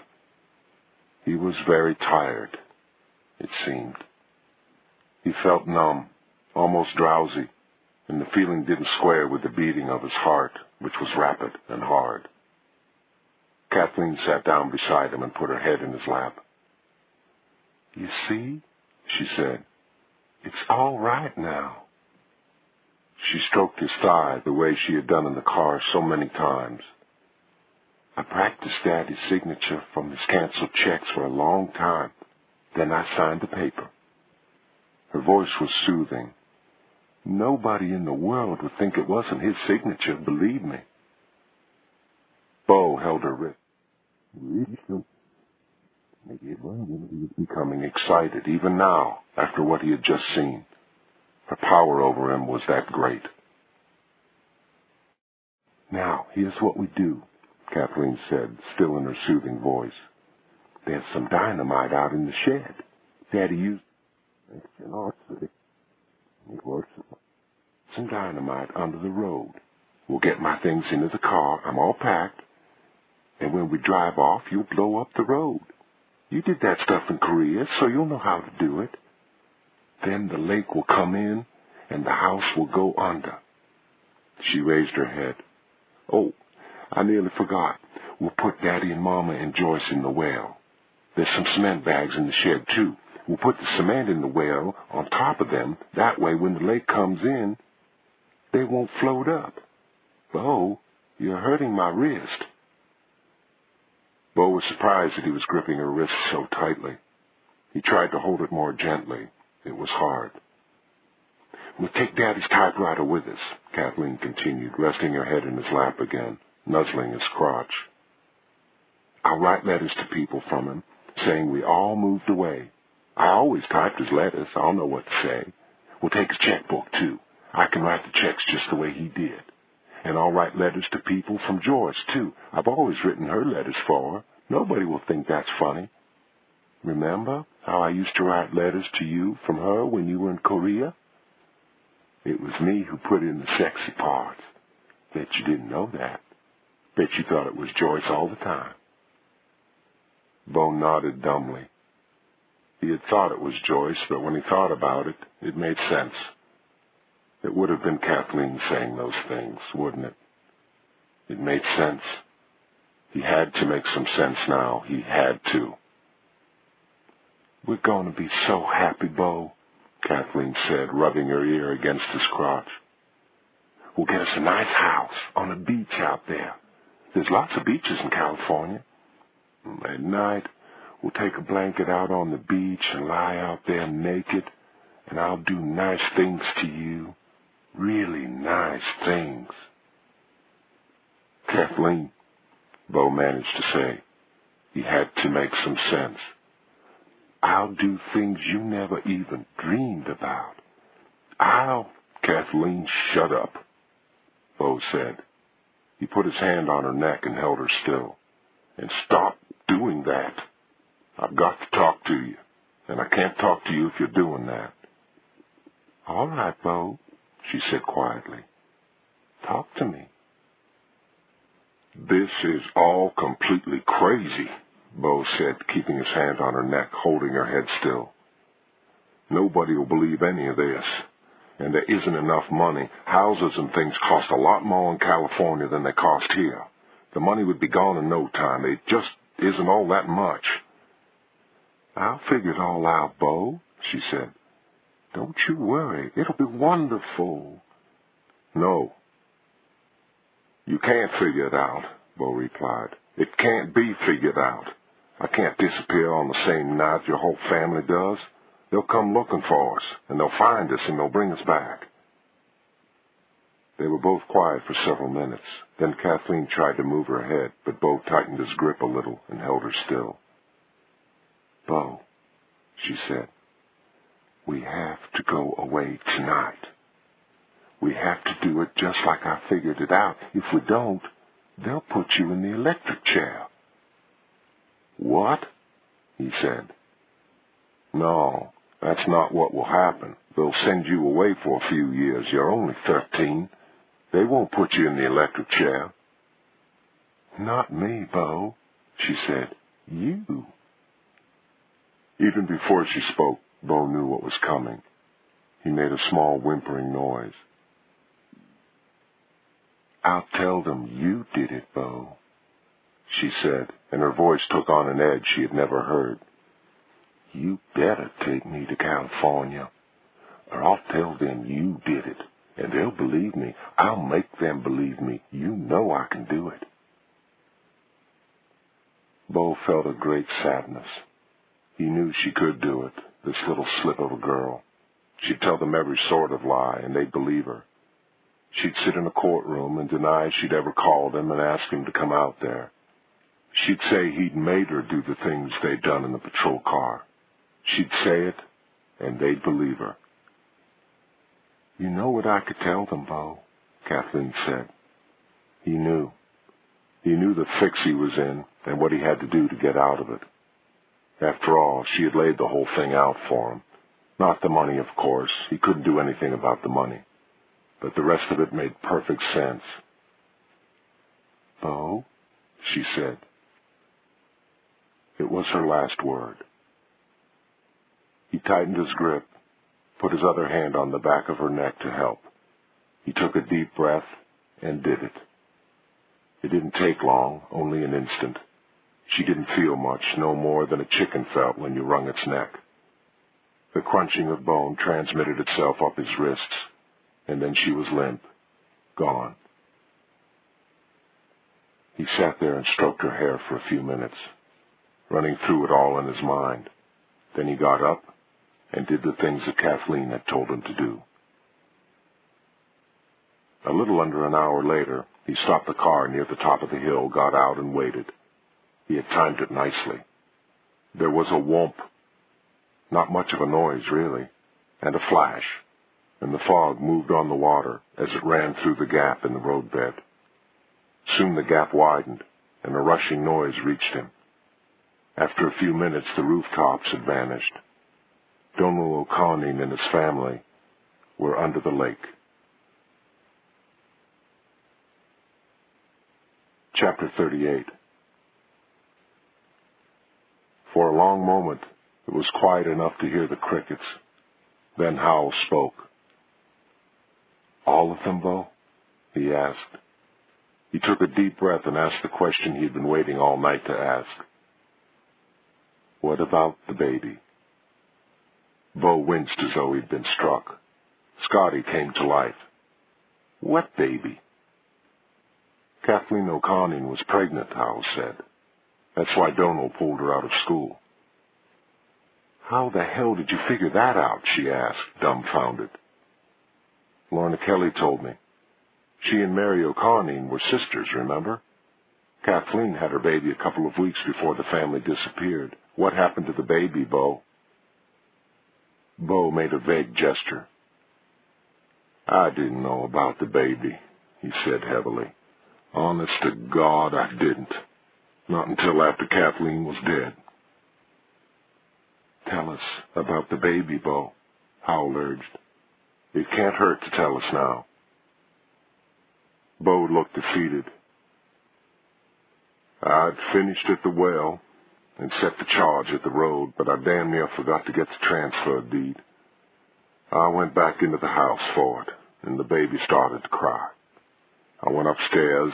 It was in a crib in the room that Joyce and Kathleen shared. It was crying, and I didn't know what to do." "What did you do, Bo?" "At first I was going to throw it down the well," Bo said. "But I couldn't. It was a baby. And it was mine. I knew it was mine." "For Christ's sake, Bo," Scotty nearly shouted. "What did you do with it?" "I thought about leaving it on somebody's doorstep, but that would have only caused a lot of talk, made the newspapers and all. Then I remembered. When I came back from Korea, I flew from San Francisco to Atlanta and took a cab to the bus station. On the way, we passed the Georgia Baptist Children's Home in Hateville, out by the airport. It was the only orphanage in the state that I knew about. I called Eric and told him that everything was okay, but that I was tired and wanted to go home, and I'd bring his car and the deed to him in the morning. Then I put the baby in a box, and I drove it to Atlanta in Eric Sutherland's car. It was the middle of the night. There was no traffic. I gave the baby a bottle I found in the kitchen, and it was real good, all the way to Atlanta. It didn't cry or anything. It just slept. I guess I got there about 4 in the morning, before daylight anyway. I left the box on the steps of what looked like the kitchen door, and I rang the bell. Then I got the hell out of there. I was back in Sutherland before Eric got up." Scotty, wide-eyed, was the first to speak. "What kind of box did you put the baby in?" she asked Bo. Bo turned to her. "I didn't even know whether it was a boy or a girl until—" "What kind of box was it, Bo?" Scotty demanded. Bo hung his head. "It was a dynamite box," he said, his face contorted with guilt. "I'm awful sorry, Scotty. I just didn't know." The three of them stood in the room, silent, Howell looking back and forth from Scotty to Bo, baffled. "Hang on just a minute," he said finally. "What's all this about a box?" Scotty was staring incredulously at Bo, apparently unable to speak. Then, never taking her eyes from Bo, she said, "I'm adopted. My parents got me from the Georgia Baptist Children's Home in Hateville in September of 1951. I had been left on the doorstep there in a dynamite box. My father used to tell the story all the time. Dynamite comes in small packages, he likes to say. She continued to stare at Bo as if she were seeing some fascinating creature for the first time. Tears began to spill from her eyes. "Holy shit," Howell said, looking worriedly at Scotty. She was flushed and breathing rapidly. "This can't be happening," Scotty said, still staring at Bo. "I've lived all my life wondering who the hell I was, and now I find out." She suppressed a sob, then went on. "Let's see. My paternal grandfather was Eric Sutherland, right?" She went on without waiting for confirmation. "My maternal grandfather was Donal O'Connin. My mother was Kathleen O'Connin, who, it turns out, was a mass murderer and who still comes to visit from time to time." "Huh?" Bo said. "And you," she pointed a finger at Bo, "you are my father. Christ, I've been trying to put you in jail for 3 months. She sat back in her chair and shook her head violently. "I know this is a weird time to think of this, but whatever happened to my journalistic objectivity and detachment? I'm up to my ass. I'm trapped in my own story. What editor would ever believe this? What reader would believe it?" She began sobbing. "I don't believe it." "I'm real sorry about everything, Scotty," Bo said. "I just didn't know until you told me that time about being found in the box. I want you to believe that." Scotty managed to get control of herself for a moment. "I believe you, Bo," she said. "I'll try to forget about it if you will." She started to sob again. Howell was baffled. "Forget it? Forget what? He's your father, for Christ's sake." "Thanks, John," Scotty said through her tears. "I believe I've got the picture." Howell's eyebrows shot up. He snapped his fingers. "That's what Mama Kelly has been on about then. She kept saying little Kathleen is in danger. Jesus Christ, you're little Kathleen." "I guess I am. And I'm in danger," Scotty said, nodding at Bo and his shotgun. Howell had nearly forgotten about that. Fascinated by Bo's story, he'd forgotten that he had meant to grab for the shotgun the first chance he got. "Listen, Bo, just shut up for a minute, John," Bo said, waving the shotgun. "I've got to think for a minute." Howell stopped talking, stopped breathing, but not because of Bo. He had heard something, or rather didn't hear something. The crickets had stopped. Something was happening. "Look, Bo," he said, "you can't kill us. You can't kill Scotty. You'd think I haven't thought about that.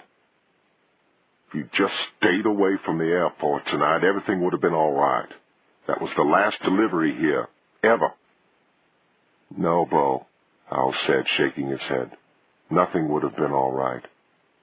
You murdered Eric Sutherland. You've killed your father, for God's sake. You've killed the mother of your child. Do you think killing your daughter will make it all right? Do you think anything could ever be all right again?" "Yes, I killed the son of a bitch," Bo shouted.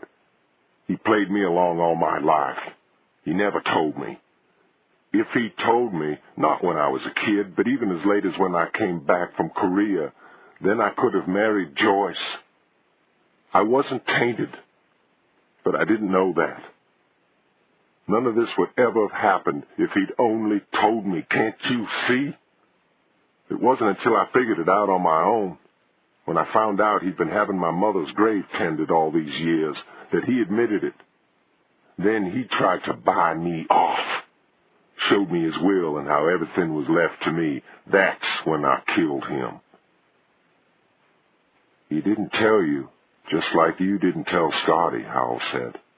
"Hardly," Scotty chimed in. "Everything would have been all right if you hadn't been at the airport tonight, don't you see? With Sutherland's money, I could have taken care of Scotty for the rest of her life. Hell, I was already planning it."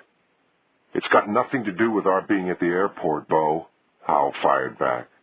"It's got to do with you and the way you always try to overcome your own weakness by killing somebody. You were weak enough to let yourself be seduced by a 12-year-old girl. Then you killed your way out of it. You were weak enough to let Eric Sutherland run your life, and you killed your way out of that. Then, with all you had going for you here, you were weak enough to take drug money, and now you're going to kill your way out of that too? Bo turned a violent red, and Howell knew he had gone too far. "You stupid bastard!" Bo shouted. "I own this town now. I own this lake. I own everything Eric Sutherland owned. Do you think I'm going to let you walk out of here and take that away from me?" He swung the shotgun toward Scotty. "You're goddamn right I'm going to kill my way out of it, and right now." He pumped the shotgun and started to bring it to his shoulder. Howell was struggling past the pain of his inflamed ribs, trying to get to his feet before the gun went off. But instead of a shotgun, what he heard was a loud click from across the room. Bo swung the shotgun in that direction and froze. The player piano was starting to play. "I'll Take You Home Again, Kathleen," rolled from the machine at a loud volume. Bo stared open-mouthed at the piano. Then, an animal noise rising in his throat, he fired at it.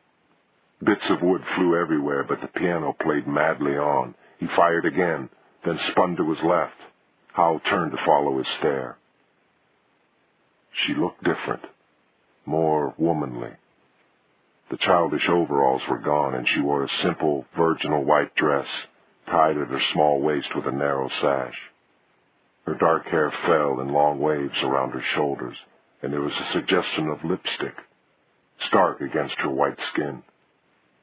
2 buttons undone revealed the swell of her full breasts, straining against the tight fabric. Her huge, dark eyes were fixed on Bo Scully. A little smile played about her lips. Then she turned and looked at Scotty for the first time, frankly, with curiosity. Then, it seemed, with something like approval. Scotty stood transfixed by her first sight of her true mother. Howell remembered a photograph he had seen at the Kellys. A family group on the front porch, a little girl of 4 or 5. Now he knew why the child had looked familiar. She had looked like Scotty. Now the resemblance was less strong, but it was there. They were mother and daughter, Kathleen and Scotty. Bo pumped the shotgun again. He was now emitting a continuous noise made up of a growl and a scream. He raised the gun, took aim, and to Howell's helpless horror, fired at Kathleen. He was astonished when she seemed unaffected. Her expression never changed, but a large section of the French doors behind her exploded into fragments. 3 shots. Howell managed to count to himself, in spite of what was happening. 5 more to go. Kathleen O'Connor stood, smiling indulgently, as Bo emptied the shotgun at her, affecting only what lay behind her.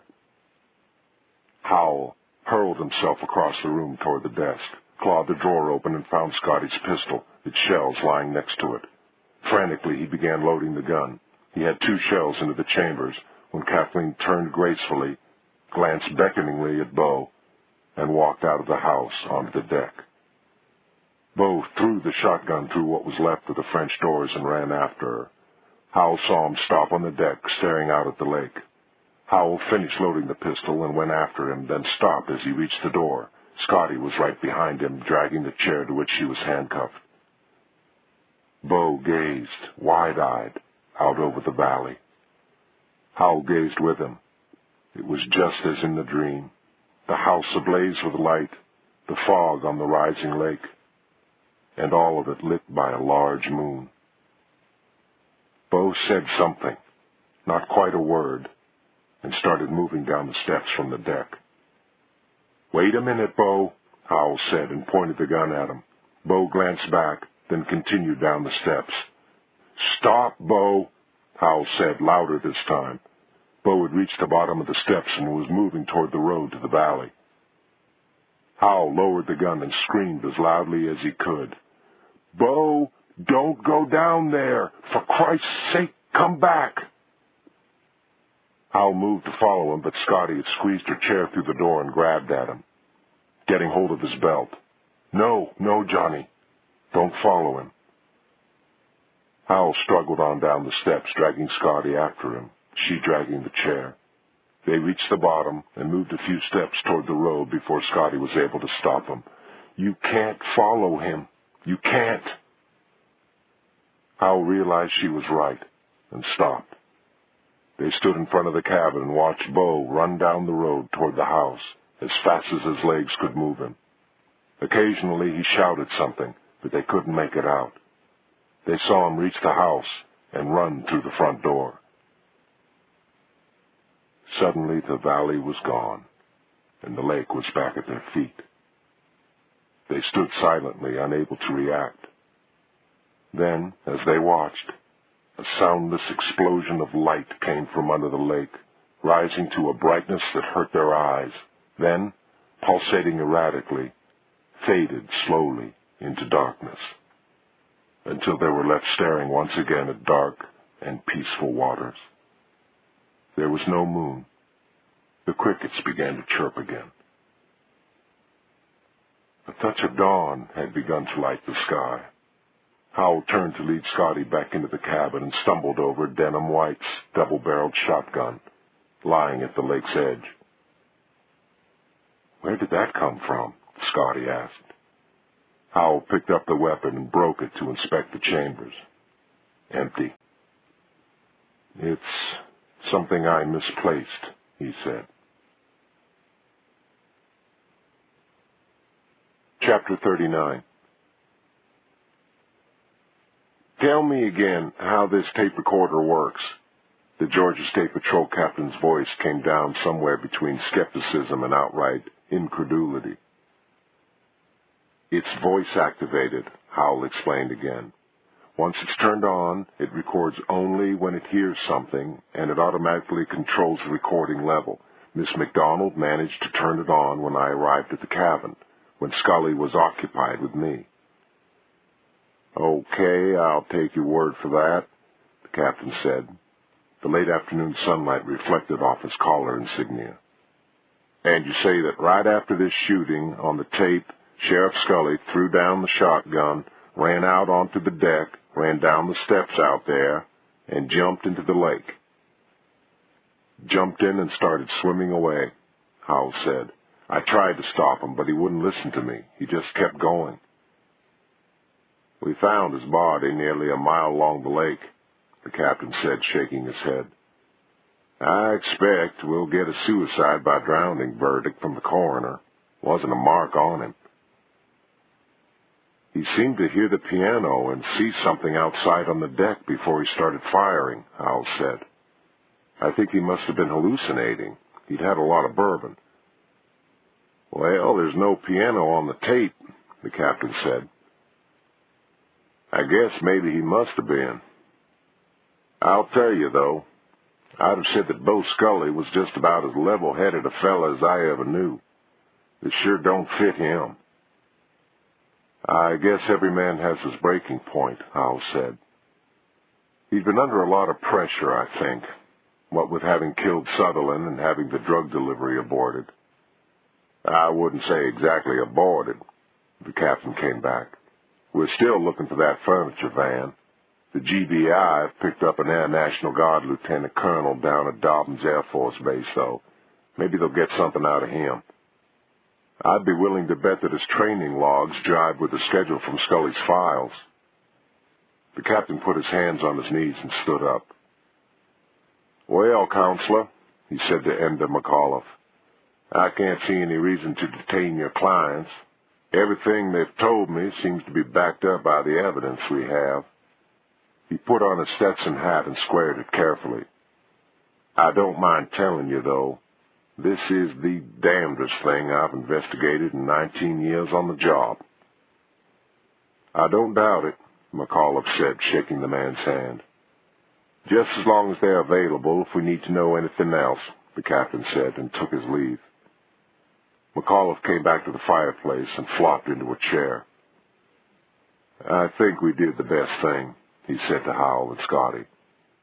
If you told them what you told me, we'd never hear the end of it, not for the rest of our lives. He still looked skeptical. I think you're right, Howell said. I'd be hard-pressed to tell the truth about what happened. I'm still not sure what the truth is. Well, I don't have any speculation to offer, McAuliffe said, but I do have Beau's will. He reached into his coat pocket and withdrew a heavy blue envelope. He typed this out himself and brought it to my office to be witnessed a few days ago. Following Beau's instructions at the time, I opened it and read it when you called me and told me he was dead. I remember his working on something all one morning at the office and saying he was going over to your place, Scotty said. McAuliffe nodded. It's pretty straightforward. He leaves everything to his only living relative, Heather M. McDonald, also known as Scotty Miller. Is it legal? Howell asked. Airtight, the lawyer replied, then took another plain envelope from his pocket and handed it to Scotty. He left this for you. Scotty opened the envelope and read the sheets inside while Howell and McAuliffe waited. Finally, she looked up. It's a short version of what he told us last night, she said, and the number of the Swiss bank account. That's a bunch of money, Scotty, Howell said. I don't want it, she said unhesitatingly. It's dirty money. I liked him in spite of everything, and I'd rather forget that part of him. She turned to McAuliffe. Can I give it away? Well, the lawyer said, there'll have to be some negotiations with the Internal Revenue Service. You can give away what's left. In any case, you don't need the money. Beau is Eric Sutherland's heir, and you're Beau's heir. I can't give you a figure off the top of my head, but you're a very wealthy young woman. Scotty nodded. That occurred to me. I don't know what the hell I'll do with it. There's a fair amount of liquid stuff, stocks and bonds, plus his house, but the main thing is the lake. You're the majority stockholder in the power company. The banks have a chunk. Scotty looked at him and grinned. Does that mean I can hand out lakefront lots around here? Yep. You're the boss, or will be, when the will is probated. Okay, Johnny, she said, turning to Howell. Take your pick. Find a lot you like, and it's yours. It's the very least I can do for you. Thanks, Scotty. I'll take you up on it. I think a place on another part of the lake, though. It gets a little hairy around here. There's something else, Scotty, McAuliffe said. It seems pretty clear that you're entitled to the money that Sutherland thought he paid Donal O'Connor, plus the interest that's been building up for the last 25 years. I'll make a claim with the bank if you like. Strictly speaking, the transaction never took place, since Kathleen forged Donald's signature on the transfer deed. But it hardly matters, I think, because you're O'Connor's heir as well as Sutherland's. They were both your grandfathers. I can straighten out the legal end of it with the bank. Scotty put her hands to her cheeks.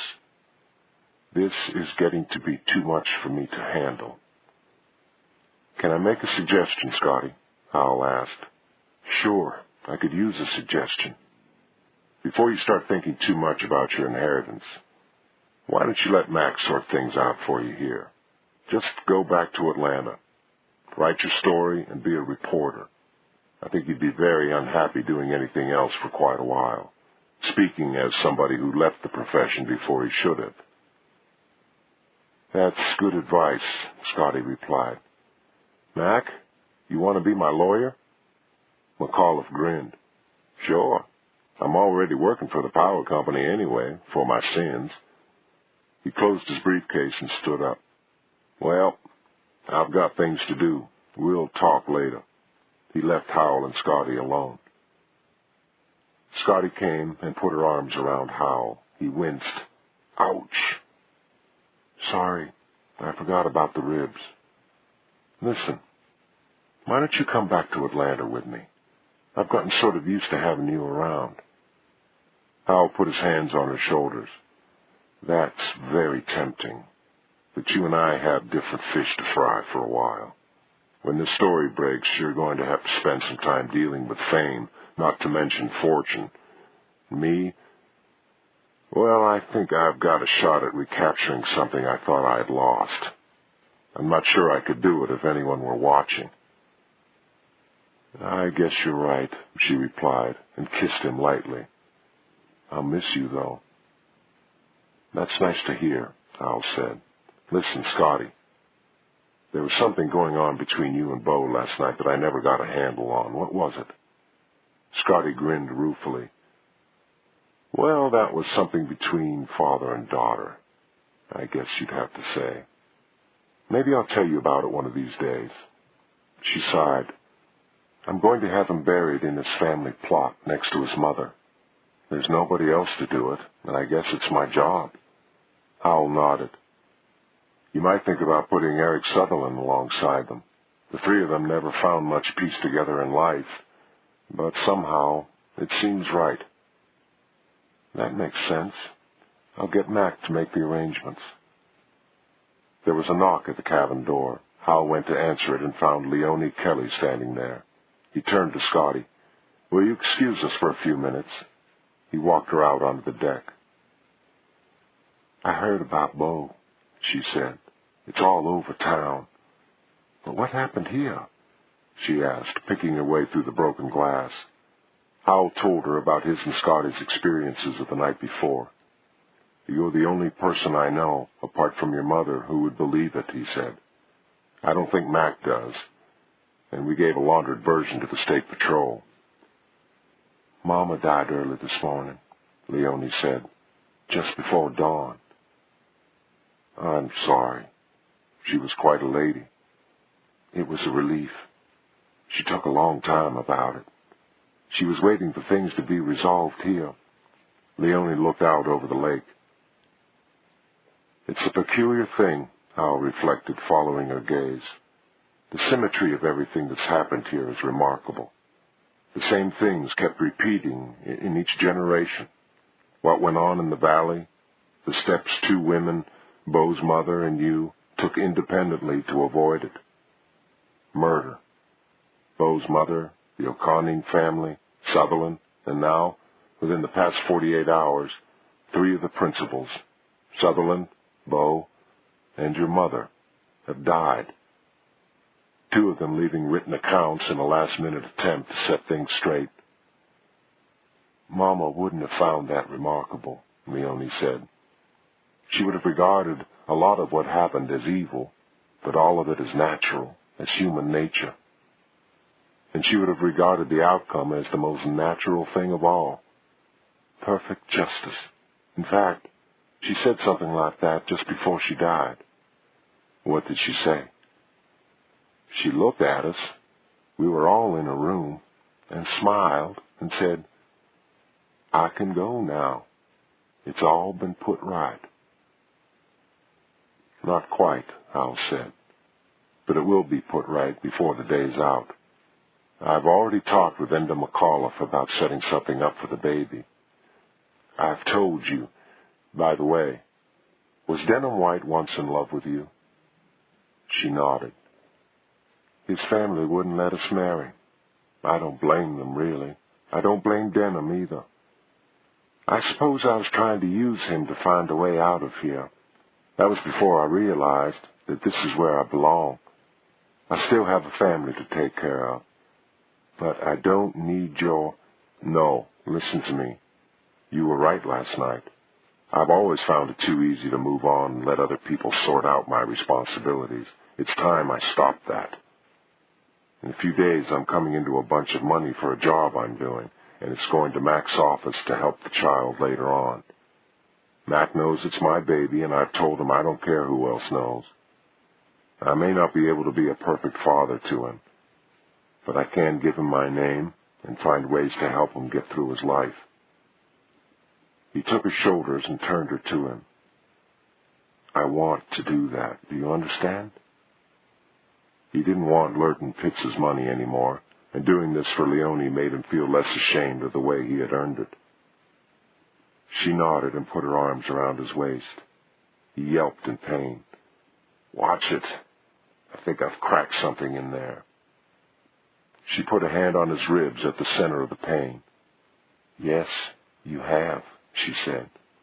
She put her arms around him again and held him gently to her body. Howell felt once again the amazing warmth he had felt when she healed his back. A moment later, she stood back and looked at him. "I think you can take off the bandage now." She smiled and kissed him on the cheek. Howell took a tentative breath, then another, deeper one. "I think you're right," he said, but she was already walking down the steps and turning toward the truck. He watched her drive away, then went back into the cabin. "I've been on the phone to the paper," Scotty said triumphantly. "Would you believe they're sending a chopper up here for me in the film? We've only got the first 2 rolls I shot, but that's got just about everything on it." "Good for you," Howell laughed and hugged her. "I better get into town and get my stuff together," she said. "They'll be at the airport in an hour." Howell kissed her. "Get going, then." "Listen, we'll see each other in Atlanta, won't we?" "From time to time, no doubt." "That's not often enough," she said, punching him playfully in the ribs. "Jesus, I'm sorry. I forgot." Howell pulled out his shirt tail. "Undo this, will you?" Scotty unclipped the bandage and unwound it from his rib cage. "Shouldn't you leave this on?" Howell took several deep breaths. "Don't need it," he crowed. "There isn't even any bruising," she said. "There sure was when I wrapped you up this morning. I thought you'd be weeks." Then she stopped. "Oh, I see. Mama Kelly." "Well, sort of, by long distance, I guess. She died this morning, just about the time Bo did, I suspect." "Oh, I'm sorry," Scotty said. "I never even met her, but I could sure feel her in that house yesterday." She cocked her head to one side. "Listen, what was going on between you and Leonie? There was something going on there, I know it." "I'll tell you about it sometime," he said, grinning. "And you ought to get to know her better when you're back up here. She's your cousin, you know." "I guess she is at that." "So are Dermot and Brian and Mary," he said, more soberly. "When you get used to the idea of being a wealthy woman, you ought to think about doing something for them. After all, if it hadn't been for their mother, you wouldn't be the filthy capitalist you are now." "I'll do that," she said. "Listen, I don't want to get all maudlin, but I'm awfully grateful to you for getting me through this alive. I'll call you for lunch next week and thank you properly, okay?" "I'd better call you," Howell said. "I'm not sure just where I'll be." "I think I know," she said, "but let me hear from you." Then she grabbed her 2 precious rolls of film and fled. A couple of days later, Howell threw the last of his gear into the back of the station wagon and shut the tailgate. He went back into the cabin, picked up the phone, and dialed a number. "Bob Allen, please." There was a click and some ringing. "Allen." "Hello, Bob. It's John Howell." "Well, I'll be damned," a voice from the past. "You got my note, huh?" It sounded more like a death threat to me. "You want it?" "Maybe. We can talk about it. We'll have to get some things straight, like what happens after Nairobi." "What did you have in mind?" "London. I expect we might find a slot there in about 3 years. I won't stay in Africa a minute more than 18 months. 2 years. And I'll see what I can do about London. When can you get up here?" "I've got a few things to sort out in Atlanta." "A week from Monday?" "Okay, you're on. Listen, you'll have to learn Swahili, you know." Howell could hear him grinning. "You bastard," he said. "That's going to cost you an extremely expensive lunch." He hung up. Howell picked up the completed manuscript of Lurton Pitts's autobiography from the desk and looked around the cabin. It was strangely dark with its boarded-up windows. It seemed dead. Just a lot of lumber and furniture. He still wasn't entirely sure of what had happened to him here, and he doubted if he ever would be. but he felt ready to go back and work at his life, instead of just wandering through it, to go back to what he did best and try to do it better. He walked over to the battered player piano. It was missing chunks of veneer and spattered with buckshot, but still somehow whole. He flipped the switch. A flood of music poured out. George Gershwin was playing I've Got Rhythm. Howell waited until it was finished, then he flipped off the switch. He laughed all the way to the car. The end.